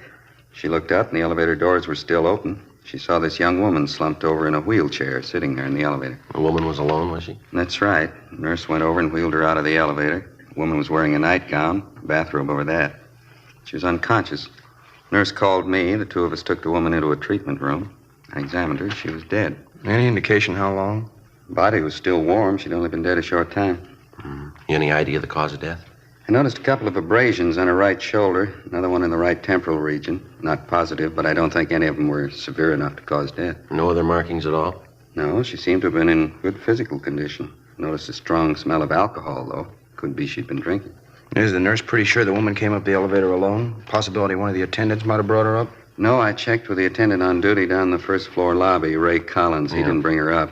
He said a man came in the lobby about 11 o'clock. Said he had a sick woman out in his car. He asked for a wheelchair to bring her in. Ray asked if he could help, but the man said he'd take care of it. That's all Ray knows about it. He let the man have a wheelchair, then he went in the back room to change some linens on the ambulance stretcher. Mm-hmm. Any possibility one of the other attendants might have brought her up in the elevator? No, Collins was the only attendant on duty. I'd like to talk to him. Is he still around? Yeah, I knew you'd want to see him. He was off duty 11:30. I held him over. He's down at the corner having a sandwich. He ought to be back in a few minutes. And what do you figure, Doctor? Think the woman could have operated the elevator herself? Possible. Not too probable, though. It's a self-operating elevator, automatic. Mm-hmm.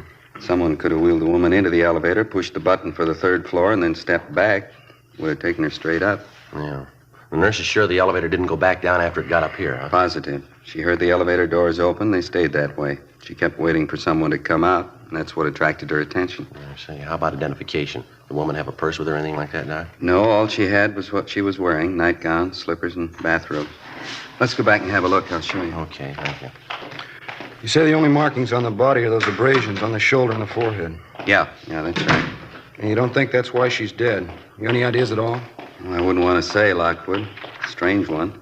Going to have to wait for the autopsy. Well, how about the wheelchair the woman came up in, Doc? Where's it now? Back here in the same room with the body. I gave notice it wasn't to be touched. I knew you'd want to check. Oh, fine. In here. All right to smoke in here? Yeah, sure. Fine. Want a cigarette? No, thanks. Bill? No. Over here on the table. Mm-hmm. Nurse put the woman's clothing over there. Nightgown, slippers, bathrobe. I see. Seems to be a fairly young woman. I'd say in her early 30s. Nice-looking girl. Well-groomed. Notice her hair and fingernails. Well-kept. And a bruise there on her head. Took a pretty good blow to cause that, wouldn't you say? Yeah, might even be worse than it looks. Hard to say right now. Other abrasions I was telling you about, right here along the clavicle, seem to be fairly distinct. 3 or 4 of them. That's all of them, huh? That's it. Like I say, we'll know more after they post the body. Take a look at the clothing over here. Want to check over the bathrobe, Bill? Yeah. There's no label here. Size marking, though. Size 34. Just an ordinary rayon nightgown. Seems to be fairly new. It's not damaged. Nothing on the bathrobe, Joe. Both pockets empty. No visible markings. Manufacturer's label here. Fairly common trade name. Mm-hmm. Laundry marks? No, none showing. We can have the crime lab check them over. How about the slippers? No, it's the same. Nothing. You fellas want me to notify the coroner? No, we'll get it, Doc. We have to call in for the crime lab crew anyway. It looks like a rough one. We don't even know what we've got. I can't figure it. If somebody murdered the woman, why'd they bring her here to die? Yeah. If she was sick or hurt and they were worried enough about it to bring her here, why'd they want to get rid of her? Leave her alone in an elevator. Yeah. Doesn't make sense. Somebody's got something to hide. Sure could use a lead. Man puts her on the elevator and sends her up 3 floors. Don't know who she is, how she died. Don't even know where she came from. Well, there's no choice. We'll just start at the beginning. Yeah? Ground floor. 11:52 p.m. The receiving hospital attendant, Ray Collins, returned, and we interviewed him in Dr. Terrell's office. He told us substantially the same thing the doctor had told us. At a few minutes past 11 o'clock that night, a man entered the lobby of the hospital and asked for a wheelchair to move a patient up to the 3rd floor. Collins stated he gave the man the wheelchair. The man refused his offer of assistance, and Collins went on about his work. He didn't see the patient, and he didn't see any car parked outside, and he was able to give us only a partial description of the man himself. A male Caucasian, about 35 years old, short, heavy build, dark hair. The crew from the crime lab arrived and began their investigation. The body was photographed and fingerprinted, and the wheelchair was also dusted for prints. The clothing was packed up to be taken downtown for further examination. After the men from the crime lab left, Bill Lockwood began a canvass of the immediate neighborhood for possible witnesses. Meantime, I checked with the rest of the hospital personnel and the patients. They could tell me nothing. 12:30 a.m., I met Bill back at Dr. Terrell's office. How'd you do, Joe? Any luck? Well, I talked to the nurses and some of the other attendants. They couldn't help any. Checked with the dispatcher on incoming and outgoing ambulances. Nothing there. What about you? No good. Most of the business places around here are locked up. Talked to the newsboy down at the corner. He was about the only one on the street. He didn't see anything. It's sure going slow, isn't it? Might give Bergman a call, see if he's got the woman's prints classified yet. How about the coroner? Show up yet? Yeah, I think he's in there now. Yes, ma'am. Give me station 2557. Yeah, that's right. Latent prints. Hi, let me talk to Bergman, please. Right. Yeah, Dean, Joe Friday. No, we're still over at the hospital. You do any good on those prints? Uh-huh. Yeah, that's what we figured. How about her prints? Mm-hmm. Okay, Dean, thanks. Yeah, right. Well, we're still batting 1,000. What do you say? They make her prints? Nothing in records on her. Dean's going to send along a set to Washington, see if they got anything. How about the wheelchair? Any prints there? Well, the nurses and Doc Terrell's, that's all. We figured on that, didn't we? Lousy luck. Sure is. I checked with missing persons while you were out. There's nothing there either. Well, that about finishes up here, huh? Yeah, we better get back to the office. Joe? Yeah, Doc. I think I got something for you here. Yeah? Nurse at the switchboard got a call a minute ago. Man's voice wanted to know the condition of Carla Cheswick. Mm-hmm. Nurse checked the list of patients, didn't find anyone by that name. The man insisted she's here. The nurse asked him what time the woman was admitted to the hospital. He told her 11 o'clock tonight. Yeah? The man said, I know she's there. I brought her myself.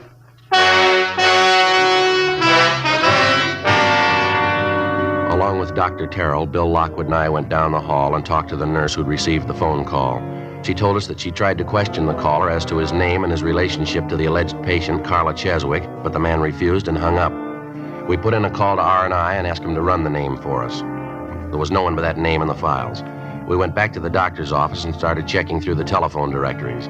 In the northwestern section, we found a listing for a Mrs. Carla Z. Cheswick on North Capitol Avenue. We called the number, but there was no answer. Then we checked with the office, told them what we had, and that we were going to follow through on it. 1:18 a.m. It was only a possibility, but it had to be checked out. Bill Lockwood and I left Georgia Street Receiving Hospital, got in the car, and drove out to the address on North Capitol Avenue. It was a large apartment house, fairly new. The name on the mailbox for apartment 18 was Mrs. Carla Cheswick. We rang, but there was no answer. We finally had to get the manager out of bed, a Mrs. Herbert. We identified ourselves and explained the reason for our visit. She got a pass key, showed us upstairs to the 2nd floor, and let us in apartment 18. There was no one there, but there was evidence of a recent party within a matter of hours. Half-filled cocktail glasses, an empty whiskey bottle, a glass bowl containing partially melted ice cubes. An end table in the corner had been overturned. In the bedroom, women's clothing was scattered on the floor and on the dressing table. On the mantel in the living room, there was a picture of a woman. Did you notice anything unusual about her at that time, Miss Herbert? I mean, anything out of the ordinary? No, don't think so. She'd been drinking some. I'm pretty sure of that, but that's not unusual for Mrs. Cheswick. She drinks quite a bit. Parties and things. Runs around a lot. Yes, ma'am. You didn't notice anything about her face? No cuts, bruises, anything like that? No, nothing like that. Why? And you told us she had quite a few men friends. Do you know any of their names, where they live? No, can't say to do. She was just one of the tenants. I didn't try to get acquainted. Didn't have much in common with her. The other tenants didn't either, matter of fact. She kept pretty much to herself, her and her friends. Mm-hmm. I see. Now, about this party she had last night, Miss Herbert. You say you don't know who was there with her? No, I'm afraid I don't. When I called her on the phone to ask her to quiet things down, I heard that one man's voice talking. That's about all, though. I couldn't tell you who was there. Well, is there anyone at all that you know of that was close to her? I mean, someone we could talk to about her. Well, her husband, I suppose. He's the only one close to her I know. He comes around every month and takes care of the rent. Kind of a peculiar thing, but I never questioned it. I figured it's their business, live and let live. Do you have any idea where we can find the husband, ma'am? No, I'm not sure. He works at a machine shop out near Glendale. I have his home address in my rent book downstairs if you want it. Yes, ma'am, we'd like to have that if we could. Would you happen to know how Mrs. Cheswick and her husband got along? I mean, this separation of theirs. Was it friendly, or did they still quarrel quite a bit? No, as far as I know, they got along all right, as long as they didn't have to live together. Poor Mr. Cheswick, I feel sorry for him. He's going to take it hard. His wife, I don't know whether to blame or pity her. She was a terrible disappointment to him. That's so? I had a long talk with him once. Seemed like such a nice man, hard worker. And his wife, he was so disgusted. I mean, drinking all the time, going out with different men. Bitter disappointment. He told me how he felt. Well, did he seem violent on the subject? I mean, did he feel anger toward his wife? Would you know? No, just pity. He said he'd rather have her dead than go on the way she was. We checked through the dead woman's apartment for names and addresses of some of her men friends, but we found nothing. The crew from the crime lab went over the apartment thoroughly. The only evidence found were fingerprints on some of the cocktail glasses. Along with the apartment manager, Mrs. Herbert, we went downstairs and she gave us Mr. Cheswick's home address and also his place of employment. 2:30 a.m. We got to a phone and called Cheswick's home, but the people he was staying with told us that he wasn't there. He was working the all-night shift at a farm implement factory on Glendale Boulevard. 3:05 a.m. Bill and I drove out to the factory and checked with the night personnel superintendent. He directed us to the factory repair shop where Cheswick was employed as a welder. The foreman at the repair shop pointed him out for us. Cheswick was working on the welding line, a tall, thin man, slight build. Bill Lockwood and I went back and introduced ourselves. Yes, sir, Ernie Cheswick. That's my name. What can I do for you? I'd like to talk to you for a few minutes if we could. It's about your wife, sir. Carla? What's the matter? Is she in trouble again? Well, it might be better if we could step outside and talk. It won't take very long. All right, I got to finish up this little job here, if you don't mind waiting. A couple of pieces of tubing. It won't take a minute. Sure, you go right ahead. You might stand back a couple of steps. This thing pops a little. Okay, thanks.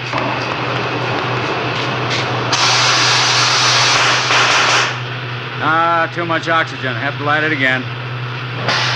Yeah, that does it. Don't look at the flames, Joe. Bad for your eyes. Yeah, I know. They're sure earn their money, don't they? Yeah, they seem to. A lot of work. Finish in a second here. Okay, that's got it. Now, what's this about my wife, Sergeant? What's the matter? We understand you're separated from her, Mr. Cheswick. Yeah, that's right. About a year ago now. I finally gave it up as a bad job. Wasn't anything I could do for her. Nothing anybody could do for her. Hopeless. Well, when's the last time you saw her? First of the month. Went by to pay her rent. Dropped in to say hello, that's all. I stay away as much as I can. No good bum, that's about all you can say about her. Shame to admit I was even married to her. Why do you ask, anyway? Your wife's dead, Mr. Cheswick. Huh? Yes, sir. She died late last night. Found her at Georgia Street Receiving Hospital. Oh. Guess I've been expecting something like that. I can't feel sorry. Probably the best thing for her. How'd it happen? Well, we're not sure. I wonder if we could step outside. Sure be a lot easier to talk, wouldn't it? Yeah, all right. Fine. Over here, we can duck out the back way. Okay.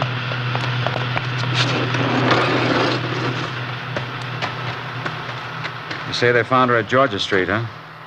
What was it? She in an accident? Oh, sir, it doesn't look like that. We're going to have to wait for the coroner's report. What time do you check in at night for work, Mr. Cheswick? You're supposed to be on the job by 10 o'clock. I punched in before that tonight. Why? A routine question. I suppose the men around the plant will vouch for you. You checked in at 10 and you've been here ever since? Yeah, that's right. You can ask any of them. What's the pitch? You think I had something to do with it? Carla getting killed? Well, we didn't say that, Cheswick. Your wife's dead, and we have to check on all the leads, all the possible suspects. Well, I don't know how it happened, but I didn't have anything to do with it. She wasn't one. I lived 9 years with her. Lousiest 9 years of my life. Booze, parties, going out all the time. She wasn't a wife. She didn't know what the word meant. I understand she'd been running around with different men lately. Do you happen to know any of them? No, I don't know. I couldn't care less. Stupid dame, Sergeant. That's the easiest way you can let her off. I tried to make a go of it. Wasn't any good. I worked for her, tried to give her everything she wanted. Didn't make any difference. Yeah? She was a bum. Some of them must be born that way, a bum dame.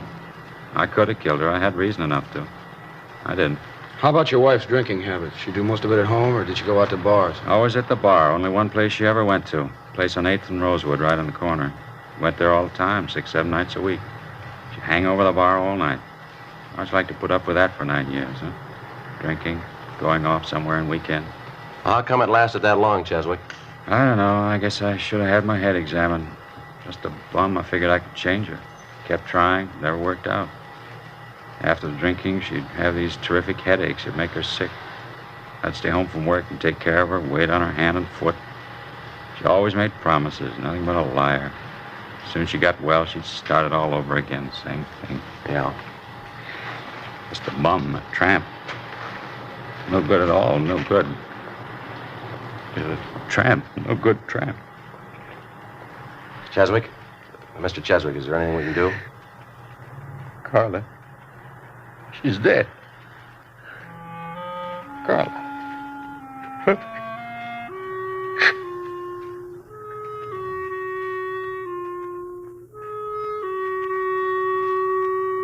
When the dead woman's husband, Ernest Cheswick, recovered, we continued questioning him, but we got nowhere.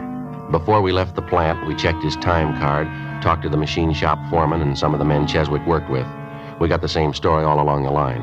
Cheswick had showed up for work at 9:46 p.m. the night before and had not left the plant since that time. 4:35 a.m. Bill and I got in the car, drove back to the office, and typed up a 15.7 report for Captain Lorman. 8:30 a.m., over in the county morgue, the body of Mrs. Cheswick was being posted.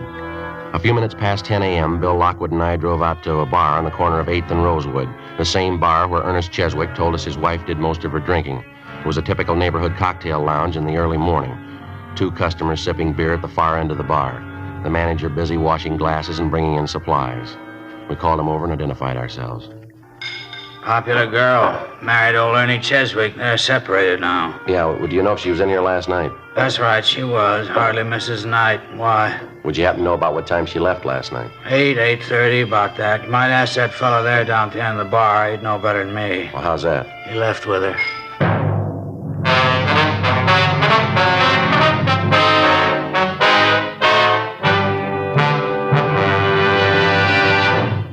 You are listening to Dragnet, authentic stories of your police force in action.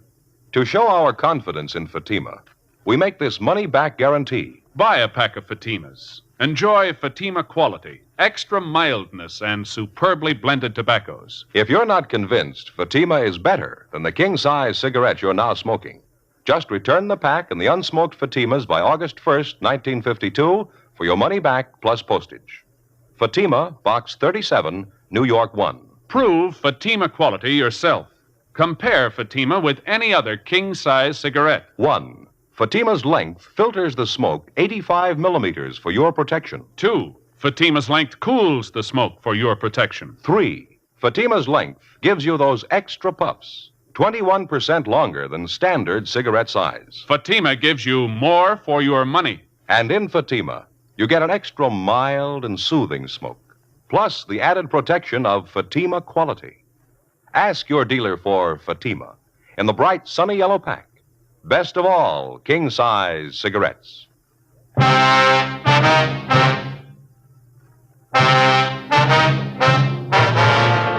November 10th, Thursday, 10:14 a.m. The manager of the cocktail lounge pointed out the man at the end of the bar who was supposed to have left the place shortly after 8 o'clock the night before with the dead woman, Carla Cheswick. Bill Lockwood and I went up to the man, identified ourselves, and questioned him briefly. He appeared tense and highly nervous. He told us his name was John Gables, an assistant sales manager for a downtown jewelry concern. He didn't deny that he was in the bar the night before, but he refused to admit that he left with Mrs. Cheswick. He insisted he didn't even know her. We asked him to account for how he spent his time the night before, but he refused. We got in the car and drove downtown to the city hall. While Bill took the suspect to the interrogation room, I stopped by the R&I counter and had to make a run on Gables. He had no previous criminal record. I called the morgue, but there was no report on the autopsy yet. 10:52 a.m. I signed in at the office, briefed Captain Lorman on the developments, and then I headed down the hall for the interrogation room. We had a couple of drinks together, and that's all there was to it. You can ask anybody who was there. She got up and left by herself. I didn't go with her. And Joe. Yeah. Gables here was just telling me he did see Mrs. Cheswick in the bar last night. Had a couple of drinks with her. Why'd you hold out, Gables? Why couldn't you told us that when we asked you? I didn't remember then. You came up to me in the bar, started asking questions. I got all rattled. Couldn't make any difference, though. I didn't even know her name. Just had those couple of drinks with her, and then she got up and left. That's all. I didn't go out with her. The bartender says you did. He's sure of it. Says he can get half a dozen other people to back him up. He's wrong. He's got to be. He's thinking of somebody else. Well, if you didn't leave the bar with Ms. Cheswick, when did you leave? I don't know. About 5 or 10 minutes later, I guess. Where'd you go then? I walked around a little bit, got a little fresh air. And I went to a show. Which one? I don't remember the name of the place. It's on Rosewood, a couple of blocks down from the bar. What picture did you see? I'm not sure. I had a couple of drinks. You went to the movies? You don't even know what you saw? Well, I told you I had a couple of drinks. Feeling pretty good. I just don't remember, that's all. Not much of an alibi, Gables. What are you talking about? I don't need an alibi. A woman's dead, mister. You were with her the last time she was seen alive. I wasn't with her. I don't care what anybody tells you. I wasn't with her. This movie you say you went to. What time did you get out? After midnight, I think. I don't remember. Where'd you go after that? Bar, had a few more drinks, and then I went back to my hotel. Which bar was that? Place on West 7th. I go there sometimes. I know the bartender. What time did you leave there? Closing time, 2 o'clock, and then I went back to my hotel. You say you know the bartender there. I guess he'd be glad to vouch for you. I mean that you were there when you said you were. I don't know. Maybe not. He was pretty busy last night. Maybe he didn't notice me. How about your hotel? Huh? The desk clerk. Somebody like that. They should be able to tell what time you got in, don't you think? Well, they wouldn't know. I always carry my key with me. I go in the side door. They wouldn't know what time I got in. What are you trying to sell, mister? What are you talking about? You knocked around town from 8 o'clock last night till past 2 o'clock this morning. You can't think of anyone that could vouch for you, where you were, what time you got there, what time you left? I can't think of anybody right now. I don't take down names and addresses every time somebody looks at me. What's the difference anyway? I didn't have anything to do with the girl. This difference, Gables. The attendant at the hospital, he got a good look at the man who came in and asked for that wheelchair. He gave us a man's description. It fits you pretty close. So what? It doesn't mean anything. He could make a mistake, too, just like that bartender. They're all wrong but you. Is that what you're trying to say? Look, as far as I'm concerned, I only got one thing to say. I had a couple of drinks with Carla last night, and that's all. She left by herself. I didn't even go near the apartment. How'd you know she had an apartment? Well, you told me. You said so. No, we didn't say anything like that. And I guess I heard it around the bar. Maybe she mentioned to me. Yeah, that's probably it. Why don't you come off it, Gables? Come off what? I don't even know what you're getting at. We want a straight story, and we're not getting it. You told us you didn't even know the Cheswick woman before last night. You didn't even know her name. That's right. Then why'd you say Carla just a minute ago? You said I had a couple of drinks with Carla. I say that? That's what you said. Maybe I just hadn't remembered. I was drinking quite a bit, talking to her. Maybe I just remembered it. Won't do, Gables. Story doesn't hold water. How about it? I don't know. I was drinking quite a bit. A lot of things I don't remember. How about giving it to us straight? What do you remember? I thought about it all night. The more I went over it, the worse it got. I just couldn't remember. I knew what it would sound like in court. I couldn't tell it that way. You couldn't tell what? I didn't kill her. I didn't even touch her. You gotta believe that. Yeah. I left the bar with her about 8:15, 8:30. She invited me up to her apartment. She was pretty well gone. Had quite a few drinks. We got there, had some more to drink, and then Carla got up and started for the kitchen to get some more ice. She tripped, I think, stumbled a little bit, and then she fell down. I think that's the way it was. All right, go on. She tried to get up, and then she fell again. Wasn't a bad fall, though. I figured she just passed out. Got some cold towels, ice water. I tried to bring her around. It wasn't any good. She was white as a sheet. I got scared. I didn't know what happened. What'd you do then? I don't remember. I just kept trying to bring her around. I don't remember any of it very well. I don't even know why she fell down. You think you could have hit her, Gables? You think maybe that's why she fell down? No. I don't know. I don't think so. I don't think I was mad at her for anything. I think we were having a pretty good time. I just don't remember, that's all. I'm not sure about any of it. Lousy booze, no good at all. Did you kill her, Gables? No, Sergeant, I swear it. As far as I can remember, I didn't. We were having a good time. That's all I know. I know I wasn't mad. I'm not a nasty drunk, not as far as I can remember anyway. What'd you do when you couldn't revive Mrs. Cheswick? You brought her to the hospital? Yeah, the shape I was in, I couldn't figure anything else to do. I got her in the car, drove her down to Georgia Street. I put her in the elevator, pressed the button, and sent her up. I'm a married man, you know. I didn't want any scandal and didn't want to get involved. You didn't kill her. Is that what you want us to believe? I don't know what to tell you. I don't remember. If I killed her, I think I'd know it. I'm sure I would. I just don't remember. I'll get it. Interrogation room, Friday talking. Yeah, Arthur. That's so. Just a second. All right, I got a pencil now. Go ahead. Are you sure? How was that? I see. No possibility, huh? Yeah, I see. Okay, Arthur, thanks a lot. Yeah, sure, we'll pick it up later. Right, bye. Yeah, Jim? Coroner's report. Just finished the autopsy. It's all right, Gables. Huh? It's all right. It's all cleared up. What do you mean? Well, you're free to go if you like. We're not going to hold you. What's the pitch, Joe? Coroner's report. Primary cause of death was a massive cerebral hemorrhage into the ventricle. Could have been a blow on the head, couldn't it? You figure that could have done it? No. Secondary cause was a brain tumor, a big one. Coroner says she's had it for years. Must have caused her a lot of pain. Probably would have accounted for the drinking. And the tumor brought on the hemorrhage. That's what's killed her. That's it. Coroner says erosion of the blood vessel by brain tumor. Probably grew, caused pressure on a blood vessel, finally gave way, caused a hemorrhage, and that killed her.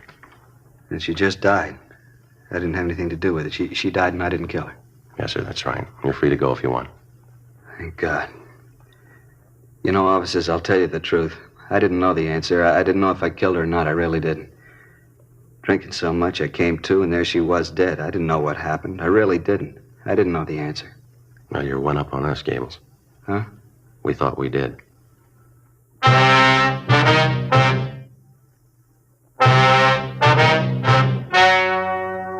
The story you have just heard was true. The names were changed to protect the innocent. On Thursday, November 10th, a meeting was held in the office of Captain of Homicide. In a moment, the results of that meeting. And now, here is our star, Jack Webb. Thank you. Friends, there's not much I can add to what George Fenneman and Hal Gibney have already told you about Fatima's. If you smoke them, I know you'll agree with me that Fatima is the best of all king-size cigarettes. If you haven't tried them yet, well, there's only one way to prove it to yourself, and that's to buy a pack and give them a try.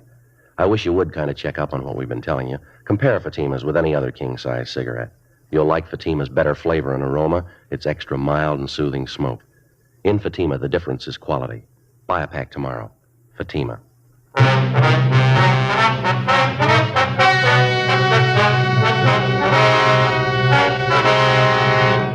With the filing of the official autopsy report by the county coroner, John Gables was cleared of all charges. He was released from custody immediately. The death of Mrs. Carla Cheswick was listed as due to natural causes by the coroner's jury.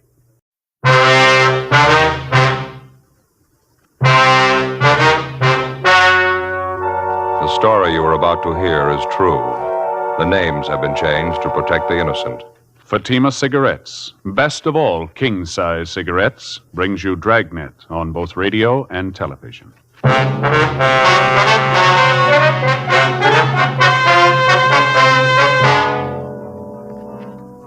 You're a detective sergeant.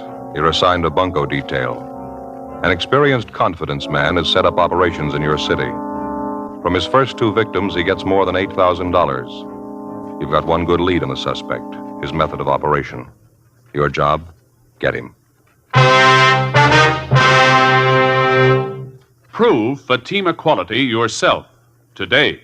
Compare Fatima with any other king-size cigarette. You'll find Fatima's length filters the smoke 85 millimeters for your protection. Fatima's length cools the smoke for your protection. You'll find Fatima's length gives you those extra puffs, 21% longer than standard cigarette size. And in Fatima, you get an extra mild and soothing smoke, plus the added protection of Fatima quality. Remember, Fatima gives you more for your money. Buy Fatima in the bright, sunny yellow pack. Best of all king-size cigarettes.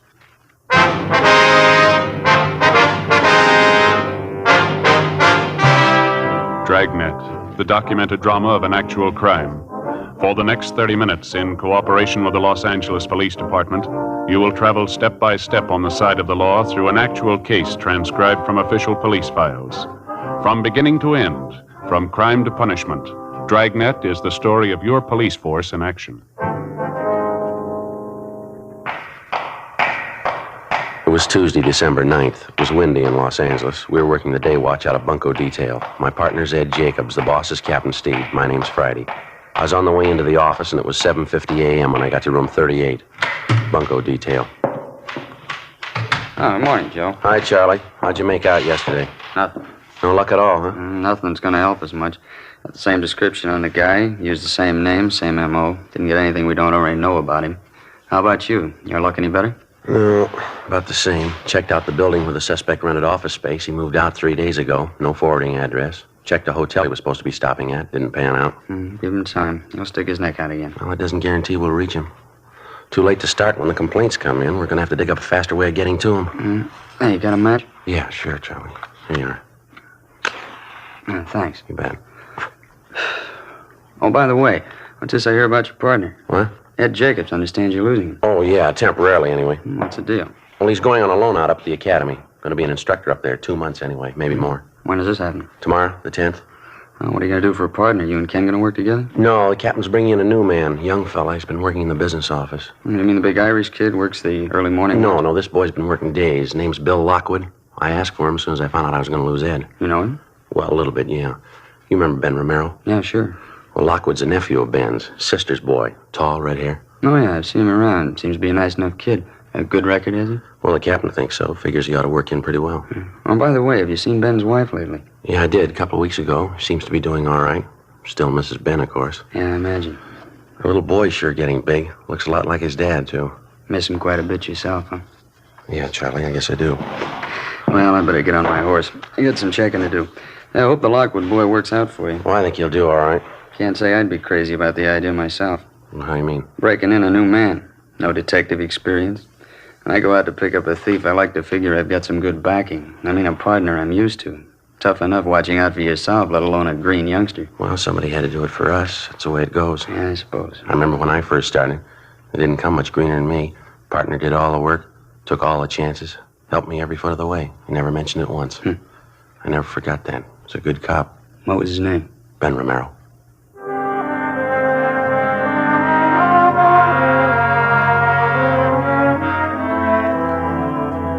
In our particular setup, before a man's eligible to apply for duty in the Detective Bureau, he has to have a minimum of 5 years' experience as a police officer, either assigned to radio patrol, traffic duty, or some other general assignment. After the initial 5 years of service, the men go through a screening process to determine which department and which job they'll fit into best, some position that they seem to show a natural aptitude for. If a man applies for duty in a division of the Detective Bureau, and if he's accepted, he's assigned a partner to work with the day he goes on the job, generally a working detective with some experience. In the case of Ben's nephew, Bill Lockwood, he put in his first 5 years working Wilshire traffic and also doing radio patrol in Hollenbeck and 77th Street divisions. After spending another 11 months in our business office, Captain Steed put in a request for him, and he was transferred. When I heard Ed Jacobs was going to be loaned to the police academy as an instructor, I talked to Captain Steed about Lockwood, and he assigned him as my new partner. The changeover happened in the middle of one of the toughest investigations we'd had in months. A bunco artist who was working hard at the business opportunities racket. The following morning, December 10th, Bill Lockwood reported in for work, and we drove out to check a potential lead on the suspect. On the way, I laid out the case for him. Nothing on the man in R&I, huh? No record at all? No, not as far as we know, Bill. Checked Brereton up at Sacramento, CII. Nothing doing there. He couldn't help us. What have you been going on? His description? Yeah, that and his M.O. and his name. He uses a different alias on each job. Russell Preston, that was the last name he used. I see. He usually starts by putting a want ad in the paper, is that it? Well, he rents himself an office first, usually a pretty expensive one, well furnished. Then he hires a good-looking secretary, has her put a want ad in the daily papers for him, and he's in business. How do the ads read? The usual? Yeah, typical thing you see in the daily paper. A business opportunity for people with vision, good investment, high profits. Apply now, you know. And then he gives his address and phone number. There's nothing clever about it, but people still go for it. He get many replies, do you know? Well, we figure he got between 20 and 30 on that last deal he pulled. Seems all he has to do is land one victim out of the bunch with enough money, and he's got it made. Took his first victim here for $5,000. Second one for $3,200. Both elderly women. Took them for their last dollar. About the way he sets up the deal with these different businessmen, Joe, I don't think I got it quite straight. Well, how do you mean? Well, say the owner of that manufacturing plant this Russell Preston lined up. Yeah. You say Preston went to the plant, introduced himself as a business advisor, told the owner of the plant he had some people with money to invest. He convinced the owner he was legitimate. Yeah, that's right. Then Preston had his two victims shown through the plant and convinced them they ought to invest their money in the business. Yeah, that's it. Do you mean to say the plant owners were acting in good faith? Well, they were all checked out, Bill. Everything about them. They all have good business reputations. They didn't know any more about the deal than the victims. They needed more capital for their business, and they figured this was it. This Preston, or whatever his name is, sure must have a line that won't stop. He's got everything that goes with it. Nice clothes, well-mannered, good-looking. He doesn't try to high-pressure anybody. Tells them if they have confidence in him, he'd be glad to invest their money. If they hedge at all, he shows them right through the office. Pretty good pitch. Once they're sold on him, he's got them over a barrel. It's about the size of it, yeah. Funny there's no record on him. Sure sounds like he's had a lot of experience. What are the other names he's used, you remember?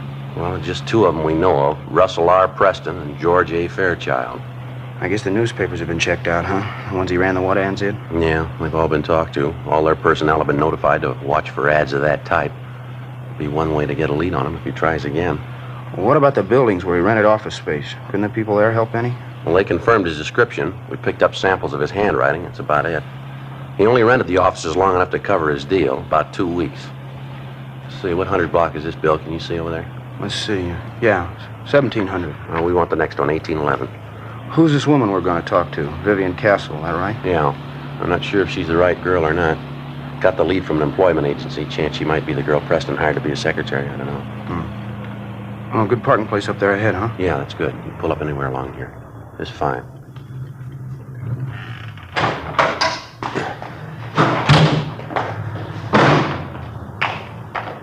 Two doors down, Joe. Real estate office, 1811. Yeah, I see it.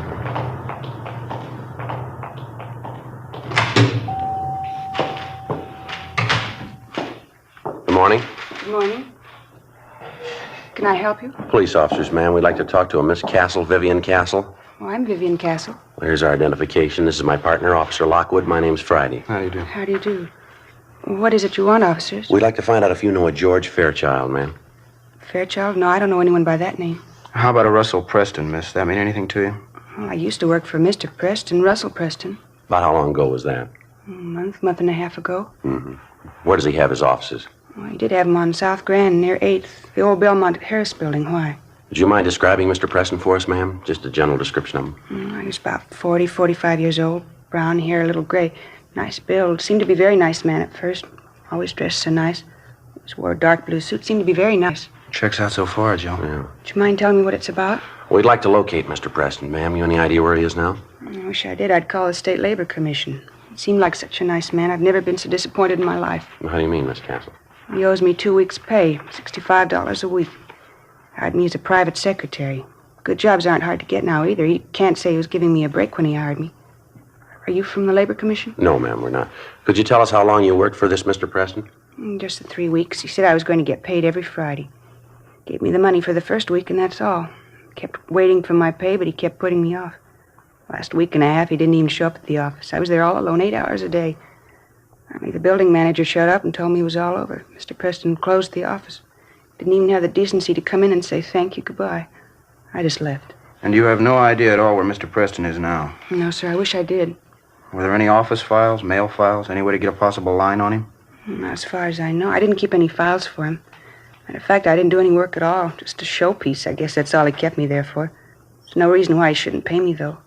Are you sure you're not from the Labor Commission? Did Mr. Preston ever have you place any want ads in the daily papers, Miss Castle?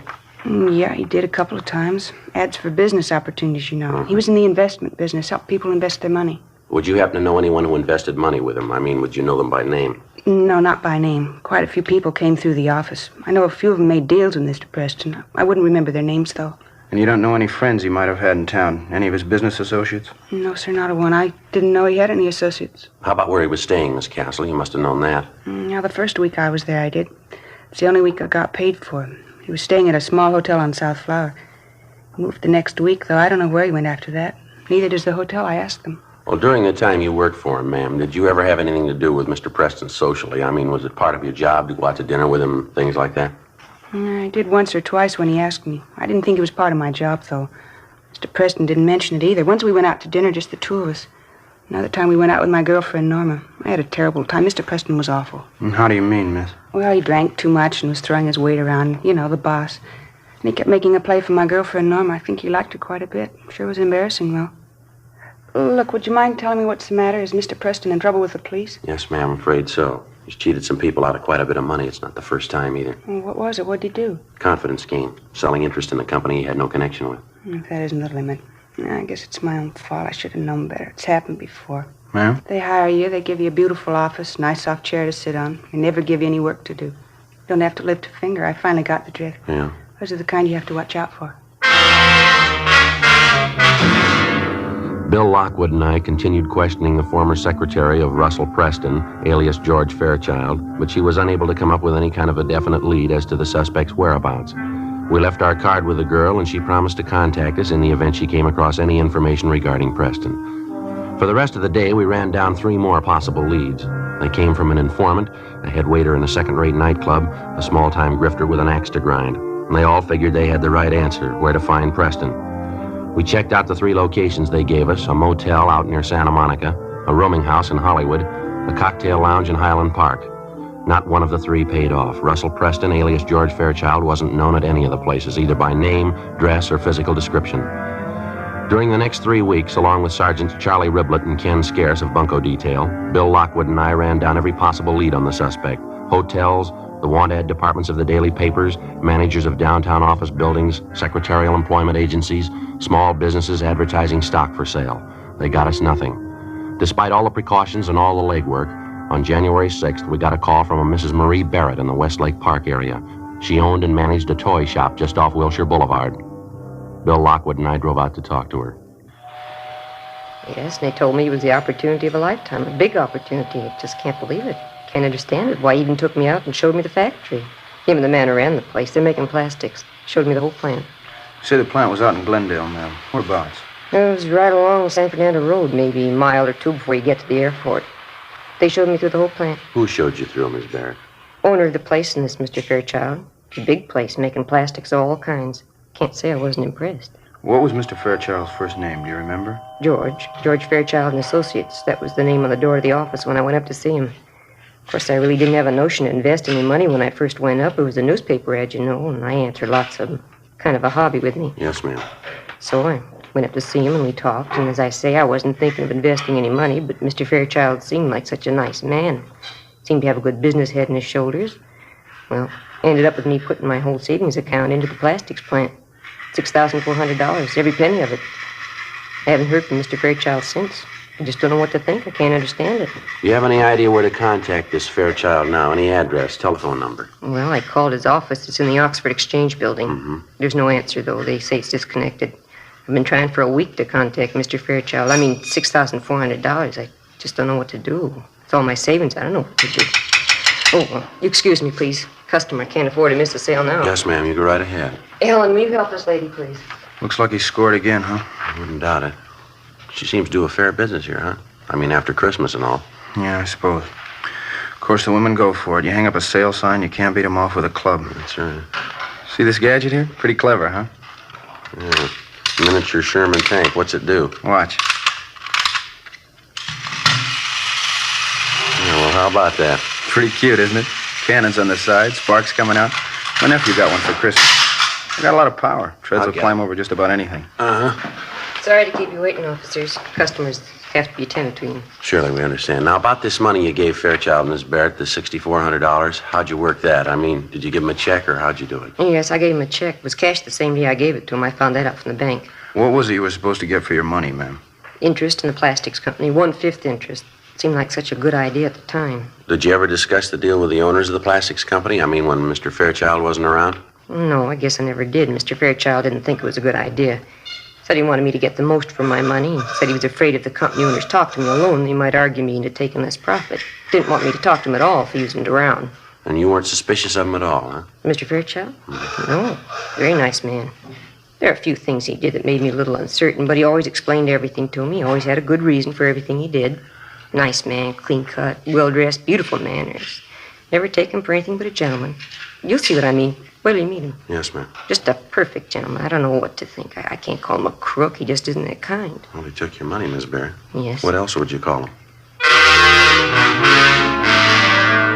2:18 p.m. When we got through interviewing the latest victim, Marie Barrett, Bill Lockwood and I drove out to the plastics company on San Fernando Road where we talked to the owner and manager. The story was pretty much the same. The suspect, using the name of George Fairchild, had called on them 3 weeks before, introducing himself as an investment counselor. He told them he had clients with money to invest in a growing industry such as theirs, and they went for the story. They told us Fairchild had come back 2 or 3 times with different persons whom he introduced as his clients. They'd been shown through the plastics plant and given a sales talk. That's about all the company owners could tell us. When we got back to the office, we checked their names through the regular business channels and found out they were reputable businessmen. There was nothing to indicate that they had anything to do with the suspect's bunco operations. 4:30 p.m. Hey, Joe. Yeah, Bill. A girl out here to see us, the one who used to be Preston's secretary, Vivian Castle. Oh, yeah.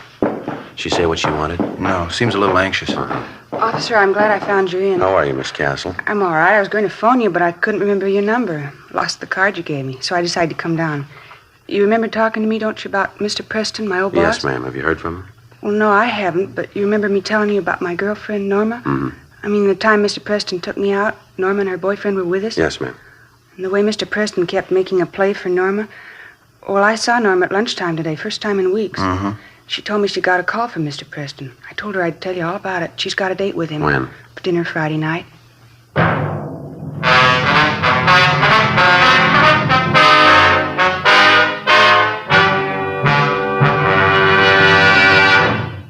You are listening to Dragnet, authentic stories of your police force in action. To show our confidence in Fatima, we make you this money-back guarantee. Buy a pack of Fatimas. Enjoy Fatima quality, extra mildness, and superbly blended tobaccos. If you're not convinced Fatima is better than the king-size cigarette you're now smoking, just return the pack and the unsmoked Fatimas by August 1st, 1952, for your money back plus postage. Fatima, Box 37, New York 1. Prove Fatima quality yourself. Compare Fatima with any other king-size cigarette. 1. Fatima's length filters the smoke 85 millimeters for your protection. 2. Fatima's length cools the smoke for your protection. 3. Fatima's length gives you those extra puffs, 21% longer than standard cigarette size. And in Fatima, you get an extra mild and soothing smoke, plus the added protection of Fatima quality. Fatima gives you more for your money. Ask your dealer for Fatima in the bright, sunny yellow pack. Buy Fatima. Best of all, king-size cigarettes.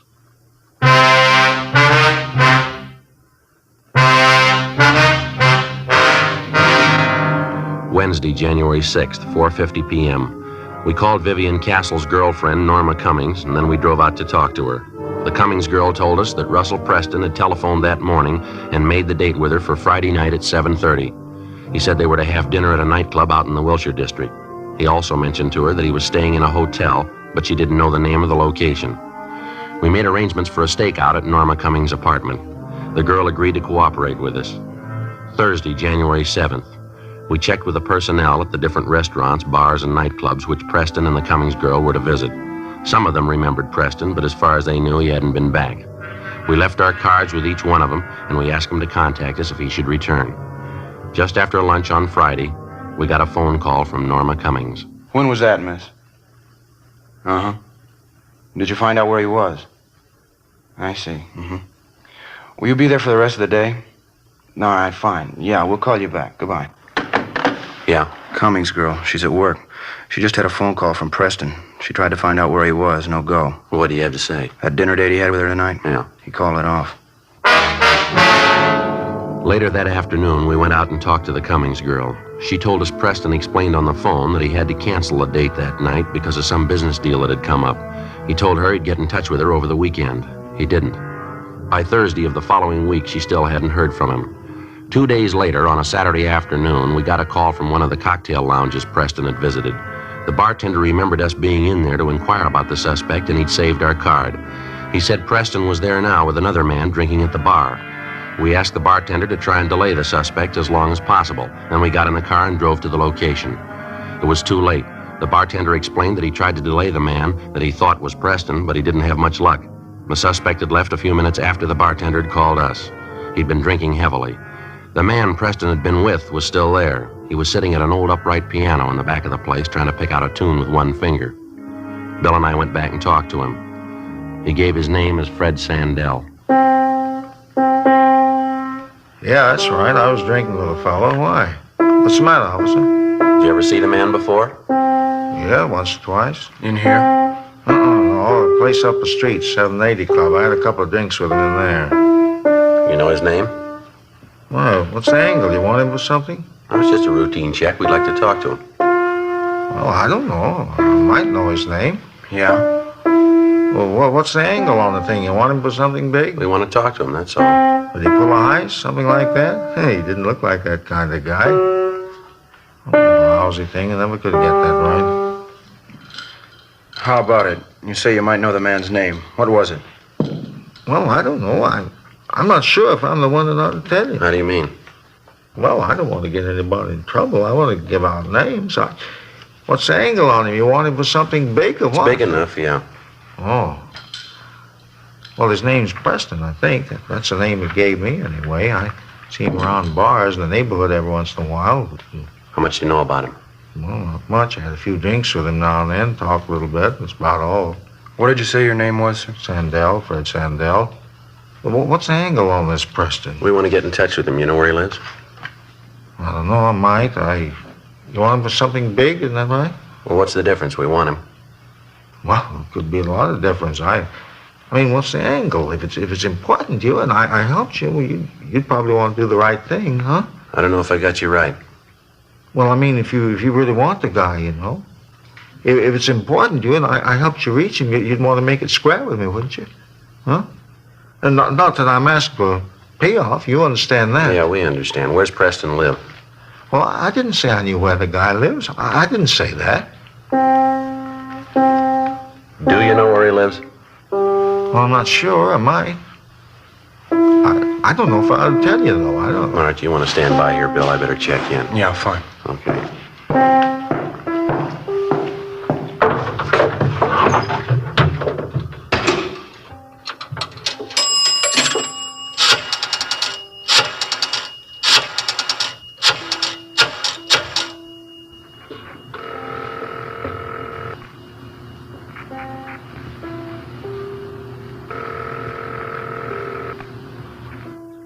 City Hall.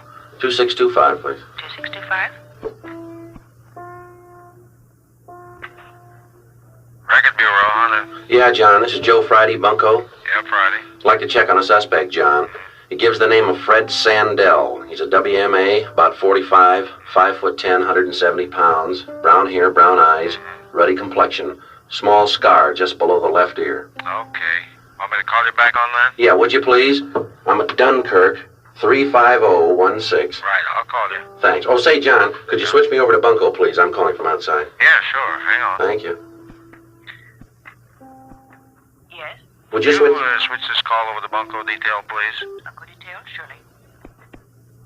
Bunco, Riblett. Joe Friday, Charlie. Anything doing? Oh, yeah, Joe, quite a bit. That suspect of yours, Russell Preston, Mm-hmm. he's been picked up. Yeah? Well, how'd that happen? A radio car picked him up 8th and South Grand. Drunk charge, I understand. He was pretty well plastered, wandering around in the middle of the street. Had quite a bit of money on him. They brought him into robbery for questioning. Are you sure he's Preston? Yeah, description checks. A couple of sets of identification on him, too. One for Russell Preston, one for George Fairchild. Well, where they got him now? Next door, interrogation room. Ken Scarce is talking to him. He's copying out on 2 of the jobs he pulled. Okay, Charlie. Thanks a lot. We'll be right in. Right, Joe. All right, bye.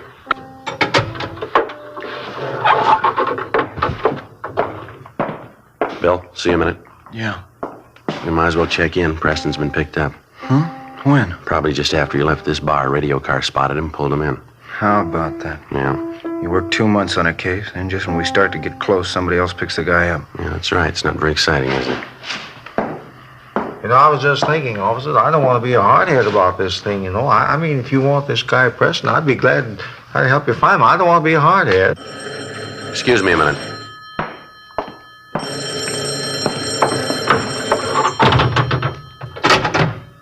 Yeah. John Hunter, Friday, Record Bureau. Oh, yeah, John. I got a make on that name you asked for, Fred Sandell. There's a warrant on him. Grand theft auto, got a pretty long record. You want me to read it off? No, that's all right, John.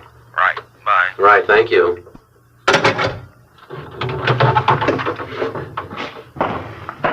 Well, what do you say, Sergeant? Suppose we sit down and have a drink and talk things over. And I'll show you where I think this Preston hangs out. I mean, if we make the right deal, Well, it's already been made. You want to grab your top coat there? We'd like to talk to you downtown. Me? What for? What are you talking about? Grand theft auto. They want you, mister. Well, wait a minute. You made a mistake. You didn't come in here looking for me. You're not even assigned to my case. Well, this ain't fair. Get your coat. Let's go. Yeah, but this ain't fair. You come in here looking for Preston. You didn't want me. We do now. Well, what kind of a deal do you call that? You're looking for Preston. You picked me up. Well, what's the angle? There's no angle. Some days you gotta settle for less, that's all. Come on, let's go.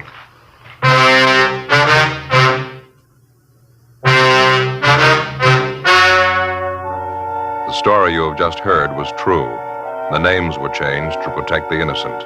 On April 5th, trial was held in Superior Court, Department 89, City and County of Los Angeles, State of California. In a moment, the results of that trial. Now, here is our star, Jack Webb. Thank you, George Fenneman. Friends, I sincerely hope you'll remember tomorrow what we've told you about Fatima tonight. You remember we said that Fatima is the best of all king-size cigarettes. Well, we'd like you to try a pack and prove that to your own satisfaction. You'll find Fatima gives you an extra mild and soothing smoke, plus the added protection of Fatima quality. And remember this, Fatima gives you more for your money. When you buy cigarettes, look for the bright, sunny yellow pack and buy Fatima.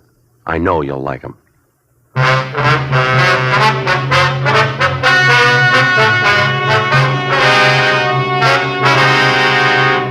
Russell R. Preston, alias George Fairchild, alias Robert Fairchild, was tried and convicted on 3 counts of grand theft. Fred Sandell was tried and convicted of grand theft, 1 count. Both men received sentences as prescribed by law. They are now serving their terms in the state penitentiary, San Quentin, California. Grand theft is punishable by imprisonment for not less than 1 nor more than 10 years. The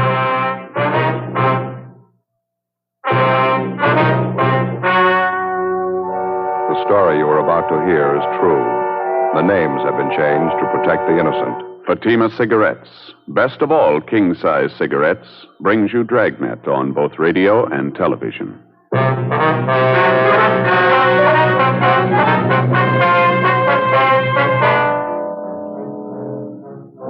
You're a detective sergeant. You're assigned to juvenile division. You get a call from one of the bus line terminals in your city. A 7-week-old baby has been abandoned in the depot waiting room. There's no sign of the mother, no lead to her whereabouts. Your job? Find her.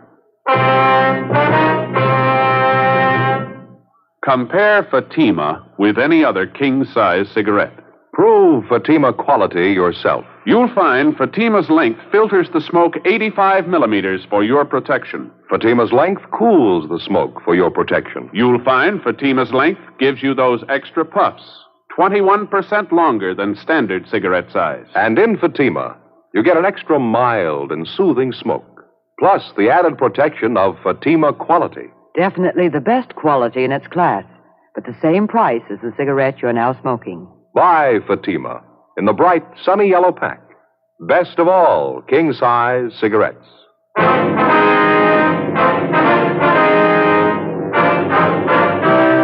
Dragnet, the documented drama of an actual crime. For the next 30 minutes, in cooperation with the Los Angeles Police Department, you will travel step by step on the side of the law through an actual case transcribed from official police files. From beginning to end, from crime to punishment, Dragnet is the story of your police force in action.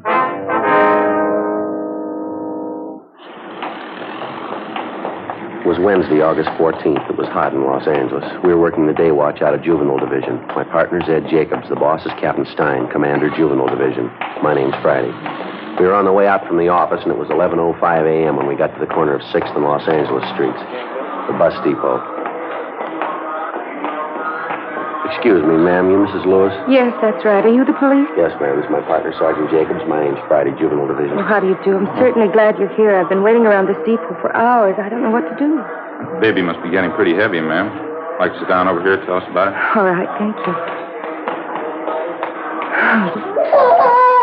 Oh, there, that's all right, honey. You sleep now. Sleepy, bye. Poor little thing's just a shame. Yes, ma'am. The report we got didn't go into detail. Some woman left the baby with you, is that right? Yes, as soon as we got off the bus this morning. She said she'd only be gone a few minutes. It's been hours. I don't know what to do. Well, did you know the woman, Mrs. Lewis? Her name's Dorothy Miller. She's from Arizona, Tucson. We got off the bus, and she asked me if I'd hold her baby while she went to get her luggage. She said she'd meet me right there by the information desk. Been waiting ever since. She hasn't come back. I don't know what to think of it. Well, how well do you know this Dorothy Miller, ma'am? Well, not too well, but she seemed like such a nice girl. Friendly and very sociable. We sat together all the way in. You got on the bus with her, Tucson, is that it? Oh, no. I'm from Cincinnati. I got on the bus there and then went down to Dallas. Had a visit with an aunt of mine down there. I see. And I got another bus at Dallas to come out here. Went along the southern route. Very nice. Same bus I came in on this morning. I'm out here to meet my husband, Army man. He's coming in on a transport from overseas. Coming in tomorrow. Mm-hmm. Now, you say this Dorothy Miller boarded the bus at Tucson with a baby. She rode all the way into Los Angeles with you. Yes, right into this depot. She sat in the seat next to mine. We struck up a conversation. Got to be quite good friends. He's such a cute baby. I just can't imagine. Well, how'd the Miller woman seem to you, Miss Lewis? All right? I mean, was there anything odd about her behavior? Anything unusual? No, nothing at all. Seemed to me to be a perfect mother. Took good care of the baby. Wonderful care. That's what's so upsetting. For her to go off like this. Leave her baby with a stranger. It doesn't make any sense. Well, now, you say you talked to this Dorothy Miller quite a bit along the way, ma'am. I beg your pardon? What was that? Maybe if we move out the car, Joe, it'd be a lot easier to talk out there. Yeah, that's a good idea. Ms. Lewis, would you mind coming along with us to our car? It's parked just down the street. Should be a little quieter there, huh? Yes, all right. I have these two valises All right, I'll here. get 'em, ma'am. Oh, thank you. Be out this way, please. Excuse me. I'm sorry. Pardon me. Sorry? Pardon us, please. Help you with one of those, Ed? No, that's okay. Just down the street here, ma'am. Oh, my. Isn't it a beautiful day? What a shame, all this trouble. Yes, ma'am. Can you make it all right, Ms. Lewis? Oh, yes, I think so. Want to slip the valises in back? There's plenty of room there. Yeah, okay. Give me a hand. Okay. Now, about this Miller woman, Ms. Lewis, I was going to ask you. Yes? Well, did she happen to tell you where she lived in Tucson, if she had any people there, any family? No, I don't recall anything like that. She talked about some of the girlfriends she had there, their babies.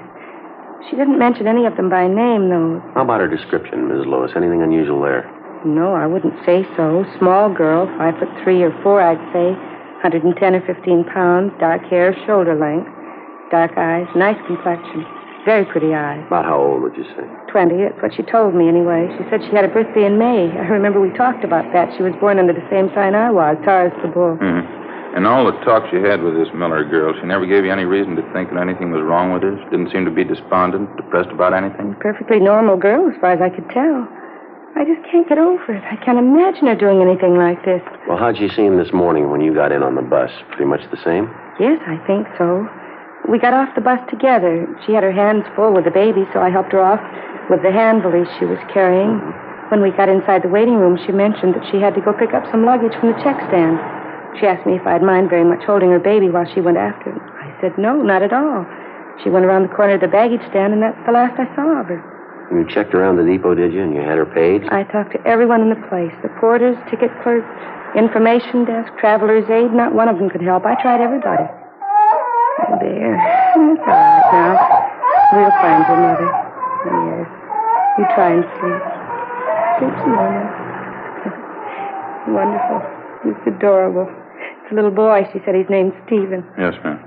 Well, you say you've been waiting around the depot 3 hours. Has the baby been fed? Yes, this hand valise the Miller girl gave me to hold. I found a bottle full of formula in it. The man at the coffee shop warmed it for me. The little fella here finished it off. The way he eats, I guess he'll be wanting some more pretty soon. I guess we better get back in, huh? Yeah, I guess so. I can't imagine it. I just can't imagine it. Ma'am? And this little boy, just look at him. Yes, ma'am. Her own baby. So small and helpless. How could she go off and leave him? Well, I guess she had a reason. Must have been important. A 7-week-old baby? What's more important than that?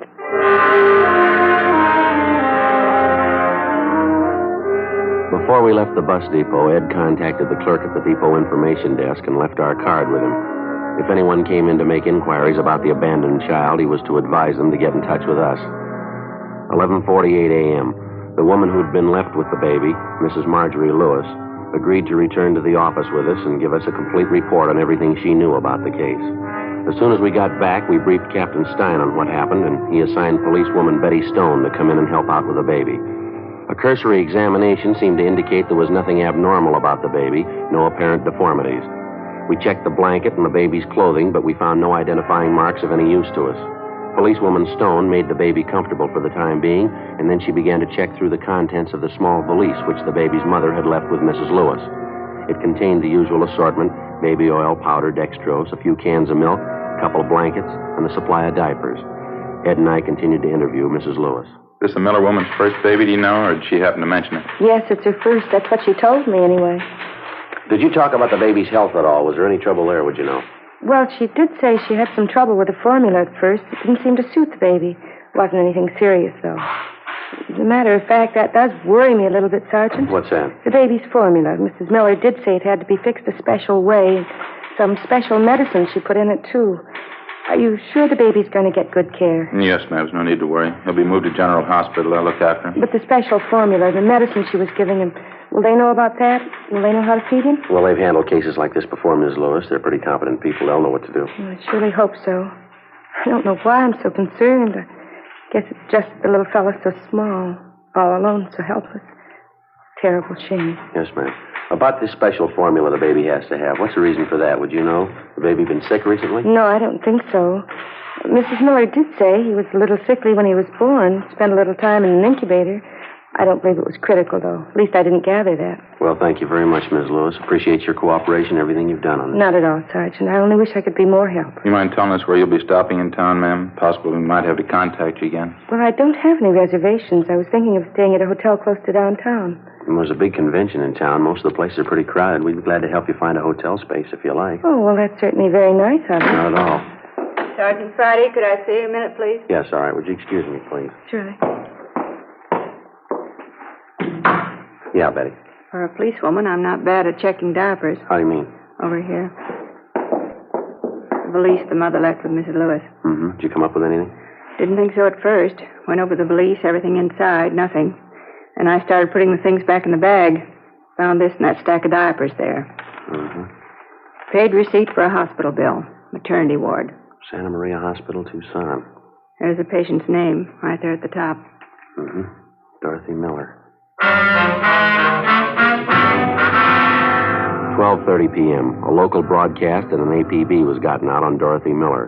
And then we sent a communication to the Tucson Police Department laying out the story for them and asking them to check with the Santa Maria Hospital there for a possible lead on the missing mother. Meantime, the baby was removed to General Hospital. We found accommodations for Mrs. Lewis at a downtown hotel. We dropped her off there, and then we drove back to the bus depot on 6th Street. We tried to locate the driver of the bus on which the Miller woman and her baby had arrived that morning. We were told he was off duty and that he wouldn't report back until 8 o'clock the following morning. We left our card along with a message for the driver, asking him to contact us as soon as he returned. For the rest of the afternoon, Ed and I, along with the 2 other men from Juvenile Division, checked with all the bus depot personnel, but we were unable to turn up any kind of a lead. After that, we started making the rounds of the hotels, bars, restaurants, and taxicab stands in the neighborhood. The same results, nothing. 7:55 a.m. the following morning, I reported back in for work. Morning, Joe. Hi, Betty. Ed check in yet? Uh-huh. Went out for a minute, so he'll be right back. What do you know? Anything new? Communication for you from the Tucson PD. Kick back on that query you got off to him yesterday. Think Ed left it in your box. Oh, thanks, Betty. I'll get it. Mm-hmm. Did you see this? Ed showed it to me, yeah. Confirms the fact the woman had her baby in that hospital. Still not much help, though. Yeah, I see. They checked out her last known address in Tucson. She moved. No forwarding address. No line on her relatives or friends. The day the baby was born seems to check out. June 24th. Makes the baby just about 7 weeks old, doesn't it? This part here doesn't make much sense, though, does it? The Miller girl's description? Yeah. Ms. Lewis said Dorothy Miller was small and dark, long dark hair, dark eyes. People at the hospital describe her as being blonde, fairly tall, blue eyes, long blonde hair, about 29, 30 years old. Mrs. Lewis said the Miller girl just turned 20, didn't she? Yeah, that's what she said. Sure doesn't figure. A little too much to write off as coincidence. 2 Dorothy Millers having babies.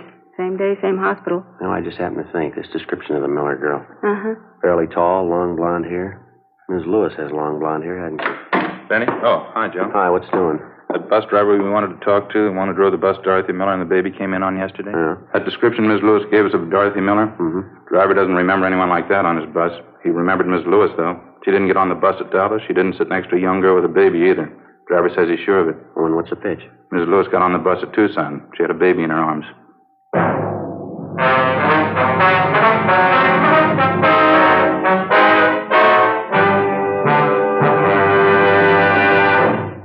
You are listening to Dragnet, authentic stories of your police force in action. Fatima, America's first, largest selling blended cigarette. Now king size. The only king size cigarette that makes you this money back guarantee. Buy a pack of Fatimas. Enjoy Fatima quality, extra mildness, and superbly blended tobaccos. If you're not convinced Fatima is better than the king size cigarette you're now smoking, just return the pack and the unsmoked Fatimas by August 1st, 1952, for your money back plus postage. Fatima, Box 37, New York 1. Buy Fatima. Compare them with any other king-size cigarette. 1. Fatima's length filters the smoke 85 millimeters for your protection. 2. Fatima's length cools the smoke for your protection. 3. Fatima's length gives you those extra puffs, 21% longer than standard cigarette size. And you get an extra mild and soothing smoke, plus the added protection of Fatima quality. Remember, more smokers now insist on Fatima quality than ever before. Buy Fatima. In Fatima, the difference is quality. Best of all, king-size cigarettes.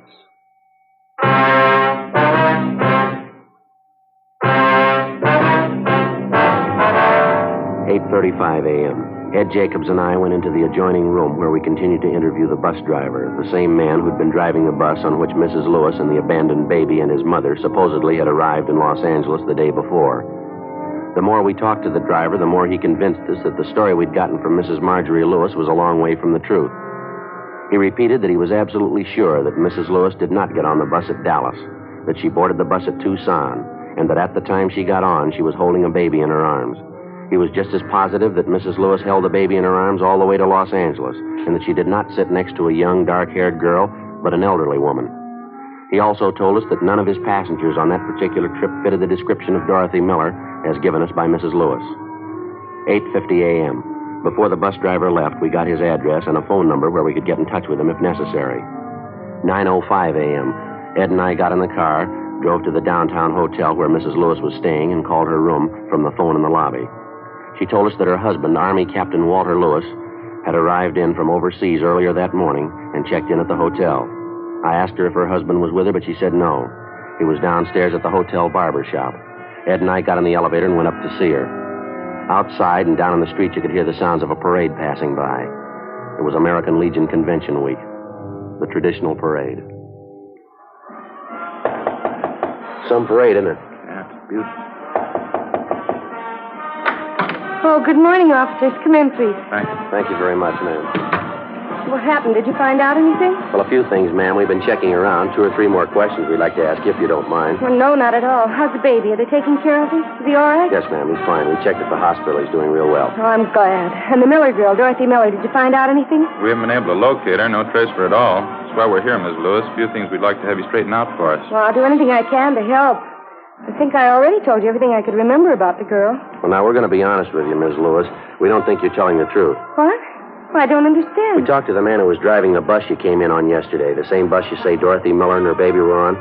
Yes, that's right. Well, the bus driver couldn't remember the Miller girl. Told us none of his passengers even came close to her description. Well, there was quite a few people on the bus. I guess you can't blame him for not remembering her. He remembered you, Miss Lewis. You were sitting near the front of the bus. He doesn't remember anyone with a baby sitting next to you, though. I guess he made a mistake. He can't remember everything. Well, he said you were holding the baby. I don't understand this. What is it you're trying to find out? Well, when we talked to you yesterday, you told us that you got on the bus at Dallas. Isn't that right? Yes. What would that have to do with it? The bus driver says you got on at Tucson. You seem to remember it pretty well. He says when you got on the bus, you were holding a baby in your arms. Well, that's silly. He's wrong. He must have me confused with somebody else. I don't see how, ma'am. He says you were the only woman on the bus with a baby. What's the point of this, Sergeant? I don't understand any of this. Well, frankly, neither do we. I don't know why you're lying to us about this, but apparently you are. You're wrong. I'm not lying. It happened just the way I told you. The girl gave me the baby to hold, and then she disappeared. There's no reason for me to lie about that. We found a receipt for a hospital bill in that valise with the baby's things in it. The receipt was made out to Dorothy Miller. Well, that proves it, doesn't it? She was on the bus with me, and her baby was with her. The check was made with the hospital at Tucson. They remembered the name Dorothy Miller. She gave birth to a baby boy about 7 weeks ago. She wasn't the same girl you described to us, though. Description wasn't even close. Well, then it must be a mistake. I guess somebody made a mistake. I can't understand any of this. Well, they sent us back a description of the Dorothy Miller who stayed at the hospital. She was a fairly tall woman, long blonde hair, about 29 or 30. Yes? Description fits you, Miss Lewis. Fits almost perfectly. Well, it's wrong. It has to be wrong. The whole thing's a mistake. I beg your pardon? I say the whole thing is a mistake. It has to be wrong. No, I don't think so, ma'am. Why don't you tell me? What do you think? Tell me, please. There is no Dorothy Miller. There never was. There's no such person, ma'am. That's what you really think? I invented it? I made it all up? Did you? And the baby? What about him? There's no Dorothy Miller. What about the baby? I don't know. Do you want to tell us? Ms. Lewis? Yes. Yes. Miss Lewis, can I get something for you? Thank you. I'm all right. I suppose I knew it would happen sometime. I tried not to think about it. Yeah? When you called from downstairs, I knew you'd found out. That's why you asked if my husband was with me, isn't it? You didn't want to embarrass me. We wanted to give you a chance to tell your side of the story. Thought maybe you wanted to keep it from your husband. No, it doesn't matter. I'll tell him. He'll be back in a few minutes. He can do anything he wants. I won't blame him. He'll pack his bags and walk out and leave, and I won't blame him. All right, you want to tell us about it? Well, I think you know. My baby. My own baby, and I couldn't keep him. There wasn't anything else to do. Nothing. My own baby. You made up the whole story about the girl, Dorothy Miller, her leaving the baby with you? Miss Lewis? Such a beautiful day, isn't it? Big crowd for the parade. They lined all the way up the street. You must have had a reason for it, Miss Lewis, giving your baby away. Now, do you want to tell us about it? Yes, all right. Won't make any difference. It's done. It's all done. It's my husband I'm thinking about, Walter. I'm going to have to hurt him, and I don't want to hurt him. I don't know how I'm going to tell him. Tell him what, ma'am? I tried to make him understand. All the time before he left for overseas. It was almost 2 years ago. I tried to make him understand. He wouldn't listen. He didn't believe me. He thought I was fooling. Yes, ma'am. I love him, Sergeant. I tried to explain. I didn't want to be alone, having him away all the time. I knew there was going to be trouble. I knew it. I didn't want to be alone. He didn't understand. He only said I was fooling. Yes, ma'am. He left for overseas in October, Walter. Almost 2 years ago. I went down to Wilmington. I saw him leave on the boat. I stood there and watched him go. I wasn't going to see him. 24 months. I wouldn't see him. No children, no family. Just a 2-room apartment. If he only believed me. If he only would have taken me with him. Where were you living at that time, ma'am? Up the coast, just this side of Santa Barbara. I told Walter. I couldn't be alone. I needed something. If he only had children, if he'd only taken me with him. It didn't have to be this way. He could have taken me with him. He could have arranged it. He wouldn't. He left me here alone. I tried to tell him. He left me here alone. Yes, ma'am. I took it for a year. Whole year. 2-room apartment, being alone. I wrote to Walter twice a week. He wrote to me. It didn't do any good. He didn't want me with him. Whole year. And it got too much. You mean you could have joined him overseas? I don't know why. Kept writing to him. He kept putting me off a whole year. It got too much. 2-room apartment, alone. You can't spend your life that way. I started going out, having dates. I had to get out. Started going to parties, different people. Guess I drank too much. Didn't want to be alone. Guess I always drank too much. Mm-hmm. There's one party. Don't even remember who I went with. Guess it was drinking. I don't know. When I left, I don't even remember who I was with.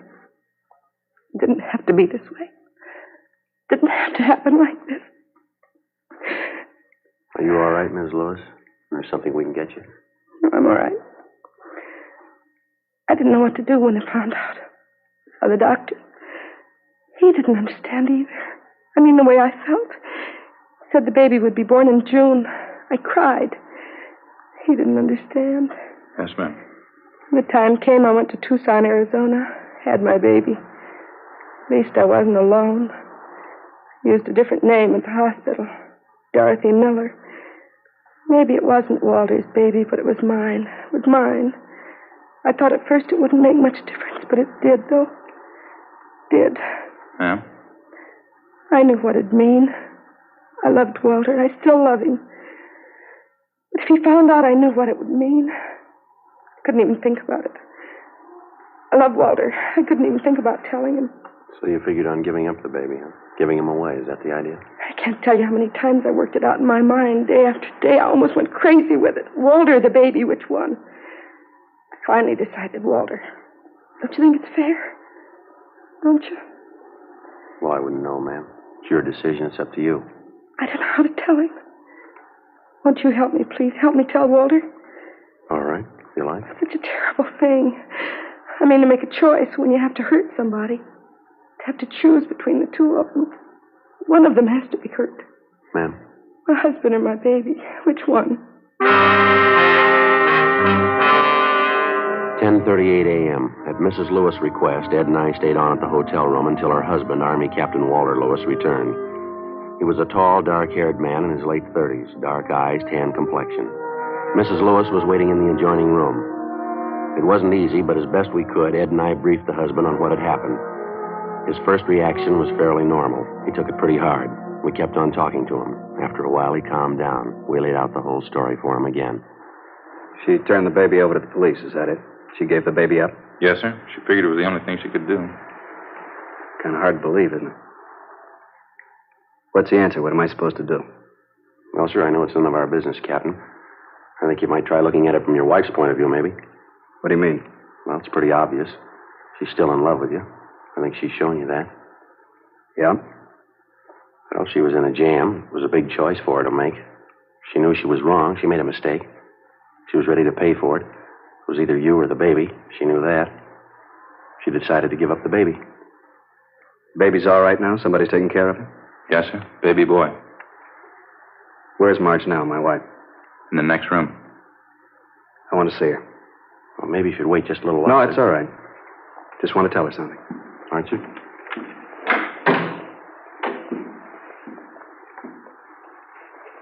Marge? What can I say, Walter? Sorry. Sorry, there isn't anything else I can say. You don't have to say anything, Marge. You can do what you want. I won't blame you. You've got a right to do anything you want. I just want to tell you, Walter, I love you. And I'm sorry. I'm sorry. Sit down, Marge. Come on, sit down. I won't blame you, Walter. Anything you do, I won't blame you. It's going to be all right, honey. Nothing to cry about.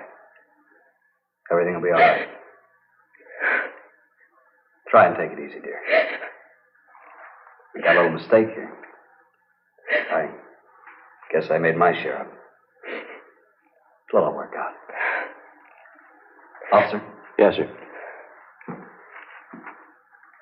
I'd like to ask you a favor. You got a car downstairs? Yes, sir, we do. Wonder if you'd mind dropping us by the hospital.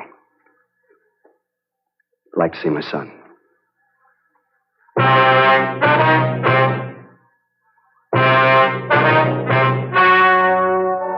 The story you have just heard was true. The names were changed to protect the innocent. On Thursday, August 15th, a meeting was held in the district attorney's office, City and County of Los Angeles, State of California. In a moment, the results of that meeting. And now, here is our star, Jack Webb. Thank you, George Fenneman. Friends, you've just heard the 130th consecutive Dragnet broadcast for Fatima. Now, the only reason we're able to bring you these programs is because so many of you have switched to Fatima. If you haven't tried Fatimas yet, I wish you'd do this. Buy a pack and compare them with the king-size cigarette you've been smoking. You'll find Fatima gives you an extra mild and soothing smoke. You'll like Fatima's better flavor and aroma. What's more, I kind of think you'll agree with me. Fatima's the best of all king-size cigarettes.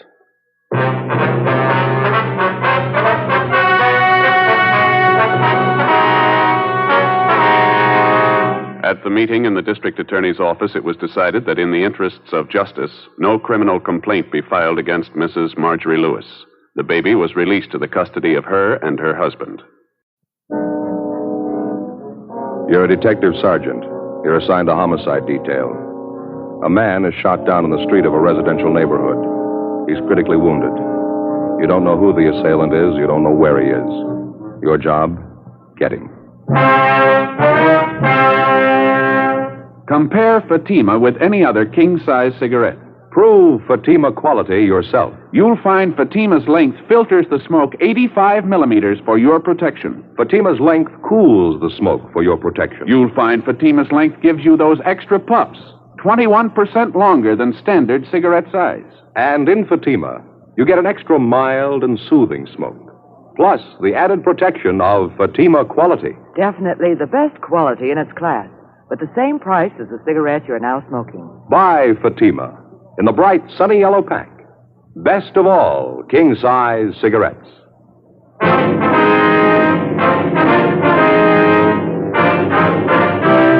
Dragnet, the documented drama of an actual crime.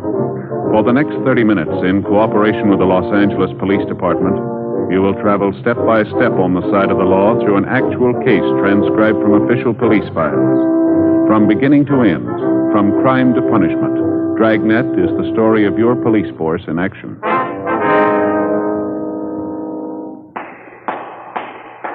was Thursday, January 20th. It was mild in Los Angeles.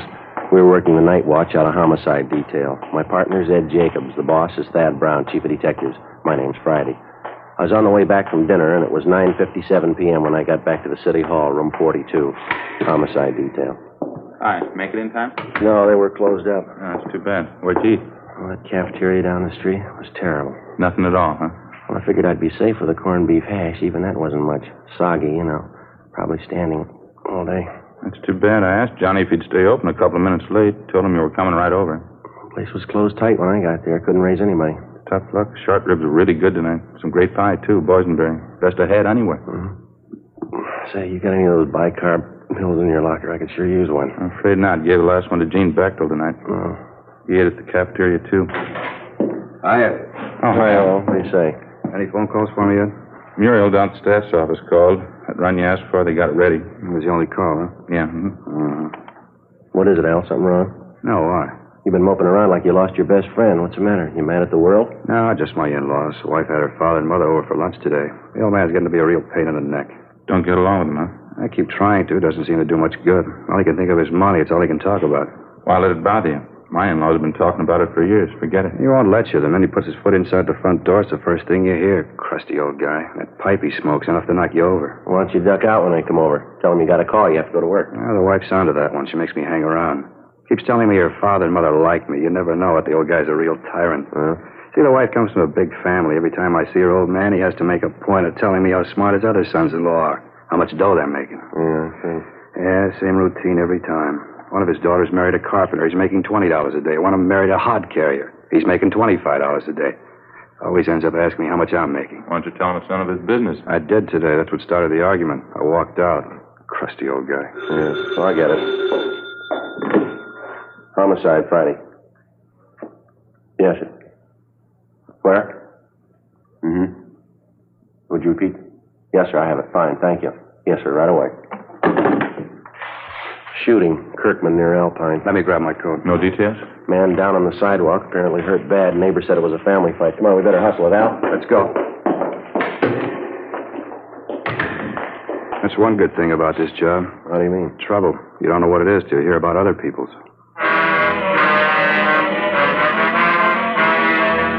Sergeant Al Shambra, Ed and I drove out to the scene of the shooting. Code 3, red light and siren. We located the victim lying on the sidewalk approximately 50 feet from the intersection of Kirkman Avenue and Alpine Street. He was a dark-haired man, looked to be in his early 40s, tan complexion, well-built. He'd been shot several times in the chest, once in the shoulder. He appeared to be unconscious. A handful of curious neighbors were standing by. One of them, a short, balding man, identified himself as Ernest Whitley. He said he was the victim's next-door neighbor. What's the man's name, Mr. Whitley? Wally Radford lives right next door to me. Been my neighbor for years. Where do you live? This apartment court right here. I live in the cottage next to the end when they're number 8. Wally lives in number 9. One right in the end there facing us. See? Yeah, what do you know about the shooting, Mr. Whitley? Well, I didn't have anything to do with it. I was watching television with the wife. I heard the shots outside. You can ask the wife. She'll tell you. You heard the shots outside of Radford's cottage, is that right? Yeah, that's right. Where's the ambulance? Why don't they come? They've been notified. They're on the way. Well, who did the shooting, Whitley? Would you know that? Well, not for sure. We were watching television, like I said, when I heard the shots, wife and I. First, I heard the shots, and then I heard somebody yell. I thought it was some high school kids in a hot rod or something. You know, horsing around outside. Wife told me to get up and take a look anyway, so I did. On the way to the door, I heard another shot. Then somebody yelled out again like they were hurt. Must have been 6 or 7 shots anyway. Just as I opened the door, I saw Wally go running past. I didn't know what was coming off. He ran right out toward the street here. Weaving back and forth, looked like he'd had a couple of drinks. I didn't know what it was. You didn't see the actual shooting? You didn't see anyone with a gun? Well, no. The only one I saw was Wally. He ran right by me, holding his hands up to his chest. I yelled to him, but he didn't stop. I didn't know if he was drunk or what. When he got out here to the sidewalk, I saw him fall down. I went after him. It was terrible. Say, either one of you got a smoke? Yeah, sure. Look, I'm still shaking like a leaf. There you go. Swell. Thank you. Want a light? Yeah, please. Thanks. You're welcome. Was Radford still conscious when you reached him, do you know? Just about, yeah. I don't know how many times he was shot. He was rolling around on the ground. Pain was terrible. The whole front of his shirt was all stained. I yelled to Mike Desmond, one of the other neighbors. He called you fellas. Did Radford say anything to you? How it happened? I kept moaning about the pain. Kind of made me sick. It was a relief when he passed out. Mm-hmm. Did he tell you how it happened? Yeah, his wife. I figured that was it when I saw what was wrong with him. He told you his wife shot him? Well, they had a big fight today, Wally and his wife. Started this afternoon, been going on all day, all night, yelling at each other, throwing things around. I never expected this, though. Something must have snapped. She must be out of her mind. Where's his wife now? I don't know. Still back in their cottage, I guess. I've been here since the shooting. I didn't see her leave. Joe? Yeah? We got our hands full. Now, what do you got? Just talking to one of the neighbor women back in the court here. She said a Mrs. Radford phoned her about 5 minutes ago. Identified herself as the victim's wife, cottage number 9. What did Miss Radford want with the neighbor? She said she was giving fair warning. She wanted her to pass the word along. What do you mean? Claims she's going to kill anybody that comes after her.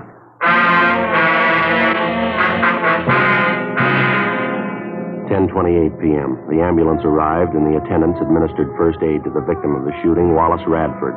Before he was rushed to Georgia Street Receiving Hospital for further treatment, Radford regained consciousness long enough to confirm the fact that it was his wife who shot him. That was about all he could tell us before the sedatives took effect. The 2 officers and 2 of the radio cars which were standing by were detailed to keep the crowd away from the apartment court where the shooting took place, in particular Cottage 9, where the Radfords lived. The blinds were drawn in the house. There were no lights showing. We called the Radford cottage on the phone, but there was no answer. Al Shambra and Ed circled around and back for a closer look at the place. I continued interviewing the Radford's next-door neighbor, Ernest Whitley. I guess I should have known it'd come to this someday, the way they've been fighting lately, Wally and his wife. They've been doing nothing but wrangling, day in, day out. Well, you any idea where Mrs. Radford got the gun? She must have used Wally's, I guess. Don't know where else she'd get her hands on one. He keeps a gun in the house, does he? Yeah, as long as I've known him, he has. 38 automatic. I don't know the make, though. Do you happen to know if Mrs. Radford was used to handling a gun? No, a typical woman. I remember Wally and Stella were over for cards one night. Stella, that's Mrs. Radford. Yeah, I know. I don't know how it came up, but Wally and Stella started arguing about him keeping a gun in the house. Stella didn't like it a bit, said she was afraid of guns. Didn't even like to have him around. I'm surprised she even knew how to pull a trigger. You said the Radfords had a big fight today. What was it about? Do you happen to know? Same old thing, I guess. Stella was always accusing Wally of running around with other women, running around town drinking. As far as I know, it wasn't true. Matter of fact, it was just the opposite. If anybody was on the town, it was Stella. I happen to know at least one guy she was making eyes at. Oh, here's your friend. Hi, what's it look like? Not good. House is pitch dark. Can't hear anyone moving around inside. Won't be easy to get her out of there, Joe, the way the cottage is situated. Why, what's the problem? The rear of the house backs up against that hill there. Yeah. Just a small space between the end of the house and the hill. No back door, just windows. One of them's open a few inches. You mean the front door's the only way in the place, huh? No, there's a side door on the left of the house there, left-hand side. That's a kitchen door, Sergeant. Leads right into the kitchen. Just like our place. All the cottages are laid out the same. The living room's just inside the front door, then, huh? Yeah, that's right. Bedroom's in the right rear, kitchen in the left rear. A small bathroom leading off the bedroom leads to the left. She won't come out peaceably. How about a tear gas shell? That ought to bring her out. Well, I don't know if we'll need it, Al. Might be a waste of time. Whitley here was just telling me Mrs. Radford isn't familiar with guns. You think she know how to reload the automatic, Whitley? No, sir. I'm pretty sure she wouldn't. I don't even know if Wally had another clip of shells around the house. Even if he did, Stella wouldn't know what to do with it. Well, how about the clip that's already in the gun? Good chance she's got a couple of shells left. She fired more than half a dozen of them, I know that. She must have gone crazy. There were at least 7 or 8 shots. Well, they're just about empty, the gun. How about it? You want to try rushing the place? Let's go. Okay with me. All right, you better stay out here for the time being, Mr. Whitley. Might be some shooting. You know you taking any chances. Yes, sir, sure. Okay, Sergeant. I'll be right back here if you want me. Thank you very much. All right, let's try it. How you want to handle it? Why don't you and Al take the side door? I'll go in the front. You want to see if we can get a rise out of her first? Yeah. Might be she'll give it up without a fight. I'll call out to her a couple of times first. If there's no answer, we'll rush the place. Okay. Now, let's make it all together, huh? Just wait for a signal. I'll call it out. All right. Okay. That's it. Side door just behind the shrub over there. Give us a little time to get around her, huh? Yeah, now, when I call out the rush, make it fast. It's the only thing we got in our favor. We'll try and surprise you. Right. See you later. Yeah, be careful. Mrs. Radford? Miss Radford, can you hear me? Police officers, we've got your place surrounded. We want you to come out. Can you hear me, Miss Radford? We want you to come out. Miss Radford? All right, let's go. Hit the doors.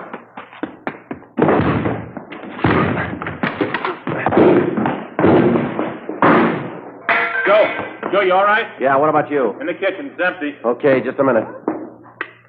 Living room's empty, not in here. Ed, in the bedroom. Nothing here. Yeah, how about that? Hey, Joe, back here. Where are you? Bedroom, straight back. All right. Have a look. Did you check the bathroom and all the closets? Everything. She's gone. 10:46 p.m. We double-checked the cottage, all the buildings, and possible hiding places adjoining the Radford house, and then we combed through the immediate neighborhood around the apartment court. There was no trace of the suspect, Stella Radford. In the apartment, we found a picture which neighbors told us was a good likeness of Mrs. Radford. Al Shambra got to a phone, called the office, and a local broadcast and an APB was gotten out on her. We figured she probably slipped out of the house without being noticed during the general excitement immediately after the shooting. Her phone call to one of the neighbors warning that she'd kill anyone who came after her only served as a stall to give her more time for a getaway. 10:55 p.m. Ray Pinker and the crime lab crew arrived and began their preliminary investigation. Judging from the bloodstains found on the furniture and the rug in the living room and on the front steps of the cottage, Radford had first been shot while he was in the living room, and then apparently he ran out the front door to escape the gunfire. A trail of 7 empty shells ejected from a .38 caliber automatic seemed to indicate that his wife followed him out the front door, still firing at him as he tried to get away. We checked the apartment court garage, but the Radford's car was still there. We remained at the apartment court interviewing the neighbors and trying to get a line on some of Mrs. Radford's known friends and associates. Joe, how'd you make out? Not much, Al. The neighbor I talked to hardly even knew the Radfords. How about you? Not much better. Girl in the apartment up the way name's Joanne Taylor. She told me she knew Radford's wife fairly well. Says she has a sister in town. Doesn't have any idea where she lives, though. How about the boyfriends Mrs. Radford's supposed to be running around with? She know anything about that? She thinks she was doing a little running around. She doesn't know who the men are, though. Hear anything about Radford's condition? Yeah, I checked with Georgia Street a couple of minutes ago. It's pretty critical. I don't know if he's going to make it or not. Joe, Al, back here, hustler. Come on. What do you got? Radford's neighbors next door. Whitley's. Just got a call from Mrs. Radford. She's talking to Mr. Whitley on the phone right now. Let's go. I don't know what this is all about.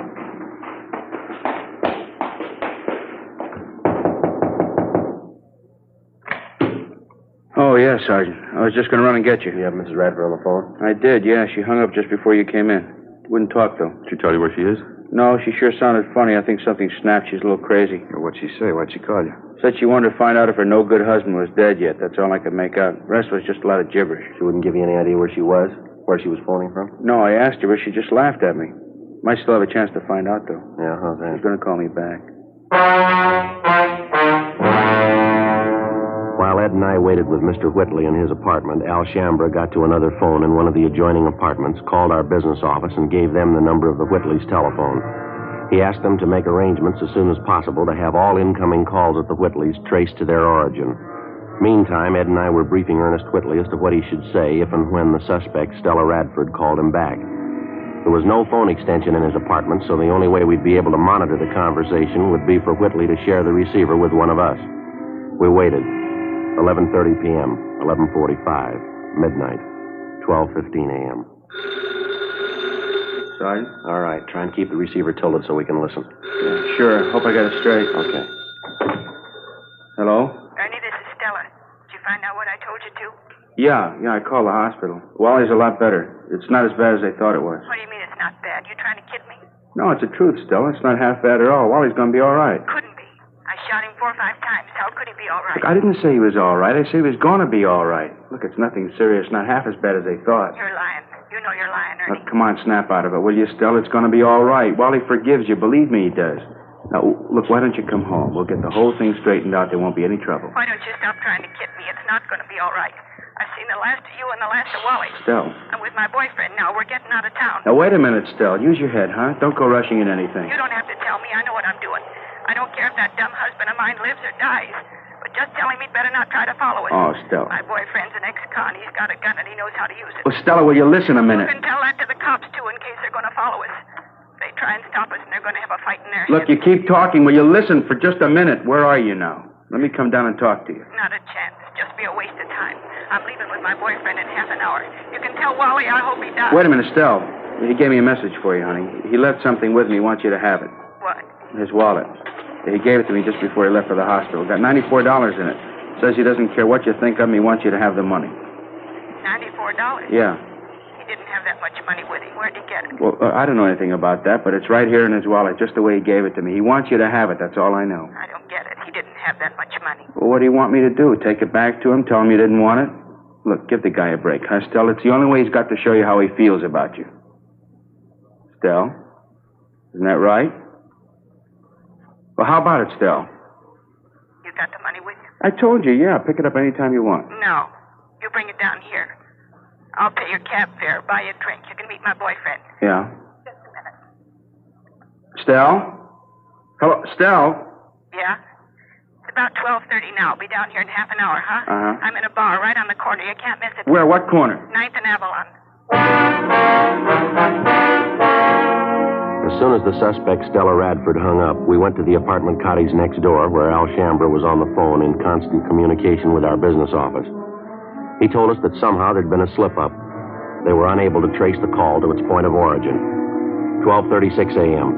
According to plan, Ernest Whitley left his apartment, called a taxi, and headed downtown to keep his appointment with the suspect, Stella Radford. Ed Jacobs and Lieutenant Tony Ruiz from Homicide followed him. Al Shambra and I stood by at the apartment. More waiting. 1 a.m., 1:30, 2 a.m. Think they'd call us anyway. Wonder what the hitch is. Well, it's kind of hard to figure, Al. It's either a bum steer or they ran into some kind of trouble, maybe. And Mrs. Radford, she really warmed up to the idea when the money was mentioned. Well, apparently, yeah. I was listening in when Whitley gave her the story. She seemed to go for it. It's kind of hard to tell. The way this whole thing shapes up, she can... Might be them now. Give a look. Joe? Oh, yeah, Ed. What happened? How'd it go? We covered the portal closing, cruised the neighborhood, gave her plenty of time. Yeah. No luck. She didn't show.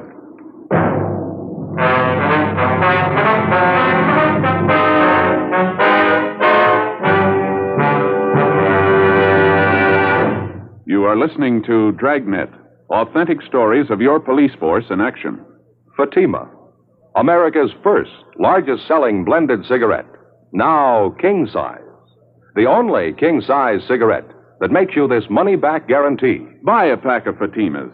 Enjoy Fatima quality, extra mildness, and superbly blended tobaccos. If you're not convinced Fatima is better than the king-size cigarette you're now smoking, just return the pack and the unsmoked Fatimas by August 1st, 1952, for your money back plus postage. Fatima, Box 37, New York 1. Buy Fatima. Compare them with any other king-size cigarette. 1. Fatima's length filters the smoke 85 millimeters for your protection. 2. Fatima's length cools the smoke for your protection. 3. Fatima's length gives you those extra puffs, 21% longer than standard cigarette size. And you get an extra mild and soothing smoke, plus the added protection of Fatima quality. Remember, more smokers now insist on Fatima quality than ever before. Buy Fatima. In Fatima, the difference is quality. Best of all, king-size cigarettes.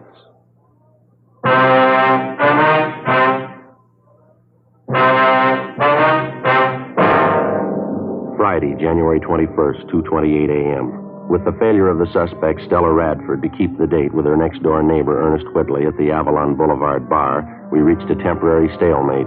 Despite the fact that checks were made at all restaurants, bars, and other business places in the vicinity of 9th and Avalon open that time of night, there was no report or trace of the suspect. While the search continued, we stood by at the Whitley apartment in the hope that Mrs. Radford might call back. A check of our Records and Identification Bureau failed to turn up any record on either the victim or the suspect, his wife. Ed called Georgia Street Receiving Hospital again, but there was no change. Wallace Radford's condition was still critical. At 2:35 a.m., Stella Radford telephoned again. While we listened in, she told Whitley that she'd had no intention of keeping that appointment with him at the Avalon Boulevard bar. She told him that she knew he was working with the police, that she saw officers follow Whitley to the bar where they were supposed to have met. She again warned him of the consequences in the event anybody tried to apprehend her. After she hung up, we checked with the business office, and they told us that the calls had been coming from a telephone prefix which was impossible to trace. 10 minutes later, Whitley got another call from the Radford woman. The conversation went on for the better part of 20 minutes. She didn't seem to make much rhyme or reason. Her only concern was the condition of her husband, whether or not he was dead. She hung up abruptly, but 15 minutes later, she called Whitley again. Look, Stell, I told you there isn't going to be any trouble. Now, why don't you go and see Wally? He's lying down there in the hospital. He wants to see you. How about it, huh, Stell? Is he dead or not? That's all I want to know. My boyfriend and I are leaving first thing in the morning. I want to find out before I go. Why don't you at least give me a chance to talk to you, Stell, huh? We've been good friends. You know I wouldn't do anything to hurt you or Wally. Now, let me talk to you, huh? There's nothing to talk about. If you got anything to say, you can tell me now. All I want to do is find out about I Wally. told you he's hurt, but he's going to be all right. It's not serious. Stell? Why don't you stop lying to me? Look, I'm not lying, Stell. I wouldn't lie about something like that. What's the matter with you anyway? You been drinking? What's it your business? You're not kidding me, Artie. You're trying to help the cops. Don't you think I know that? What kind of a fool you think I am? But I'm trying to help, Stell, that's all. Sure, you're trying to help. Not me, though. You're trying to help the cops. I know they're with you. When we made that date to meet at the bar, you told them all about it. No. You left the house and they left right after you. I know Stell, all about it. no, you got it wrong, honey. I'm trying to help both of you, you and Wally. I'm trying to help the best way I know how. Now, why don't you come home? I told you we'll straighten the whole thing out. There won't be any trouble. Don't hand me that. I said we're leaving town, me and my boyfriend. Now, what about that money? $94. She said Wally wanted me to have Yeah, that's right. He does. Now, how can I get it to you if you don't trust me? Get away from the cops, that's all. Oh, Stell. Maybe I could use the money, but I'm not giving myself up. Look, you're wrong about the cops, Stell. Believe me, you are. Now, why won't you let me meet you someplace? Any place you want, just let me talk to you. How many times do I have to tell you there's nothing to talk about? All I want to know is about Wally. Is he dead yet? But I told you, he's not dead. He's going to be all right. Look, why can't you believe me? It's not what they thought. Wally will be okay. Ed, in the next room. But what for, Stell? Why? Now, come on, snap out of it, huh? No, it's the truth, so help me. Yeah, what's the matter? Well, it just happened to strike me. You hear that streetcar that just went by a minute ago? Yeah, I did. Why? Did you notice a little before that when we were listening on the phone? Sounded like the same thing coming over the line, didn't it? Yeah, come to think of it, it did. Matter of fact, I heard it a couple of times coming over the phone. It's pretty regular. Yeah, that's what I mean. Streetcars have been passing by here regularly, too. Not much of a time lapse, either. Not much more than a minute. Mm-hmm. Well, I mean between the time when we hear it over the phone and the time the streetcar actually passes this place. Yeah. Well, if we've got the right angle, there's only one way to figure it here. She's phoning from somewhere in the neighborhood, and she's fairly close, wouldn't you say? Where do we start looking? Well, car tracks only run two ways. 3:30 a.m. Ed and I went back into the next room and continued to monitor the conversation between Whitley and Mrs. Radford. Whitley seemed to know how to keep the suspect talking, even though the purpose of her conversation seemed to make little or no sense. At 3:42 a.m., while we listened in, on the other end of the line, we again heard the sound of a streetcar approach and pass. Ed checked his watch. Approximately 1 minute, 38 seconds later, we heard a streetcar pass by in front of the apartment court. Before Ed and I left, we jotted down a note for Whitley asking him to keep Mrs. Radford on the line just as long as possible. We got in the car and drove north along the car tracks at about the normal speed of a streetcar. 1 minute and 38 seconds of driving brought us a distance of little more than 8 blocks. It was on the fringe of a park area. There were only 3 residential buildings in the immediate vicinity. There were no lights showing in any of them. We checked the location for public telephones, but we found none. 4:15 a.m., we turned around, drove back to the apartment court, and using the same timing procedure, 1 minute, 38 seconds at 25 miles an hour, we drove along the car line in a southerly direction. Sure not much of a choice. Bars are closed, most of the restaurants. No lights burning on this block. A few up ahead there in the next block, Ed. Yeah. Got to come pretty soon, doesn't it? Yeah, it's a minute right now. I can't see how we'd be wrong on it, can you? Too much to write off is just a coincidence. A minute, 15 seconds. A minute, 20. Better slow down, huh? Yeah. What do you think? Well, it's a service station across the street. It's closed up. Well, a lot of them have outside payphones, don't they? You see any? No. None on this side. Let's see, I'll pull up in there, huh? Yeah. There's a phone booth in the back there. There's no lights, though. Looks like somebody in it. Yeah. Looks like a woman. Yeah, it is. Come on. All right, hold it up, lady. She's running for it, Joe. All right, come on. Come on, hold it up, lady. Police officers. Let go. Let go of me. What do you think you're doing? Police officers, lady. Here's our identification. I'd like to talk to you. You leave me alone. Just leave me alone. That's all. I don't have to talk to you. Your name's Stella Radford, isn't it? No. No, it isn't. Is that your identification? Who sent you here? Who was it? Are you Stella Radford? You couldn't have found out. How'd you know I was here? It was Ernie, wasn't it? Him and his friends. He told you. No, ma'am. I don't see how you found me. Somebody had to tell you. You never could have found me. I don't see how I made any mistake. Yeah, that's right. Let's go, lady.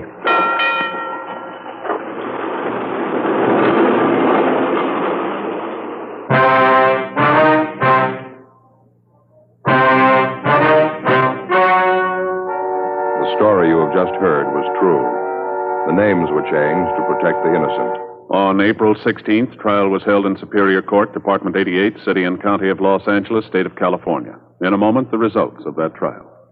And now, here is our star, Jack Webb. Thank you, George Fenneman. Friends, as you know, Fatima Cigarettes makes it possible for us to bring you this Dragnet series. And each week, of course, we set aside a couple of minutes to tell you about Fatima's.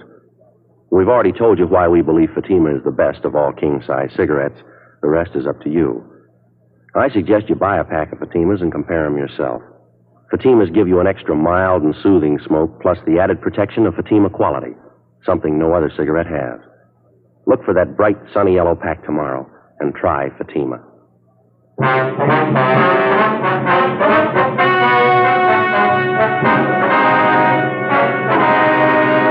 The victim of the shooting, Wallace John Radford, recovered from his wounds and refused to press charges against his wife.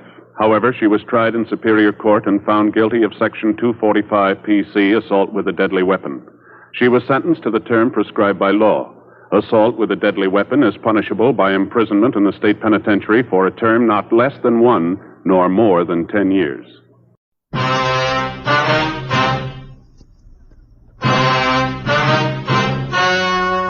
The story you are about to hear is true.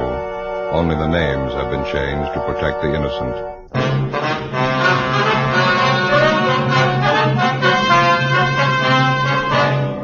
You're a detective sergeant. You're assigned a robbery detail. A man is pulled from his car on a deserted street. He's robbed, beaten viciously. His car is stolen. A criminal makes good his escape. Your job, find him.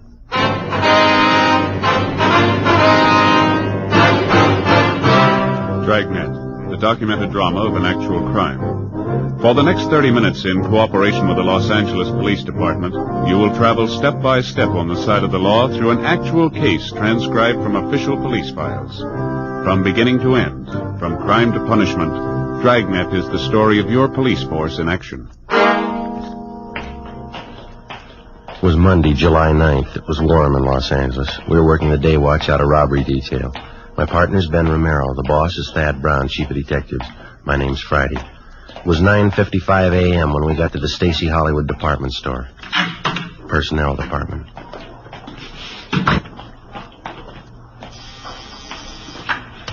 Stacy Hollywood. That would be the yardage department. Yes, ma'am, I'll connect you. Yes, sir, can I help you? Police officer. Yes, sir. I'd like to speak to one of your employees, Harvey Kimbrough. Just a moment, I'll page him for you. You got a match? Yeah. Here you are. Thank you. When I was a kid, I never could figure out what that was. What's that? The auto call system. To call employees to the phone. Rings all over the store, you know. Yeah, I know. Office. Yes, Mr. Kimbrough, there are 2 policemen waiting to see you on the 10th floor. All right. That was Mr. Kimbrough. He's on his way up. Thank you very much. Did I give you the crime report on this thing? No, I think you kept it, didn't you? Let's see. Stacy Hollywood. Oh, yeah. Yeah, here it is. Just a moment, Oh, say. Oh, wasn't he? What do you got there? They call them Pepto Pals. They're good. Try one. And what are they for? They coat the stomach. For stomach aches, you know, they're good. Well, I haven't got a stomach ache. Oh. These gentlemen here, Stella? Yes, that's right. Are you Harvey Kimbrough? Yes, sir, that's right. I sure appreciate you people coming over here. I don't like to take time off from work. It makes it tough on my partners, Clive and Warren. Yes, we understand. Janitor work in a big store like this keeps you hopping. Beauty salon. You haven't got any idea who the hold-up men are yet, have you? No, sir, we haven't. We'd like to get a little more information on what happened. Did you talk to the 2 officers in the police car? Well, yes, we did, but it's customary for us to make a follow-up for any additional information. You fellas are plain clothesmen, is it? Yeah, we're from Central Robbery. Oh, I see. Well, I never knew I'd get this much service. Yes, sir. Wonder if we might step outside the office here. I don't imagine you want to discuss your personal business here in the office. That's very considerate of you. Thank you. Fine. Go ahead. Wonder if you'd mind going over it again for us, Mr. Kimbrough. Maybe something you didn't think of when the other officers talked to you? I believe I told them everything. I was on my way into work this morning about 5 a.m. You live out in Alhambra? Yes, sir, that's right. I take the freeway in. It was on Commercial Street that you were held up? That's right, Commercial, right near Alameda, almost to the corner. Where they're tearing those buildings down. Man flagged me down. Looked like his car was stalled. Yes, sir. Always make it a habit to stop when I see somebody in trouble. I know how it is that time of the morning. No gas stations open. Figured maybe the fellow needed a shove or something. So you stopped to give him a hand, is that right? That's what I had in mind. I'd no more than stop the car. And he came over, he pointed a gun at me and told me to get out. What'd you do? Well, I asked the fellow what did he want. I told him I didn't have any money. Told him I was on my way into work. What did he say to that? Didn't say anything. He just opened the car door, grabbed me by the arm, and pulled me out. I wasn't prepared for it, and I kind of fell out onto the street. Yeah. I still didn't know what he was after. Thought at first he might have been crazy. He was going to kill me. Well, why'd you think he was going to kill you? Did he threaten you? No, but the gun and all, and the way he pulled me out of the car, I just couldn't make it out. I see. Would you go on, please? Well, he took my wallet from me, all the money I had, $14. And then he said, don't bother to get up and stay right there for 5 minutes after I leave. And then he bent down and he hit me in the face. What did he hit you with? With his fist. Hit me right here in the mouth. You can see the cut right inside my lip here. Yeah. See, it bled pretty heavy. Yeah, it's a nasty cut. Oh, it's better now. The men who came in the ambulance, they put something on it. It'll be all right. Well, did he knock you out when he hit you? No, I saw him get into my car, and then the car parked up ahead took off, and this man who held me up, he followed my car. Mm-hmm. Well, do you have anything more on the description of the hold-up man or his car? No, I think I told the other officers everything I could remember. Would you recognize the man if you saw him again, Mr. Kimbrough? Yes, sir, I think I would. Well, your car is a blue 1948 Dodge sedan, right rear fender damage. Is that correct? Yes, sir. Any other identifying marks at all? No, sir, that's about the size of it. And the other car looked to you like a late model Chevrolet, is that right? 49 or 50 anyway, two-tone green. Yes, sir, that's what we have. Did you see the license number on that? No, sir, I didn't. This witness who's listed here, Mr. Sidney Ferguson? That was the fellow that stopped and picked me up, brought me into work. Did you talk to him yet? He might be able to help. Well, we're going to see him as soon as we leave you. 800 block on Satakoy. Yes, sir, that's right. Sure hope you get that thief. My car, too. Awful hard to get around Los Angeles without a car. We'll do our best. I was just wondering, Mr. Kimbrough. Yes, sir, what's that? Well, you say that when the man hit you, he didn't knock you out. You weren't unconscious? No, sir, I was not. Well, did you try to locate a phone, call for help? I didn't have to. This Mr. Ferguson pulled up and stopped right away, and then the officers came. Besides, I figured I'd better do what I was told. How's that? I was afraid. I was going to wait 5 minutes. Ben and I left the department store, picked up our car in the parking lot next door, and drove out to the San Fernando Valley, the 800 block on Satakoy Avenue. Citizen's home was better than one or so. Round back! Through the gate there, down the driveway. This way, I guess, huh? Yeah.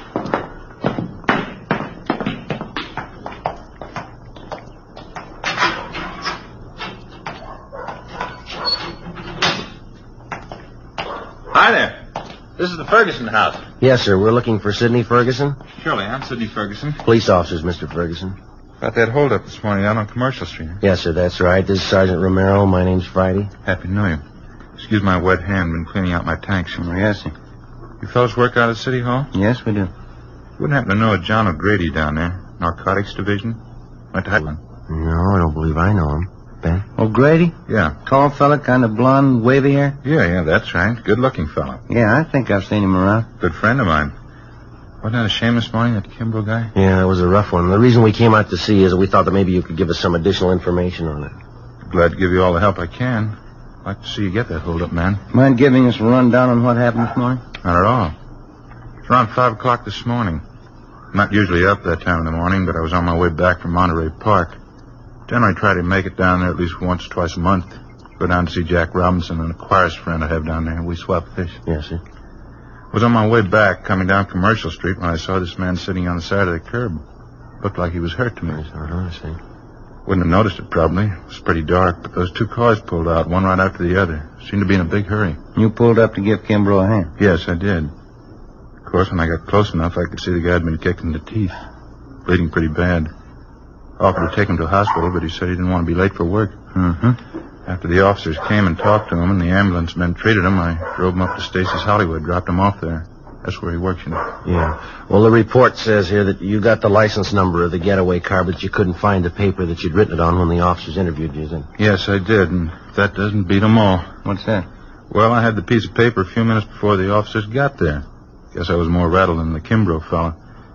When I got home here this morning, there was a slip of paper right on the floor of my car. A little bit of a break, isn't it? Yes, sir, it is. I wonder if we could have it. You bet you can. Won't you step inside?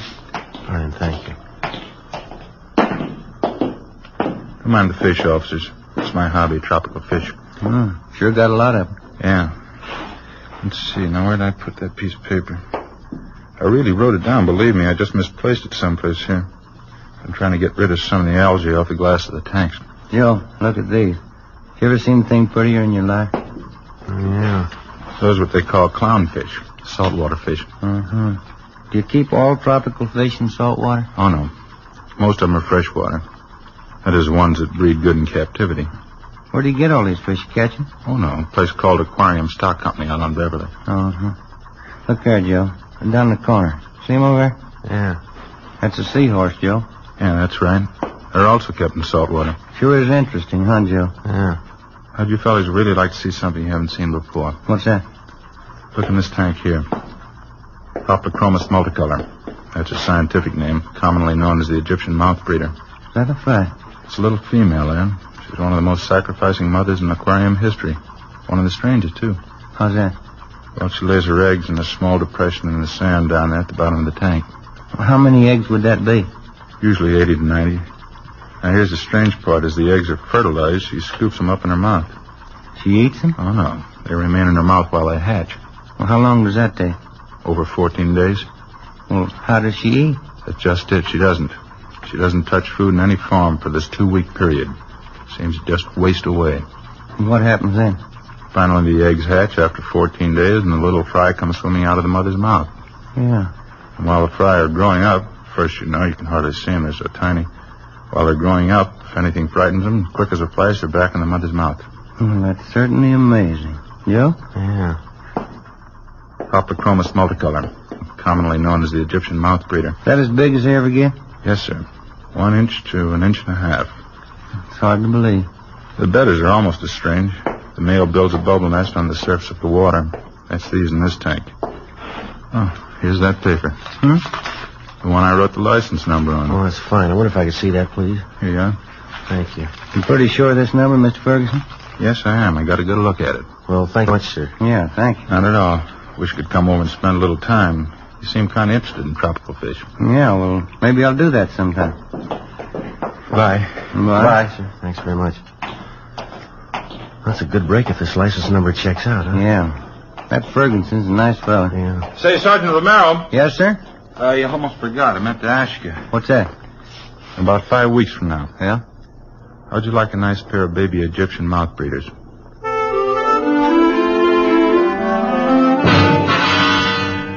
"10:45 a.m. Ben and I got in the car and headed back toward town. I called communications and had them check the license number Ferguson gave us through DMV. They called back and told us that the car was a 1949 Chevrolet 4-door sedan. The registered owner was a Jack B. Grant, 19112 Beacon Street. It was in the southwest part of Los Angeles. It was a large, old-fashioned residence that had been converted into a rooming house. We checked with the landlady, a Mrs. Ida Fisher. He's been with me here about 8 months. What time did you say Grant left this morning, Miss Fisher? Well, it was pretty early. Must have been around 4 a.m. when I heard him go out. He came back in again about 8 o'clock this morning, parked his car, and then he drove off with some other man. Would you happen to know the other man? No, I wouldn't. I just saw him drive off. Where does Grant park his car, ma'am? Around back in the garage. What if you'd mind if we take a look? I know, that's all right. You just go right around the back there down the drive. Thank you very much, ma'am. Now, there's 2 cars parked in there. The black Ford belongs to Mr. Spencer. Yes, ma'am. Thank you. And the 19 and 49 Chevrolet, that's Mr. Grant's. We checked the car and the license number. It matched the description given us by the victim, Harvey Kimbrough, and the witness, Sidney Ferguson. Together with Mrs. Fisher, we checked Jack Grant's room. We found nothing of importance. His clothing and personal effects were all there, nothing to indicate that he wouldn't be back. We told the lady that we're placing the house under surveillance, and if Grant should return, not to say that we'd been there. She agreed and offered further assistance. She said she'd signal us by raising and lowering her front window curtain when Grant returned. We parked down the street, called the office, and advised them we were on stakeout. 2 men were sent out, and they covered the back entrance. Ben and I covered the front. By 6 o'clock that night, Grant had failed to show. 9 p.m., still nothing. 11 p.m.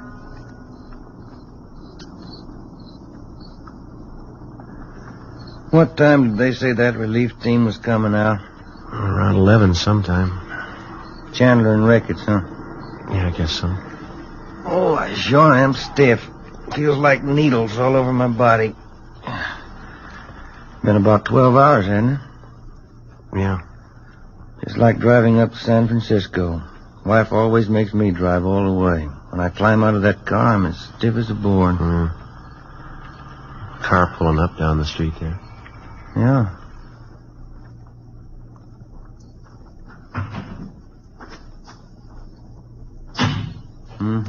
That's Ricketts.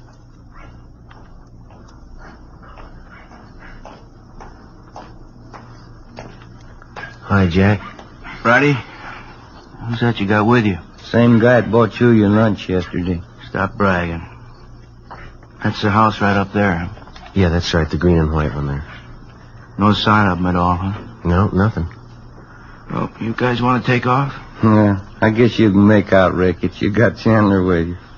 I feel sorry for you, Friday, drawing this guy for a partner. Well, after 7 years, he kind of grows on you. I'd like to check out the landlady before we take off.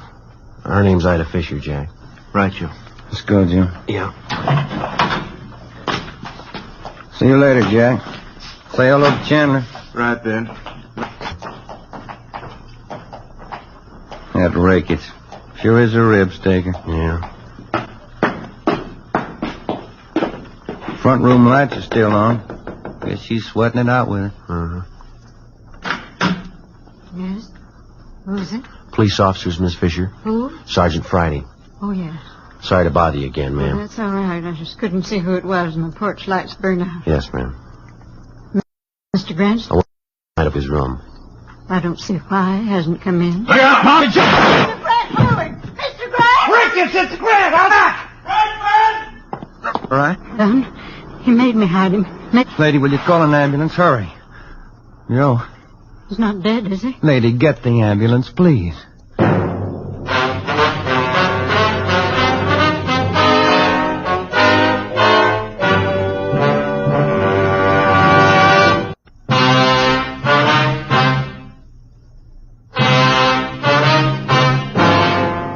Monday, July 9th, 11:28 p.m.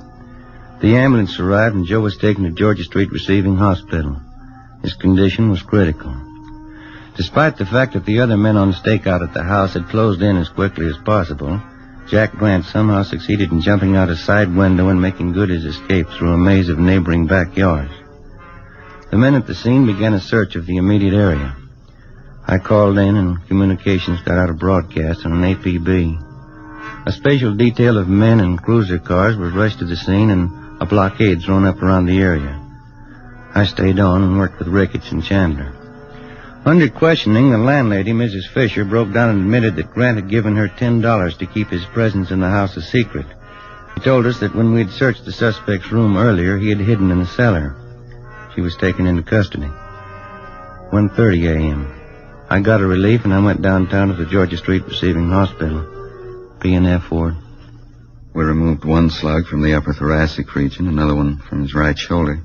Looked like they could have been .38 caliber. They've been marked for evidence. How's he doing? As well as can be expected. What does that mean? It's hard to tell. Depends on how it goes the next 4 hours. Can I go see him? No, we're not admitting anyone in there. They're under sedatives, lost quite a lot of blood. It's pretty weak. You need anybody for transfusions? No, it's all taken care of. His relatives been notified? Yes, sir. Just his mother. She's visiting relatives up in Renton, Washington. I sent them a wire. They'll break the news to her. Yeah, that's about all we can do for now. Oh, I wonder if I couldn't sneak in and leave this carton of cigarettes for him. I'm afraid it's going to be some time before Sergeant Friday can use them. Just leave them. I'll have the nurse take care of it. All right, Doctor. Thank you. Is there anything I can get for him? Anything he needs? No. We're doing everything we can for him. You don't think I could just look in for a minute? No, I'm sorry. Must be something I can do. You got a good prayer handy?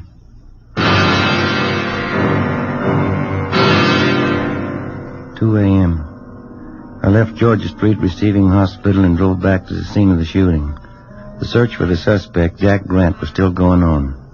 The neighborhood was checked and rechecked. Everything possible was done to find the man who had shot down Sergeant Joe Friday. It's been said that a police department goes all out, doubles its efforts to run down a criminal who attacks a police officer. It's true, but most people aren't aware of the reason. Certain elements you to believe that the police officer places the safety of his fellow officers above that of the citizen. This isn't true. His first day at the academy, the cadet peace officer is taught this basic fact. If a criminal would shoot down the armed police officer, he wouldn't hesitate to shoot down the unarmed citizen. 3 a.m. I finally located Lieutenant Jack Ricketts at the corner of Coronado and Beacon Street, 7 blocks from the scene of the shooting. How is he? Not too good. Depends on the next 4 hours. What are his chances? I didn't ask. Well, we're not getting any place here. Nothing at all? Nothing. Something's got to break. Chandler's still downtown. They're combing through Grant's package down at the I Bureau. They come up with anything? Not the last time I checked, about 40 minutes ago. Got any ideas? Fresh out. You? Couldn't have gotten far. Not this soon he couldn't. Bus depots, train terminals, and airports are all covered. Highway patrol's been alerted. Nothing so far. He's someplace close. He's got to be. I think he's holed up in town, too, but where? Yeah? He's in a jam. He's had good publicity. A lot of his friends are going to hide to welcome that. Maybe that narrows it down a little. Maybe. Let's find him. 3:30 a.m. Jack Ricketts and I got back to the city hall. We went directly to the I Bureau. Chandler and Powers had sifted through Jack Grant's package. They'd drawn up a list of all Grant's known friends and associates. There were 22 names on the list. 3 of them were in San Quentin Penitentiary. 2 of them were doing time at the county work for him. That left 17 names on the list. Further checking showed that 5 of them had out-of-state addresses. 12 names. The list was split down the middle. Ricketts and I took 6 names, Chandler and Powers 6. Of the 12, with the exception of 1, all names had appeared in a police blotter in the past 8 years. Raymond Weller, Peter Denton, Horace Phillips, Henry Breen. Ricketts and I checked them. Some were in bed, some hadn't been to bed. We were reasonably sure none of them knew the whereabouts of the suspect. I called Georgia Street to find out about Joe. They told me no change in his condition. 4:55 a.m.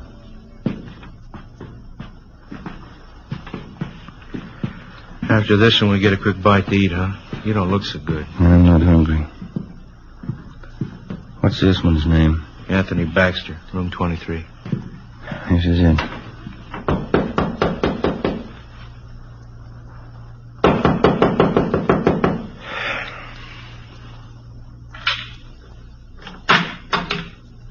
Yeah? Anthony Baxter? Yeah. Police officers, we want to talk to you. It's a fine hour to get a guy out of bed. You always sleep with your clothes on? Let's step back there in the room. Hey, what's going on? You a friend of Jack Grant's? Why? You know Jack Grant? Why? Jack Grant's a friend of yours? I'm not going to tell you anything till I know why. You want to talk here or downtown? I got a right to know what it's all about. Get your hat and coat. You just want to know if I know Jackie Grant, is that all? You want to get that coat and hat? I know Grant. Where is he? I don't want to get mixed up in anything. You're mixed up in it already. You know him. You know, that's the trouble with you guys. Guy tries to walk the straight and narrow, and you guys come around and try and push him into a corner. Where's Grant? Look, I've been in jail, and I did my time. You haven't got anything on me. Baxter, let's get this straight. We're not after you. We're after Grant. We didn't come here to push you around. We don't want you to push us around. And where is he? I'm going to tell you something. I don't like being talked to this way, and I'm not going to stand for it. I got certain rights, and I'm going to stand on them. No, you listen to me. A friend of mine's lying in the hospital because of your pal Jack Grant. He put 2 bullets in him. Now I'm tired, and I'm out of since where is he? Where is he? All right, Ben, it's all right. It's the last time around, Baxter. Tell us where Grant is, or we go downtown. Come on, quick. Hotel Filbert, room 605. 5:27 a.m.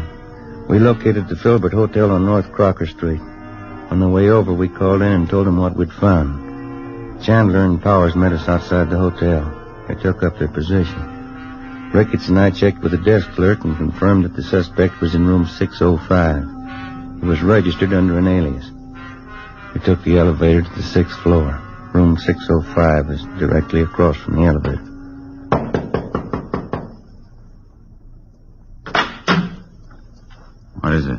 police officer. Watch your pants. Now keep your hand out of that pocket, Grant. I wouldn't want to shoot you. 5:42 a.m. Ricketts and Chandler took the suspect into custody. It was 6:03 a.m. when I got to Georgia Street Receiving Hospital, P&F ward. Sergeant? How is he? You can go in. Don't stay too long. Thanks.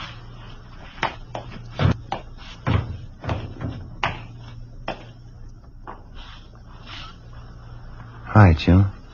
Hi. You look tired. How you feeling? Oh, I'll do. How'd it go? We got Glenn. You look tired.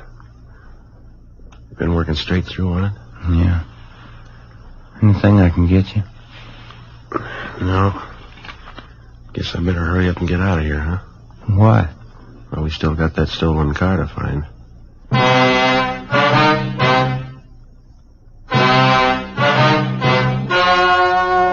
Story you just heard was true. Only the names were changed to protect the innocent. On November 7th, trial was held in Superior Court, Department 89, City and County of Los Angeles, State of California. In a moment, the results of that trial.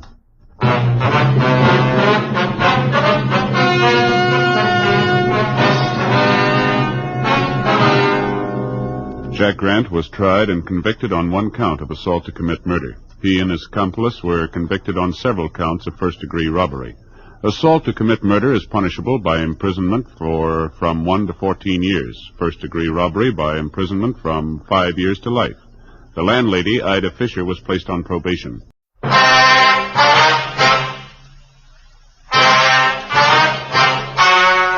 story you're about to hear is true. Only the names have been changed to protect the innocent.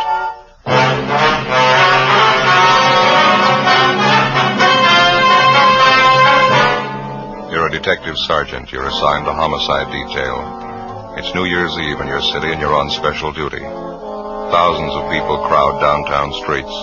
One of them is a killer. Your job, find them.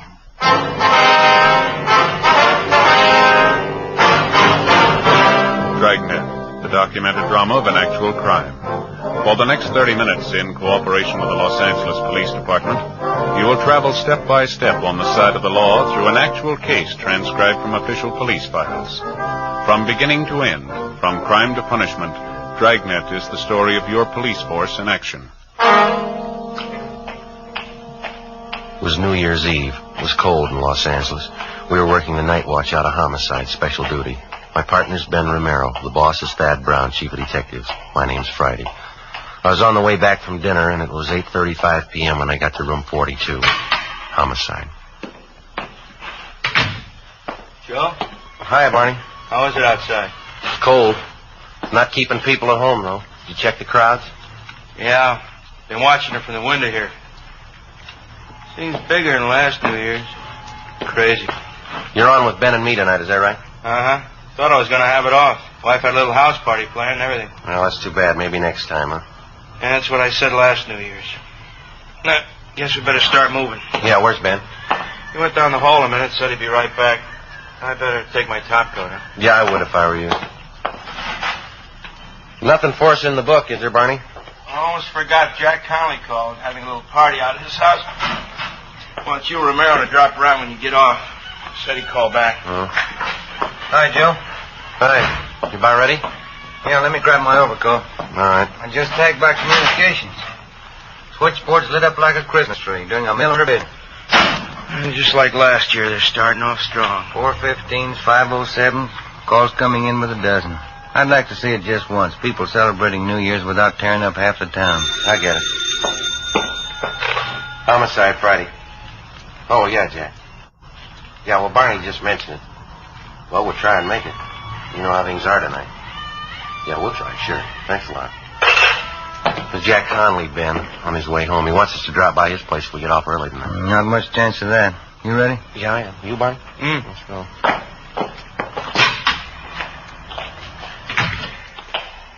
Guess you can't tell. You might get a break. Hmm?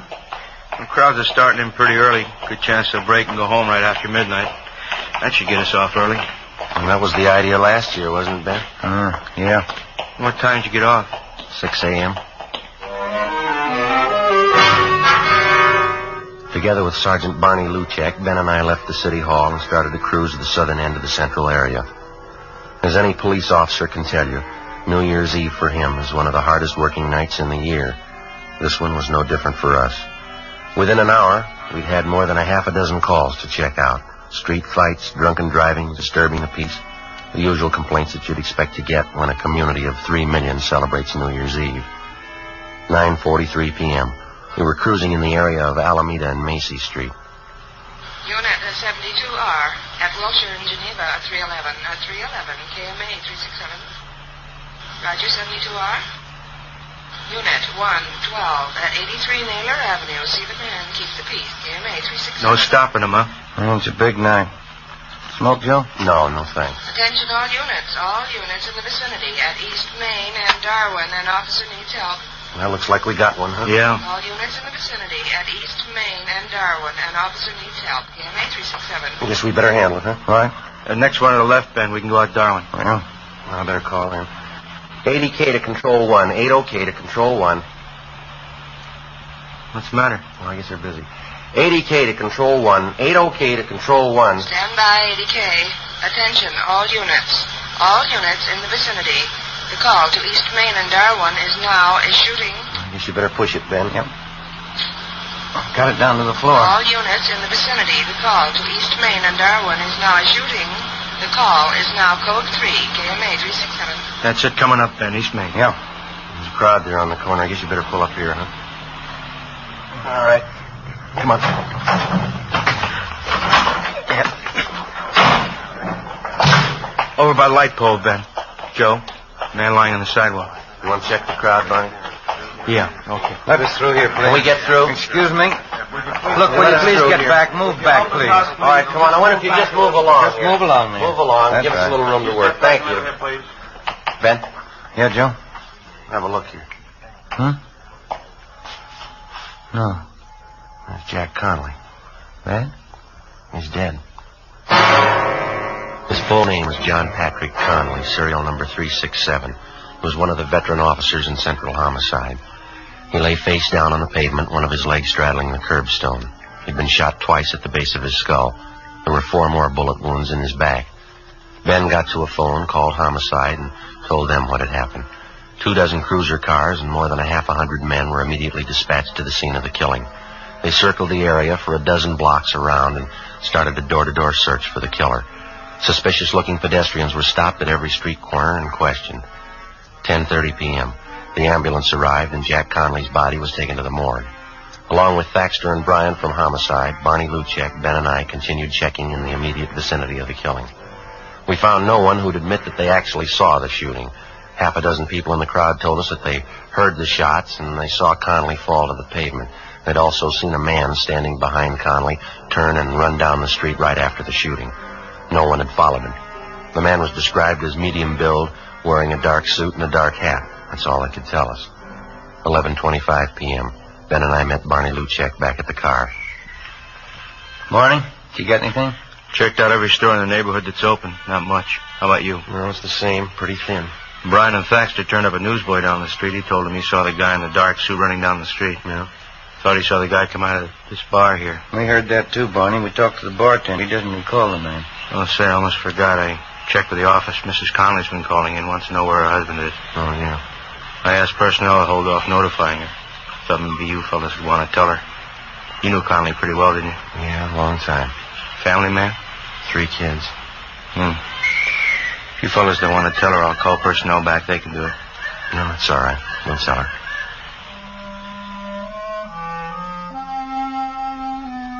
11:40 p.m. Ben and I got in the car and headed out for the home of the slain officer, Jack Connolly.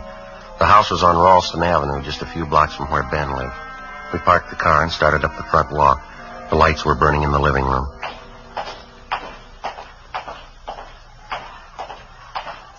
A lousy job. What? I said it's a lousy job. Yeah.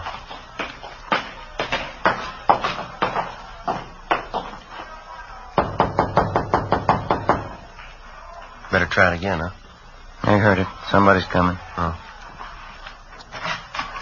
Hi, Joe, Ben. Hello, Betty. Hi, Betty. I'm sure glad you can make it. Everybody's here. Come in, come in. Okay. Thank you. I'm still waiting for that wandering husband of mine. If he's not here by midnight, he's going to be in the doghouse for sure. Here, let me take your coat. No, Betty, that's all right. I wonder if we could go back into the kitchen. We'd like to talk to you. What's the matter? Can't you stay long? Well, no, not too long. Oh, that's too bad. Well, come on back in the kitchen and I'll get you something. Maybe you can drop back later on. Jack should be here by then. He'd better be. Come on in. Either one of you seen Jack? That's what we wanted to talk to you about, Betty. What? You want to sit down, Betty? What is it, Joe? Tell me. Well, he had an accident. Where is he? I want to go see him. How bad an accident? Pretty bad. I want to go see him, Joe. If he's hurt, I want to see him. Couldn't be that bad, could it? Yeah. Oh, please, Joe.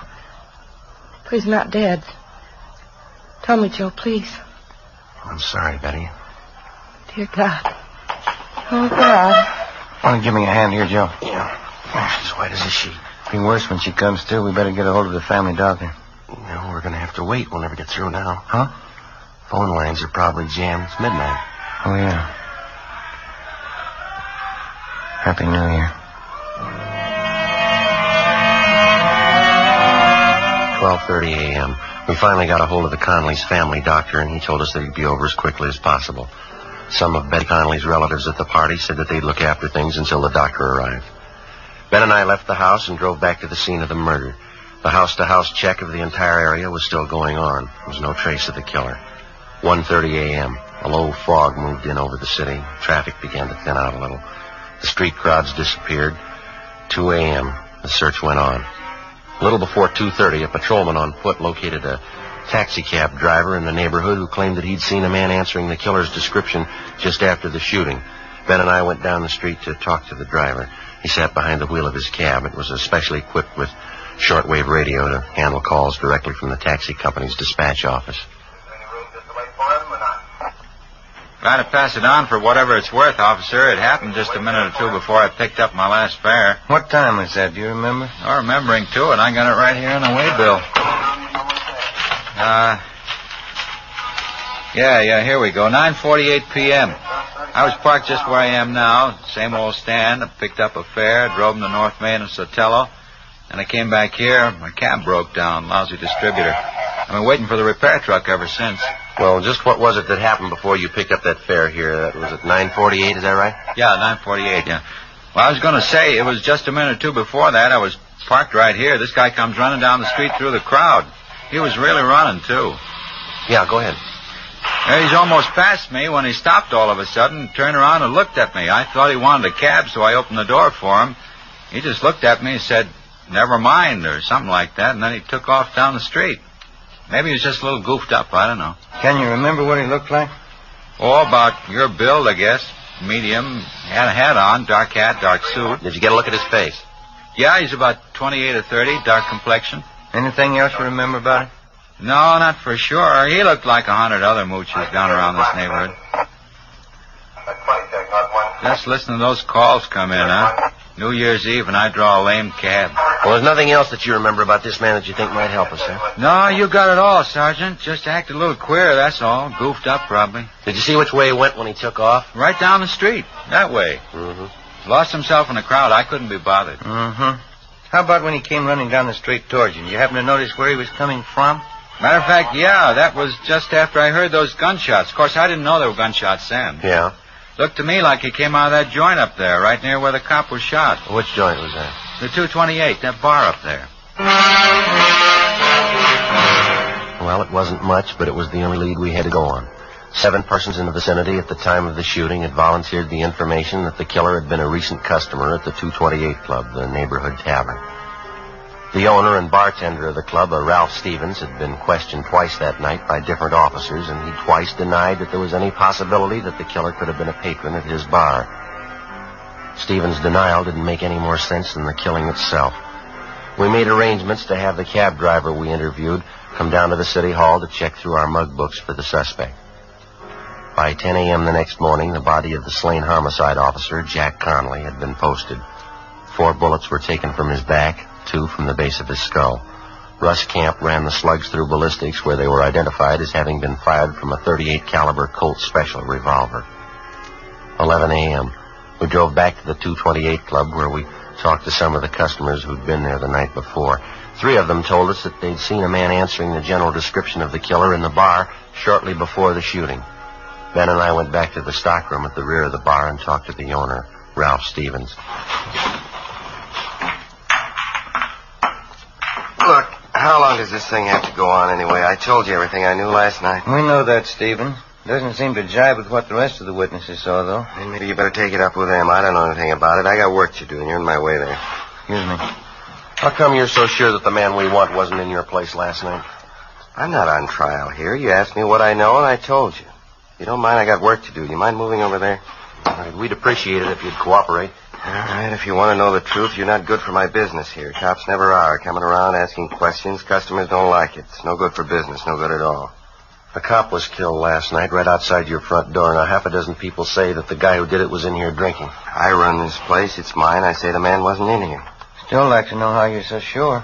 I'm getting a little tired of this. I don't have an office down at the City Hall to lounge around in. I got work to do. How about leaving, huh? You want to get your coat? We can talk to you downtown. Come on. Not before I call my lawyer. Go ahead and call him. Where's your coat? Why do we have to have trouble? I haven't got any beefs with you. No trouble, Stevens. We have to get to the bottom of it, that's all. Like to have you cooperate. Maybe the guy was in here last night. He came in a couple of times, that's all. I didn't want it to get out. Bad for business, those things. Can't afford it. Keeps customers away. Then the man was in here last night, is that right? I wasn't trying to cover it for him. I hardly know him. I just didn't want it to get out. I got a right to protect my business. Who is the man? Harry Talmadge. He's a hophead. If he did it, it probably wasn't his fault. How do you mean? He was hyped up last night, uses heroin. He probably didn't mean to shoot. Where do we find him? I wouldn't know if this is right. Old address. What is it? Fairview Hotel. Try there. 11:35 a.m., New Year's Day. We got in touch with Barney Luchek and Tom Bryan from Homicide, and they drove downtown to check at the Fairview Hotel for the suspect. Ben and I finished questioning the owner of the 228 Club, and we went back to the office. 11:58 a.m., Barney Luchek and Bryan got back. Barney, what have you got? Fairview Hotel in South Grand. Was that the one? Yeah. Did you find it okay? Yeah, I talked to the desk clerk. Talmadge registered there? Yeah, he was. Checked out 2 months ago. No leads.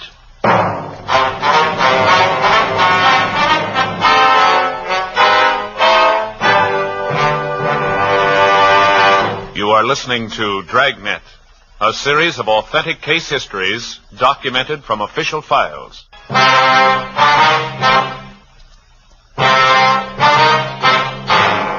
1 p.m. New Year's Day. After we found that the suspect, Harry Talmadge, had checked out of the Fairview Hotel months before, Ben and I went back to the office and ran his name through R&I. The information given us by Ralph Stevens, the owner of the 228 Club, was apparently correct. The record on Talmadge showed that he was a confirmed user of narcotics. He served 2 brief terms for illegal possession of narcotics and another short term in the county jail for petty theft. We got out a broadcast and an APB on Talmadge. We checked out all his known friends and relatives, the places that he frequented, hotels, boarding houses that he'd stayed at. No leads. With the help of Lieutenant Walters and narcotics detail, we finally found the trail most likely to lead us to the suspect. The peddlers who were suspected of supplying Talmadge with narcotics. They were kept under 24-hour watch. 3 days passed. No results. January 4th, 9 a.m. Ben and I went to the funeral and burial services for the murdered officer, Jack Conley. 11 a.m. We got back to the office. Don't know why, Joe. I just don't cotton to funerals. Not a cop's funeral, anyway. No, I don't blame you. His wife looked a lot better, didn't she? Yeah, she'll be bearing up good, considering.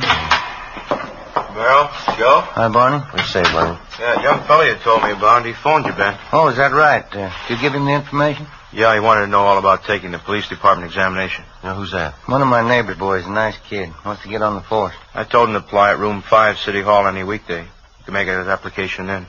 That it? Fine, Barney, thanks. Well, they got the recruiting campaign going now? Yeah, all this month. Taking applications from all over the country. I'll get it. Homicide, Friday. Oh, yeah, Walters. Just a minute. Okay. A-L-D-S-O-N, Donaldson. Okay, fine. Thanks a lot. Lou Walters, narcotics might be something. What's that? Oh? Well, he got a line on one of the mules who used to push heroin to town. He's a guy by the name of Donaldson. He's been sounded out. He's ready to talk to us. This Donaldson was close to Talmadge? Well, supposedly, yeah. You know where Talmadge is? Well, let's ask him. Ben and I left the office and drove to the address on South Alameda where Donaldson, a friend of the murder suspect, was supposed to be staying. Turned out to be a cheap hotel in the Skid Row district. It was next to one of the rescue missions down there. We finally located Donaldson across the street. He was standing on the sidewalk along with 4 or 5 other men. They were listening to a small Salvation Army band playing outside one of the beer joints. I hardly miss any of these sidewalk meetings, Sergeant. Like 'em. Band music. I even listen to the sermons. Do me a lot of good. I understand you're not pushing junk anymore, Donaldson. Is that right? And you want to call me Big, Sergeant? Name's really John, but everybody calls me Big. All right. No, I haven't been pushing junk. Not for months. All through with it. Well, when's the last time that you saw Harry Talmadge? A couple of weeks ago. I'm not much for Harry anymore. Like I say, I've been regular at these sidewalk meetings, hearing the sermons. Changes the way a fella does things, you know. Yeah. Man's got to turn good sometime during his life. Not getting any younger. 58. I figure it's time I start living by the word. Say, that's nice music, isn't it? Yeah. Do you have any idea where we might find Talmadge now? I might have a few ideas on it. I don't know. Say, I guess neither one of you fellas use snuff. No. Don't bother you, does it? No, go right ahead. That's all right. I know the last boarding house Harry stayed at, if that'll help any. Place on 12th Street. I can give you the address. Well, is he still there, do you know? I don't think he is, no. Matter of fact, I'm sure he's not. Wish Harry'd come around and see me. Like to get him interested in these sidewalk meetings. Get him listening to the sermons. Might help him. Did an awful lot for me. Yes, sir. Will you say that you saw Talmadge about 2 weeks ago? Well, not quite 2 weeks ago. It was the day after Christmas. Came down to my hotel and wanted some money. I couldn't give him any. That's when he told me he was moving. Going to some rooming house up around the City Hall section up there. Did he mention any address? Not that I recollect, no. That sure is nice music, isn't it? Well, how about some of his other friends, Biggs? You think they might be able to help us? Well, Duke might help you. Harry and old Duke are still great friends. Duke sees them more than I do. Where do we find Duke? Well, you know the Penny Arcade down on South Main? Right down from the train depot there? Yeah. That's where Duke works. He's a janitor there. I've been trying to get Duke to come to the sidewalk meetings, too. He sure could stand it, old Duke. Well, thanks very much, Biggs. Not at all, Sergeant. Always glad to help out. Now, look at that now. All out of snuff. Say you couldn't see your way clear, could you? There you go, Biggs. That's sure Christian of you, Sergeant. I'll handle this just like a personal loan. That's all right, Biggs. Don't say anything about us talking to you, though, huh? Not to anyone. No, sir, I won't. You can trust me. Say, when you see Harry, give him a message, huh? Well, what's that? You tell him to come and see me. I want him to show up at these meetings, hear the sermons. It could change everything, Sergeant. Could give him a new life, new soul. Brand new soul for Harry. Think of that. Yeah, he could use one. 3 p.m. Tuesday, January 4th. We drove down to the Penny Arcade on South Main. Harry Talmadge's friend, Duke, wasn't there. The manager of the place gave us his home address, and we checked it out. Duke wasn't there either. We staked out at the place for the rest of the afternoon. Duke failed to show. At 6 o'clock that night, Barney Luchek and Brian from Homicide came out and relieved us. Ben and I had dinner at Johnny Copen's, and then we went back to the office. 7:20 p.m. Want to grab that, Joe? Yeah, I got it. Homicide, Friday. This is Luchek, Joe. Oh, yeah, Barney. Talmadge's friend just showed up here. We're talking to him now. Will he tell you anything? Yeah, you got a pencil. You better write this down. All right, wait a minute. Just a second. All right, go ahead. 1727 West Hoover, apartment 3. It was 1727 West Hoover, is that right? Yeah. Apartment 3? Well, what's the pitch? Harry All right, Barney, thanks. Bye. Blue check? Yeah. What's he got? Harry Talmadge. Supposed to be at this address. Ben and I got in the car and drove out to the West Hoover Street address where we met Luchek and Brian. 1727 was a small two-story apartment house, Spanish stucco in style. Apartment 3 was at the rear of the first floor. All right, Luchek, you want to pick up Brian and you cover the back. Huh? Right, Joe. Come on, Ben. Let's go, huh?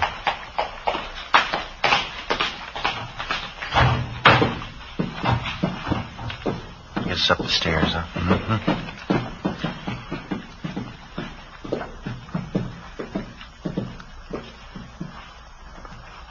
Number 3. Okay. I'll cover you.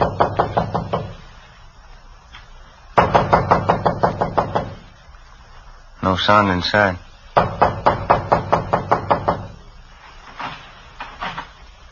Door's open. Well, let's have a look.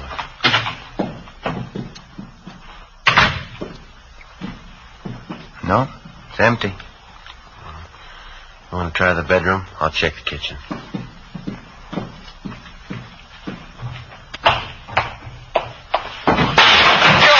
in here. Wait. All right, tell me. What's that? Got a gun, Joe. Grab it. All right. You're a cop. Right, come on, drop it. Drop it. My arm. I got it, Joe. All right, come on your feet. All right, get him and backing him. All right. Come on, hold still. 38 revolver, Joe. Colt special. All right, how about it, Talmadge? It's mine. What of it? Where's your coat? I don't know. Why'd you kill him? Because I wanted to, that's all. He was a cop. Is that your only reason? I told you he was a cop. What's the difference? There's a big difference, mister. Why? I killed him. It's just one cop less. What's the difference? Ask his family. They'll tell you.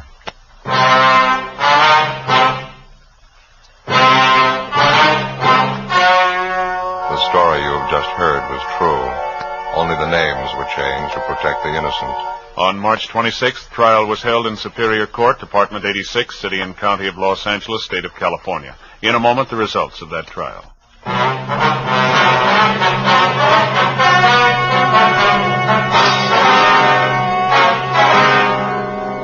Harold Wesley Talmadge was found guilty of manslaughter by jury trial and was sentenced to the state penitentiary. He was paroled after serving 6 years in prison.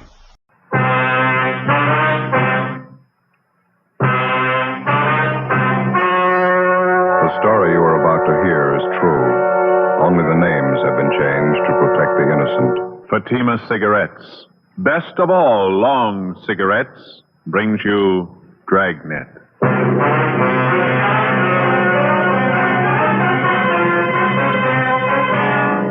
You're a detective sergeant. You're assigned to Bunco detail. A husband and wife confidence team has shifted operations to your city. Their criminal record dates back 17 years. They're masters in the art of swindling. Your job? Get them. You'll be amazed when you compare Fatima with other long cigarettes. You'll find they now cost the same. But in Fatima, the difference is quality. You see, Fatima is the quality king-size cigarette because it contains the finest domestic and Turkish tobaccos superbly blended.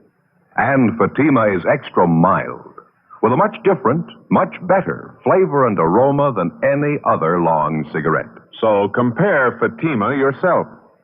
Fatimas now cost the same as other long cigarettes, but your first puff will tell you... Ah, that's different. Yes, in Fatima, the difference is quality. Ask your dealer for Fatima, the quality king-size cigarette. Best of all long cigarettes. Start enjoying Fatima tomorrow.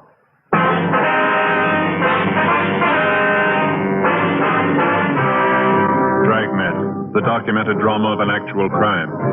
For the next 30 minutes, in cooperation with the Los Angeles Police Department, you will travel step by step on the side of the law through an actual case transcribed from official police files.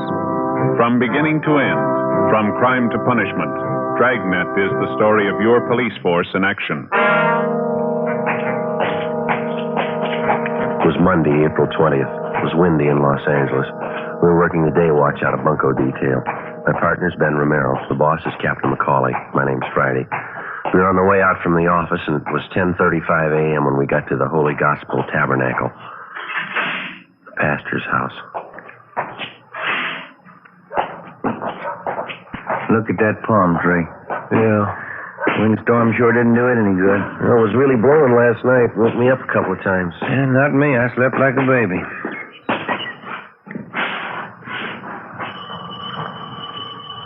What'd you say the name here was, Olson? Yeah, got it right here. Reverend Andrew Olson. Mm-hmm. Doesn't seem to be anybody at home. I'll try it again. Mm-hmm. No? We said on the phone he'd either be here or at the church. Where's that? Just around the corner, faces on South Spring. Not a very wealthy-looking neighborhood. It must be the church up there, huh? Mm-hmm. Sure could stand a coat of paint. Grounds are well kept, aren't they? Nice flower beds. Look at that. Giant pansies. Tried some in the backyard last year. Too bad. What do you mean? Giant snails. I sliced them right off at the roots.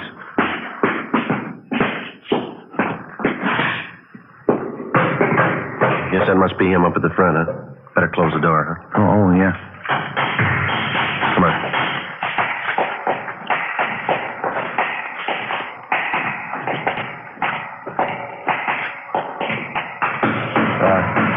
Excuse me, sir? Oh, didn't see you. You the Reverend Olson? Yes, can I help you? My name's Friday, Reverend. I talked to you on the phone. Oh, yes, Sergeant. And this is my partner, Sergeant Romero. How do you do? Oh, yeah, that's nice. Sergeant Merrill? No, that's Romero, Reverend. Oh, excuse me, Romero. Didn't expect you so soon. A little busy here fixing the pulpit. It happened last Sunday.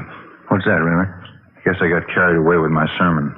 Quite a commotion. Oh? I leaned forward in the pulpit. This whole section here just splintered and broke right off. Ruined my whole sermon. Well, I can finish this up later. Have a chair there, officers. All right, Thank you very much.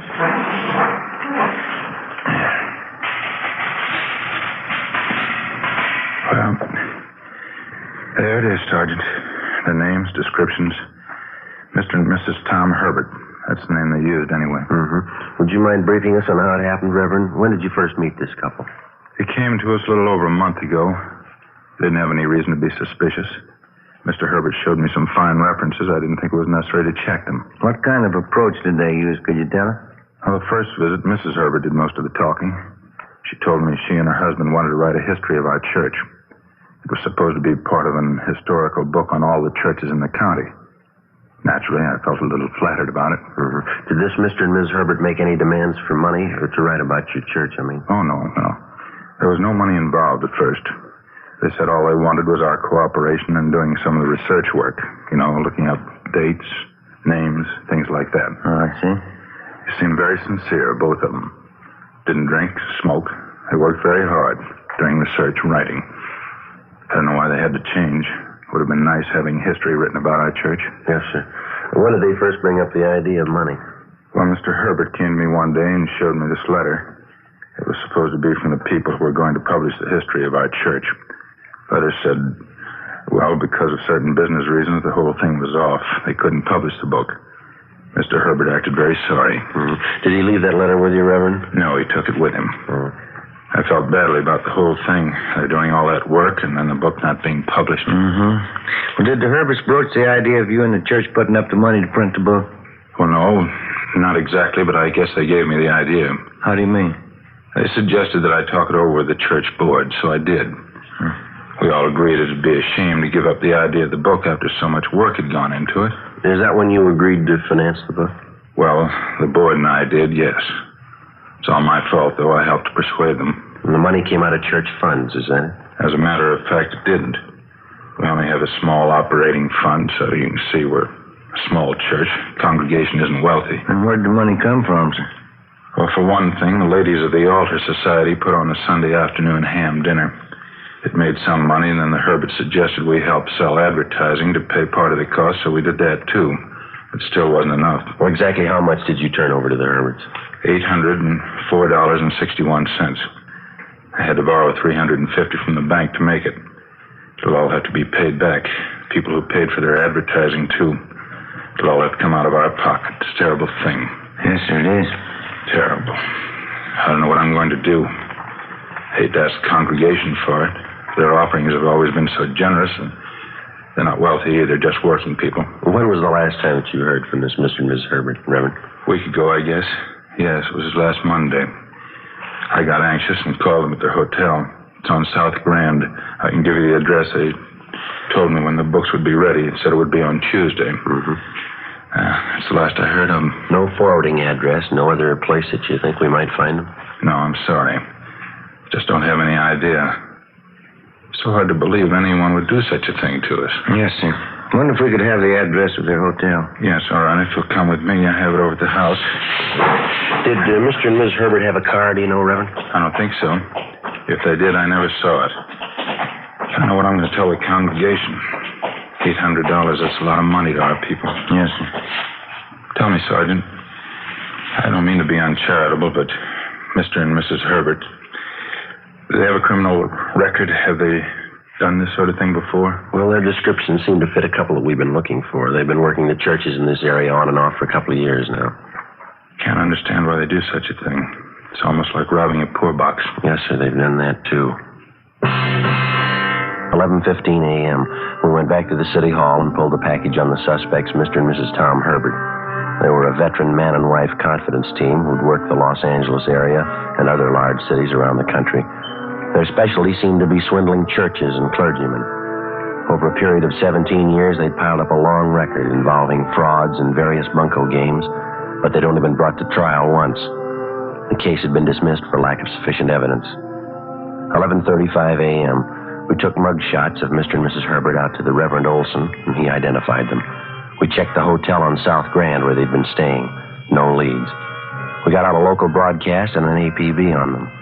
Together with the sheriff's office, we sent a special bulletin about the Herberts to the pastors of the different churches in the city and county.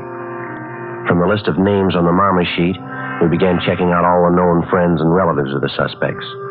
One of them was a Clyde Harris, proprietor of a physical culture school out in the Wilshire district. 1 p.m. Tuesday, we drove out to talk to him.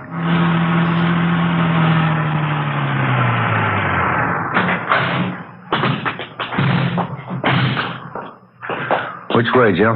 Right down the street, the blue and white sign there. Oh, yeah. Venus School of Physical Culture. I can make you an all-American girl, Clyde Harris, manager. This looks like the office here. No, we're supposed to meet him in the gym. That's next door. Oh. Yeah, here. No, go ahead. Oh, yeah. It's back this way, I guess. All right, now. Once again, please. All together. With me. 1, 2, 3, 4. Extend and pull down. Extend and pull down. With me, please. 3, 4. Mr. Robertson. Pull down. 1, 2. Pull down. 1, 2, 3, 4. Extend, pull down. Hold it a minute. No, I'm sorry, Mrs. Tollefson. You're doing it wrong. Your pelvis is all out of position. Excuse me, are you Clyde Harris? Yes, did you want something? Police officers, Mr. Harris. Like to talk to you? Oh, yeah, officer. Could you hold on half a minute? Sure, go right ahead. Francis, would you take over here for a few minutes? I have to talk to these gentlemen. Ladies, Francis is going to count for you for a while. You go right ahead with the lesson. I'll be back in a few minutes. Back here, officers. Won't take too long, will it? No, sir, just a few minutes. Sorry to interrupt your lesson. That's all right. I just don't want to have the ladies thinking I neglect them. They pay good money for these exercises. Yeah. Here you are. Have a chair. Thank you. You said something about Tom Herbert on the phone, Sergeant. What's it all about? Well, we understand that you're a friend of the Herberts, Mr. Harris. Yeah, I knew Tom and Doris a couple of years back. Haven't seen much of them lately. When was the last time you saw him? Let's see, must be 2-3 months anyway. Anything wrong? Well, do you know where we could locate them? I don't know for sure. Last time I saw them, they were at a hotel downtown in South Grand, I think. Yeah, South Grand, right near Pico. You have no idea where they moved when they left there? No, I didn't even know they'd moved. They haven't phoned or contacted you at all in the last month or so? No, not a word. They're not in a jam again, are they? We'd like to talk to them, that's all. Would you know of any of their favorite spots around town, eating, drinking places? No, I don't think I could say. They got around quite a bit. You checked with some of their other friends around town, the Pattons, the Thompsons, Mike Runyon? What was that last one? Mike Runyon, very good friend of the Herberts. Ben? No, I don't recall the name. Well, how could we get in touch with this Runyon, Mr. Harris? He's got a phone. Come on in the office. We'll call him if you like. Yeah, thank you very much.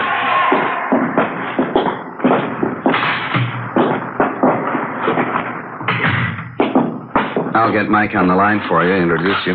Would you mind talking to him, Harris? Don't tell him it's for us. Just ask if he knows where the Herberts are. Would you mind? Yeah, all right.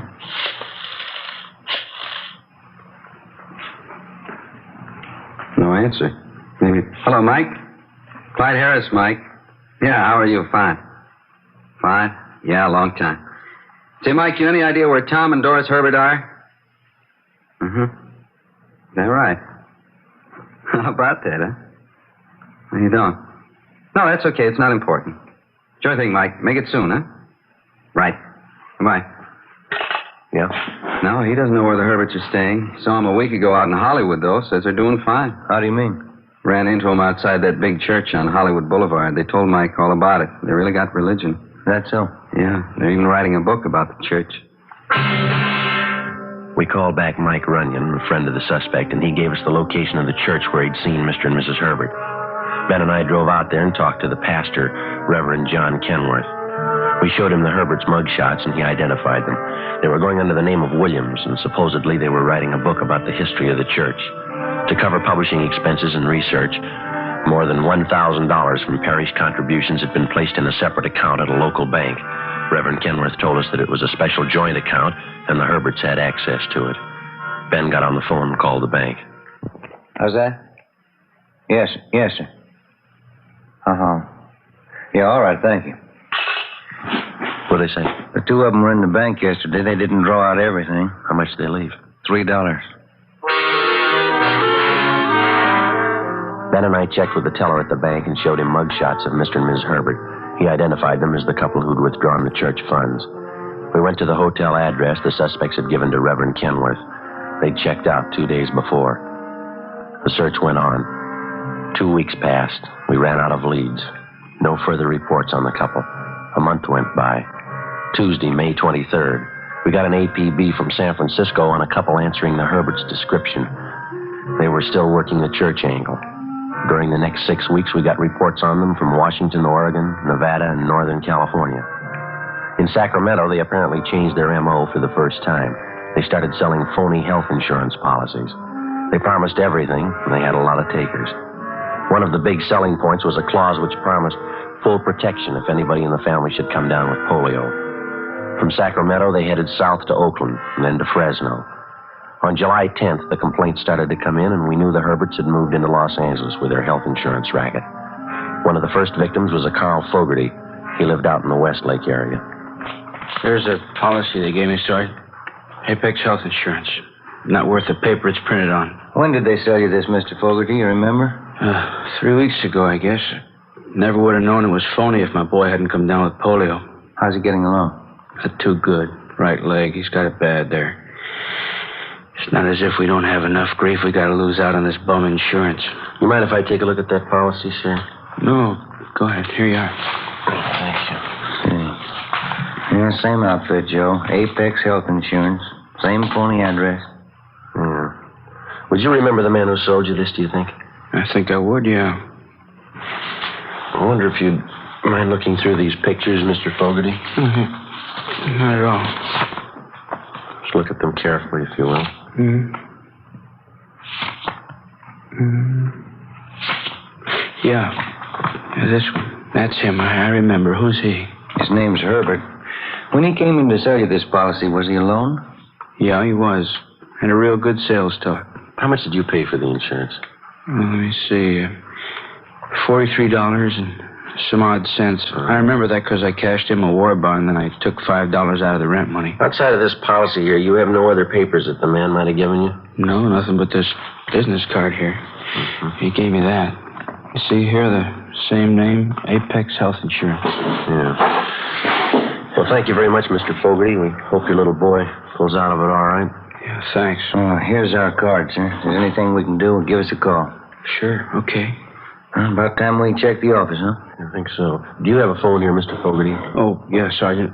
Straight back in the hall there. Help yourself. Thank you very much.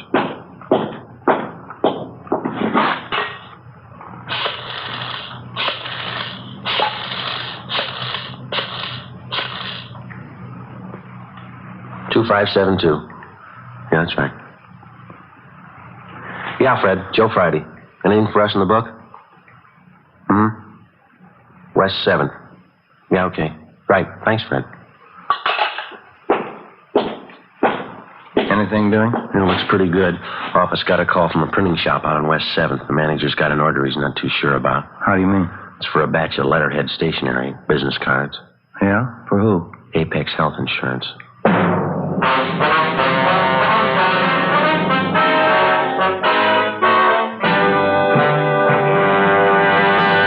You are listening to Dragnet for the step-by-step solution to tonight's authentic case history. Here, step by step, are the actual reasons why Fatima is the quality king-size cigarette. Why in Fatima the difference is quality. Quality of tobaccos. The finest domestic and Turkish varieties, extra mild and superbly blended to give you a much different, much better flavor and aroma. Quality of manufacture. Smooth, round, perfect cigarettes. Rolled in the finest paper money can buy. Manufactured in the newest and most modern of all cigarette factories. Quality even to the appearance of the bright, clean, golden yellow package. Carefully wrapped and sealed to bring you Fatima's rich, fresh, extra mild flavor. Compare Fatima yourself. Fatimas now cost the same as other long cigarettes, but your first puff will tell you. Ah, that's different. Yes, in Fatima, the difference is quality. Insist on Fatima. Start enjoying the quality king-size cigarette. Fatima. Best of all long cigarettes.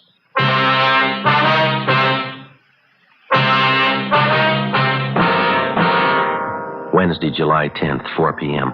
Ben and I drove back downtown to the printing shop on West 7th Street and talked with the manager. He told us that the order for stationery and business cards for the Apex Health Insurance Company had been placed 2 days before.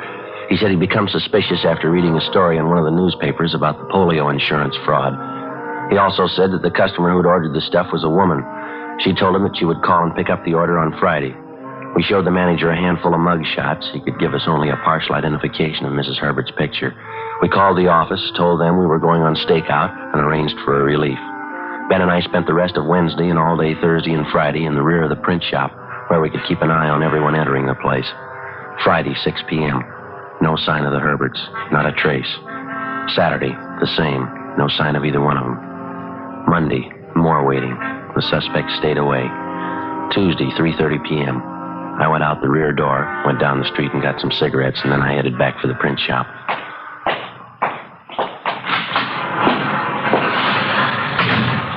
Ben? Keep your coat on, Joe. Just call the office for a relief. Why, what's doing? Have Clyde Harris, friend of the Herberts, the guy who runs the physical culture school. Yeah, what about him? He called the office, wanted to talk to us. I phoned him out there at the gym. Yeah? He told me he was out drinking last night and he met Mrs. Herbert at a bar. She was alone. Did he tell you where to find her? The Greenwood Apartments, 603. When the relief men arrived, Ben and I left and drove across town to the Greenwood Apartments on Taylor Street. It was a 3-story frame building set back from the sidewalk behind a sloping lawn lined with a box hedge. We checked the names on the mailboxes. The name T.J. Bronson was listed for apartment 603. We rang, but there was no answer. Better try the manager, huh? Yeah. It's a nice place. The insurance racket must be paying off for him. Here we go.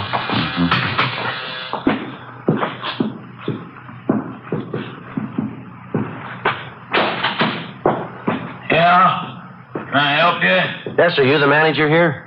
That's right. Thatcher's my name. Can I help you? Police officers, Mr. Thatcher. We're trying to locate the people in 603. Oh, that crazy woman tried to blow up the place last night. Why, what do you mean? Mrs. Bronson, she came in drunk about 2 a.m. No sense at all. About 3 a.m., the folks in 601 called me and they said they smelled gas. I went up there and found her in the kitchenette. Out like a light gas stove turned on, going full blast. Crazy. Where's her husband? Couldn't say, chasing around again, I think. Hadn't been home in a week. Lucky I got to that gas before somebody lit a match. You said it happened about 3 this morning? That's right. Crazy woman. She'll be all right, though. Where is she now, do you know? Yeah, County Hospital. 4:25 p.m. Ben and I got in touch with the office and arranged for a stakeout at the Herberts' apartment. We called homicide and checked on the attempt suicide report. They informed us that the woman had been taken to the psycho ward, County Hospital. We went over to the hospital, checked at the main desk, and identified ourselves. The nurse on duty had us shown to the ward where the suspect, Doris Herbert, was confined. She was a halfway attractive woman in her late 40s. Short, bleached blonde hair, dark eyes with deep circles under them. She turned and looked up as we stopped beside her bed. Excuse me. You Doris Herbert? Is your name Doris Herbert? What do you want? Police officers would like to talk to you for a minute. I knew you'd be around. I don't care. Ma'am? I'm sick of it. I'm sick of the whole rotten thing. I knew you'd come. I just have a few questions, ma'am. It won't take long. Go ahead. I don't care. Did you find him yet? You mean your husband? He's not my husband. Not anymore. Him and that cheap girl behind my back sneaking around. 20 years we've been happy, and he throws me away. Where's your husband now, Miss Herbert? With her. He's been with her a week. He doesn't even care I'm here.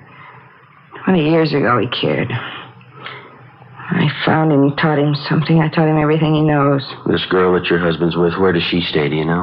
Yeah, an apartment. It's on Franklin, right on the corner, Franklin and Laurel. You were close, weren't you? You knew it was us. What's this girl's name? Marie Daly. I saw her with him. Tell me something. Yeah. You know it was us, Tom and me, the insurance? Yeah, we knew it was you. I didn't like it. It wasn't a clean game. Tom's idea. We made money, but I didn't like it. It wasn't clean. All right, Miss Herbert, we'll talk to you later. No, not me. I'm going to die. I'm going to die and forget all about it.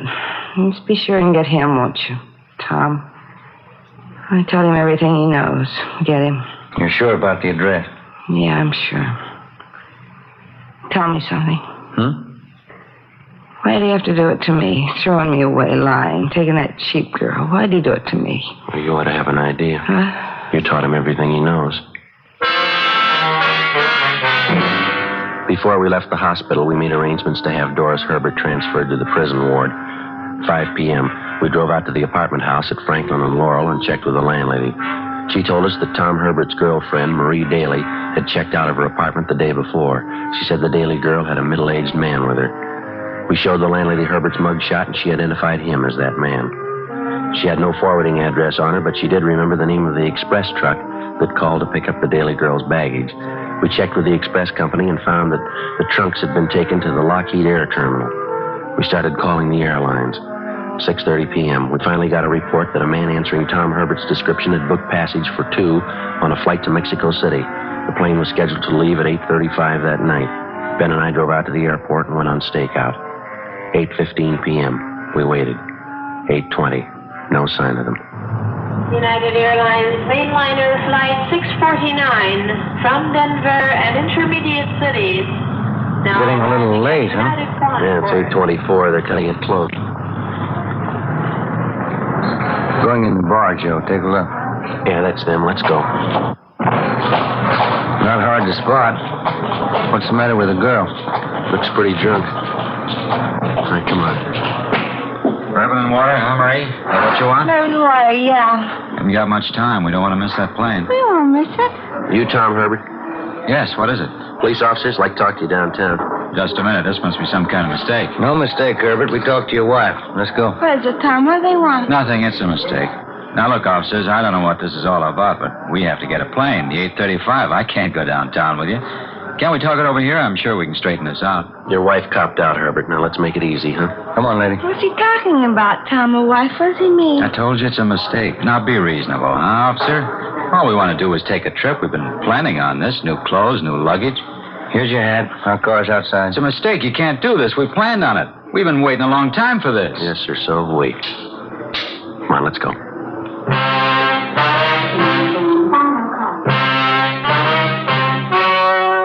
The story you have just heard was true. Only the names were changed to protect the innocent. On October 28th, trial was held in Superior Court, Department 88, City and County of Los Angeles, State of California. In a moment, the results of that trial. Now, here is our star, Jack Webb. Thank you. Friends, each week we're honored with letters from listeners all over the country. Letters telling us that you've bought Fatimas and you find them the best of all long cigarettes. Well, thanks to you and the many thousands of other smokers who have switched to Fatimas, I'm happy to report that more people are now enjoying Fatimas than ever before. January sales figures just released show that in the East, Fatima sales are up 56%.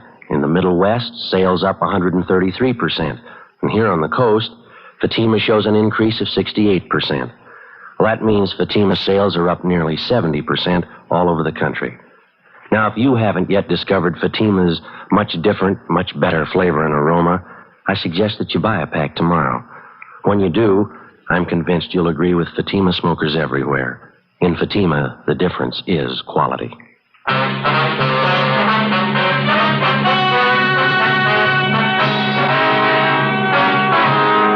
Mr. and Mrs. Tom Herbert were tried and convicted on several counts of grand theft. They are now confined in the state penitentiary for the term prescribed by law. Grand theft is punishable by confinement for not less than 1 nor more than 10 years. The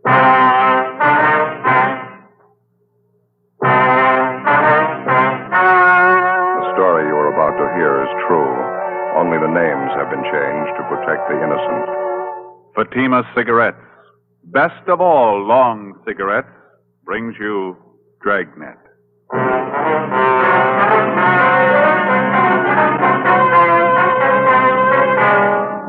You're a detective sergeant.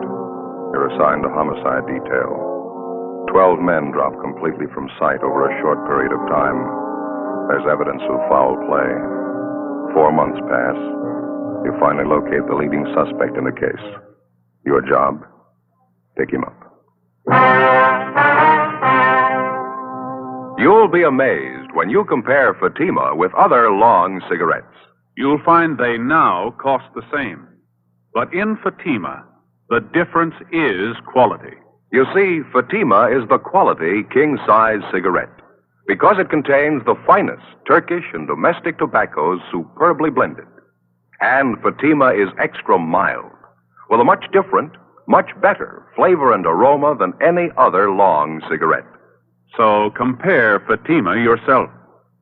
Fatimas now cost the same as other long cigarettes, but your first puff will tell you... Ah, that's different. Yes, in Fatima, the difference is quality. Ask your dealer for Fatima, the quality king-size cigarette. Best of all long cigarettes. Start enjoying Fatima tomorrow.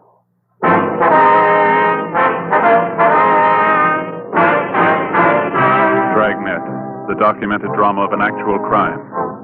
For the next 30 minutes, in cooperation with the Los Angeles Police Department, you will travel step by step on the side of the law through an actual case transcribed from official police files. From beginning to end, from crime to punishment, Dragnet is the story of your police force in action. It was Wednesday, October the 6th. It was sultry in Los Angeles. We were working the day watch out of homicide. My partner's Ben Romero. The boss is Thad Brown, chief of detectives. My name's Friday.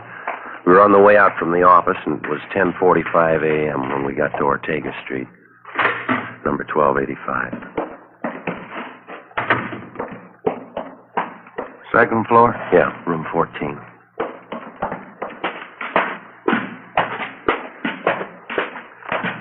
They all smell the same, don't they? What's that? Room and housing. Oh, yeah. No, these are the odd numbers here. Must be down that way, huh?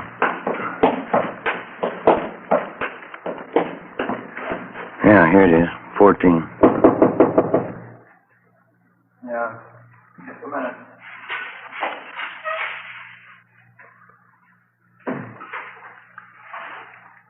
Taking his time. Try it again, huh? Yeah, all right.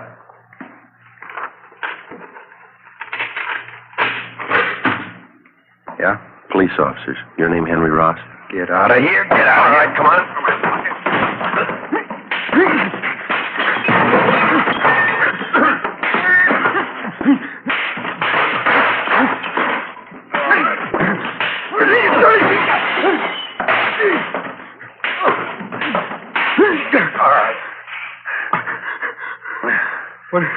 What is this? What do you want?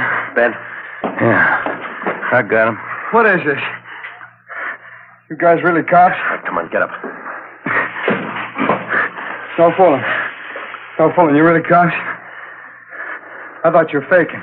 We showed you our identification at the door. I thought you were faking. That's the truth. There's a couple of guys out to muss me up. I thought you were them. Your name Henry Ross? Yeah, that's right. I thought you were one of those moochers I had a fight with in the bar the other night. Said he's going to get a pal and come back in and take care of me. Yeah? Yeah. I got no reason to fight with cops. I didn't do my room any good. Landlady's sure going to scream. All right, come on. You want to finish up dressing? I want to talk to you downtown. What's it about, officer? Missing person. We'll brief you when we get downtown. Well, that's all right with me. Could you take these handcuffs off, please? It's kind of hard dressing with them. All you have to do is put your shoes on. You can make out. All right. I don't know why you had to slap handcuffs on me. I didn't know you were cops. You mind if we check through your things, Rolf? Huh? Why? You mind? Oh, go ahead if you want. I got a night. You know, if you'd spoke up at the door, there wouldn't have been a fight. I thought you were that mooch in a bar and his friend. I thought you were looking for trouble. You about ready to go? Yeah, I'd like to brush my teeth off, if you don't mind. I got a real mouthful of cotton this morning. All right, where do you keep your toothbrush? It's over here. I'll get it. No, I'll get it. Never mind. Get here? Yeah, first shelf. It's in the glass. Yeah, Don't you trust me? Here you go. Want some toothpaste? Yeah. All right. There you are. Turn on the water tap, huh? Hey. Nothing, Joe. It's pretty clean. Of course I'm clean. What'd you expect? Anybody could have made the mistake. I didn't know you were cops. Henry Ellsworth Ross. Is that your full name? Yeah, that's right. I hardly ever use the Ellsworth, though. It's a real lousy name, huh? Well, what's the fetch on all this, officer? We told you, missing person. Want to talk to you about it. I don't think I can help you. Nobody I know is missing. How about Paul Davis? Davis? Yeah, I know Davis. I don't know if his name is Paul, though. Been gone a long time, huh, Miss Davis? Yeah, that's right. Something wrong, you think? We figure murder.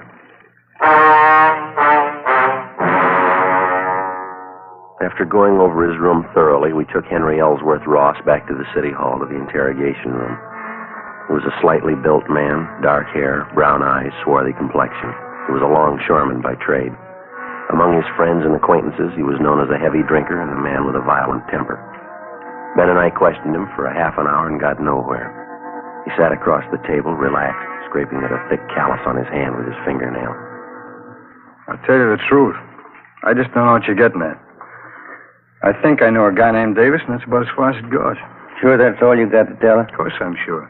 Now, look, I got a right to call a lawyer if you're going to sit there and throw a lot of charges at me. We're not throwing charges at you, Henry. We've got a missing persons case. We'd like to have you cooperate. That's about it. Well, maybe I'd like to, but I can't. Paul Davis is just a name to me. Maybe I know him. I don't know. You got that report there, Ben? Yeah, just a minute. Here you go. Thanks. Well, here's the way it goes, Henry. Yeah? According to his wife, Paul Davis left Los Angeles by auto a little over 4 months ago. He was driving up to Oakdale, California to take a job with a dairy company up there. He never got there. He's been missing ever since. So? What's the pitch?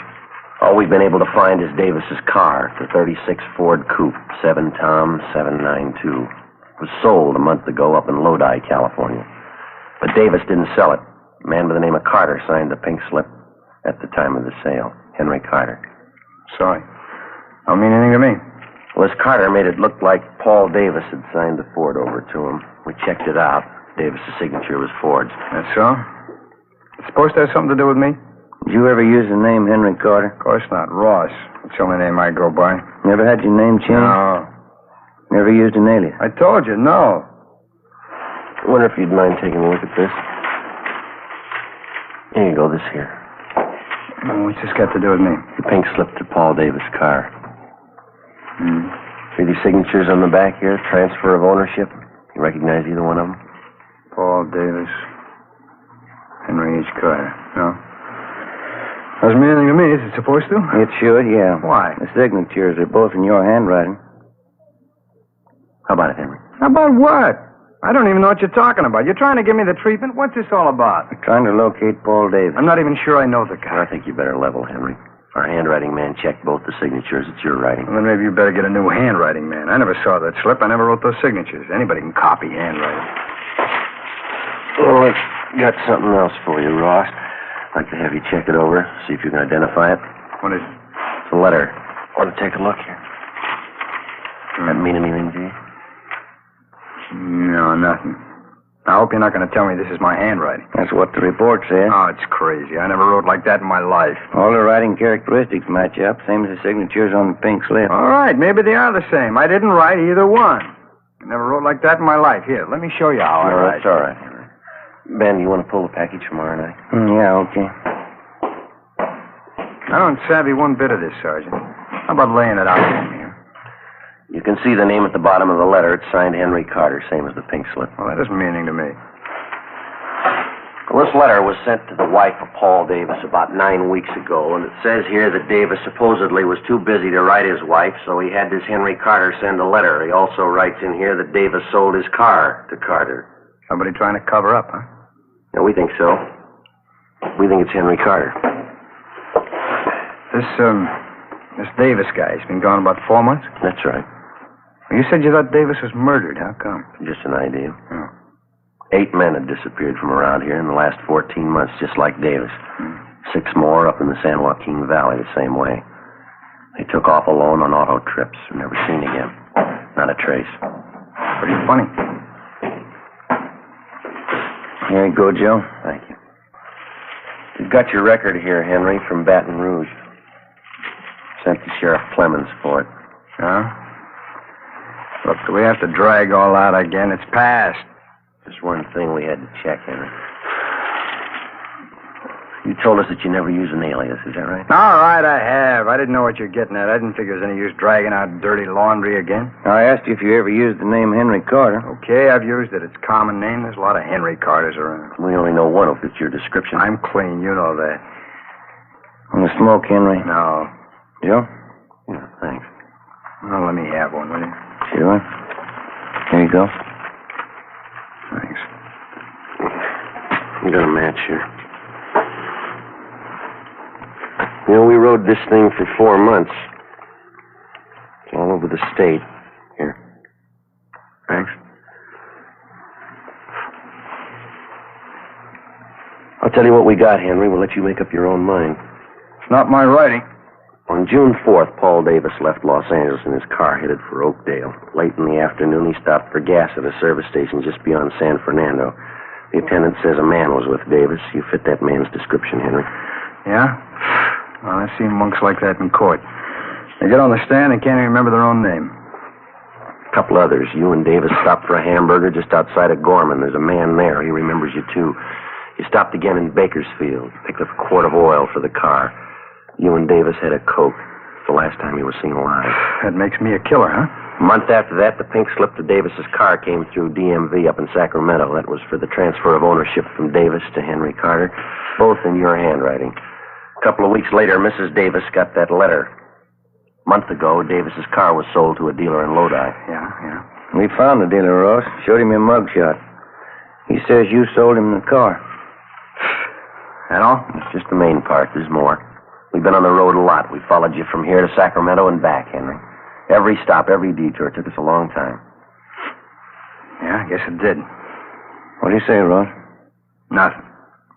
Any way you want it, Henry. You got another smoke? Yeah? Yeah, here you are. Thanks. Here.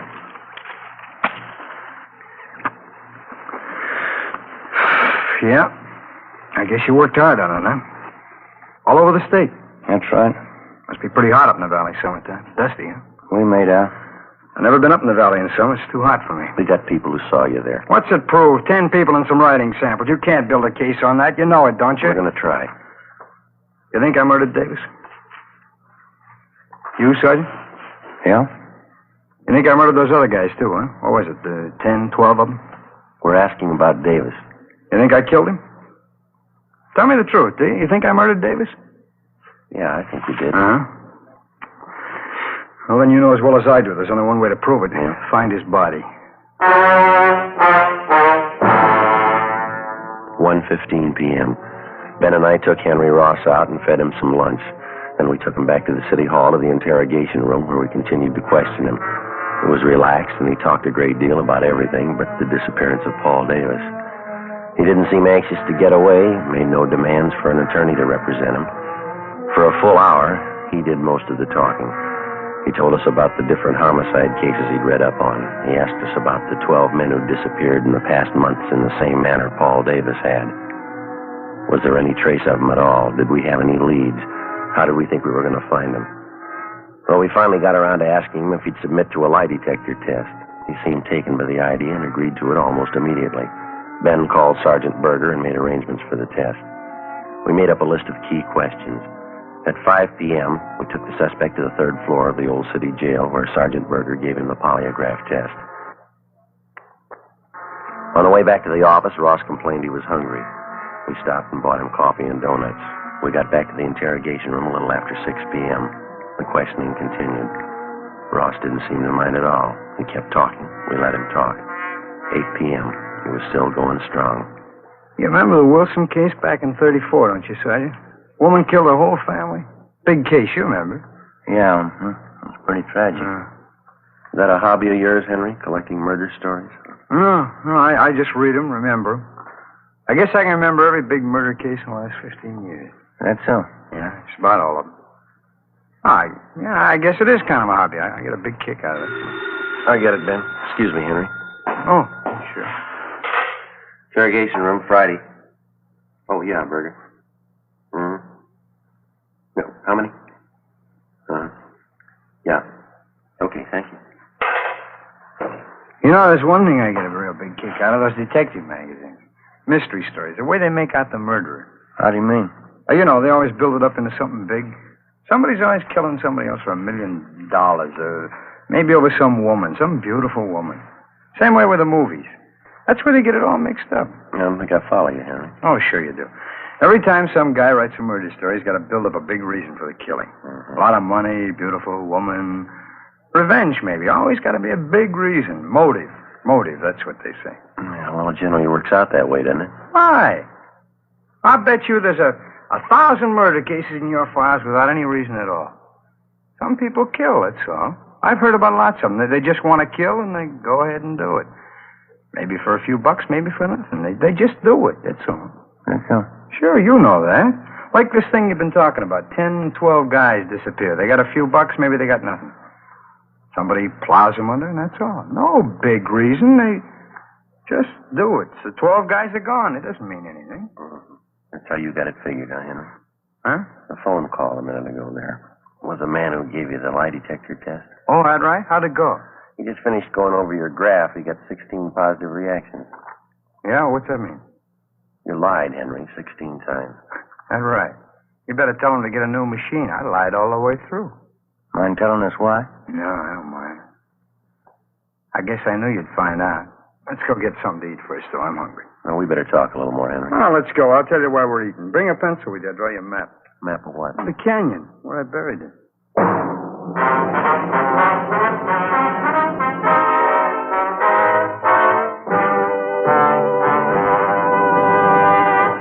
You are listening to Dragnet for the step-by-step solution to tonight's authentic case history. Here, step by step, are the actual reasons why Fatima is the quality king-size cigarette. Why in Fatima, the difference is quality. Quality of tobaccos. The finest domestic and Turkish varieties, extra mild and superbly blended to give you a much different, much better flavor and aroma. Quality of manufacture. Smooth, round, perfect cigarettes. Rolled in the finest paper money can buy. manufactured in the newest and most modern of all cigarette factories. Quality even to the appearance of the bright, clean, golden yellow package, carefully wrapped and sealed to bring you Fatima's rich, fresh, extra mild flavor. Compare Fatima yourself.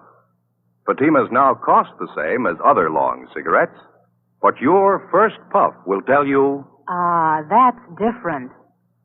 yes, in Fatima, the difference is quality.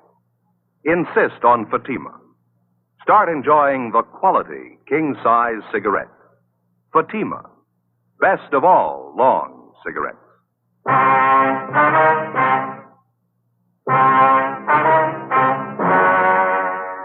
Wednesday, 9:55 p.m. Ben and I took Henry Ross across the street, bought him a Coke at Mac's place.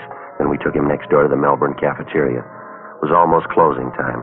Ross got himself a cottage cheese and pineapple salad, bacon and liver with onions, rye bread, banana pie, and coffee. Ben had a hot beef sandwich, mashed potatoes, and coffee. I had the same.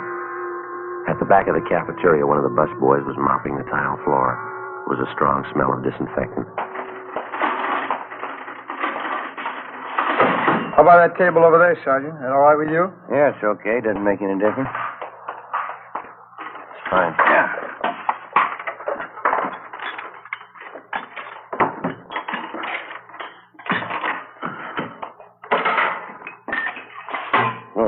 Want some water? Yeah. Henry? Yeah, please. All right, I'll get some. Oh, boy, living onions. It sure smells great, huh? Yeah. I can't take those onions so well. They repeat on me. Not me. I can eat anything. Salt and pepper? Yeah, thanks. Boy, I'm sure hungry. I haven't eaten much today. Did you get a sandwich made with rye bread? Graham bread. Oh, you should have gotten the rye. Real German rye bread. Here. Smell that. Real nice and fresh. Here you go, Ben. Oh, thanks. Oh, thank you. You know, all that talk really sharpened up my appetite. Boy, this food tastes good. Mm-hmm. Sugar, Joe? No, thanks. We brought a pencil along, Henry. You want us to start taking notes? As good as time as any, I guess. You know, the whole thing just comes right back to what I was trying to tell you there in the office. Yeah, what's that? Well, you know, all about those phony mystery stories. Oh, yeah. Every time there's trouble, there's a big reason behind it. It's phony, that's all. Yeah? Sure, this Paul Davis, for instance. I guess I knew you'd find me out. I knew this morning when you picked me up, you had it figured. Must have been a big job, huh? Finding me? Mm-hmm. Pretty big, Henry, yeah. A lot of mileage. How'd it happen? Well, there again. It's just like I was saying. There's no big reason behind it. I needed a few bucks, and this Davis came along. I guess he was it. Hey, pass me a ketchup, will you? Oh, yeah. Here you are. I'll get the lid off there. There you go. Thanks.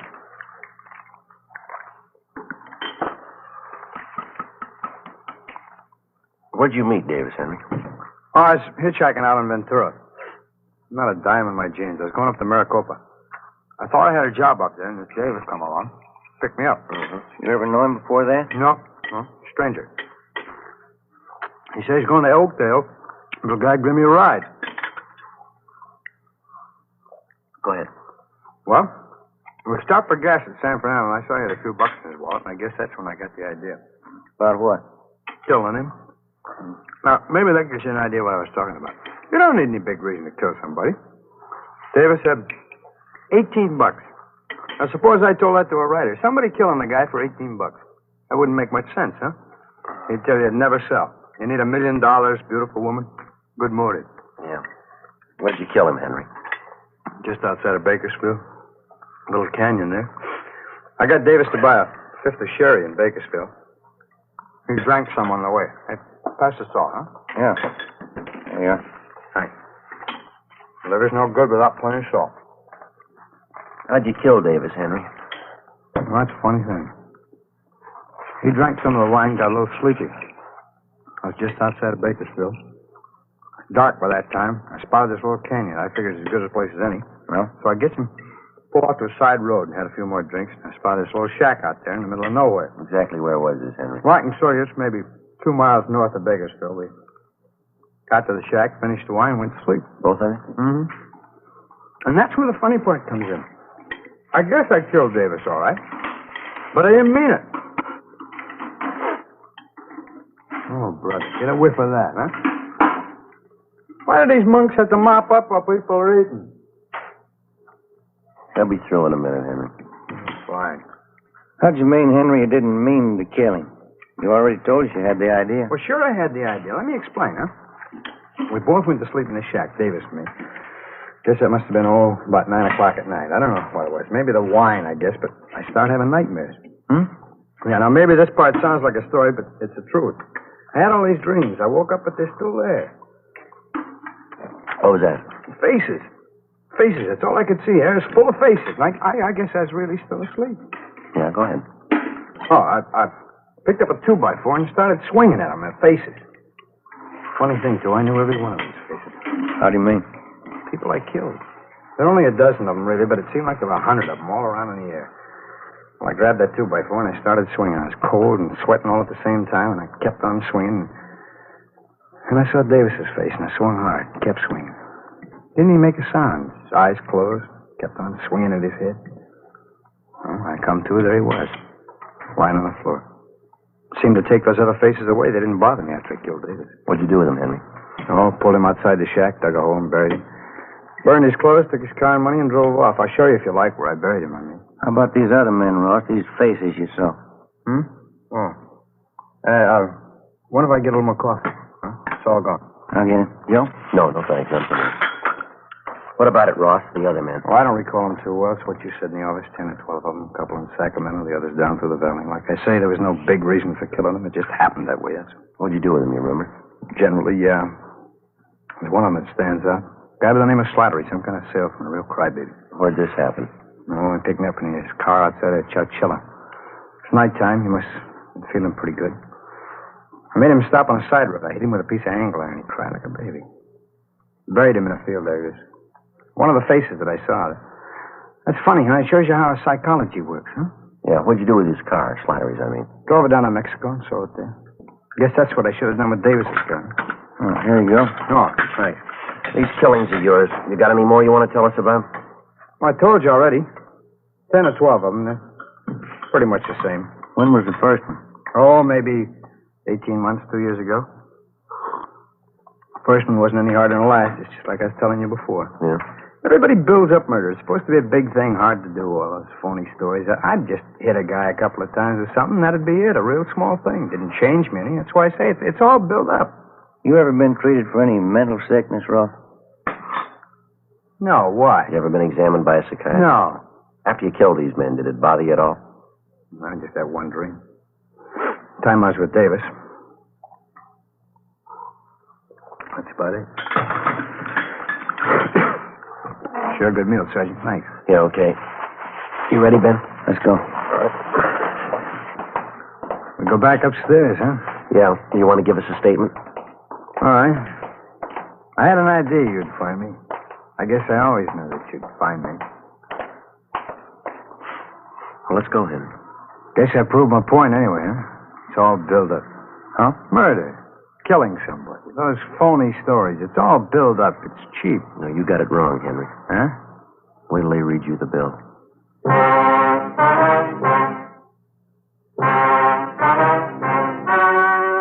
The story you have just heard was true.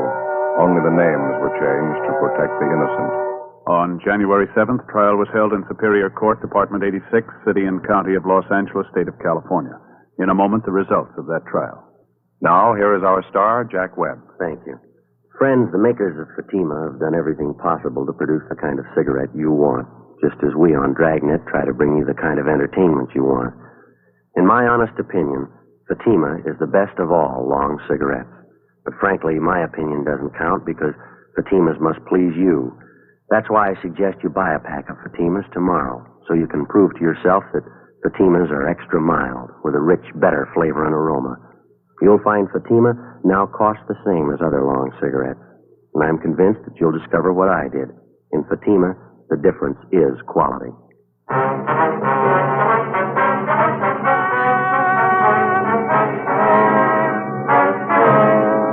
Henry L. Ellsworth Ross was tried and found guilty on 2 counts of murder in the first degree and received the death sentence. While he indicated that he had murdered the other 10 men, he refused to give any further information regarding the killings or what he had done with the bodies. Ross was executed in the lethal gas chamber at the State Penitentiary, San Quentin, California.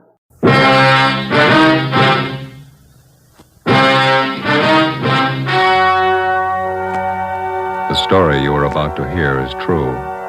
Only the names have been changed to protect the innocent. Fatima Cigarettes, best of all long cigarettes, brings you Dragnet.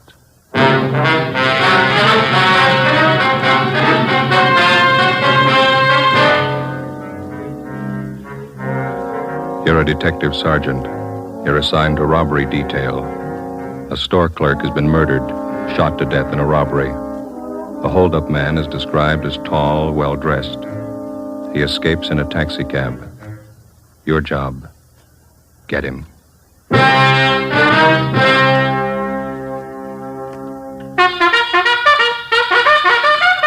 Oh, no.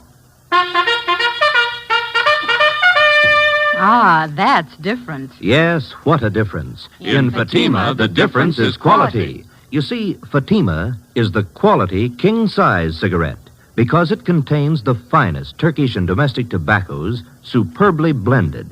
And Fatima is extra mild with a much different, much better flavor and aroma than any other long cigarette.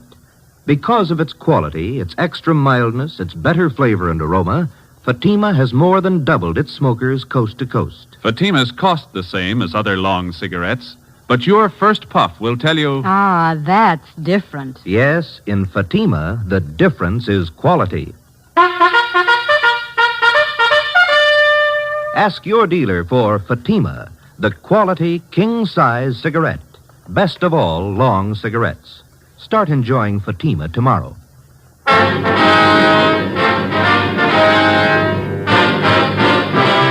Dragnet, the documented drama of an actual crime. For the next 30 minutes, in cooperation with the Los Angeles Police Department, you will travel step by step on the side of the law through an actual case from official police files. From beginning to end, from crime to punishment, Dragnet is the story of your police force in action. It was Friday, August 17th. It was hot in Los Angeles. We were working the night watch out of robbery detail. My partner's Ben Romero. The boss is Captain Walker. My name's Friday. It was 8:35 p.m. when we got to the Church of St. Damien, the vestibule.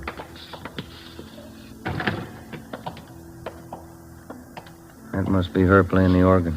Yeah, I don't see any stairs. I wonder how you get up there to the loft. Looks like that might be the sexton over there. Well, let's ask her. Mm-hmm. Excuse me, sir. Yeah? We're looking for an Ernestine Matthews. Understand she's the organist here at the church. Well, that's her playing up there now, playing over a few pieces for Sunday. Could you tell us how to get up to the choir loft, sir? Surely, through that door over there. Follow the stairway straight up. Can't miss. Thank you.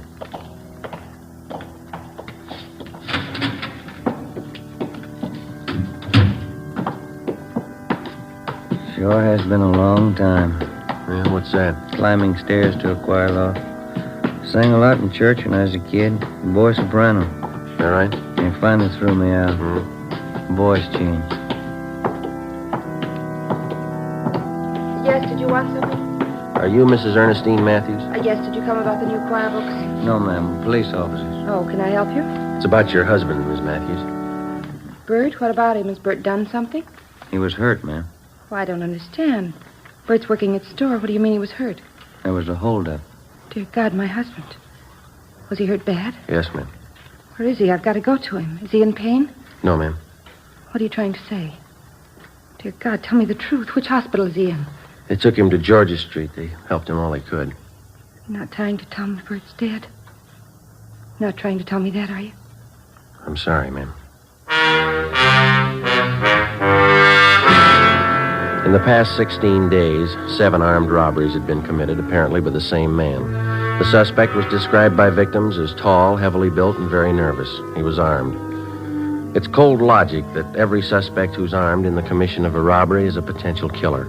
It's a fact that's been proved 100 times over. The man we were after had proven it again. We'd used every means at our disposal to identify him, through the stats office, the record bureau, latent fingerprints, through informants and witnesses. We'd gotten out an APB on him containing his description and his method of operation. We'd maintained stakeouts. We hadn't reached him in time. Early that evening, a downtown grocery store had been held up. One of the clerks, 31-year-old Bert Matthews, failed to empty the cash register quickly enough, and the bandit shot him 3 times through the chest. He died almost instantly, and the hold-up man escaped. There was only one witness, another clerk who had been on duty in the store with Matthews at the time of the hold-up. His name was Jess Tallman. He was brought to the city hall, where we questioned him further. Did you see Bert's wife? Does she know? Yeah, we dropped off at the church on the way in. Drove her to her sister's place. Still can't get it through my head. One minute I was talking to Bert, the next minute he was dead. It's kind of hard to take, you know. I'd like to go over that description of the hold-up man. You were pretty upset out there at the store. Do you feel up to it now? Yeah, I'm okay. All right, now you just take it easy. Tell us everything you remember and take all the time you need. Well, I know he was a big guy. Over 6 foot anyway, I'm sure of that. He had a good build, too. Wasn't skinny. How about his face, Jess? Did you get a good look at it? Yeah, I did. It was thin, and he kept working it around, you know, twitching like a guy who was plenty nervous. Mm-hmm. Can you tell us anything else about him? He was young, about 21, I'd say. Had dark color eyes. That's about all I'd swear to, Sergeant. He had a hat on, I know that. Mm-hmm. How about the rest of his clothing? I wouldn't be sure about it. Could have been a gray coat, blue coat, I don't know. I wouldn't want to give you a bum steer. Did you get a look at the gun? I couldn't miss that. It was a big one. It wasn't shiny. It was kind of dark blue color. I can see the guy now walking in the store and pointing it at Bert. What time was that again, Jess, when the bandits showed up? Just about 7:30. Bert was behind the counter. I was in the back stacking the shelves. The guy just walked in, pointed the gun, said, "Give me the dough." I heard him say that. Mm-hmm. Bert was kind of surprised. He just stood there for a minute, and the guy said, "Hurry up, give me the dough." And Bert said, "Okay, you can have everything." And he reached to get the dough from the cash register. And that's when the guy did it. He hit Bert right in the chest. What happened then? Bert moaned a little and fell down on the floor. I got so mad I started running for the guy, but he swung around at me with a gun and said, "Stay where you are." Yeah. Well, I didn't want to get killed. I stopped. You can't blame me for that, can you? Did you follow the man when he left? Well, you see, he backed out of the store, and when he got to the sidewalk, he jammed the gun in his pocket and ran down the street. I ran out after him, saw him jump in a taxi cab and take off. Did you get the cab's number? Well, he was too far away for that, at least halfway down the block. I know somebody else must have been driving it, though. How do you know that? The cab was already moving when the hold-up guy jumped in. He got in the front seat. How do you know it was the front seat and not the back? The way those cab doors open, you know. Front doors swing out to the left, back ones swing out to the right. That ties in, Joe. Used the same M.O. on those hold-ups last week. Yeah. You got anything else to add, Jess? Anything you think we ought to know? It's about the size of it, Sergeant. You don't think I'm yellow, do you? Well, how do you mean? I mean, because I stopped when he pointed the gun at me. Guess I should have grabbed him, but that gun looked as big as a cannon. Let's face it, I'm not that much of a hero. Well, I'll put in with you, Jess. Huh? Neither am I. Along with a team of men from Homicide Detail, we continued our investigation of the holdup and killing. Ballistics reported that the slugs taken from the body of Bert Matthews had possibly been fired from a .38 caliber Colt revolver. The slugs were in good condition for identification. All the possible suspects picked from the mug books by the victims had been checked out. All of them had been cleared. Fingerprints left by the bandit at the scene of his latest crime were checked out. No make. We tried to check the taxi cab used in the escape. We got nowhere. The morning after the Matthews killing, we got a call from Sheriff's Homicide. We went across the street and checked with Inspector Bowers. Either one of you remember that case about 6 months ago, the Harry Solomon killing? Oh, yeah, Inspector. It's pretty vague right now. Your men handled it, a county case? Yeah. Let me lay it out for you. It's just possible it might tie in with that killing you fellas had last night. And what's the angle? Harry Solomon was a taxi cab driver. The night of February 26th, somebody saw him pick up a fare at Sunset and Highland about 10:30 p.m. That's the last time he was seen alive. Yeah, I think I remember. The next morning, we found Solomon's body in a ditch out in the valley. 2 .38 slugs in his head. Found his cab a few yards up the road, abandoned. Killer used a .38, same kind of gun used on last night's job. Here's something else that ties in. Yeah? A description of the passenger Solomon picked up at Sunset and Highland the night he was murdered. The last fare he ever handled. Mm-hmm. White male American. Over 6 feet tall, heavy build. Age, 20, 21, dark eyes. Had a dark suit on and a hat. Matches up all the way down the line. You had a robbery motive figured on the Solomon killing, didn't you? That's right. Except for a $5 bill hidden in his wallet, Solomon didn't have a penny of his receipts for the night. Might have been another reason behind the killing besides that. Yeah? It's just barely possible Solomon might have known the hold-up man, the guy who killed him. How do you figure? Solomon had been a cabbie for 14 years before he was murdered.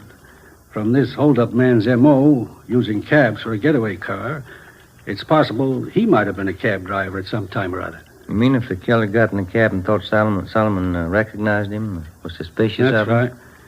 Could have been reason enough for him to kill Solomon. I know there's a lot of coulds and ifs and maybes in it, but I thought you might be interested. Well, we'll check it out first thing. How are your men coming on the Solomon case? Progress is pretty slow. Well, we'll keep you posted on anything new. Fine. If we can help, let me know. Right. Bye.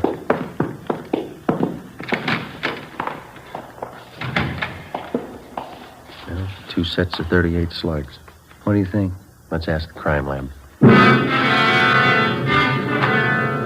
We put in a request to Russ Camp and Ballistics to check the 38 slugs found in taxi driver Solomon's body against those found in the body of grocery clerk Bert Matthews. Then we contacted the special agent at the taxi cab company. We asked him for pictures of all their drivers employed by the company during the past year who were 6 feet in height or over. He told us that they'd have a file ready for us the following morning. We drove back to the office and checked in with Russ Camp at the crime lab. He was examining the 38 slugs under the comparison mic. Just a few more minutes, fellas. Have a chair. Yeah, all right. Not much luck so far. No. No. Yeah. Well, that's it. Yeah? No make. These slugs come from 2 different guns. That night, 2 more armed robberies were committed. One at a liquor store, the other at a cafe. In both cases, the hold-up man escaped in a taxi cab. The description of the man who robbed the liquor store matched that of the bandit who shot and killed Bert Matthews. The big switch came when we checked the cafe hold-up. There, the victims described the suspect as short and fat with dark blonde hair. He had a deep scar on his chin. During the robbery, this suspect had become so nervous that he dropped his gun, but he'd succeeded in getting outside and escaping in a taxi cab before he could be apprehended. The gun was taken back to latent fingerprints and checked. It was clean. Russ Camp checked it through ballistics. Some days are like this, fellas. What do you mean? That cab driver Solomon was shot with a 38. Yeah? Bert Matthews was shot with a 38. A different one, though. Mm-hmm. This gun the bandit dropped tonight, it's a 38, too. Yeah, we know that. What are you getting at? Doesn't match either case. The next morning, we started working one of the few leads we had left. We drove down to the taxi cab company and collected the pictures of all the drivers that they employed during the past year who were 6 feet in height or over. There were 87 of them. We started checking them out.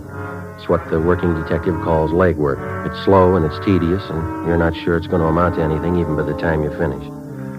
2 nights later, the taxi cab bandit hit again. His first repeater. A restaurant on South Figueroa. He'd robbed the same place less than 3 weeks before. Ben and I interviewed the manager, a Mr. Cavallo. Telling you, Sergeant, I can't take any more of it. Twice in 1 month. Yes, sir. Could we talk back there in one of the booths? Oh, yeah. Come on. You got a good look at the man, did you, Mr. Cavallo? 2 feet from him. Memorized his face from the first time. It's no joke, you know. So I have no time for the customers. I'm too busy opening the cash box for that thief. Yeah, sit down. Thanks. Well, and you're positive it's the same man who robbed you before. There's no question there, huh? None, I'm positive. And he used the same M.O., too. Yeah, sure. M.O.? What's that? Oh, excuse me. I mean, he used the same approach, the same method of operation. Everything was the same. The man, the gun, the taxi cab, everything. You didn't get the number of the cab. I looked for it. I didn't see any. Must cover it up some way. Mm-hmm. Well, we've got some pictures here, Mr. Cavallo. I'd like to have you look at them. Just tell us if you recognize any of them. Well, I won't do any good. I already did that. They showed me pictures the last time. This is a different lot, sir. Oh, all right. Quite a few of them, huh? I'd like to have you check each one of them carefully, if you would. Just take your time. Yeah, we can't sit here without coffee. Natalie! Well, I wouldn't... Natalie! I don't care for anything. Yeah, don't be silly. You can't work without eating. Natalie! Yeah? Coffee, 3 cups. Okay. And now, where do I start? Well, these right here, if you'd just check these over, please. Uh-huh. No, not him.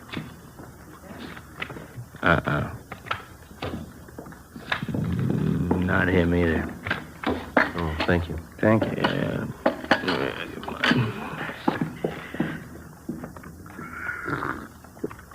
hot. No, not that one. No. Is that all? No, I have some more here. Oh. Hey, that's an ugly-looking guy, huh? Look at that scar. They look familiar? No. Better check with the skipper when we're finished here. Yeah, it's been a couple hours, hasn't it? That lousy, no-good thief. Sir? Right here, this one. That's the guy. You sure? I opened my cash box twice for him. I'd know his face in a million. Morris Copley. Age 21. Description matches. Let's go, Ben.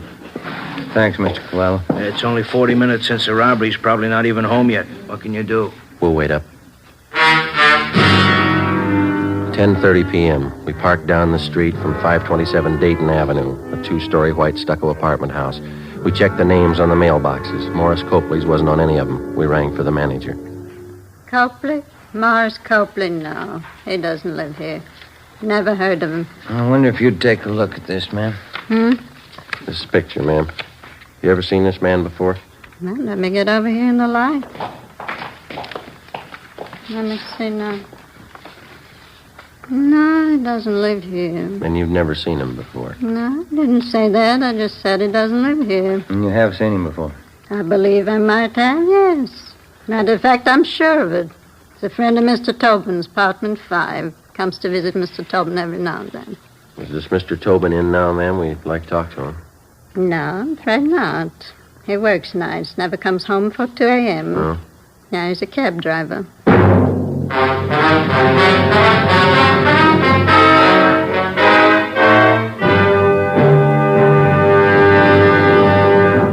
You are listening to Dragnet, authentic stories of your police force in action. Oh, no. Ah, that's different. Yes, what a difference. There's a difference you can hear, there's a difference you can see, but the difference in Fatima is quality. Yes, friends, when you compare long cigarettes, you'll find that in Fatima, the difference is quality. Quality of tobaccos, the finest Turkish and domestic varieties, extra mild and superbly blended to give you a much different, much better flavor and aroma than any other long cigarette. Quality of manufacture. Smooth, plump cigarettes, rolled into the finest paper money can buy. Quality even to the appearance of the bright, clean yellow package, carefully wrapped and sealed to bring you Fatima's rich, fresh, extra mild flavor. Fatimas cost the same as other long cigarettes, but your first puff will tell you... Ah, that's different. Yes, in Fatima, the difference is quality. Ask your dealer for Fatima, the quality king-size cigarette. Best of all, long cigarettes. Start enjoying Fatima tomorrow.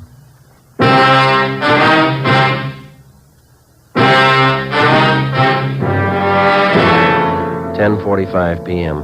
In the presence of the manager, we made a search of the apartment registered in the name of Ralph Tobin, the man who was supposed to be a friend of the suspect, Morris Copley. We found nothing that would tie either of them up with the robberies and the killings. Before the manager returned to her apartment, we instructed her to say nothing about our being there in case Tobin or Copley returned. We called the office and told them we'd received an identification on Morris Copley. They checked them both through R&I. Neither had any criminal record. They got out an APB on Copley. We waited. Midnight came. Nothing happened. 1 a.m. 1:30. Still no sign of either man. 1:45. Somebody's coming around back, Joe. Yeah. Kitchen door.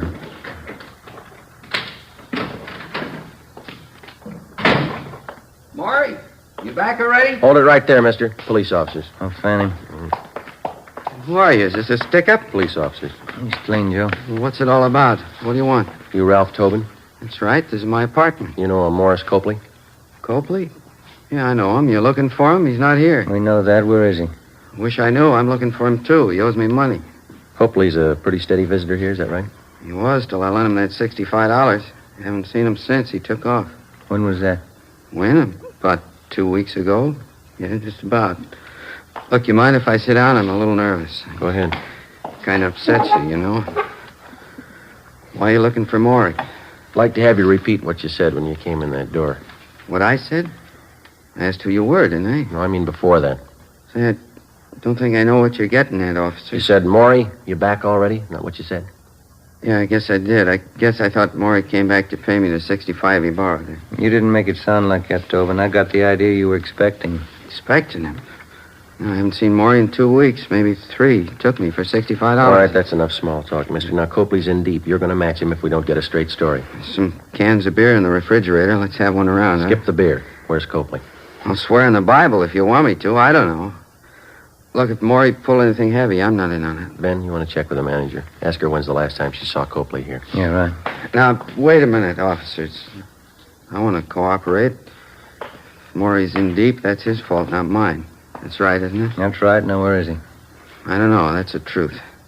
I'll tell you something else. I wasn't squaring. I saw Maury early tonight, 6 o'clock. Came here and borrowed another 5 from me. But you don't know where he is now? No.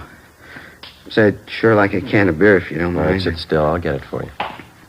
You sure you won't have one? No, not me. No, thanks. I don't want him. There you go. Good cold beer. I like it when I get nervous. It always calms me down.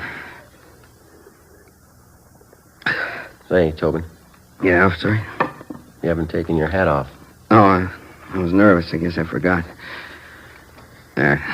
Your hair always been dark blonde? Since I was a kid, yeah. Why? How about that scar on your chin? It's a pretty deep one. Beer's sure good. I asked you about the scar. It's kind of embarrassing. I got a little high one night. Fell off a merry-go-round. Big night. Now I've heard everything. We had a robbery report a couple of nights ago, Tobin. Hold-up man was just about your height and weight. Yeah? Dark blonde hair. Had a scar on his chin, too. I'm afraid you got a wrong slant, officer. I worked my cab every night of the week. Wasn't me. Mind if we have a look at your car outside? How'd you know I had a car? We didn't. Let's give it a look, shall we? Why do you want to look at it? You haven't anything to hide, have you? Of course not. I'm not like Maury. He's always in trouble, always on the lam. You'll probably think it's funny when you check the glove compartment in my car. Will we? Yeah, you will. Why's that? Keep a gun in there. You know how many cab drivers get shot. A guy can't be too careful. What kind of gun do you have, Tobin? Revolver. Regular revolver. What caliber? 38. Why? 2:30 a.m. We searched his car, picked up his 38 caliber revolver, and then we drove Ralph Tobin back to the office where he was detained for questioning. We had a stakeout placed in his apartment. Russ Camp and ballistics checked Tobin's gun against the slugs which had taken the lives of Harry Solomon and Bert Matthews.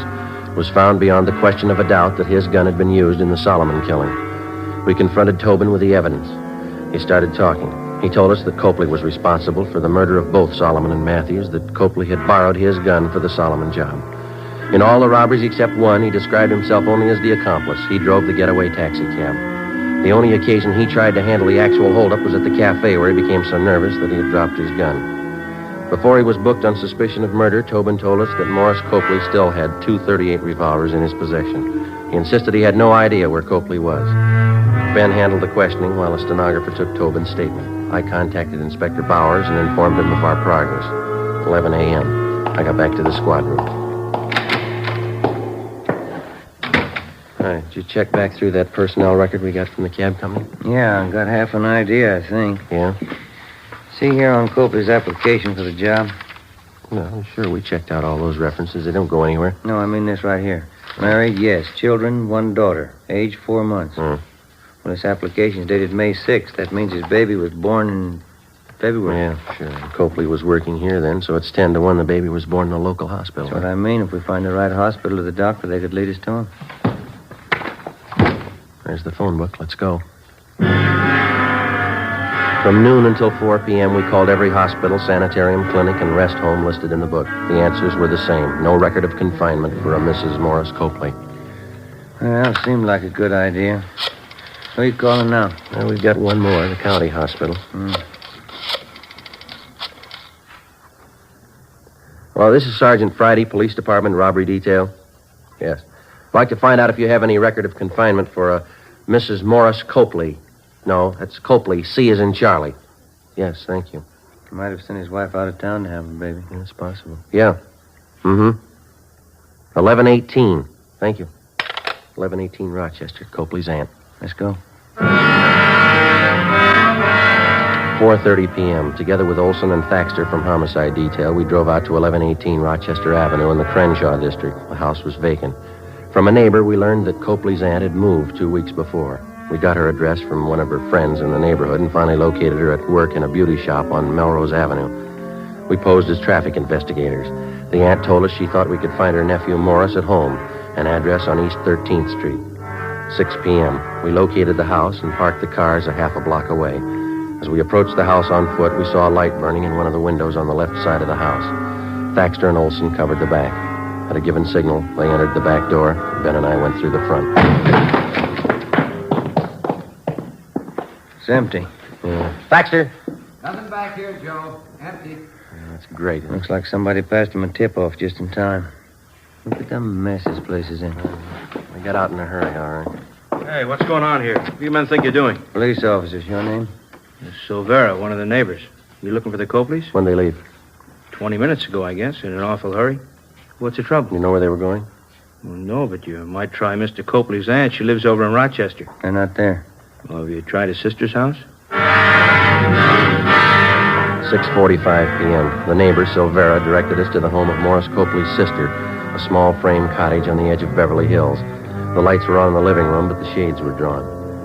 Thaxter and Olson made their way quietly around to the back. Ben and I went up the front steps and rang the bell.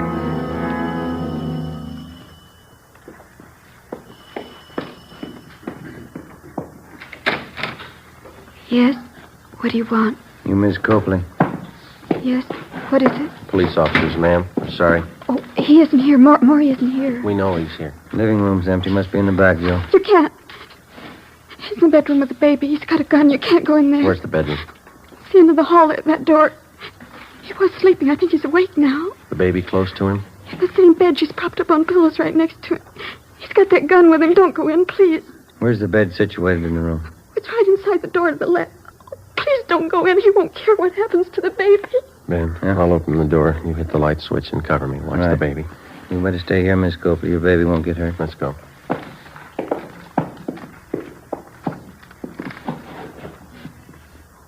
All right, let's go in. All right, drop it, you. Grab the gun, Ben.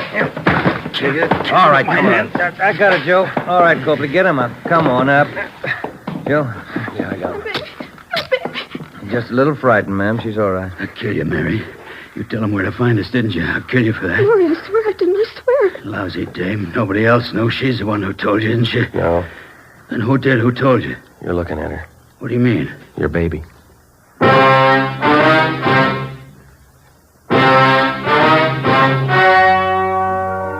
The story you have just heard was true. Only the names were changed to protect the innocent. On December 16th, trial was held in Superior Court, City and County of Los Angeles, State of California. In a moment, the results of that trial. And now, here is our star, Jack Webb. Thank you. The working detective knows that there is one mark of identification that never changes, a man's fingerprints. The suspect may change his appearance in many ways, but his fingerprints always remain the same, a mark of identity that cannot be changed. When you compare Fatima with other long cigarettes, the difference is quality, a mark of identity which never changes. And Fatima is extra mild. If you're a long cigarette smoker like I am, smoke Fatima.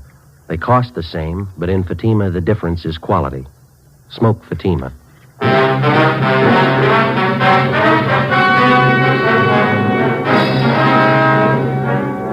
Morris John Copley and Ralph Edward Tobin were tried and convicted of murder in the first degree, 2 counts. They were both sentenced to be executed in the lethal gas chamber of the state penitentiary, San Quentin, California.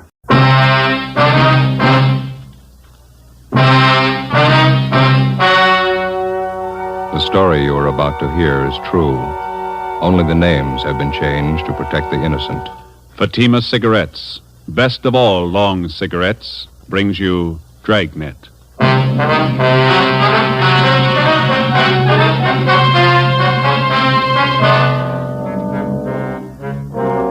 You're a detective sergeant. You're assigned to homicide detail. A socially prominent citizen is plotting to kill his wife. He tells you his plans for the murder. He hires you to do the killing.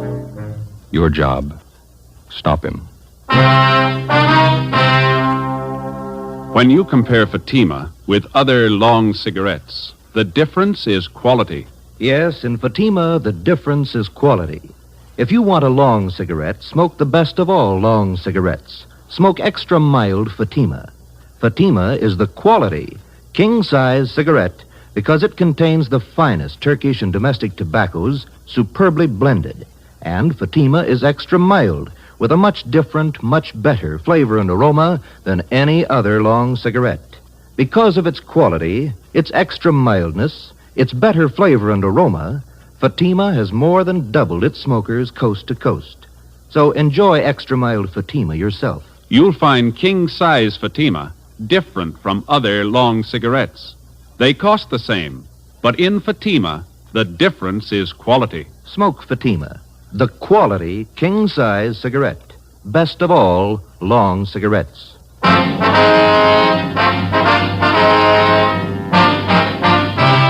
Dragnet, the documented drama of an actual crime.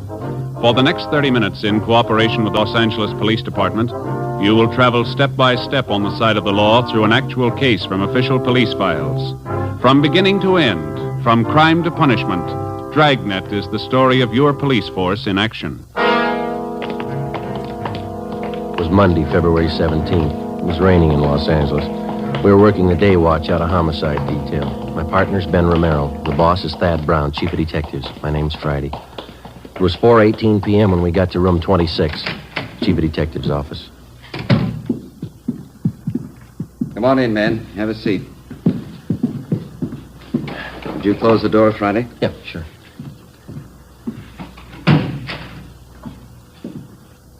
Captain Steed, Sergeant Romero, Sergeant Friday. I'd like to have you meet Special Agent Ray Kimball, Public Utilities Commission. Mr. Kimball. Mr. Kimball. And his friend, Mr. Trudeau. How do you do? Mr. Trudeau. How are you, sir? Gentlemen, Mr. Kimball and Mr. Trudeau here have some important information to give us. Mr. Trudeau, would you like to repeat for these officers what you told us a few moments ago? Yes, sir. Well, a friend of mine wants me to kill his wife for him. I'm convinced he means to go through with the thing. Naturally, it goes without saying that Kimball here will back up the veracity of the story. Well, Mr. Trudeau, who is your friend? How long have you known him? His name's Charles Stone. Guess maybe you heard of him. Owns a string of warehouses around town. I used to work for him. Oh, yeah. Go ahead. Well, the other day he called me and asked me if I was working. I told him no. Then he asked me to meet him in front of the public library. And that was last Saturday afternoon. Did you meet him? Yes, I did. And he took me to a bar in the neighborhood, started telling me all about his troubles at home. Mm-hmm. He said his wife was stepping out on him, running around with other men. Well, we had quite a few drinks, and I guess I thought that's what accounted for it. What's that, Mr. Trudeau? Well, he leaned toward me and he said, "Here's the dope. The wife and I haven't been getting along well at all for about a year. She's stepping out with some other guy on me, and to make a long story short, well, that's when he told me." I see. He said, "I want to lose her. What do you say?" Well, I told him I didn't quite get the drift of the thing, and then he said, "I want my wife killed. I'll pay you $1,000 for the job." Mr. Trudeau, have you any idea why he contacted you on this thing? Well, I don't know, other than the fact that I hadn't been able to work for some time. He knew I needed the money pretty badly. As soon as I was sure he wasn't kidding about the murder, I told Mr. Kimball here. He's an old friend of mine. Yeah. He said the only thing to do was to take it to the police. Did this Mr. Stone make this proposition to you more than once? Yes, he did. Kept reminding me how much I could use the $1,000. Well, all I could say was that I knew his wife too well. I couldn't do it. What did Stone say to that, sir? Said I had cold feet. Told me I was just like another man he'd lined up to kill his wife. Told me if I didn't want the job, he'd get someone else to do it. Do you think he might go for a substitute, Mr. Trudeau, one of our men? Well, I don't know, Chief. There's only one thing I'm sure of. Yes, sir. He wants his wife dead. 4:42 p.m. The meeting in the chief of detectives' office went on. A man by the name of Charles Stone wanted his wife murdered. He'd offered $1,000 for her death. He'd approached two men to do the job, and both had refused. From the information we'd received, we knew he wouldn't stop there. There are a lot of people who'd kill for $1,000. It was only a matter of time till he found one. A plan was formulated, and Ben and I were assigned to the case. 5 p.m., together with Captain Steed and Mr. Trudeau, we left Thad Brown's office and went down the hall to homicide. In your last meeting with Stone, Mr. Trudeau, you refused outright to have anything to do with this plan to have his wife murdered. Is that right? That's right. Did you leave any opening at all?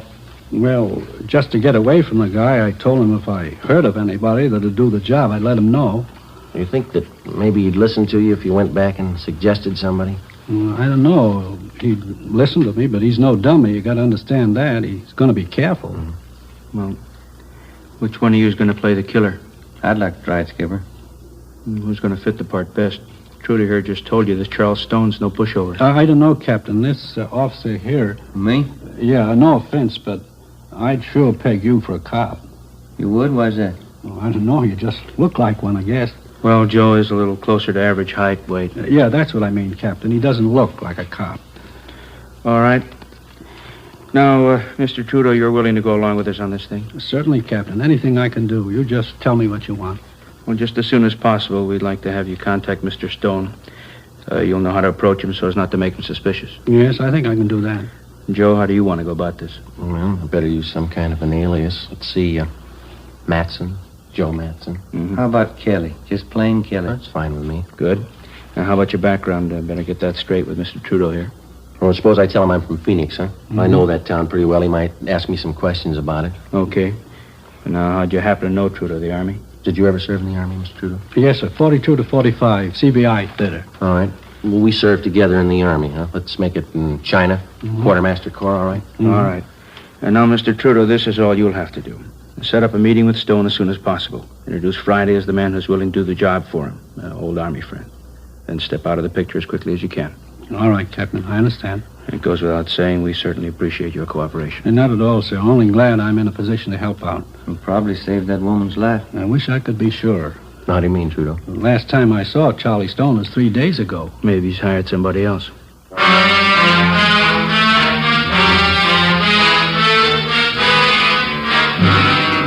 5:30 p.m. Captain Steed ordered 2 teams of men from Homicide to watch Charles Stone's wife, Mildred, until further notice. For her own protection, she'd be kept under 24-hour surveillance without her knowledge. We checked the eye bureau to see what we could find on Charles Stone. He owned a gun, a .32 Smith & Wesson revolver. That's all we found. He had no criminal record. We knew of him only as a social figure from a prominent family, and supposedly he was happily married. He owned and operated a chain of 6 warehouses throughout Los Angeles. His business reputation was good. Captain Steed ordered that Charles Stone also be placed under 24-hour surveillance immediately. He would be kept under watch without his knowledge. Ben Romero and Gil Encinas were one of the teams assigned to tail him. The next morning, I checked in for work at the usual time. At 10:15 a.m., I left Captain Steed's office and went into the squad room. Homicide, Friday. This is Mr. Trudeau, Sergeant. I saw Charlie Stone a few minutes ago. Yes, sir. How'd it go? We talked about 20 minutes. I told him you might be willing to do the job. What'd he say? He wants to meet you. Before he hung up, Trudeau told me that Charles Stone would meet us that night in Section B in the grandstands at the midget auto races out near Santa Monica. I informed Captain Steed of the development, and then I left the office, went home, put away my gun and all my identification, changed into some old clothes. I boarded a bus and rode back downtown to the Skid Row area where I rented a single room in a cheap hotel. I signed the register J. Kelly, Phoenix, Arizona. 5:30 p.m. I went to Koken's Cafe on the corner of South Main and Satella Streets. Captain Steed was waiting for me in one of the rear booths. Hi. Hi. You look like you're all set. How does the outfit strike you, okay? Yeah, fine. That old leather jacket's a good touch. Oh, better let your beard grow a little. You all right? I rented a room in one of the hotels down here. I could use a little expense money. Glad you said a little. All right, I'll fix it up for you. Here's the phone number of the hotel in case you want to contact me. Good. It's one thing that's got me a little worried, Skipper. Yeah? The legal angle. You know, you can get pretty close to entrapment in cases like this. Nothing to worry about. You just play it straight down the line. Yeah? The idea for the crime has to originate in the mind of the criminal. It's got to be all his idea. You just go along with him. Okay. Be sure and keep us posted. Yes, I will. Murder of his wife means a lot to Stone. He wouldn't want anybody getting in his way. Yeah. Be careful. That night I had dinner with Trudeau at a cafeteria on South Grand, and then we caught a bus and rode out to the stadium where they held the midget auto races. We found the seats where Charles Stone was to meet us, numbers 4 and 5, row 27, Section B, main grandstand. The auto races started. At 10 minutes past 8 p.m., Charles Stone arrived. He looked like an average, prosperous businessman, well-dressed, medium build, dark hair that showed a few streaks of gray. Trudeau introduced us, and then he left. Where you from, Kelly? Phoenix? Like midget auto races? That's not why I came out here. Trudeau said something about a job. Sure. Guess he told you what it's about. Yeah? You ever handle anything like this before? I'd be a sucker to answer that one, wouldn't I? I just want to know if you could handle it. Trudeau told me about it. I wouldn't be here if I couldn't handle it. It's a delicate job. Gotta be sure it's done right. What are you looking for, references? Gotta be careful, that's all. Well, what about me? I don't know you from Adam. How do I know it won't be a double cross? Don't worry about a double cross. Let's go below the grandstand. Get away from this crowd. All right with me.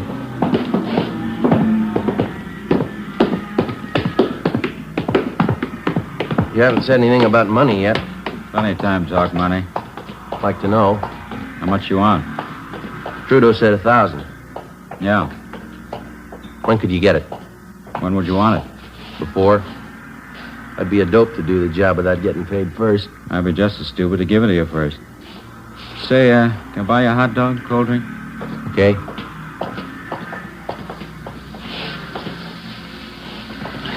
Miss? Yeah, One hot dog, couple of root beers. 1 dog, 2 beers. You like root beer? Sure. How about settling on the dough, huh? You do the job, you'll get paid. You can ask Trudeau if you like. He'll tell you I keep my word. Well, it's got to go fast, that's all. I may have a job lined up in Phoenix. I got to get that dough and some new clothes. Got to put up some kind of a front. That's why I need the dough fast, no waiting. You'll get your money. We can work out something. Hot dog, 2 root beers, 40. Mustard's on the counter. There you are. Thank you. Just move over there out of the way. Okay.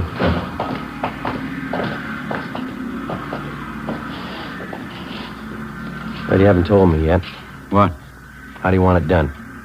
All depends. I haven't got my gun. I'm on the lam. Have you got one? No, I don't own one. Couldn't use a gun anyway. Too much noise. Well, make up your mind. We'll meet tomorrow night. We can talk about it then.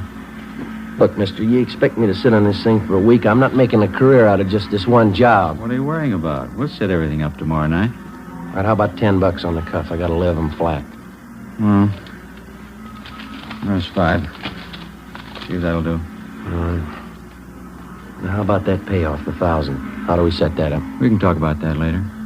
Why can't we talk now? Look, Stone, I don't think I like your attitude. You haven't told me how you want the job done. You talk cute every time the payoff's mentioned. Take it easy, Take Kelly. it easy, nothing. I'm taking the chances. How do I know I'm going to get paid? How do I know you'll kill her?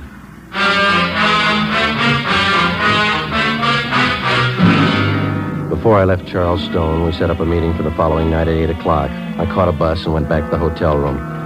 So far, I'd been unable to get any other corroborative evidence on Stone, evidence that could be presented in court. The next morning, I called the office and kept them posted on developments. I had my meals at a lunch counter next door to the hotel, and I stuck pretty close to my room. At 2:30 that afternoon, Ben called. We tailed Stone to the midget auto races last night, Joe. Do any good? Oh, not bad. It's going a little slow, though. We tailed him after he left you. We drove to a Beverly Hills address, apartment house. Thought he lived in Glendale. He does. The apartment he went to is registered to a Jean Howard. Stayed till 4 this morning. Checked the Howard girl out. She's a secretary at one of Stone's warehouses. Maybe that explains why Stone wants to get rid of his wife, huh? Here's one more thing. We tailed him to a gun shop this morning. Bought a couple of things, and after he's gone, we checked with the store clerk. Told us Stone bought a box of shells, 32 caliber. Same kind of gun he had registered in it, 32 S&W? Yeah. That's funny. Stone told me he doesn't own a gun. Doesn't look too good in my book. All right, now let's don't start worrying, huh? Don't trust him a dime's worth, Joe, that's all. All right. You want to check with me later on? I got to keep this line open. Yeah, all right. See you later. Right?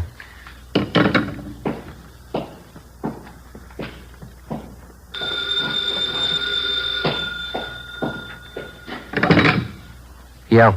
This is Stone. Yeah. Job's all set up, ready to go. When? Tomorrow night.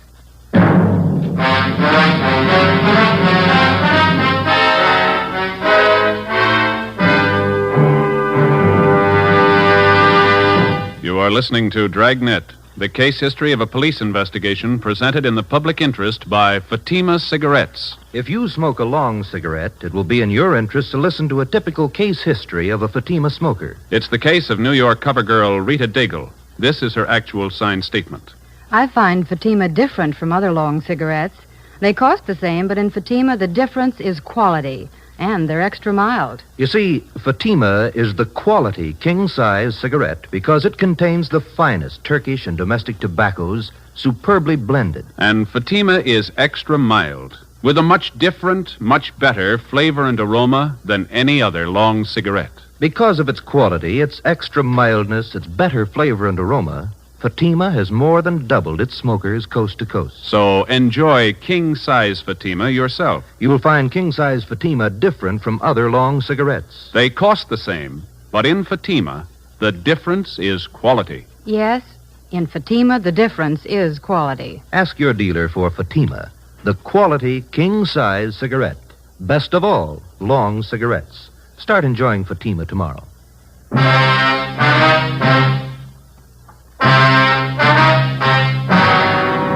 Wednesday, February 19th, 8:55 p.m. Charles Stone picked me up in his car at the corner of Alameda and 6th Streets. He turned onto South Broadway and he headed down for the beach. He hunched over the wheel as he drove.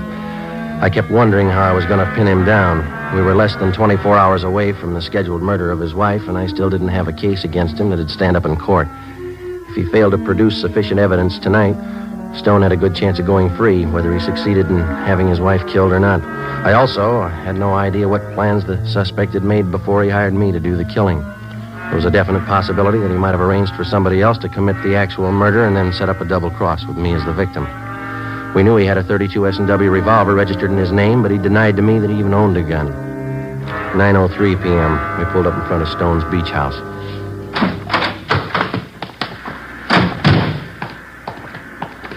Most of the other homes around here are vacant, summer places.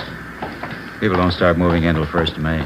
But you said you were afraid of the neighbors seeing you here. There's some living up the next block. Oh. Can't afford not to be careful. This one here.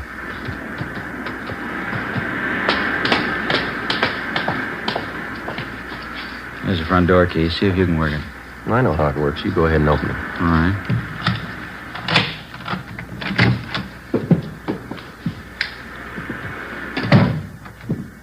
The living room, huh? Yeah, bedroom's over here through this door.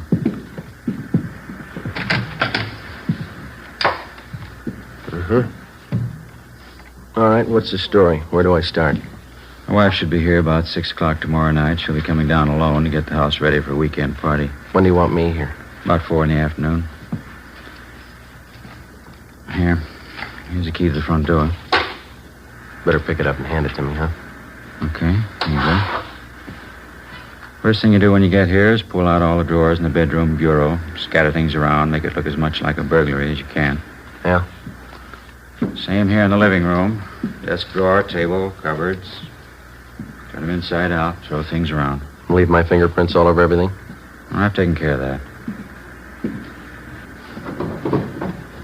Old pair of gloves of mine. You'll find them here in this drawer, remember that. All right. Let's see now, Oh, yeah, sash cord. I'm sure this ought to serve the purpose. Shouldn't have any trouble.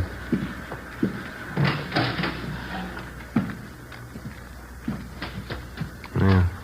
Piece of rope's pretty new. It's a little slippery. Won't be with the gloves on. She's not very strong. Shouldn't have any trouble. We'll leave the rope here in the closet. You sure she's going to be alone? Positive. Where am I supposed to hide? Let me show you. Here. Right by the front door. This closet. Yeah. My wife comes in, closes the door. She'll probably go right to the bedroom, take off her coat. Follow her in, then do it fast while her back's turned. No screams. Neighbors might hear. All right. Want it clean and quiet. Do it as quickly as you can. Now, when you're finished, here's what I want you to do with her. What's that? Take the body and bring it this way. Come here. Here, I want you to see. All right. Across the living room to these French doors. Open this one. You won't have any trouble. Take the body out here on the porch. Come with me now. I want you to get this clear in your mind. Yeah, I think I got it. Take her down to this end of the porch. Right to the railing. Leave her here. It's very important. You understand? All the way down to the end of the porch here. I don't get it, but I guess it's all right. All right, let's go back in. Look, Stone, I may forget the layout of this house here. Could you draw a floor plan for me? I don't want to get mixed up here.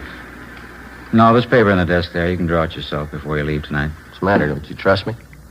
Can't afford to take any chances. Now, what was it? Yeah. After you're finished using the rope, I mean. Yeah. You'll find some rings on my wife's fingers. Take them all off. Big setting especially. There'll be a bracelet on her left wrist. Take that, too. What'll I do with them? Put them in this white vase in the mantel here. The rings and the bracelet. Don't miss any of the rings. They're expensive. Well, how about me bringing them to you? I can pick up my dough at the same time. No, put them in the vase. As soon as that's done, leave here and go back downtown. I'll pick you up where we met tonight, 6th and Alameda, 7:30 sharp. I have the money for you then. Where are you going to be at 6 o'clock? I have to cover myself. I'll stay on at the office. Special conference. I don't know. I don't think I like this. What do you mean you don't like it? Suppose something should happen. I got no protection. I'd feel a lot better with a gun. I told you I don't have a gun to give you. Why would you need one anyway? Just feel a lot better, that's all. Buy one if you want. That's your problem. I'm paying you for the job. I haven't seen your money. I told you, when the job's done, you get your money then. There's just one thing I want to make sure of. No mistakes here. Don't worry, you get your pay. Ask Trudeau if you like. He'll tell you can trust me. You can ask anybody. How about your wife? Before I left Charles Stone, I got one more valuable piece of evidence out of him, a special phone number written in his handwriting on the back of one of his business cards. In case anything went wrong, I was to call him at this number. In his own handwriting, I also got a list of times that I was supposed to remember. When to come to the house, when to leave, when to meet him for the payoff. The next afternoon at 3:30, I left the hotel and drove my car out to Venice to Stone's beach house. Captain Steed and another officer from Homicide followed me out. We waited in the house together. Shortly before 6 p.m., Mrs. Mildred Stone arrived with Ben and Gil Encinas. She refused to believe the story of her husband's plot to have her murdered. Captain Steed laid out the evidence for her. This key, Mrs. Stone, you recognize it? Why, yes, it's the one for the front door. It must be Charles. He gave it to this officer, Mrs. Stone, the man who was supposed to murder you. No, I don't believe it. Do you have any idea what's in that closet, ma'am, that one over there? There's nothing in there. I cleaned it out the last time we were here. I cleaned out all the closets. I'd like to show it to you, ma'am.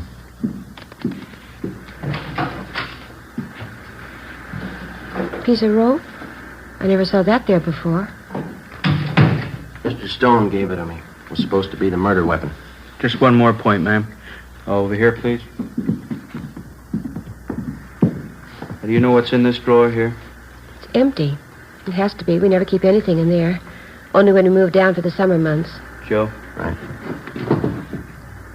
Pair of your husband's old gloves. Is that right, ma'am? Well, why would they be there? What for? I was supposed to wear them while I was in the house so I wouldn't leave fingerprints. Do you mind if I sit down? Here you are. I'm sorry, Mrs. Stone. We know it's a terrible shock for you. I think you realize we had to tell you. It's all right. You've been very kind. You saved my life.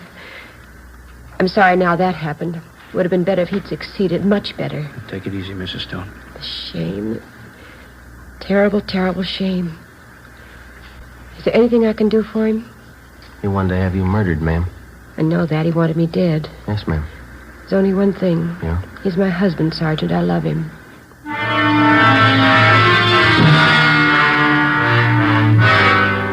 6:45 p.m. I telephoned Charles Stone and told him the job was done. His wife was murdered. He said he'd meet me at 6th and Alameda Streets for the payoff as scheduled. I waited. He failed to show up. At 7:30 p.m., Stone was placed under arrest as he parked his car in front of their Venice beach house. A loaded .32 caliber revolver was found in his pocket. He was taken back to the city hall, the chief of detective's office. Ben and I waited outside the open door. We could hear Thad Brown start the interrogation inside. Do you know what we have you down here for, Mr. Stone? No, I haven't the faintest idea. What would you say if I told you your wife had been murdered? I think you're crazy. What would you say if I told you that you're accused of her murder? It's silly. It's ridiculous. I've been at work all day. I can prove it. All right, Friday, come in. Yes, sir. You ever meet this man before? I've seen him on Skid Row. I don't know him. Do you recognize the man you hired to kill your wife? I don't know the man. I didn't kill my wife. I don't understand all this. The name's Kelly, Mr. Stone. He's some fake officer. He's a Skid Row bum. I don't know him. I don't think that's going to make it, Stone. Both you and your wife have been tailed constantly for the last couple of days. Photographs taken. Midget auto races. 6th and Alameda. Beverly Hills apartment. Crazy. You don't know what you're talking about. Mike, would you send the lady in, please?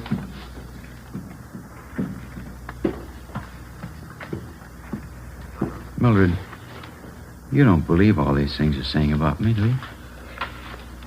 Here are the rings, Charles. The bracelet, too. I didn't realize how much you wanted them. Millie, I didn't mean it. I didn't mean it. I don't know what I was thinking of.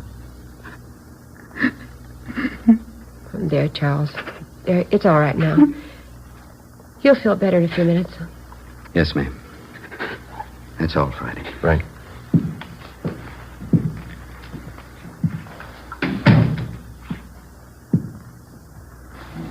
What's it look like, Joe? He's starting to talk. It's got me. He tries to have her murdered. She goes to bat for him. What's it prove? He sure must love him. What do you think? How about a cup of coffee?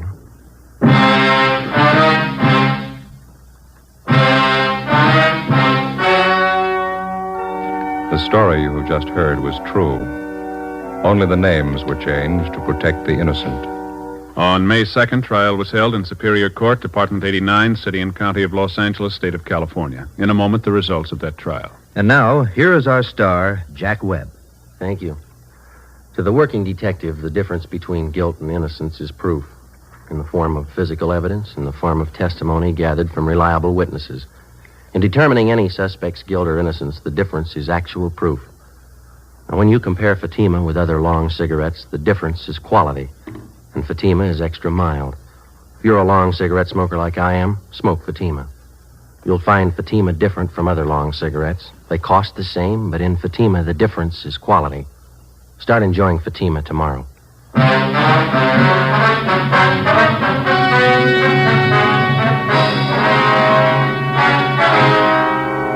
Charles Farnsworth Stone was tried and convicted on soliciting the commission of a felony, 2 counts.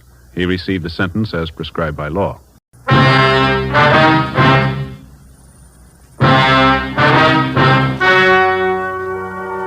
story you are about to hear is true.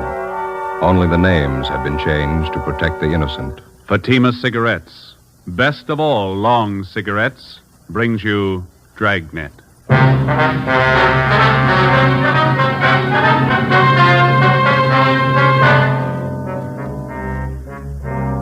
You're a detective sergeant.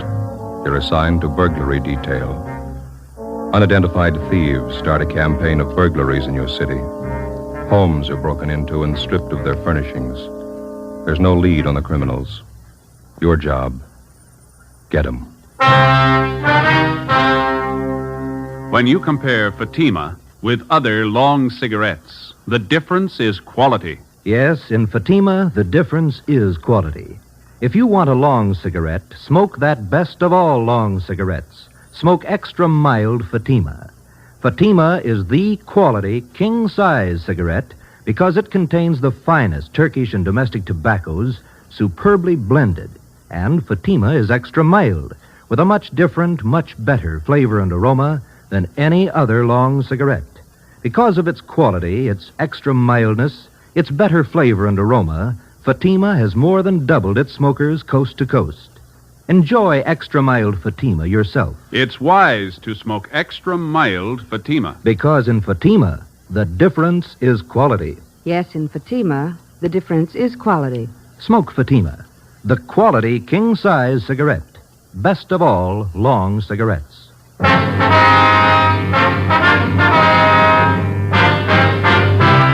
Dragnet, the documented drama of an actual crime. For the next 30 minutes, in cooperation with the Los Angeles Police Department, you will travel step by step on the side of the law through an actual case from official police files.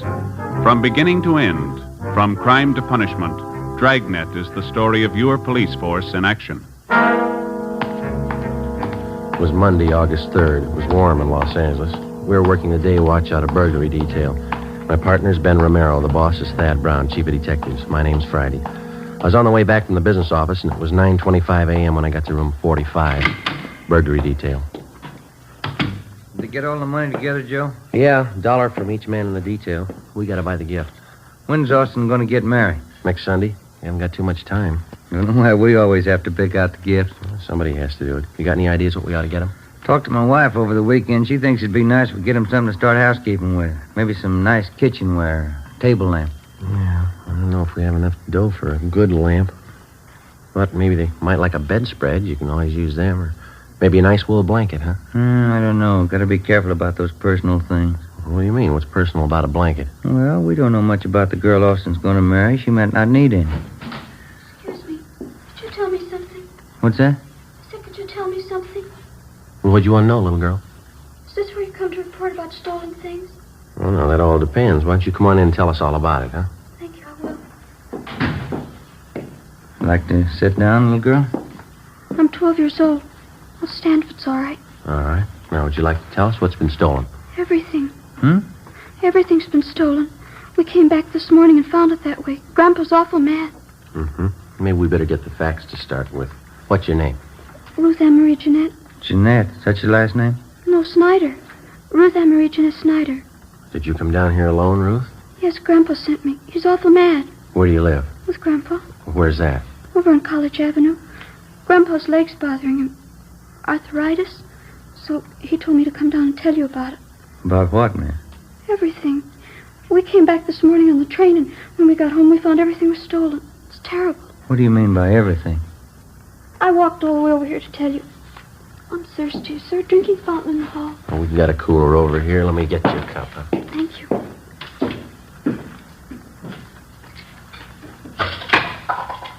You like a drink, Ben? Oh, no, thanks.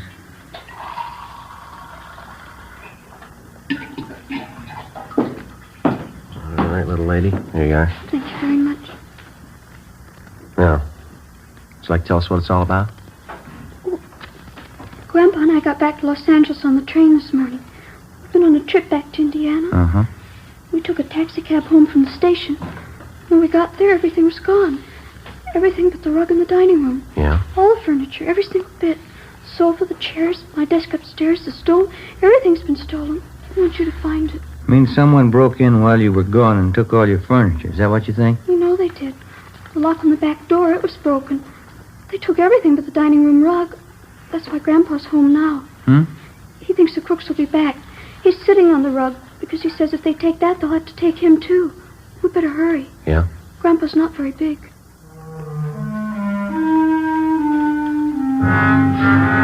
9:45 a.m. Ben and I drove little Ruth Ann Snyder back to her home on College Avenue. It was an old-fashioned wooden frame structure a few doors up from College Avenue and Everett Way. Ruth Ann showed us inside and introduced us to her grandfather, Mr. John H. Snyder, age 78. He told us that a year ago, he and his wife, Ruth Ann's grandmother, had come to California from Indiana and rented the house on College Avenue. The grandmother had fallen ill and passed away suddenly 3 weeks ago. He and Ruth Ann closed the house and took the body back to Indiana on the train for burial. On their return that morning, they found the house stripped of every piece of furniture.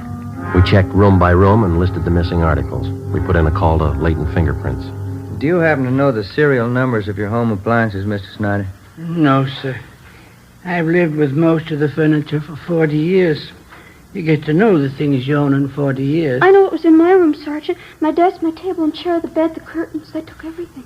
Well, how about the estimated value of the furniture, sir? What would you say it was worth? Dollars and cents? Oh, I don't know. What's a house full of furniture worth to anyone? Guess everybody puts their own value on their things. Yes, sir, they do.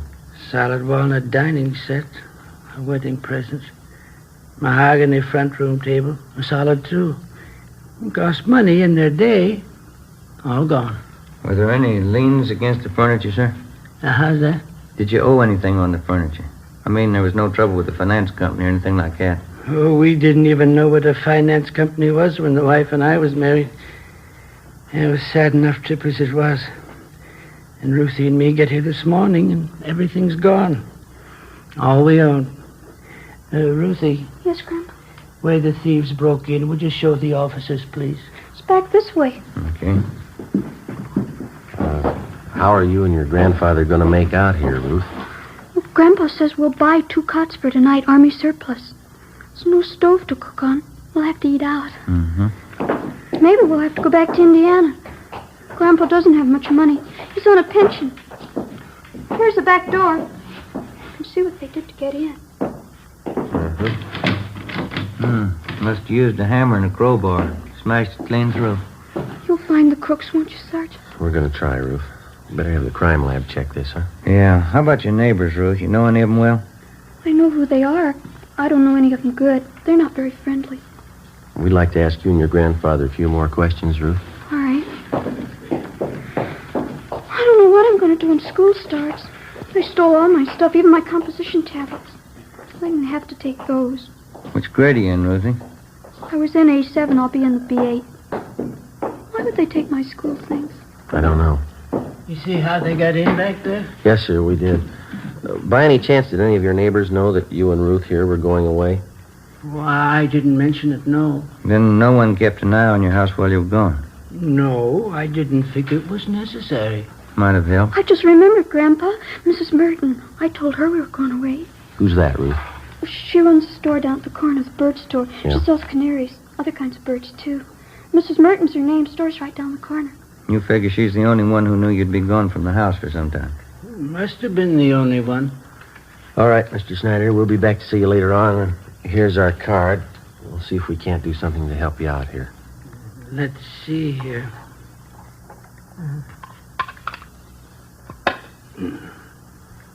Friday, Romero, burglary detail. All right, thank you, boy. Ruthie will show you to the door. Yes, Grandpa. Bye, Miss Snyder. Goodbye, sir. Oh, say there. Yes, sir. Guess you understand, but I'd like to apologize anyway. I just couldn't do it. What's that, sir? Offer you a chair.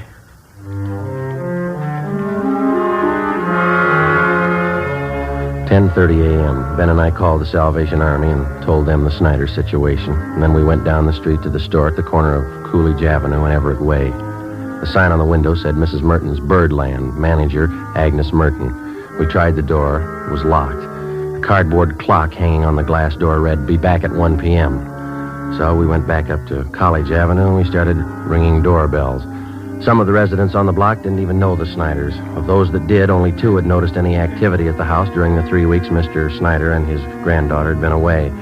They told us that they'd seen a moving van parked in front of the house about a week before. They also saw men moving furniture from the house into the van. Neither of the 2 could describe the vehicle or remember its license number. 12:45 p.m. We had a cup of coffee and a hamburger, and then we headed back for Mrs. Merton's bird store.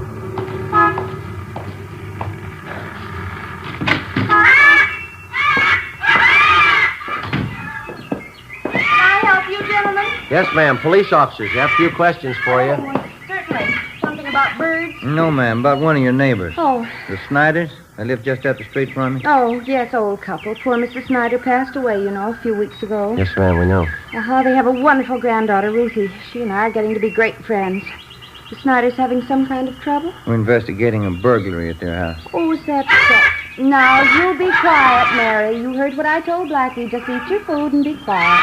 I guess you knew the Snyders have been away for the last few weeks. Yes, I did, but they're back. I saw Ruthie pass the window this morning. Have you noticed any activity around the Snyders' house since they've been gone? Well, yes, I did. Well, just what did you notice, Miss Merton? Well, it was 7 or 8 days ago, I think. Some white moving truck stopped in front of their place, and the 2 men started moving out Snyder's furniture. Uh-huh. Thought it was a little strange because Ruthie hadn't told me anything about moving. And in fact, she said definitely she and her grandpa were coming back after poor Mrs. Snyder's funeral in Indiana. Did you investigate it all, ma'am? Oh, excuse me. Who is that? You, Fred? Yes, you ought to be ashamed. You can see I'm busy. Another outburst like that, and all 3 of you, Fred, Blackie, Mary, I'll take care of you. Now, where was I? You saw the moving van in front of the Snyders. Oh, yes. And I went up to the moving men and asked them if the Snyders were going back to Indiana. Well, of course, they didn't know anything about it. Did you inquire at the Snyders' house? Well, no, it so happened I didn't. I was on my way to one of the big aviaries in the valley, and I just didn't have time to stop. How about the moving van? Did you happen to notice the license? I don't remember the numbers. Any identifying marks about the truck you might remember? Maybe a sign on the side? Yes, the side of the truck was painted white, and there was large blue lettering on it, van and storage, it said. I remember that much. Was that all? Well, yes, as I said, I was in a hurry. I had to pick up 3 sick canaries out in the valley. Is there anything else about the incident you can remember? Anything at all? No, I'm afraid not. Well, thank you very much, Miss Merton. Here's our card if you happen to come across any further information. Yes, all right. I have to go see the Snyders. Maybe I can help. Fine. Goodbye, ma'am. Thank you very much. Yes, goodbye. Bye. Fred, now you step up just a minute. Fred? Yeah, not much help there. Not much. Give me an idea, though. Wedding present for the Austins. Yeah? Maybe a couple of canaries? In a nice cage?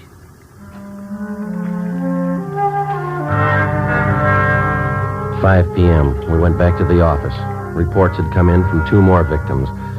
That night, Ben and I drove out to interview them. The circumstances of the theft and the M.O. of the criminals matched identically with the Snyder case. Both of the families victimized had gone off on vacations and neglected to notify either the neighbors or the patrolmen in their area. Both had allowed daily newspapers to collect on their doorsteps in their absence and otherwise left signs that their homes were vacant. In both cases, the thieves had forced an entrance through a back door or window, stripped the house of every last piece of furniture, and either hauled it away themselves or hired somebody to do it for them. We started canvassing the 2 areas where the crimes had been reported. Again, the neighbors saw the moving vans, but none were able to definitely identify the vehicles or their license numbers.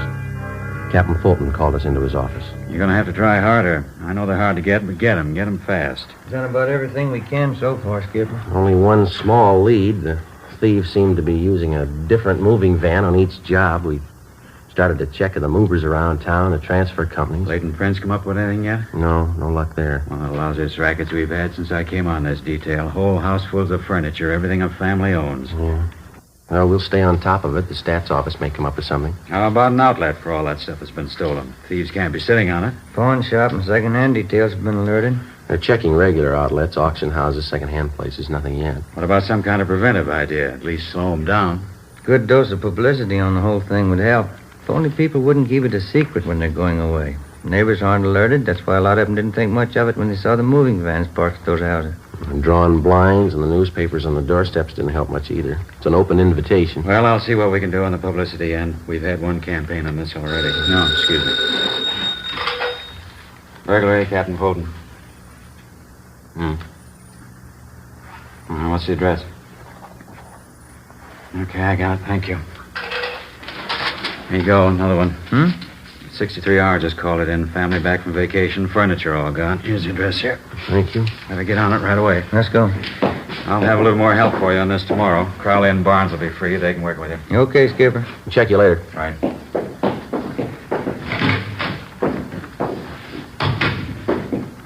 Sergeant Friday? Oh, yes, you ma'am. remember me, don't you, Mrs. Merton? Oh, sure. The bird store. Yes, ma'am. How are you? Well, they told me to wait here. I guess everything will be all right now. Yeah? I saw it today on Olive Street. Here.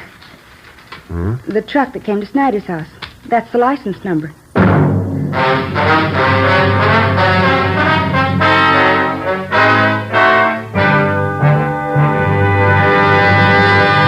You are listening to Dragnet, the case history of a police investigation, presented in the public interest by Fatima Cigarettes. It's amazing how many long cigarette smokers are changing to extra mild Fatima. Here is the actual report. From coast to coast, Fatima has more than doubled its smokers. Here is the reason why. When you compare Fatima with other long cigarettes, the difference is quality. Yes, in Fatima, the difference is quality. Fatima is the quality king-size cigarette because it contains the finest Turkish and domestic tobaccos superbly blended. And Fatima is extra mild with a much different, much better flavor and aroma than any other long cigarette. And because of its quality, its extra mildness, its better flavor and aroma, more and more smokers say it's wise to smoke extra mild Fatima. I agree, says Dick Hyland, sports columnist. I agree, says Mrs. Deems Taylor, painter and theatrical designer. I agree, says Frank Fenton, author. Yes, all agree. It's wise to smoke extra mild Fatima. Best of all, long cigarettes. Because in Fatima, the difference is quality. Yes, in Fatima, the difference is quality. Smoke Fatima, the quality king-size cigarette.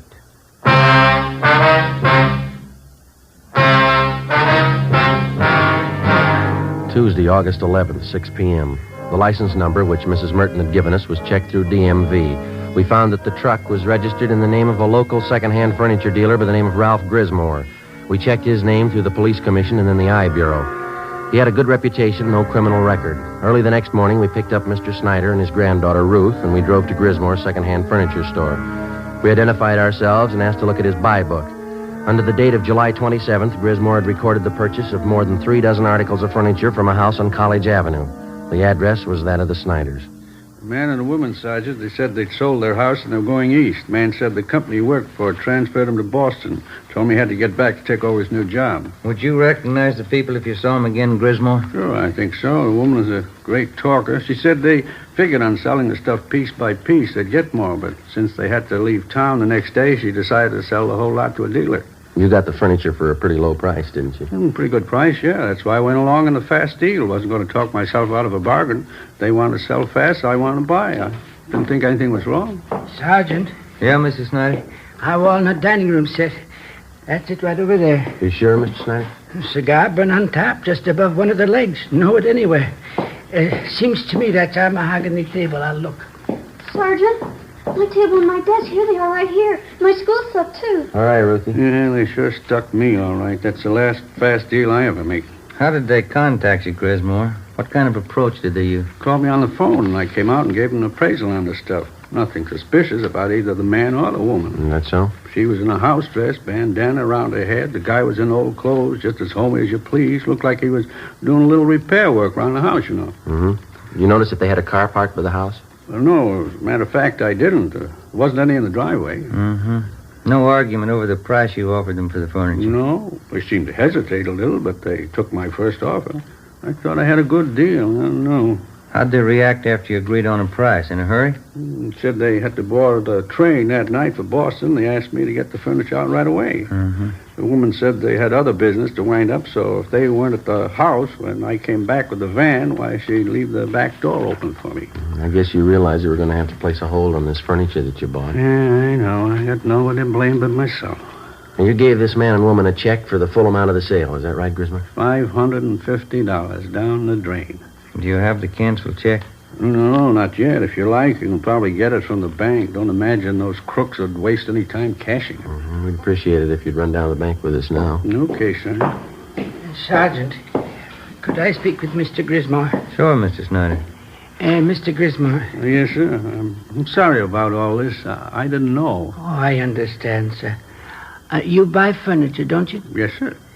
What could you give me for 2 Army surplus cots?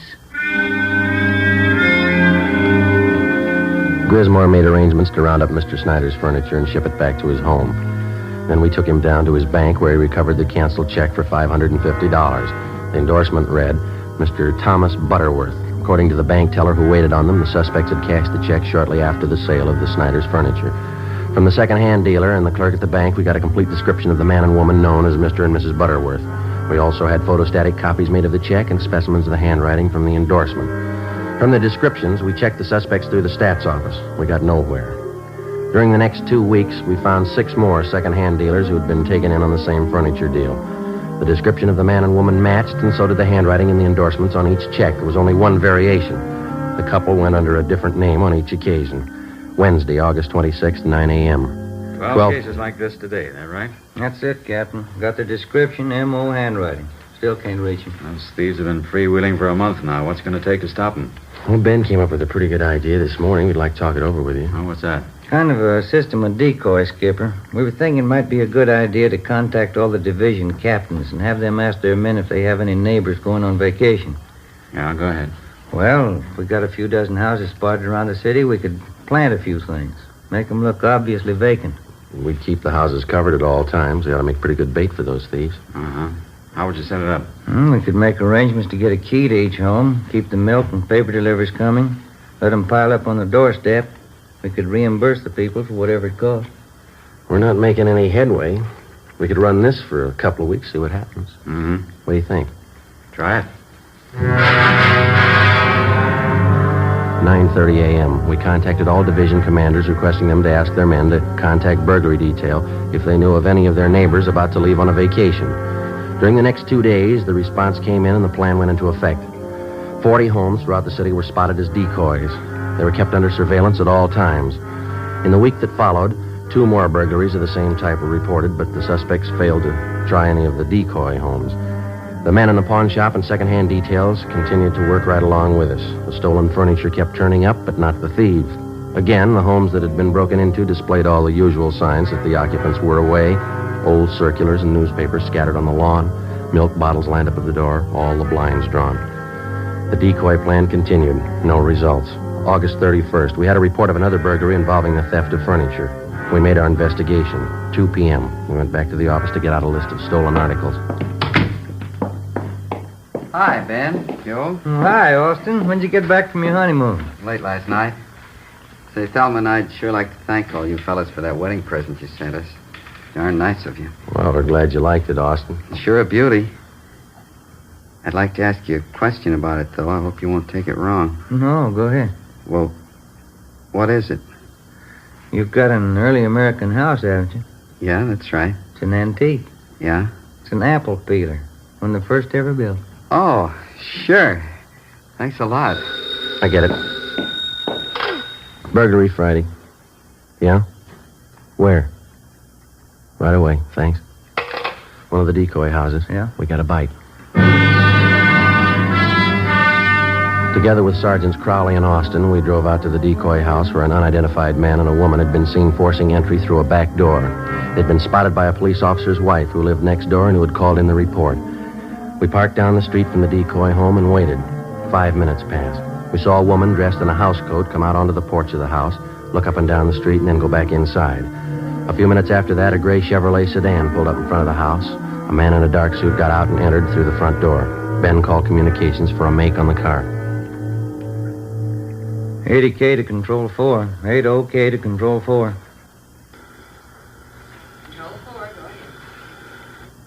Request DMV on 6 Mary 6778. Repeat, 6M 6778. Information urgent.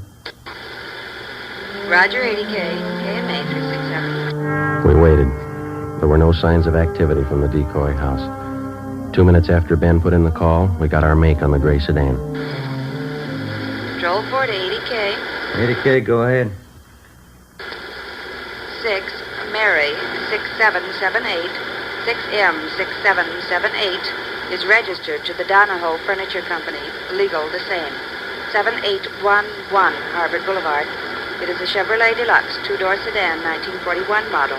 Engine number C6VA4414. 80K, Roger. KMA 367.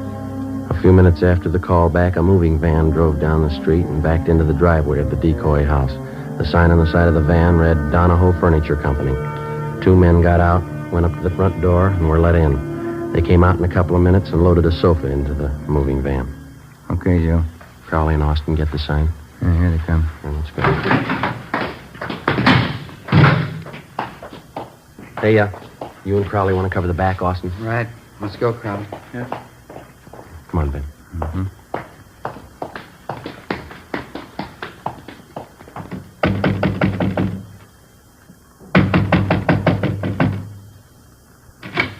Yes, sir. You want something? Police officers like... Call in the cops! Run, hell! Stand still, you.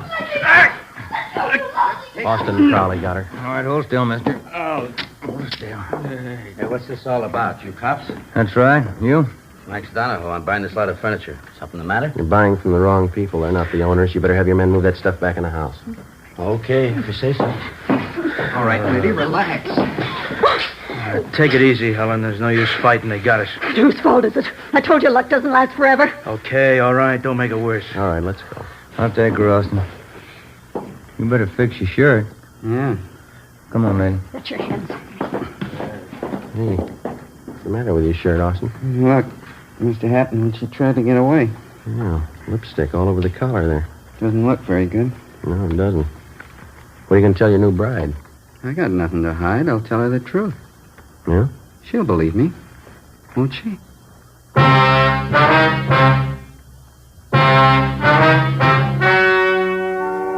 The story you've just heard was true. Only the names were changed to protect the innocent. On November 25th, trial was held in Superior Court, Department 87, City and County of Los Angeles, State of California. In a moment, the results of that trial. And now, here is our star, Jack Webb. Thank you. Under our system of law, the jury selected to hear a case is accorded complete freedom. The jury's decision is the final result of the testimony and evidence presented in the course of the trial. And so, with Fatima, they are the final result of carefully selecting and blending only the finest Turkish and domestic tobaccos to make